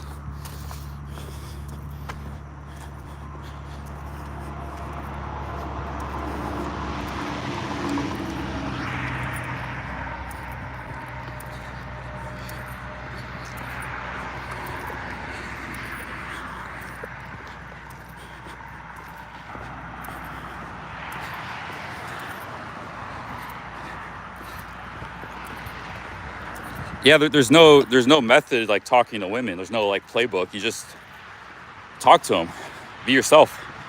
But the whole ideal of sometimes you need to be aggressive. You need to be the ones that approach. They're not going to approach you. So yeah, that's good about.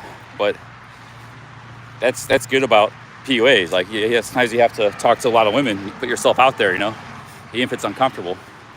I highly agree with that. I don't do enough of that myself, especially not in America.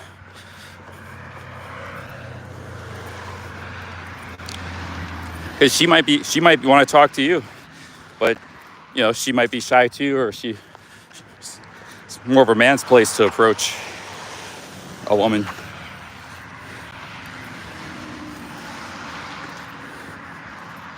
But you know, there's a very good chance you're going to get shot down, and you got to be willing to, you know, 95% of the time get shot down. You know.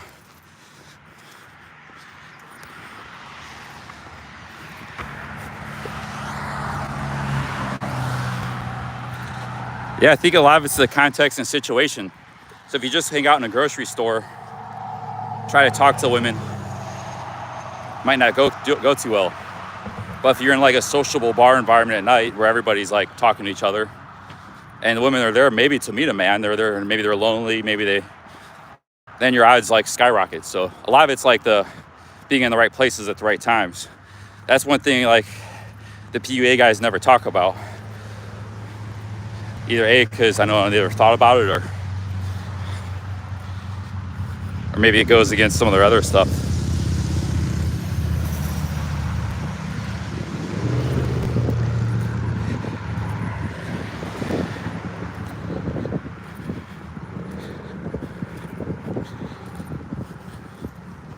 It depends where you are. Like if you're just hanging outside like a big office building and women are going to work in the morning, they're all going to work in that office building. You try to pick them up and get their number and stuff. That's like the absolute worst place. So you know, it doesn't matter.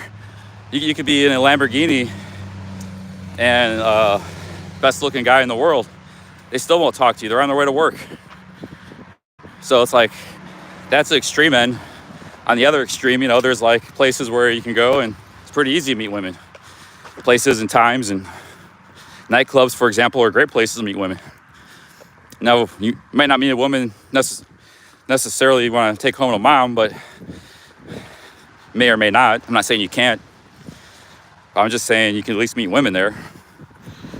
Nightclubs are great places to meet women.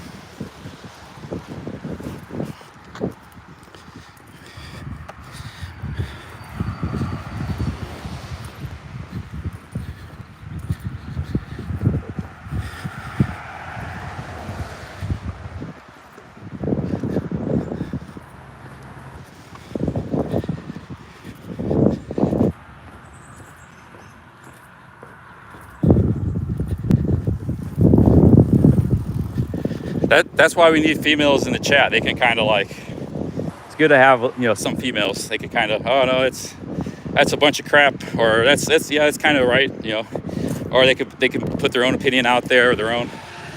You have a little balance of conversation, all these topics, because it's for a different viewpoint.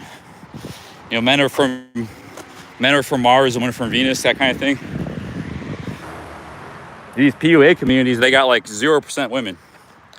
Like any Reddit forum or any like anything PUA, it's like 99.8% men. Because you don't have that balance. They need that balance, you know.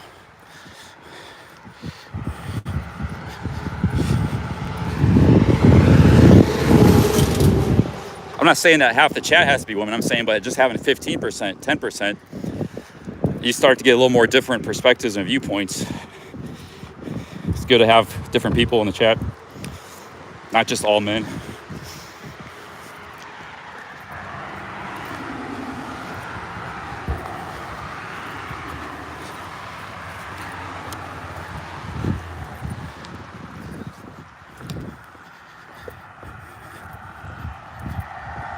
Kim says, women like guys with some charm, and normal would be nice too. Yeah, Sean always talked about you got to be like charm is important.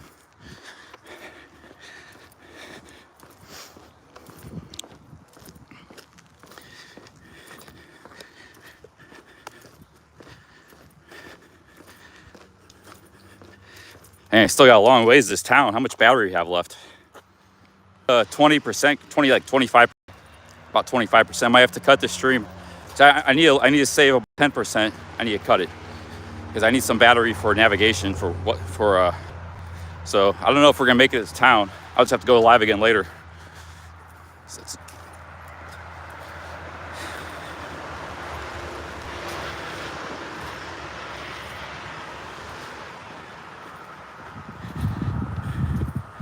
Do you see Key Chrysler yet?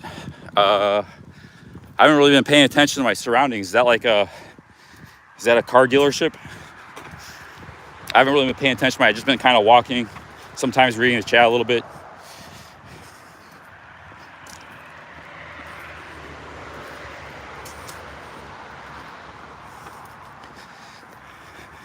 There's a nice spot here to take a break. I don't have much water left, man. Just about out of water. Let me see if I got any Gatorade left. Just walking to the bench, dude. No worries. You see me coming. See, that guy some of these bike riders, he wasn't going that fast, but they can't slow down. He was like looking back at me pissed. I was walking to this bench. Oh man. He sees me, I'm on foot, you know.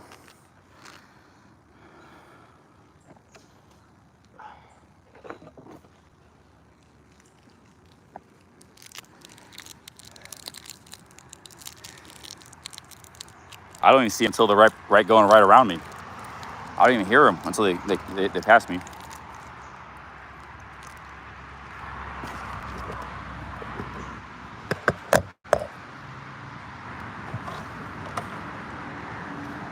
Yeah. This is all the water I got left. Not a lot.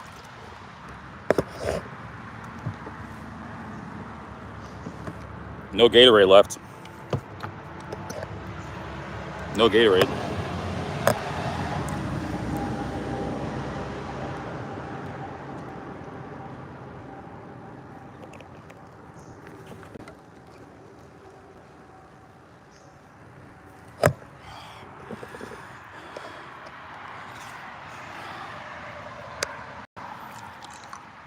No, I'm almost to Xenia, guys. No worries. I just have to close it. The only problem is I got low battery life. No big deal.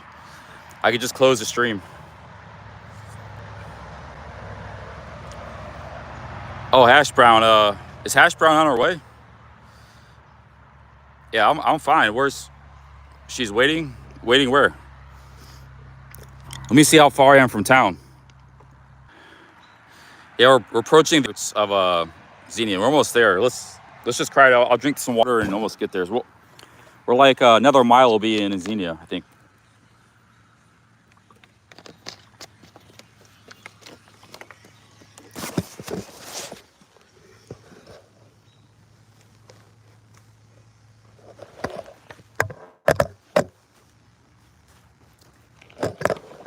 Yeah, we're almost there. That fast walking helped. I wasn't walking that fast. I could have walked faster.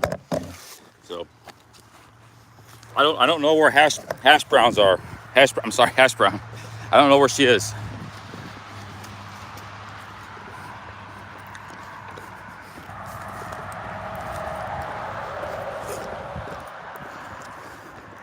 I'm getting closer to town.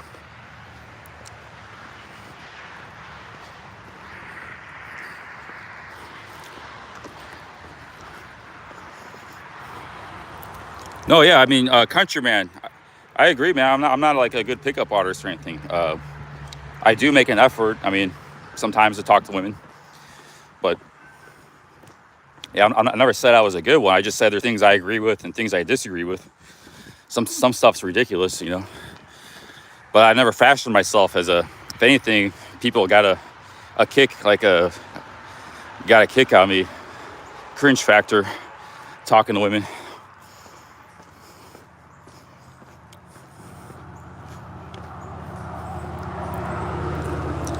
Urban X Urban says CC awkward as F with ladies. Awkward as AF. Yeah, sometimes. Yeah, let's walk fast. Walking real fast now. We still got quite a bit of battery. We should be all right. We're almost in town now.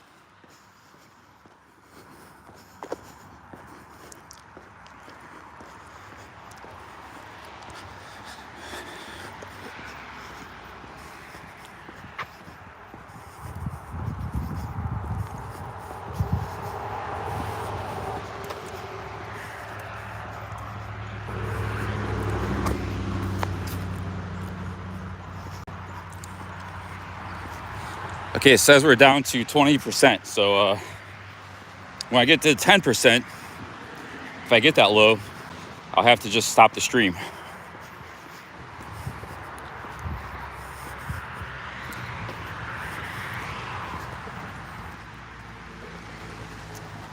This is walking about 3.5 miles an hour at this pace. Google says you should be doing 4 miles an hour. This is like power walking.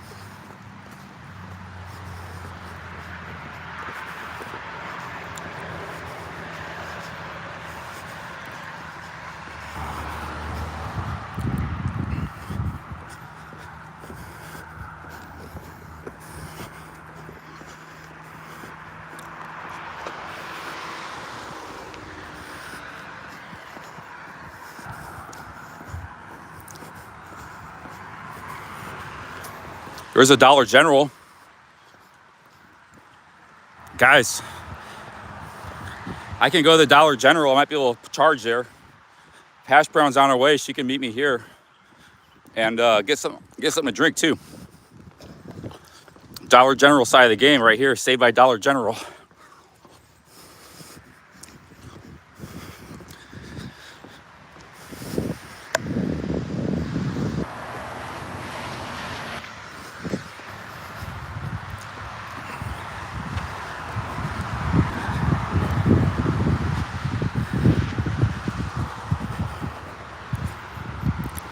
Yeah, Ben, YouTube can be a cock block. I agree with that.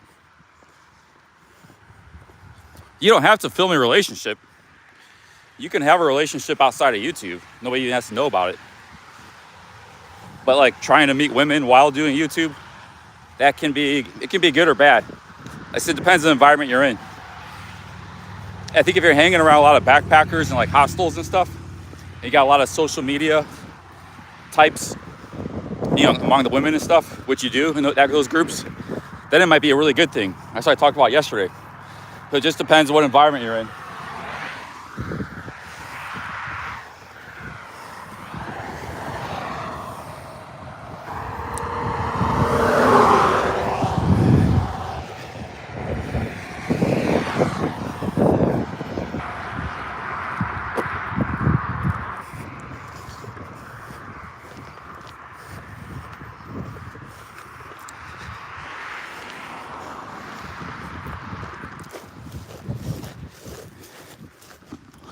I mean, we've had ladies here in America in my live streams that are very interested in the whole live streaming YouTube.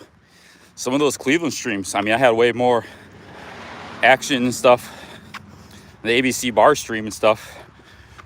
And like they were curious. You just like, it was like something that broke the ice. They were interested. If I went up to the lady and asked her, you know, just start chatting her up, it wouldn't have been the same. But because I was live streaming, it was like, oh, what's this guy doing, you know? And then it's icebreaker, and you start talking about it. So I don't know. It's like good. It can be good or bad. It just depends where you're at. I think in Asia it doesn't help you much. If anything, it's a bad thing. See if they got a charger here.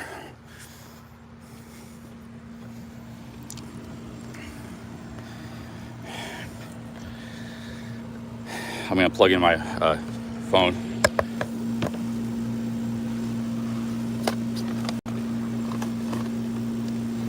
I'm gonna go buy something at Dollar General because I don't want to be loitering. And then get something to drink, and then I got to charge my power bank. So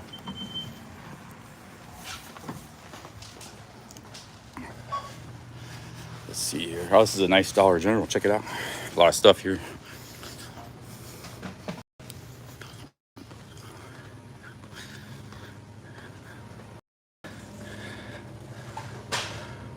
What should I get to drink?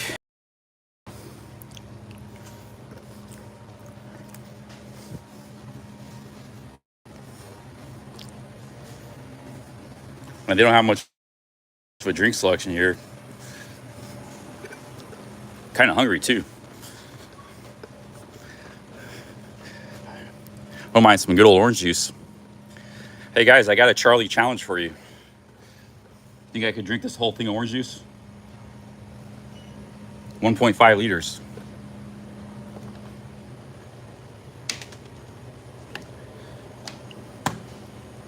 Drink that in one go.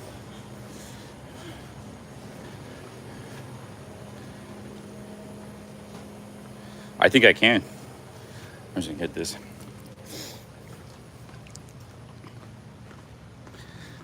No, I mean, just drink it in one sitting, the whole thing.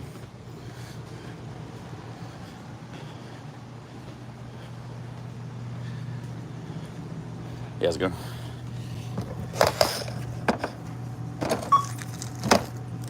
Need a bag? You need a bag for that? Oh, no, I'm gonna drink it right now. Start drinking. Pretty hot.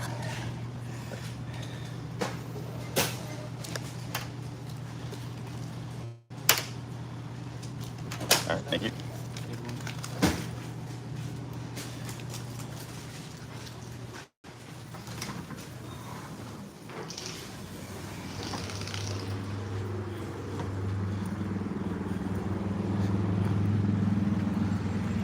1.5 liters of orange juice.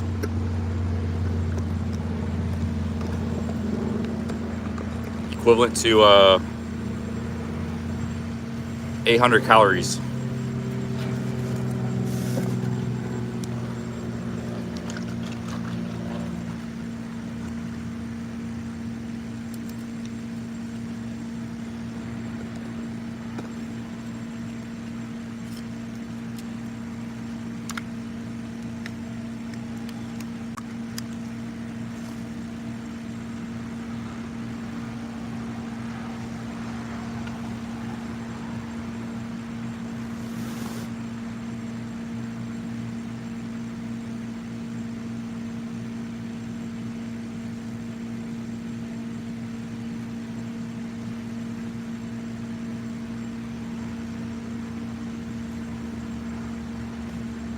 It's very cold.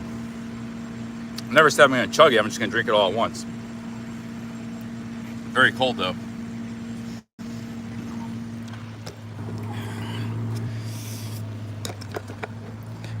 We got the power bank charging.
100% orange juice.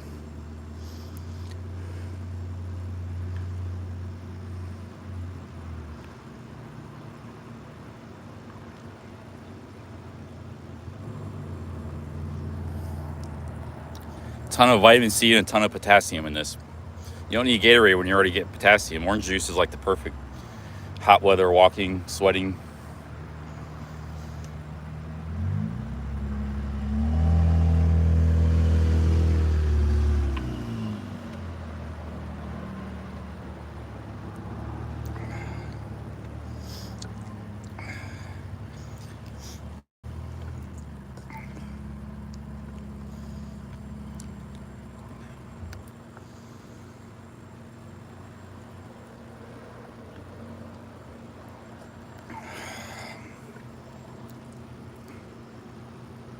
You got to multiply all those by 8 because I'm drinking the whole bottle.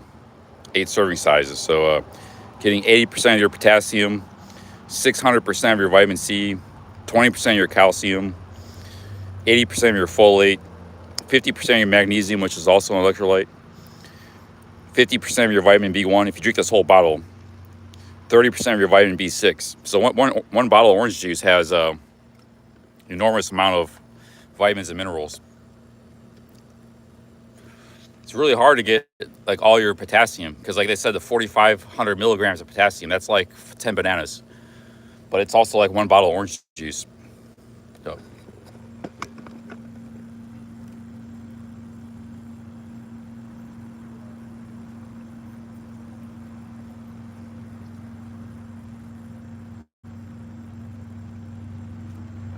Plus, I had a small orange juice this morning before I had coffee.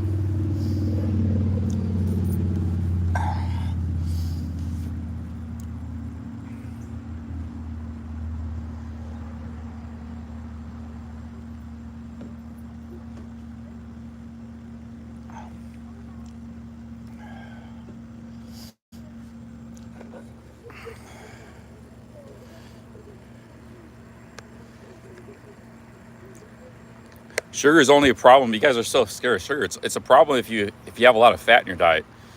I've only had 2 Snickers today. I had a sandwich and orange juice.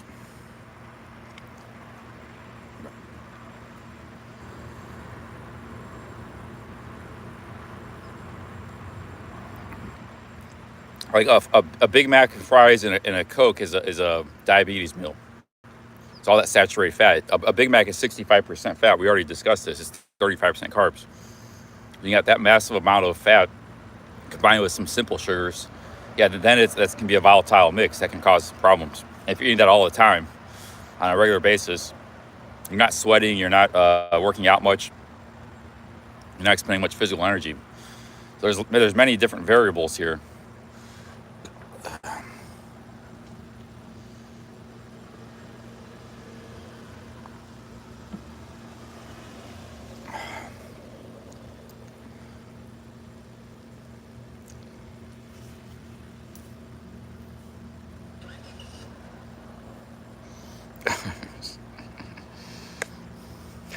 And you guys are funny. I'm just eating what I want to eat, guys. I mean, if you want to think I got diabetes or something, or you want to criticize or debate me, go for it. But I was thirsty. I was hot. I needed electrolytes. This has got potassium, magnesium. This is what I wanted. So.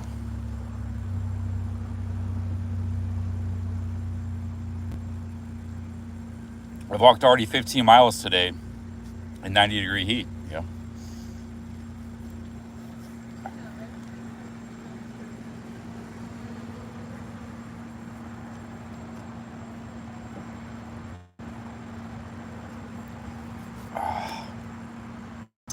And I did on very little sleep, maybe about 4 hours sleep. Because of the raccoons, 4 or 5 hours.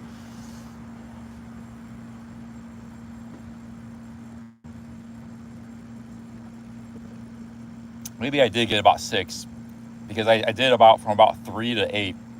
I slept pretty good, I think. I was already like, I didn't give a shit about the raccoons anymore. Eventually, you just get tired. You just don't care. Like, whatever. Like, they're gonna be all running around my tent. I don't care anymore. You know. I did maybe get all together 6. So 6 hours of solid sleep. Not too bad. Some of those stealth camping nights, I only got 3 or 4 hours.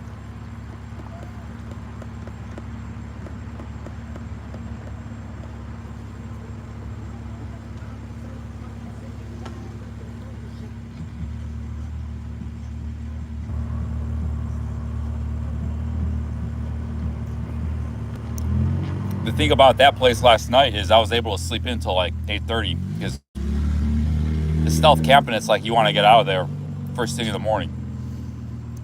But that place didn't matter. Actually, I was going to sleep until like 11 if it wasn't for the sun in my face. Kind of made me get up.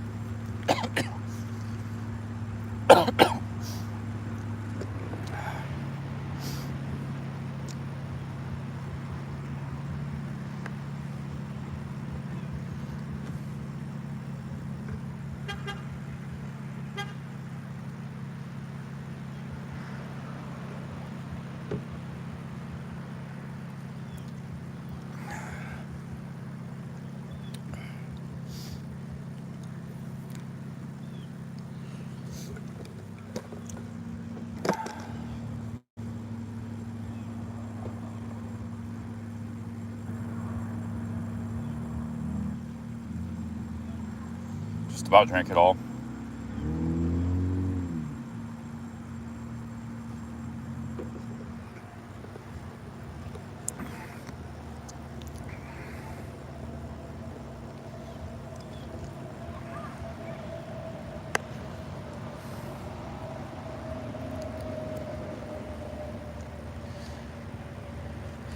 The thing was, they didn't attack me in the sense that, like, here's what happened. The raccoons. I got my camp set up around 10. I was real comfortable. I was laying down. I heard like a lot of noise.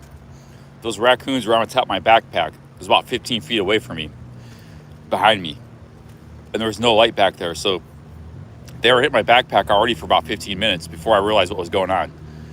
Then they started fighting over the stuff. I was like hearing like shrieks and yells. Then I realized there was a problem. I shined my light on them. I tried to make them go away. I couldn't get rid of them. They were digging my backpack. I found some guys by the bathroom to come over, and they helped me get rid of them. They ran them off. So I got my backpack. I put it in the bathroom so they couldn't because they can't open doors. So that got rid of the backpack problem. There was no food there anymore for them to get. But all night they were just kind of like running around and yelling and making noises, and some of them got real close to my tent. So for a few hours that kind of kept me up. It kind of bothered me. And I had some problem with some bugs in my back, so I was, but eventually I stopped caring and I just went to sleep. And then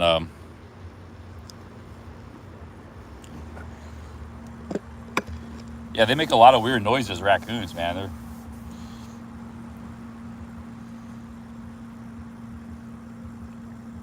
They never attacked me, but they were like a couple times they were real close. One time I woke up, it was like right next to my head, because that bivvy is like real.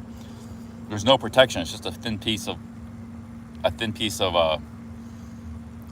material. Like one was like right next to me, and I kind of like, what the fuck, like what made a sound and like hit the bivvy, and it kind of like heard it running off. And then another time I look at my bivvy, I look out, and about 8 feet away there was some light, because there was no light behind me, but there was some light from the other bathroom building. There's a small bathroom next to my campsite shining off. I see this just giant like monster raccoon like running around and like big green eyes, and it's pretty scary.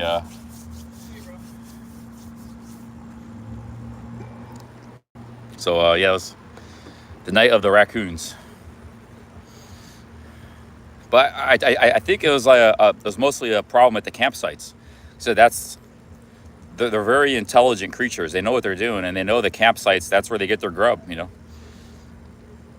This is campsites coming in and out. So when I stealth camped in like random spots, I didn't have any problem with raccoons. They sleep in the woods all day, and they come out at night and harass all the campers and take their food.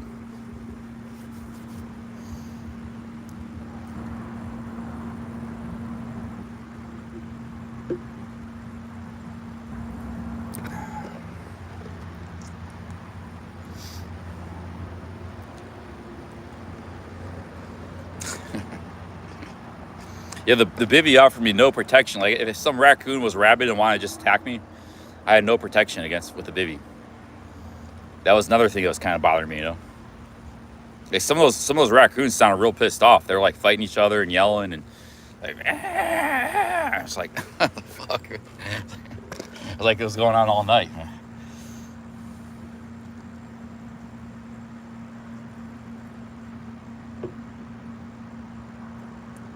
And I was the hot spot.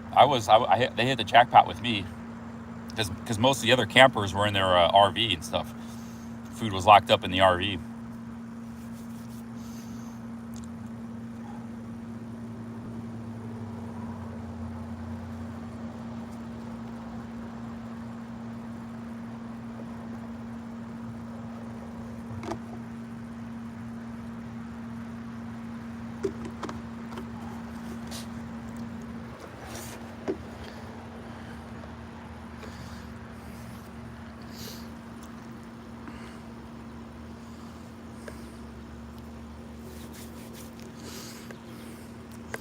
No, the raccoons are pretty clever. They know they're taking stuff from humans. That's why they're scared of humans.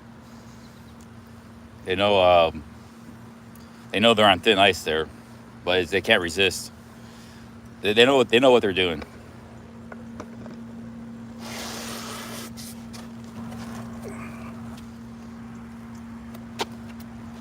That's why Hop Frog said if I had the backpack in my bivvy, they wouldn't have, because it's too close to me. They wouldn't have messed with it. It was the fact that I had it like 15 feet behind me. That's why they went after it.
Yeah, I'm no longer interested in cold soaking for the moment. I might try it again some other time, but I just want to. I got demoralized by the raccoons a little bit. I just wanted, when I woke up this morning, I just wanted to get back to walking and stuff, because I was about to quit the trip again. I thought my backpack was totaled. I was thinking about how I was going to get out of there like 1, 2 in the morning. I was wanting to leave. I didn't feel safe there with the raccoons. I was thinking about how to leave out of there, but I know the roads were, it was a long walk back to town, and it was all dark, you know. That would have been a hell of a walk trying to walk out of there. I was stuck there basically. Only other option I had was try to like sleep in the bathroom. I was pretty, I wasn't really happy last night. But, you know, eventually I just fell asleep, and the morning was pretty nice. I got my backpack back, got it washed up. It's got a tear here, but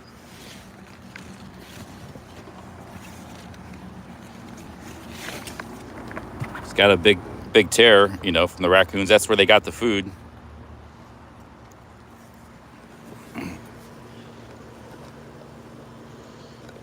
I'm surprised they didn't tear more of it. Somehow they were able to like pull the bag and pull the contents. I don't know how they did it. They didn't need that big of an opening.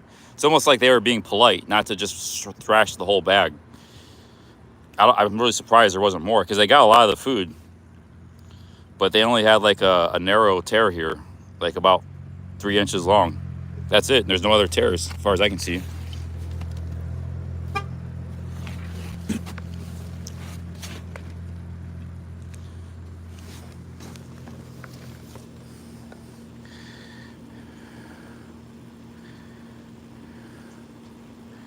Yeah, like they were they know they're doing wrong, but they're not trying to like vandalize stuff. They didn't want to vandalize my backpack. They just wanted the food out of it.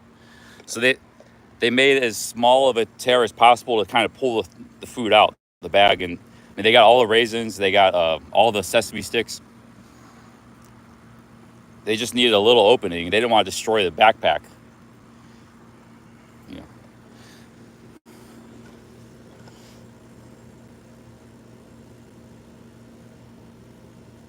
Yeah, they were being considerate.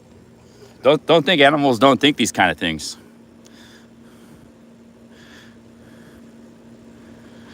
Like they're going to get the food no matter what, but they knew they didn't have to destroy the backpack. They didn't have to go over my tent and mess with me, you know. So they knew what they were doing.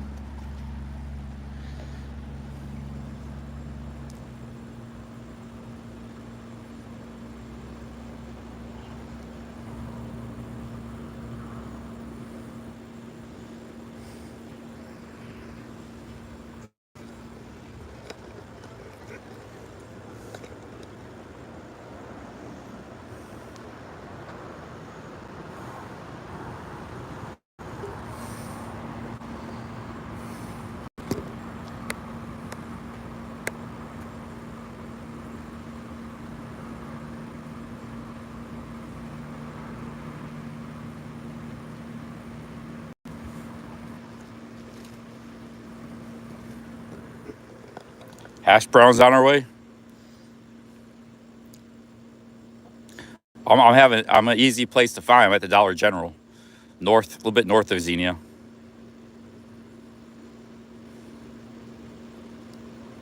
Pud Fatty says raccoons do have etiquette.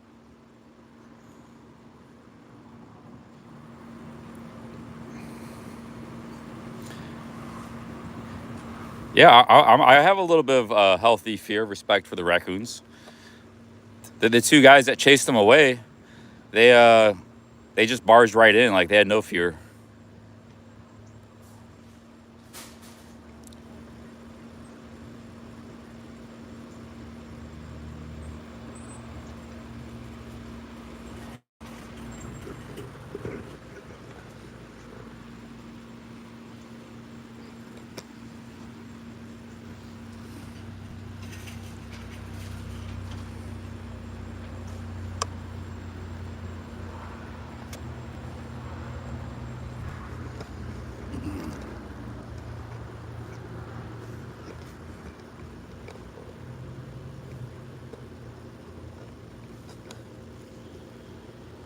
Oh man.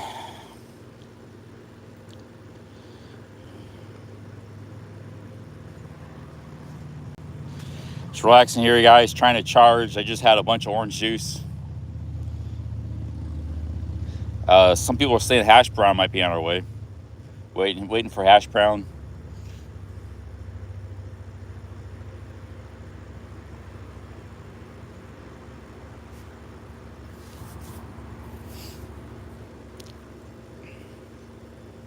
Yeah, I thought the backpack was going to be totaled. It had a lot less damage than I expected. That I can fix up. I can repair that.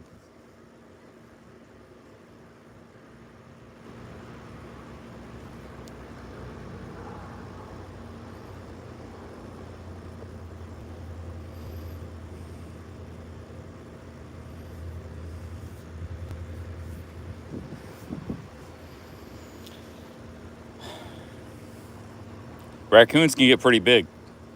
I saw one last night that was it was a big, mean looking one.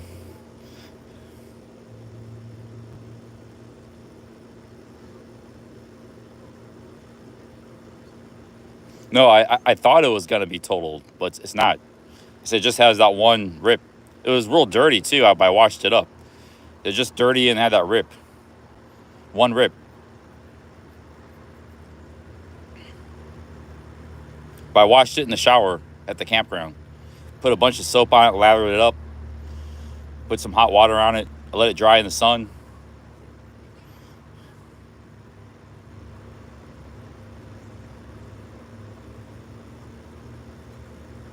Well, I'm not in a rush. If hash brown, this is a small town. It's not like Columbus, like Truth Warrior had to sometimes go a lot of distance to find me. This is a, this is a small city. It's like 40,000 people. So if she was on her way, I'm gonna be here for a while because I'm charging. I'm gonna go back and buy something else. But if she was on her way, she could be here quickly. So I'm not gonna wait here forever for her if she is coming or not. But if she does want to come, I am here. So I'm gonna be here. I've already been here 20 minutes. I'll be here another 30. There's no rush, but 30, 40. And if she can't make it here, then I'm gonna be in Xenia anyway. She can come later, so that's why there's no rush or like urgency, the stream sniping. It's like, I have to get to Dollar General to get before he leaves. That's not the case. You can just wait till later, I'm down the road.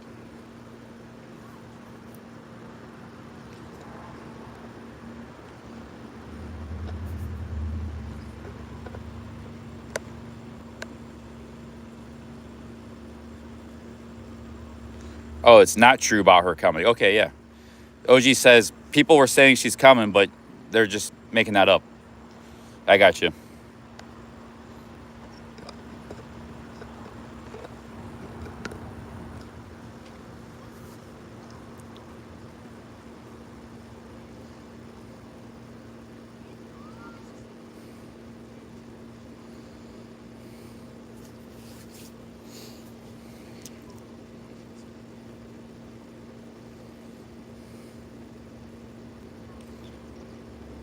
Oh, okay, she is coming. I can't read all the comments, guys. I catch like 25% of the comments. So sometimes like somebody leaves a key comment. I didn't even see her comment she's coming. I gotta scroll back and try to find it. If you're on a laptop, it's a lot easier to see, but when you're on this live stream, it's even on your phone, it's easier to see. See, my viewing of the comments is a lot different than yours on your phone. I'm trying to find the comment here. I can't even find it. Oh, she says she's coming.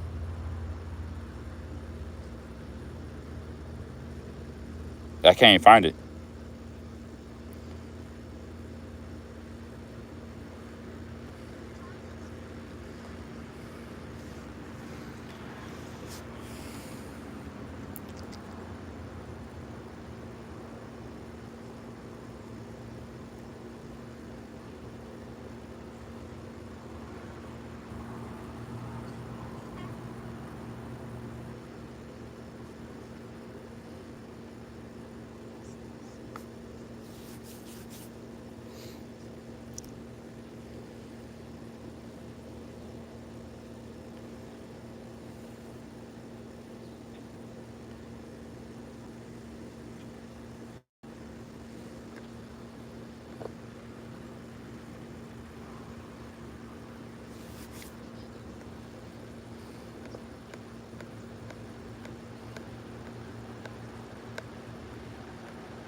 Do they have raccoons in Europe? That's what I want to know. Do they have raccoons in Asia and Europe? Or just in America? I think it's just an American thing.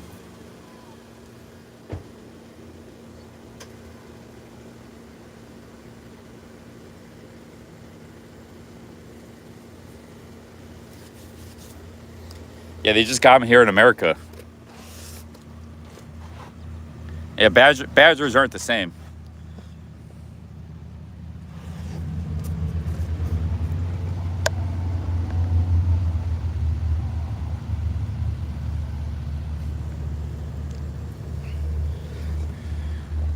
I'm here to charge anyway, guys. I'm charging my phone, see? So we were just about out of battery. We were down to 20% and the power bank totally out. So I could be here for a while. I hope they don't get mad at Dollar General. I bought that $4 orange juice. Probably go and buy something else. Just here kind of charging and relaxing.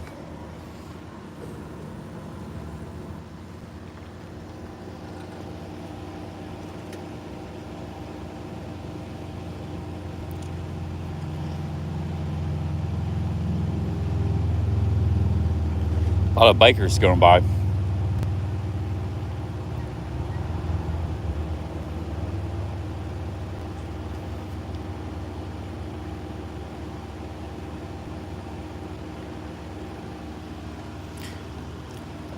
Raccoons are pretty cool creatures too. They got like human hands. They got these little hands.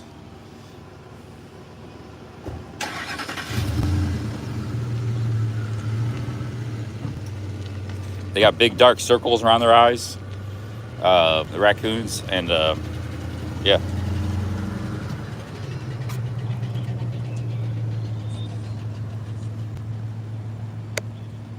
Just look them up on Google if you've never seen them. Google images. Yeah, I talked to two guys by the bathroom. One guy, he was an older guy. He was gonna give me some like rope to hang the food bag, but the damage was already done. What I needed help was chasing the raccoons away. But he said like, oh, there's probably 300 raccoons in this area, and said, you think the raccoons are bad? Wait till you see the skunks. So like, and then that morning I talked to the lady at the state park. Apparently there's a part where the skunks are real bad. So it could have been worse. Could have been a bunch of skunks all around there going for the food. But then then two younger guys came by. I was waiting by the bathroom trying to get some help for the raccoons. I didn't know what to do. I couldn't get rid of them. So then these two guys came, and I told them the situation. They were nice, and they helped me chase the raccoons away. So big ups to those guys.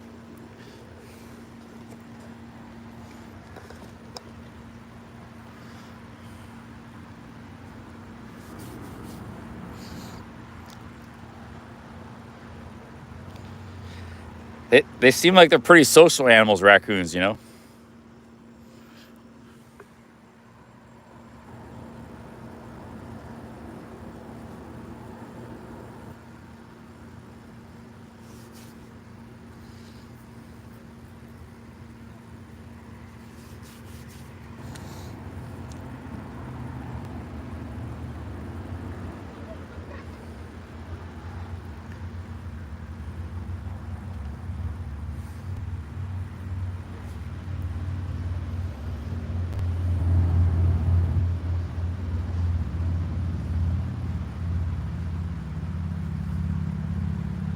Yeah, they're very intelligent creatures, very clever, and very social too.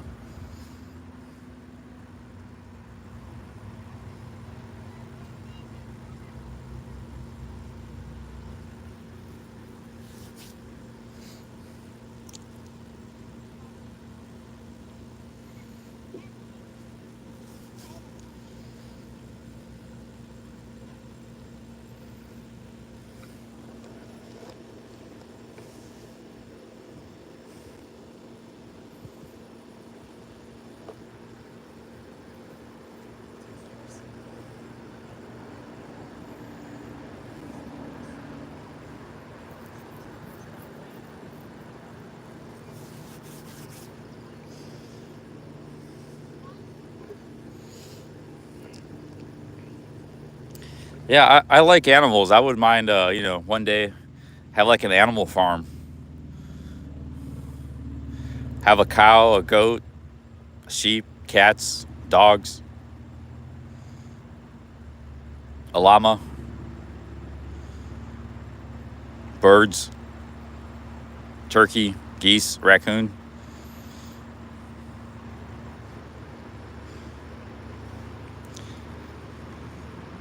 Hey, J Brock, thank you very much for the $5. Cheers. Cheers, J Brock.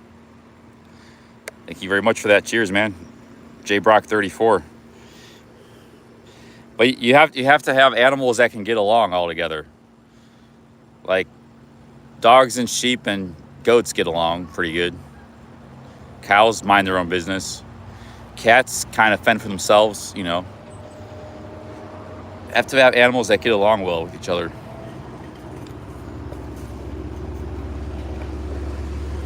I don't know where the raccoon would fit in, but I wouldn't mind having a pet raccoon.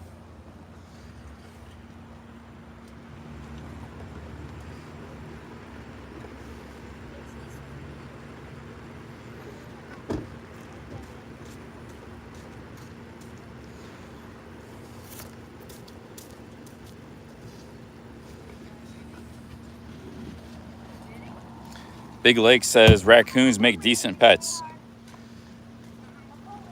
Yeah, I think they're a kind of animal that could adapt, because all they care about is food. It's like you give them a nice home and a regular supply of food, and they're very clever. But as long as they're well fed, I think they'd be pretty happy, you know. I haven't seen too many raccoon channels on YouTube as far as pets. I have seen some otter channels are pretty good. Otters are also really great animals, very intelligent.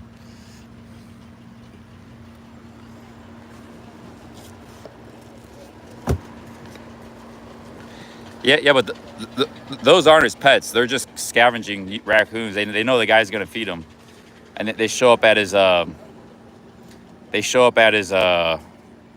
porch every night. And he's got like 100,000 subs. He makes money off of it. So I think otters are really interesting pets. A lot of Japanese, because they make good like condo pets, apartments. A lot of Japanese and Koreans have been getting otter pets lately.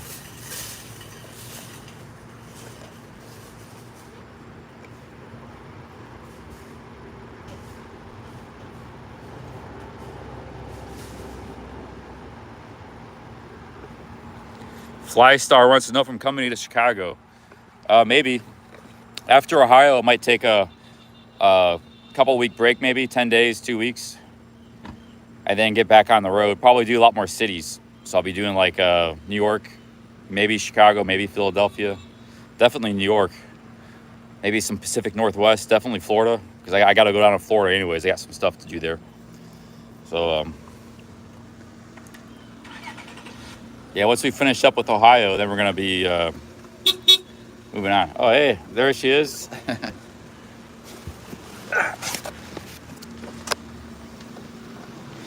There's Hash Brown. Hey, how are you? You don't have to be on camera if you don't want. Hey, how's it going? I prefer not to, because I have her Oh, okay. with me, but I got you a bunch of goodies. Oh. You can keep this bag. Oh, you serious? Oh, wow. Thank you. Thank you so much. And then if you need a ride or anything, I'll help you. Well, I got you on my phone. let me just take a couple things here. I don't want to take too much from you. No, I want you to take it all. Thanks for stopping by. Literally, you're not taking anything from me. I'd love to help you. But this bag, let me see here. Wow, she got a whole bag of stuff. The bag I don't even use. It's literally been sitting in the closet. It's brand new. Oh, a whole bag of snacks. I can't take all this off your hands. Let me just take a couple things here. I have to. Just take a few things. It's rude if you don't. So but this is too much. Too many snacks. Everybody's gonna tell you. You have to take it. Here, let me just take a few things. No, Come on. I'd rather you take it all. Seriously. Here, I got a water. I needed a water. Camping snacks, so you can take like. Got this. Small packages. Oh, Snickers. Wow, Snickers. I got you like 4 Snickers. 4 Snickers. I didn't know what to get. Here, please take the rest for your house here. No, my kids are good. We don't go without, as you can see. This is a whole bag of stuff. All right, thank you so much. Gatorade.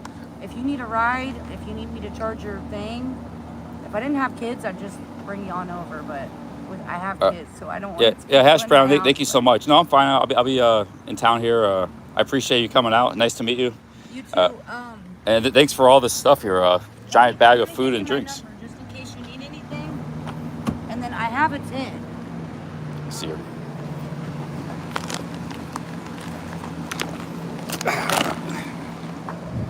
Because there's nowhere to camp here. I'll probably just stay in a hotel here tonight, and then maybe camp tomorrow or something. I'll still give you my number just in case you need anything. How long have you been watching my channel? Did you just find it recently, or? Literally just today. She just found my channel today. She's been in the chat all day. Yeah, Wow.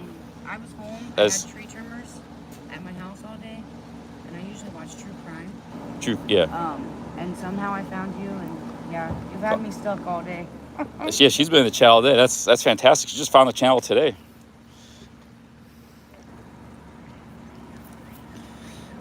My real name. And she just found it today. She brought a whole bag of food and drinks. You know.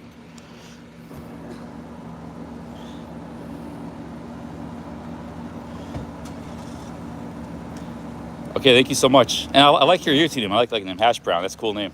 It's actually a nickname from high school. Oh, it's a nickname from high school. Cool. I've had it forever. All right, Hash Brown, great to meet you. Thank you so much for that's a lot of food there. I will put that to good use. Thank you so much. All right, take care. I'll be watching. Okay. But look at all this food, guys. It's like a whole bag. She says she don't need the bag and food. There's water here, drinks. Oh, that's awesome.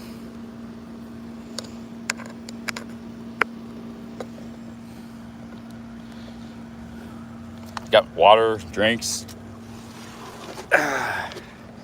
That's trail magic right there. This is like 30 different items of food. Beef jerkies, Snickers bars, 4 Snickers bars, nuts, banana chips. This is good stuff right here. Banana chips, cranberries, almonds, cheese and peanut butter crackers. Yeah, this is all hiker food. Gordettos, I like these. Lots of beef jerky, Gatorades. Jesus, that's a lot of stuff.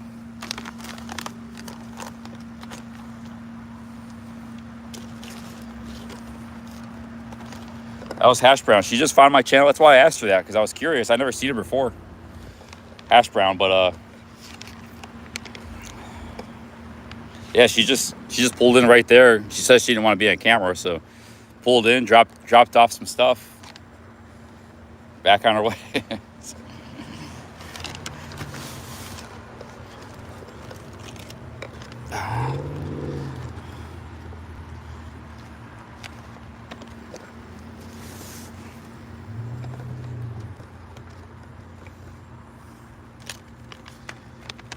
Some of this beef jerky. I haven't had beef jerky. I like beef jerky. I haven't had it in a long time.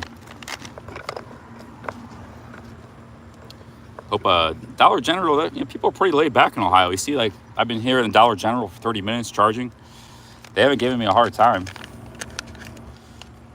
If they did come out, I just explain I'm walking the trail, walking and just taking a little break. Hope you don't mind charging. I was actually going to say something in there, like, you mind if I charge my phone out here for a little bit? They don't seem to care,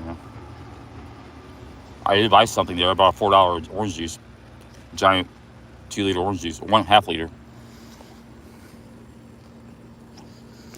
I got stream snacked. Yeah, that's a good one. Stream snacked.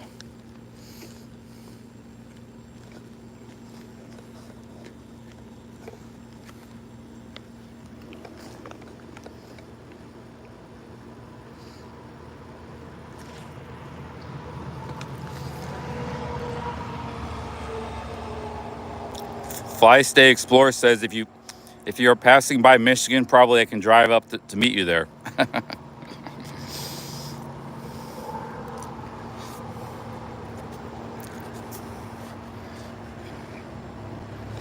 They got a whole thing of snacks here, and a bag. It's just you don't want the bag. It's like almost looks like a camera bag.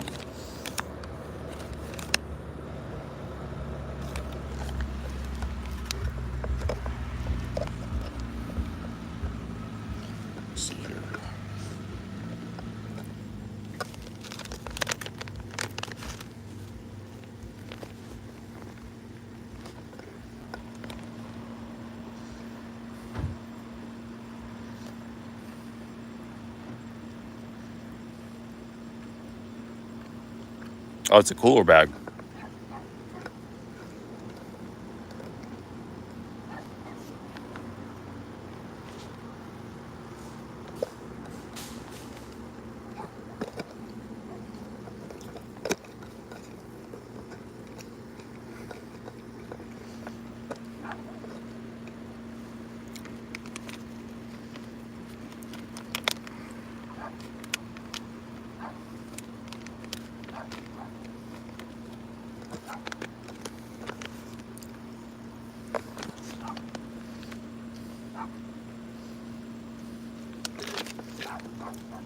You know, I kind of smell a little bit bad from the camping and stuff. I need to get a good shower, wash my stuff down good, and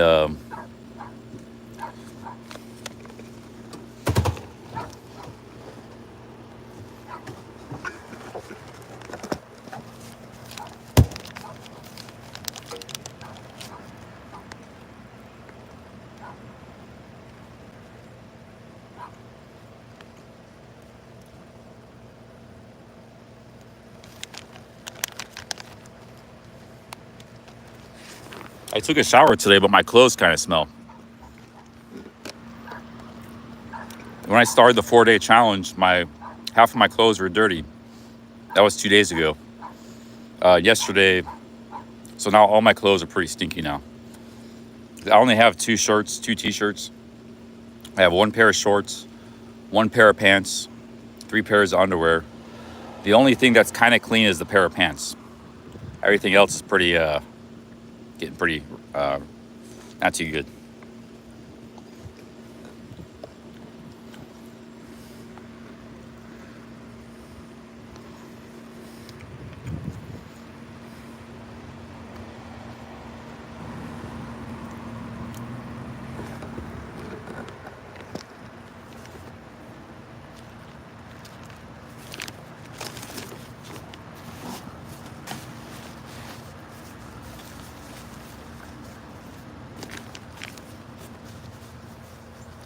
All right, guys, let me see how much battery we got here.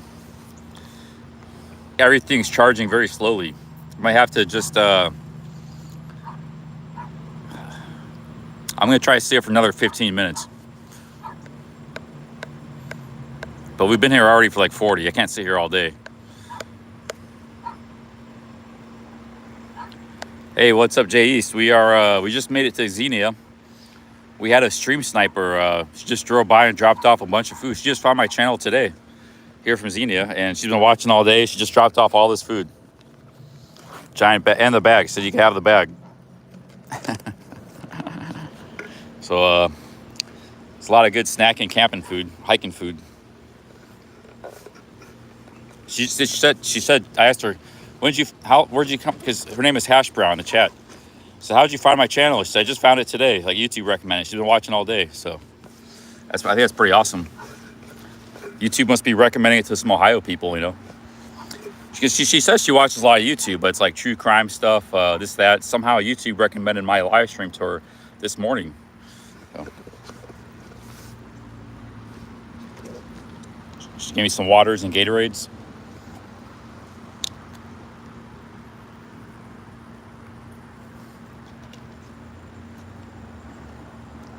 Yeah, we're here in Xenia, Ohio. But she was very active in the chat, like right away. She was like, "You need any tips about?" Like, when she learned I was coming to her hometown, man, that algorithm is getting smart. It knew I was coming to her hometown. Algorithm's like figuring stuff out on its own, I think.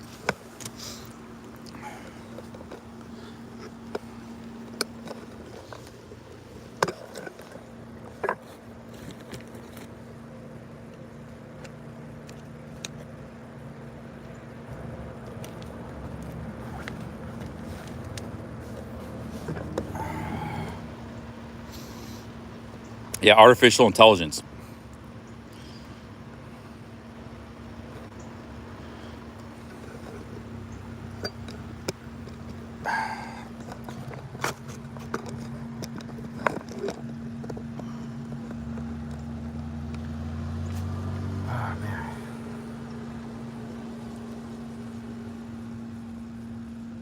That's a hot one today, I'll tell you that.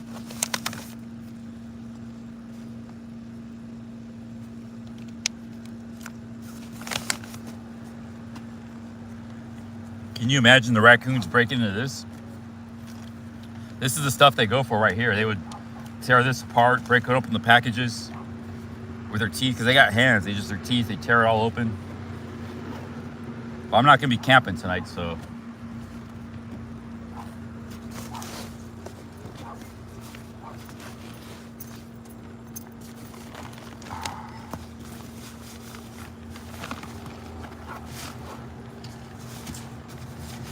sure this will fit in my backpack. Hey, how's it going? I'm just charging. I'll be leaving in a few minutes. Okay.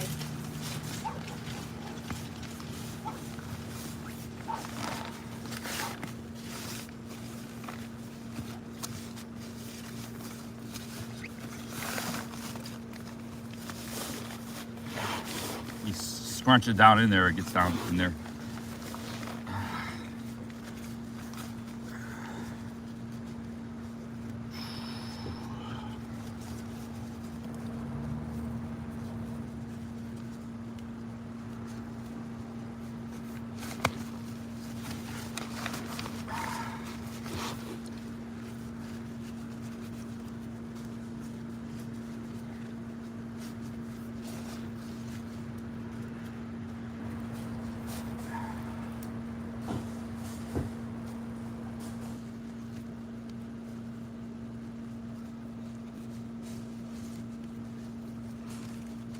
Problem is, the more stuff you have in here, the top full, it's hard to cinch the bag down and close it.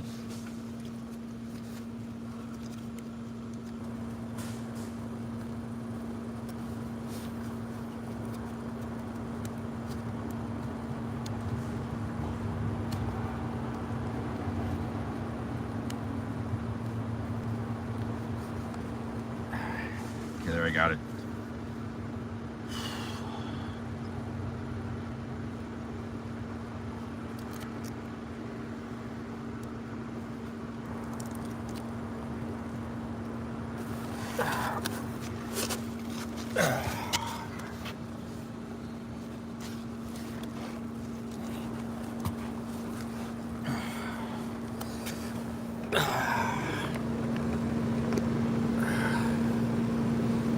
I just like double the weight of my backpack.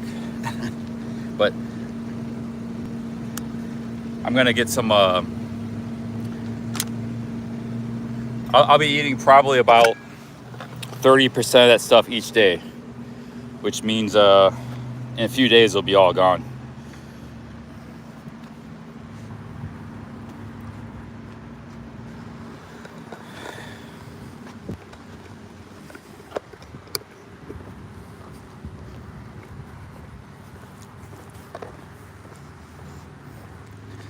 Okay, let's get to this town. We should be good on the internet for the battery for a couple hours.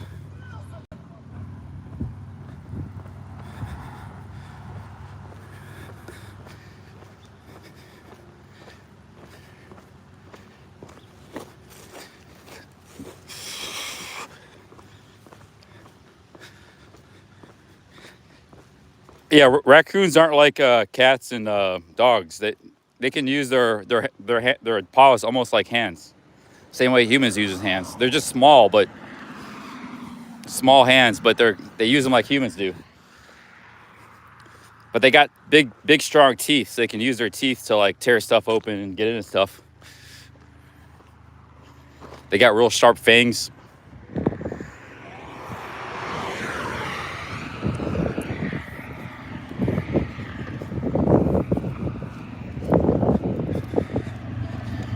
Back on the trail right there.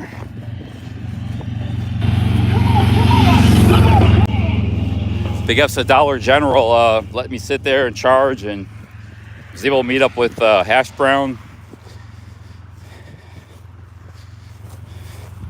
Had a giant thing of orange juice. Shout out to Dollar General.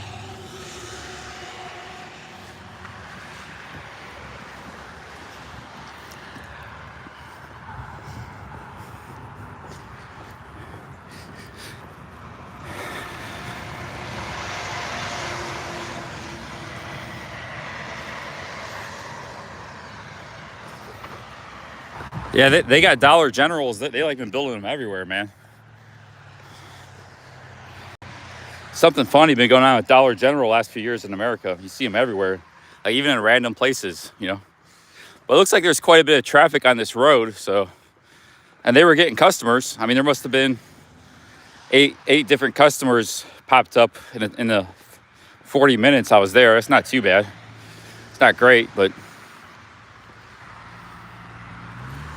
yeah, they've been building a lot of them. You know, what I think it was there was a shortage of corner stores, because back when I was growing up as a kid, there were a lot more corner stores, you know, like 7-Elevens, but we didn't have that. We had other stuff, but same thing. Then they kind of all went out of business for some reason. And then it was just like gas stations, but people don't go to gas stations to buy snacks and stuff. So there was a kind of a void there. And I think maybe they just got a lot of financing, and the Dollar General just started to explode across the country. It's not just Dollar General. There's Family Dollar. There's a lot of different dollar stores, but Dollar General is, I think, the biggest.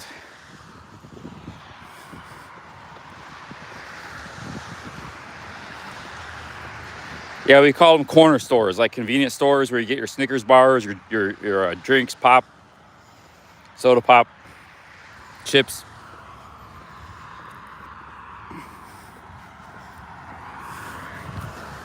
Call them either convenience stores or corner stores. Basically, like when Asia, you got your 7-Elevens and Family Marts, those kind of stores. They're called corner stores because they're always on a street corner.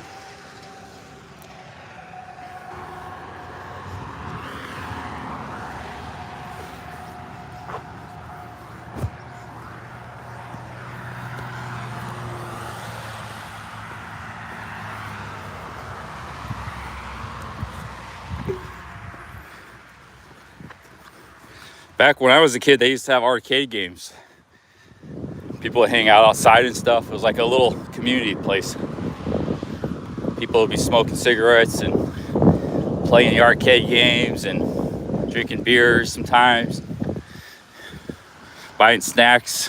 Sometimes they had little delis, magazines. A lot of times they had little magazine areas. But they all went out of business in America. The gas station kind of played that role a little bit.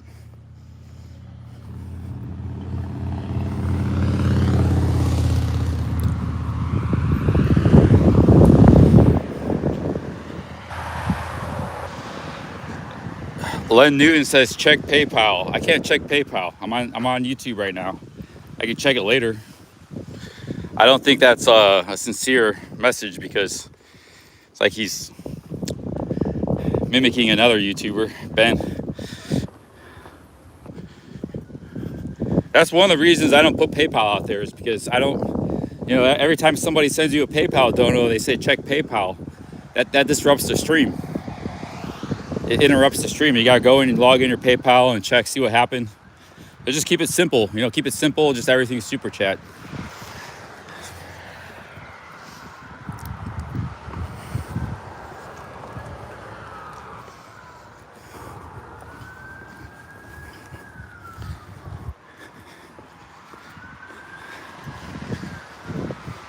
I mean, if it is sincere, you really did PayPal me. I don't promote my PayPal, but some reason you did. I'll check tonight up, and I appreciate that. But man, that car's flying! Holy cow! It must be going 100 miles an hour. That cop.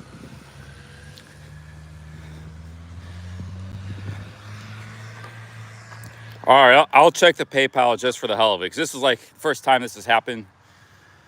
I'm not going to check PayPal again, just a fair warning out there for anybody. So I'll check it at nighttime. Let me see. Okay, I just interrupted the stream. I stopped it. I went into PayPal. Yeah, nothing happened. See, there's nothing in there. So this is why I don't have to check PayPal.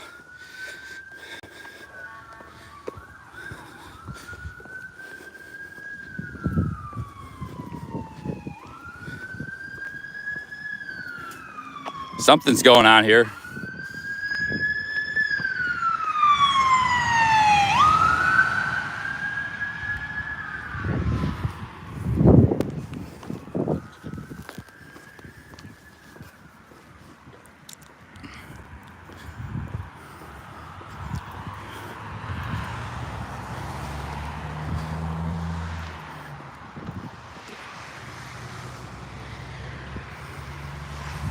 Yeah, they were going fast, man. I would say like 90. 100 maybe even.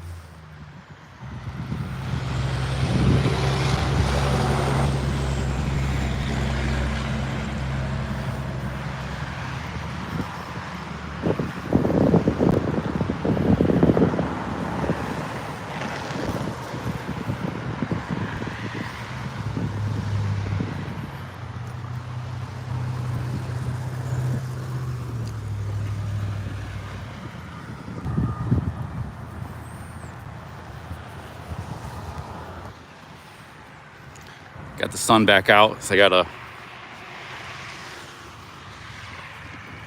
go in ninja mode.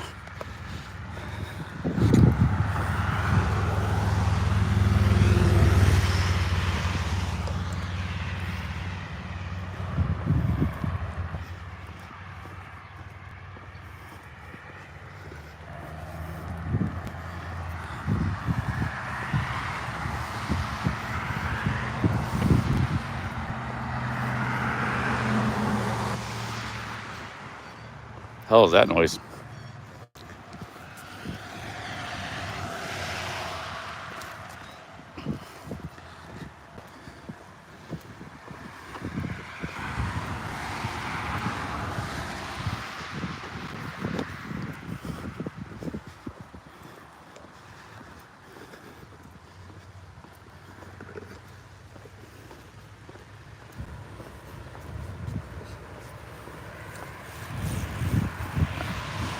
And these bike guys, you don't hear until they're going right by you.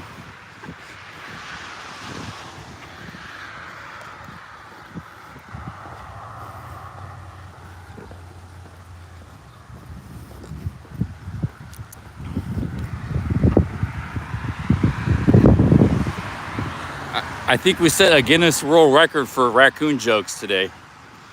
How many raccoon? There must have been 5,000 raccoon jokes in this live stream today. That's got to be a Guinness World Record, I think.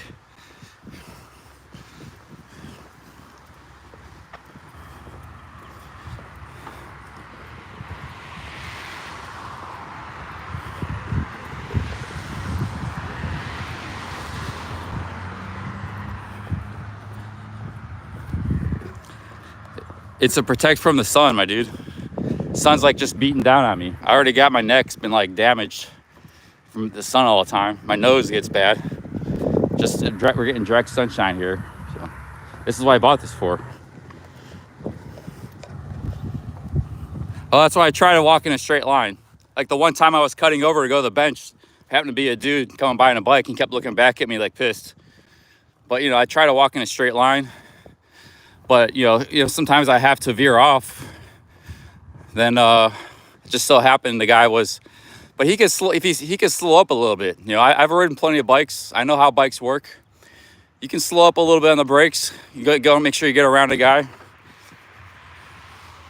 He wasn't going that fast either, so I don't know. One thing, a guy is going super fast, you know, down the bike.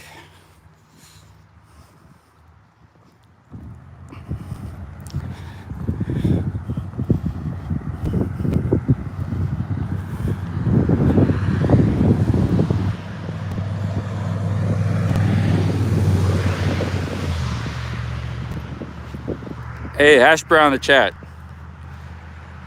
Big up Hash Brown. Thank you very much. I got my sun protection on.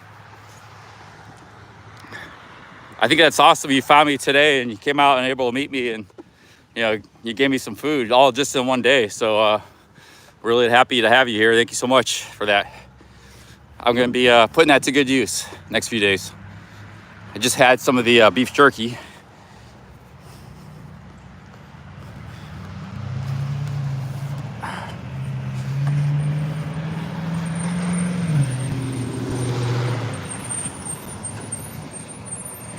Yeah, this is not the best look going into town, but I'm a hiker, you know. I don't want to get sunburned. They don't understand. I've been walking all day. I've done over 15 miles. Got the sun beating down on me, so.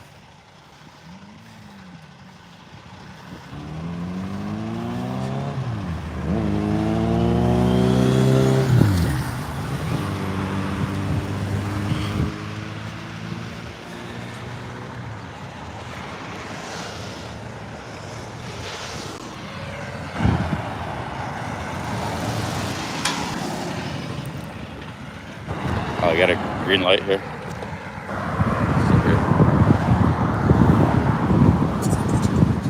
Not the best small town look here, but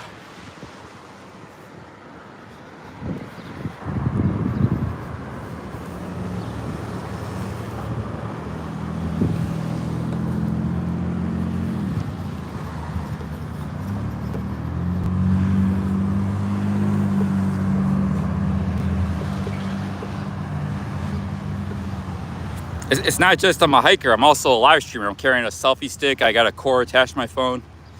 Combination of everything right now, the hiking, the backpack, the mask, the the live streaming, it kind of looks a little suspicious.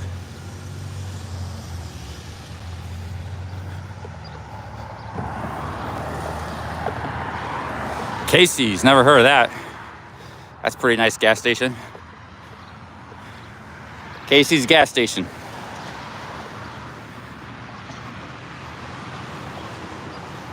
Cooler bag is in my backpack. I got it on the top there. Yeah.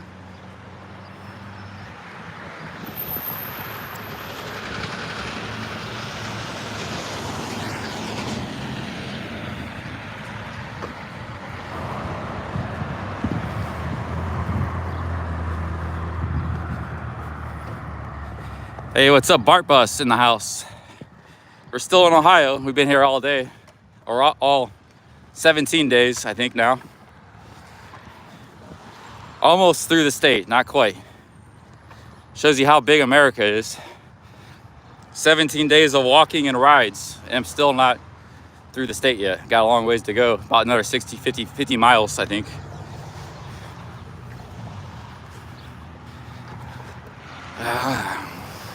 Because I haven't just walked, I've gotten a lot of rides, as you guys know.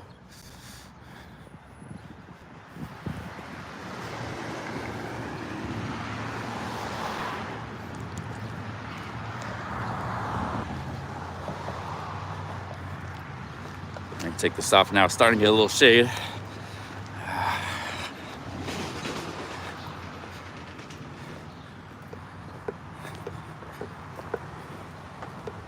Oh, there's hash brown.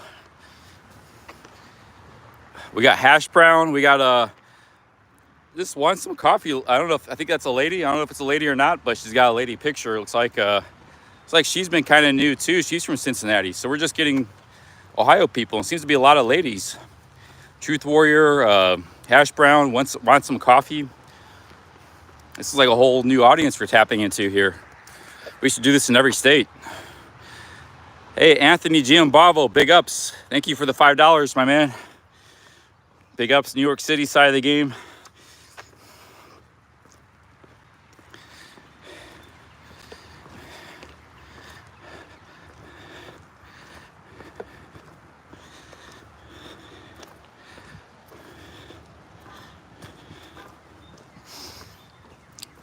Well, she says, want some coffee? She says she is a lady. Yeah, she's been very active in the chat. You know, talking about Ohio, and all these, you know, ladies have been. So it's great to have some locals and, you know, different people. So it's I like to see new people coming along from time to time in the audience too. It's pretty cool. Big ups, Anthony Giambavo. What we got here? We got another super chat. Oh shit, 2 super chats. 2 in a row by Anthony. Thank you, Anthony, very much. 2 $5 super chats in a row. Cheers. Thank you very much for that.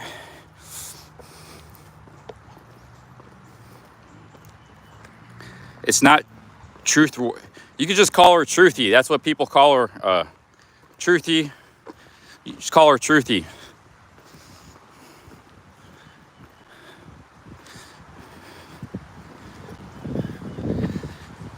CC, define what a woman is. A woman is, can be defined many ways.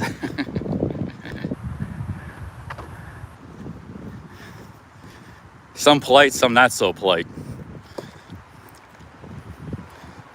You know what I mean? Like if you define by, hey, Wildcard AR, thank you for the $2. Cheers. Big ups, Wildcard. Yeah, that's the not polite way to define. Cheers.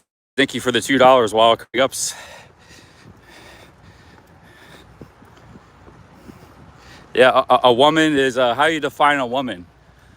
Well, you could say a woman is someone who's not a man. That's not really a good definition because that's like a negative definition. You could say a woman was someone who was born a female, but that's kind of like circuitous. Not really a good definition either. What's that word? That's tautological. So it's actually kind of hard to give a clear, concise that you could define by like their, you know, certain areas and stuff. But that's kind of not really crude. Like, yeah, well, I don't know what's the definition of a woman, or what's the definition of a man for that matter. Maybe they were onto something there.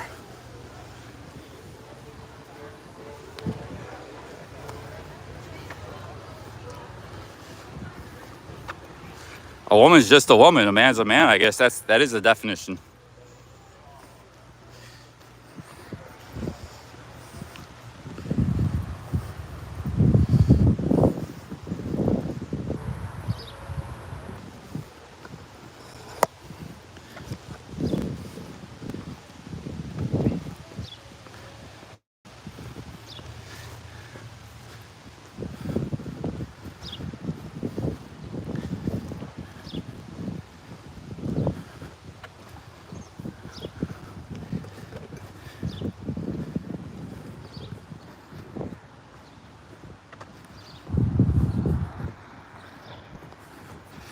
And I'm getting pretty hot. The problem with all this stuff protecting from the sun is it really makes you hot.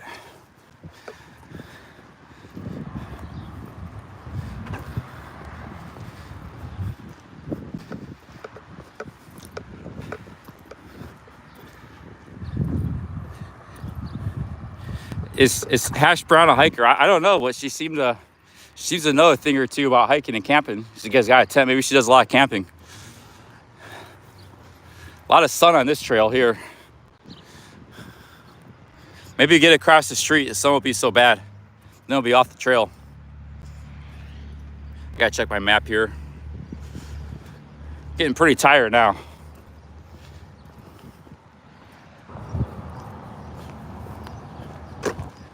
Pretty good day of walking.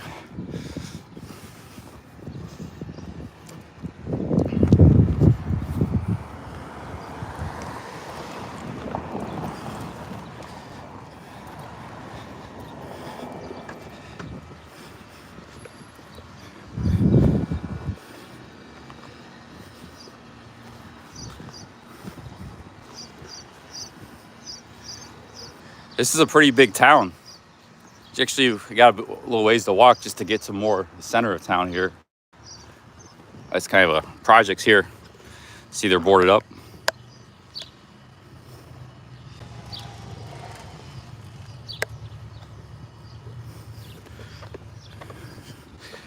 Hash Brown said this is can be a rough town. Said a lot of meth going on here.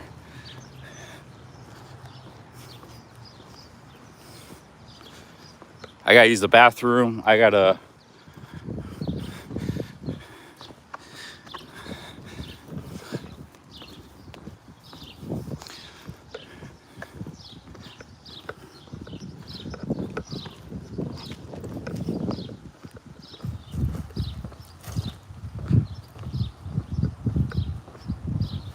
Did I hear anything more about the statue? Spicy Roads did a search for it. He said it was neglected and vandalized. So they just removed it. He found it on Facebook.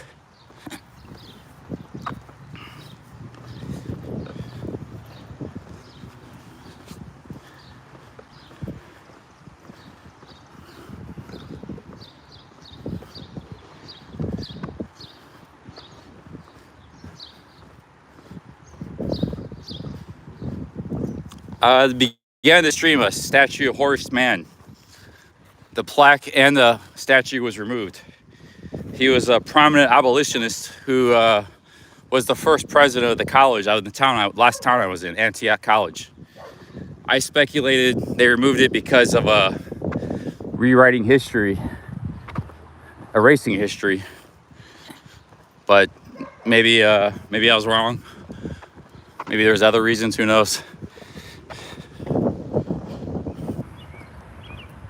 I stumbled across it last night when I was looking for stealth camping spots.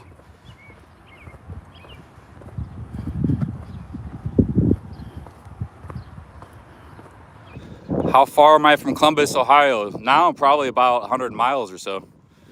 Maybe 80 miles, I don't know.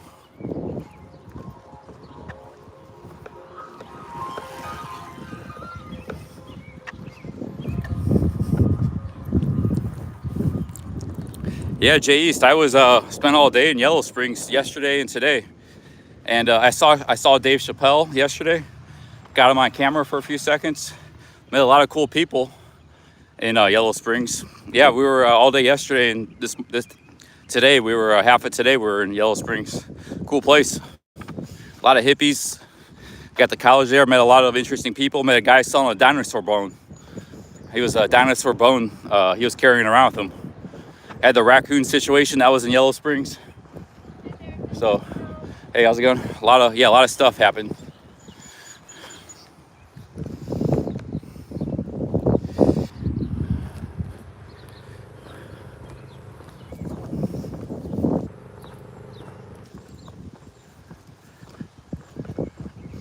Oh, it was a big bone. He said he got in Arizona. He was offering me for $20.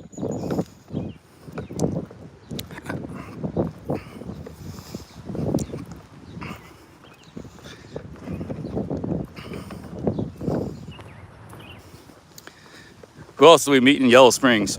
Yeah, we saw Dave Chappelle. What else happened? Oh, Alfred. We saw Alfred twice.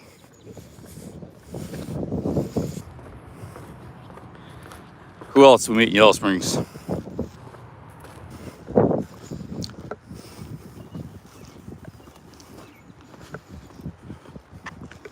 We're kind of on the outskirts.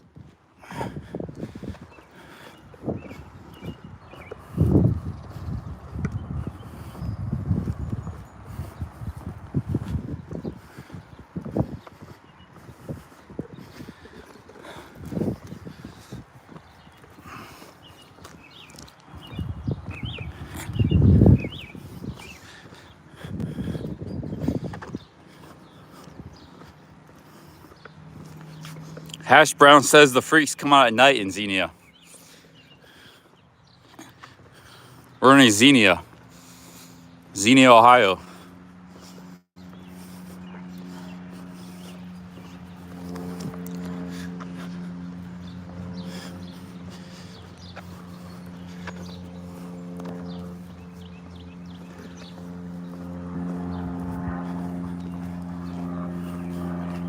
Yeah, the freak raccoons. The raccoons come out at night.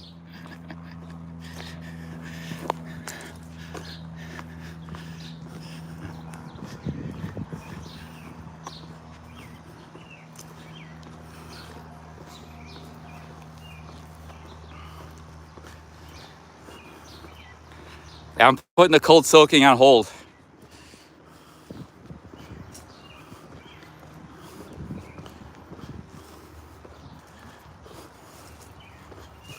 I lost my jar too.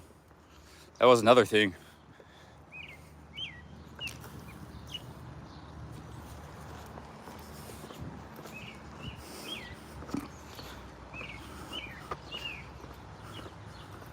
Herb says that cold soak would have made you sick. Yeah, I might watch some YouTube videos about cold soaking. I haven't watched that many. I am still interested in trying it again, especially I do some like bigger trails and stuff. Because I like grains. I like oatmeal. I like all that stuff. The couscous, all that stuff's good for cold soaking. So,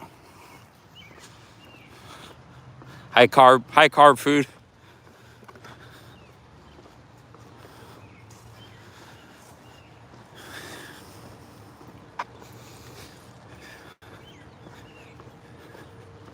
Well, this town was hit by a tornado, 1974, one of the worst tornadoes in all of America history. Killed a bunch of people. Everybody was homeless, so they probably had to rebuild a lot of stuff. 1970s was a good time to build architecture. They built stuff like this in the 1970s, so probably a lot of the town was devastated.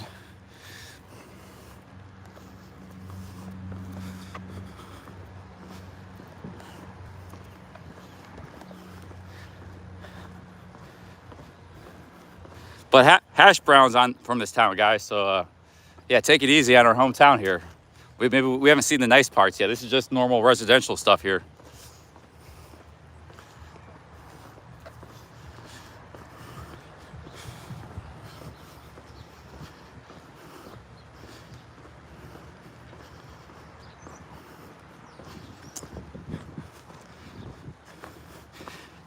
Yeah, wants some coffee remembers it when she was 12 years old. The tornado hit.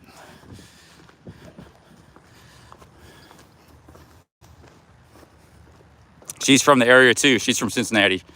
So we're getting it's nice to see some locals, you know, coming in the chat from the Southwest Ohio area. We had some new Philadelphia people coming in, Greg, Road Dog.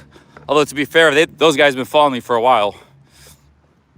Picked up the guy from Massillon that came out. He's been following me for a while. So Steph's #1 fan, Steph Traveler. Remember the guy I met in Massillon, Ohio?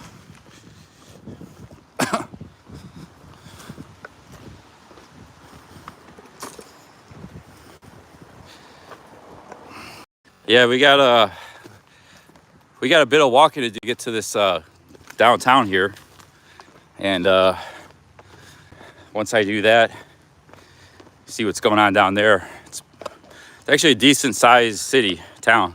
I don't know the population, but it's pretty big. Looks like.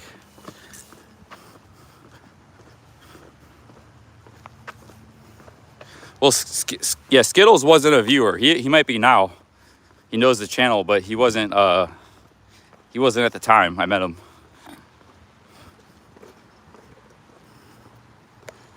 Man, I got yeah, this is a pretty big town here. Kind of spread out.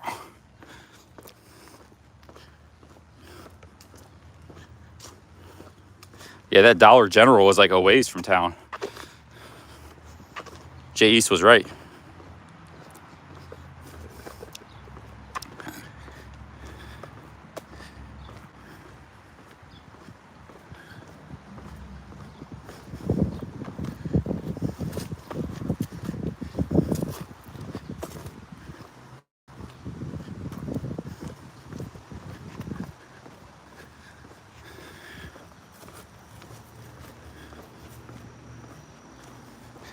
Yeah, I saw that comment. We'll be going through downtown, and yeah, I'll be getting off.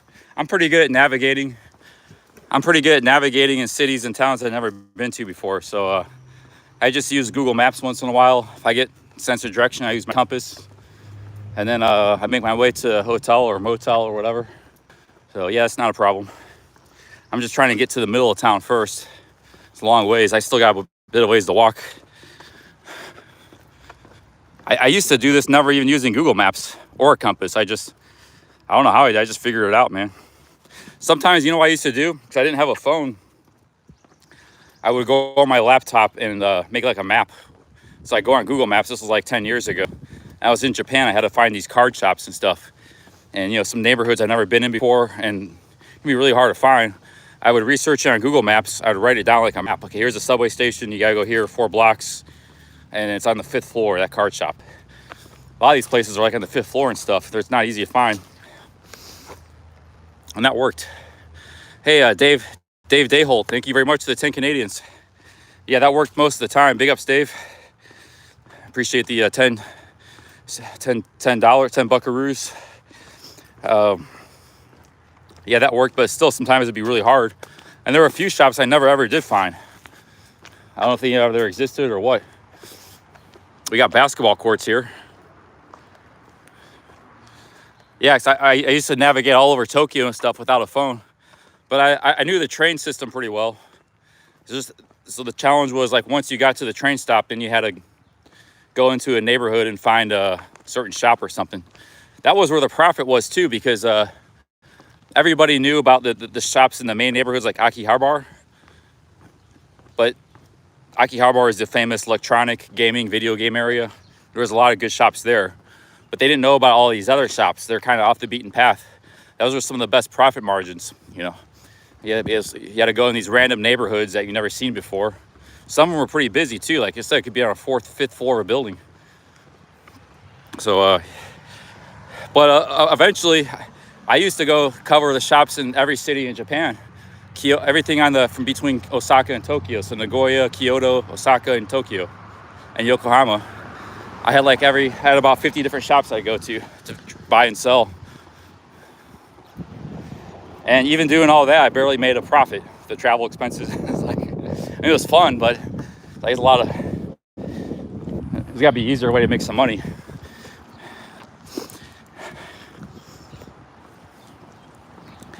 Big ups, Dave Holt. Thank you very much to the 10 Canadians.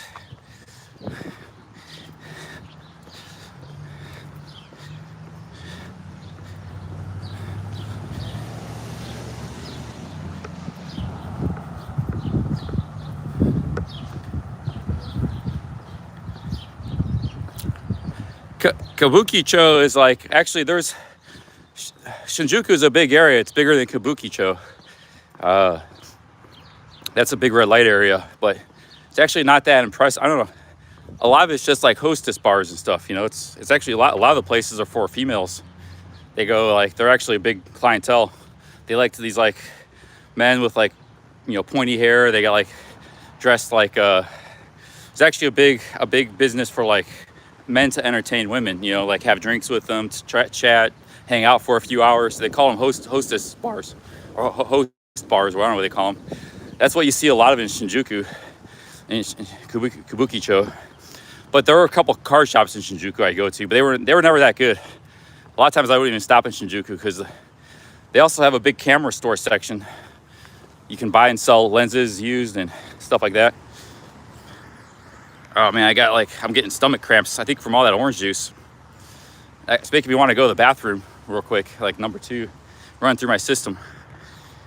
Hey, Gene Fever, big ups. That's a good thing. It's like cleaning you out. It's detoxifying. Orange juice is pretty good stuff, pretty powerful. But it's like cleaning out my system now, making me want to go to the bathroom. Big ups, Gene Fever, man. Thank you very much for that. Gene Fever, one of my oldest mods. Cheers. Somebody say 10 Canadians. Big ups, Gene. Man, the sun's pretty intense. Shit, I only like this part of the trail. It's all just sun. I like walking in the sun all day. Yeah, I had 1.5 liters of orange juice back at the Dollar General.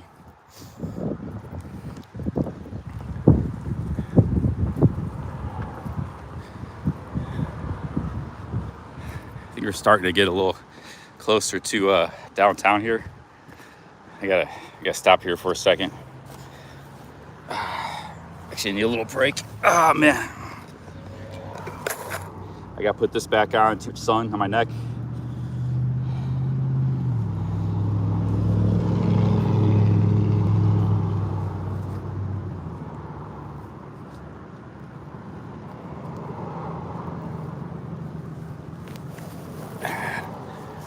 I bet you today, by the time I get settled in, it's gonna be like a 17-mile day. Pretty good day. Once you go over 15, it starts to wear on you pretty good. I haven't done a 20 day yet. I've done a lot of 19s and 18s.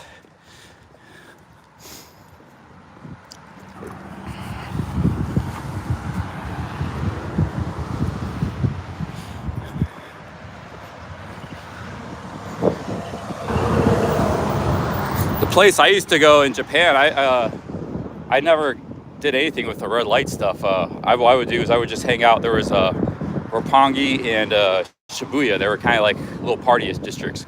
People just drink beers, and there's pubs. My favorite place was the Hub. They had happy hours for like gin and tonic, jumbo gin and tonic for $3. So I get 1 or 2 of those. It's before 7 p.m. I hit the card shops during the day, stop up at the Hub, get those, and then they're very sociable places. You meet a lot of other expats and travelers, and there's a lot of Japanese. Sometimes you would meet a Japanese woman. Wasn't very often, but she was cool to hang out and stuff. So, but even if you didn't do that, it's just a good time chatting, and you could always chat to people there. The music was low. I always liked that place. There's the original Hub was actually in Shibuya, but they got like 100 of them in Japan now. But the ones in Shibuya were always very like, just a good time. I was never a bar type person, but I like those places. Okay, we got a water fountain here. I got water though. I need to use the bathroom is what I need now. That orange juice like runs straight through my system. 1 liter orange juice. And then Roppongi had some stuff too. Like it used to be better, but there were some, you know, little nightclubs and they had hub bars as well. Oh, I missed a super chat here. I can't. It's hard to see the phone.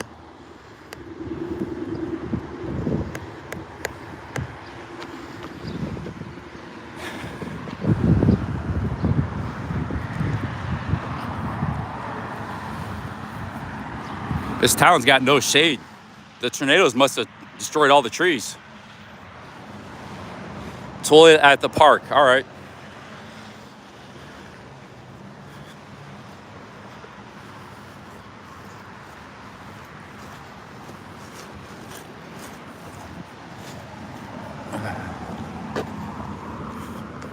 This looks like a big park. It goes all the way back there.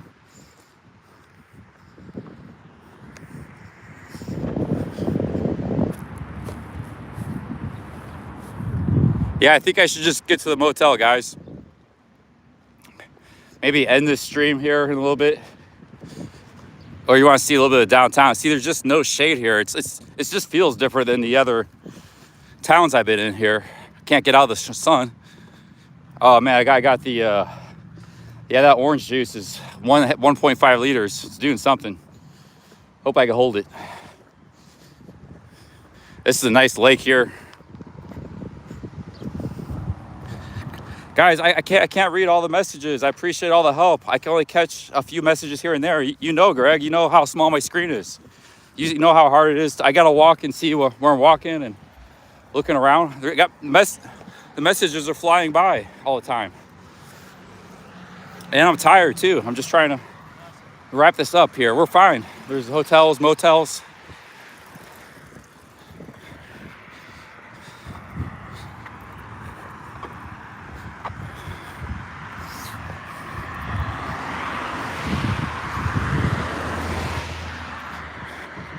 I got jock itch kicking in. That happens if you don't have a perfectly clean pair of undershorts walking all day. Put some Tough Act and Tenactin, it goes away though, right away. It's like, I got other things right now than reading the chat all the time, every comment.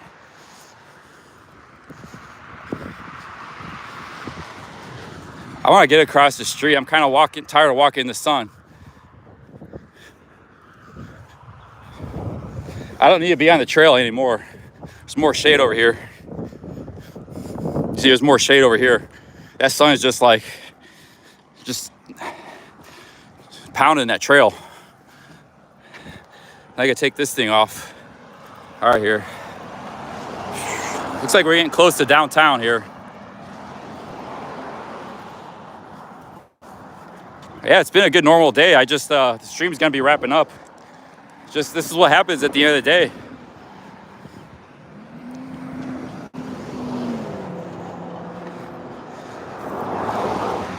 I probably did about 17 miles today of walking. I started at about 9 in the morning streaming.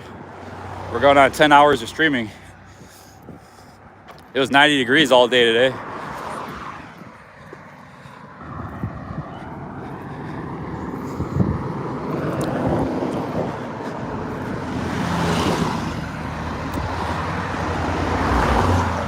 John W, thank you. Cheers, John W. Thanks for the £5, man. Thank you to all the British people. A lot of you guys, you've been sending me a lot of, nice $5, £5 super chats. That's like $7. Very, a lot of those. Oh man. Yeah, that orange juice. I might have to just close the stream and try to.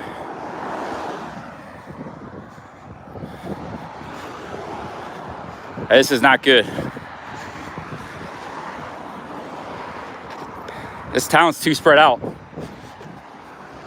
Yeah, this is not good. I might have to find a place where I might have should have went to that park by Hash Brown said.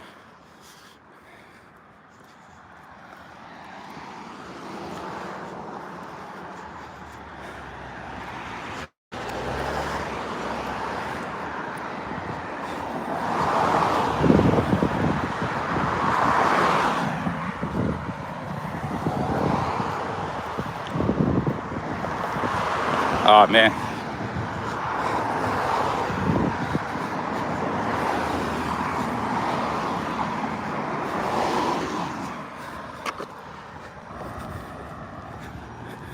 7 p.m.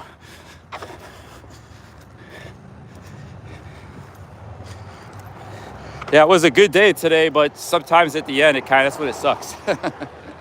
It's like, everything starts to wear on you, you know? Got the sun beating on me, need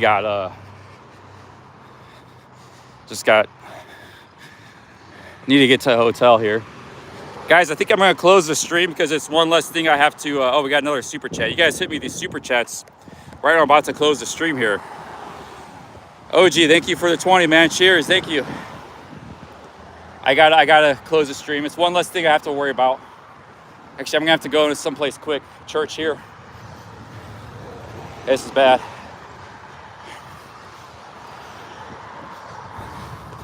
All right, guys, I think I'm just gonna close the stream. Thank you, OG Billy. Thank you very much for that. It's too much of a distraction right now, the live streaming. I'm gonna close this. I gotta get somewhere. Cheers, guys. Peace out. Big ups, OG, all the super chatters, everybody, mods, Hash Brown, Truth Warrior. See ya.